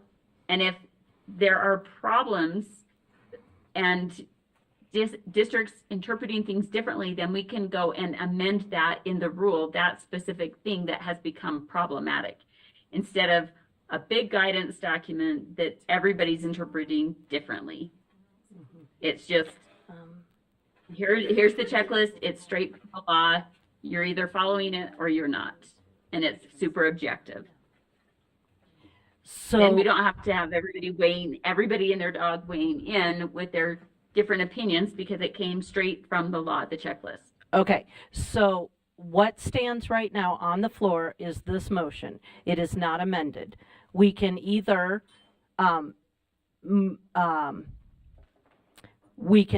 continue making comments, we can amend the motion, or we can vote on the motion.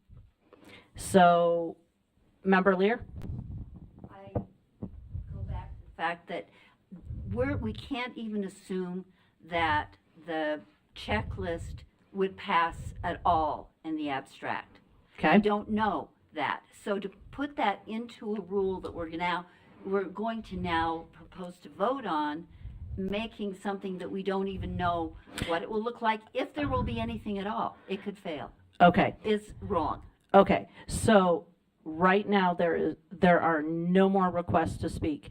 If you're voting for this as it stands, you are voting for putting something in that you may or may not have seen, and nobody's amending anything, so that's what we're going to. All right, I would like to make a motion that we postpone and finish tomorrow, so we can actually have a discussion about that. So, okay, so the motion on the floor is to postpone. Do we have a second? Till tomorrow.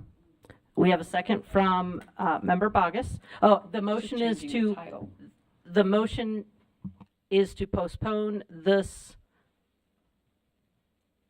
item. It would be not only the vote, though, it would be the item, correct, AAG? We're moving, your motion is to postpone this item to tomorrow afternoon. Is that a second? Okay. The motion is on the floor. Have you had time to type it? All right. Voting is open.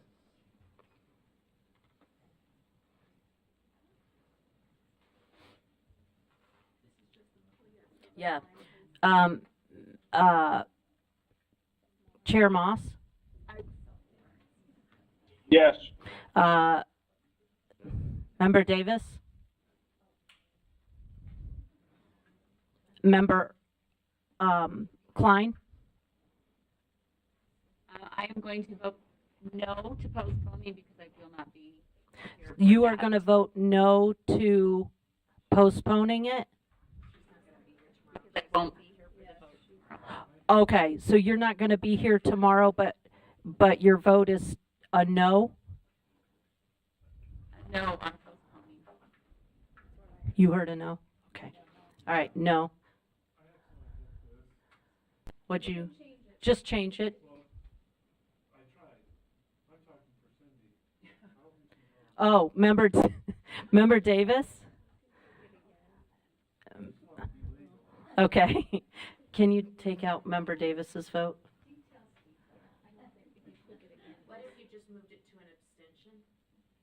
Well, it wouldn't be right, but it would trigger them to look at it.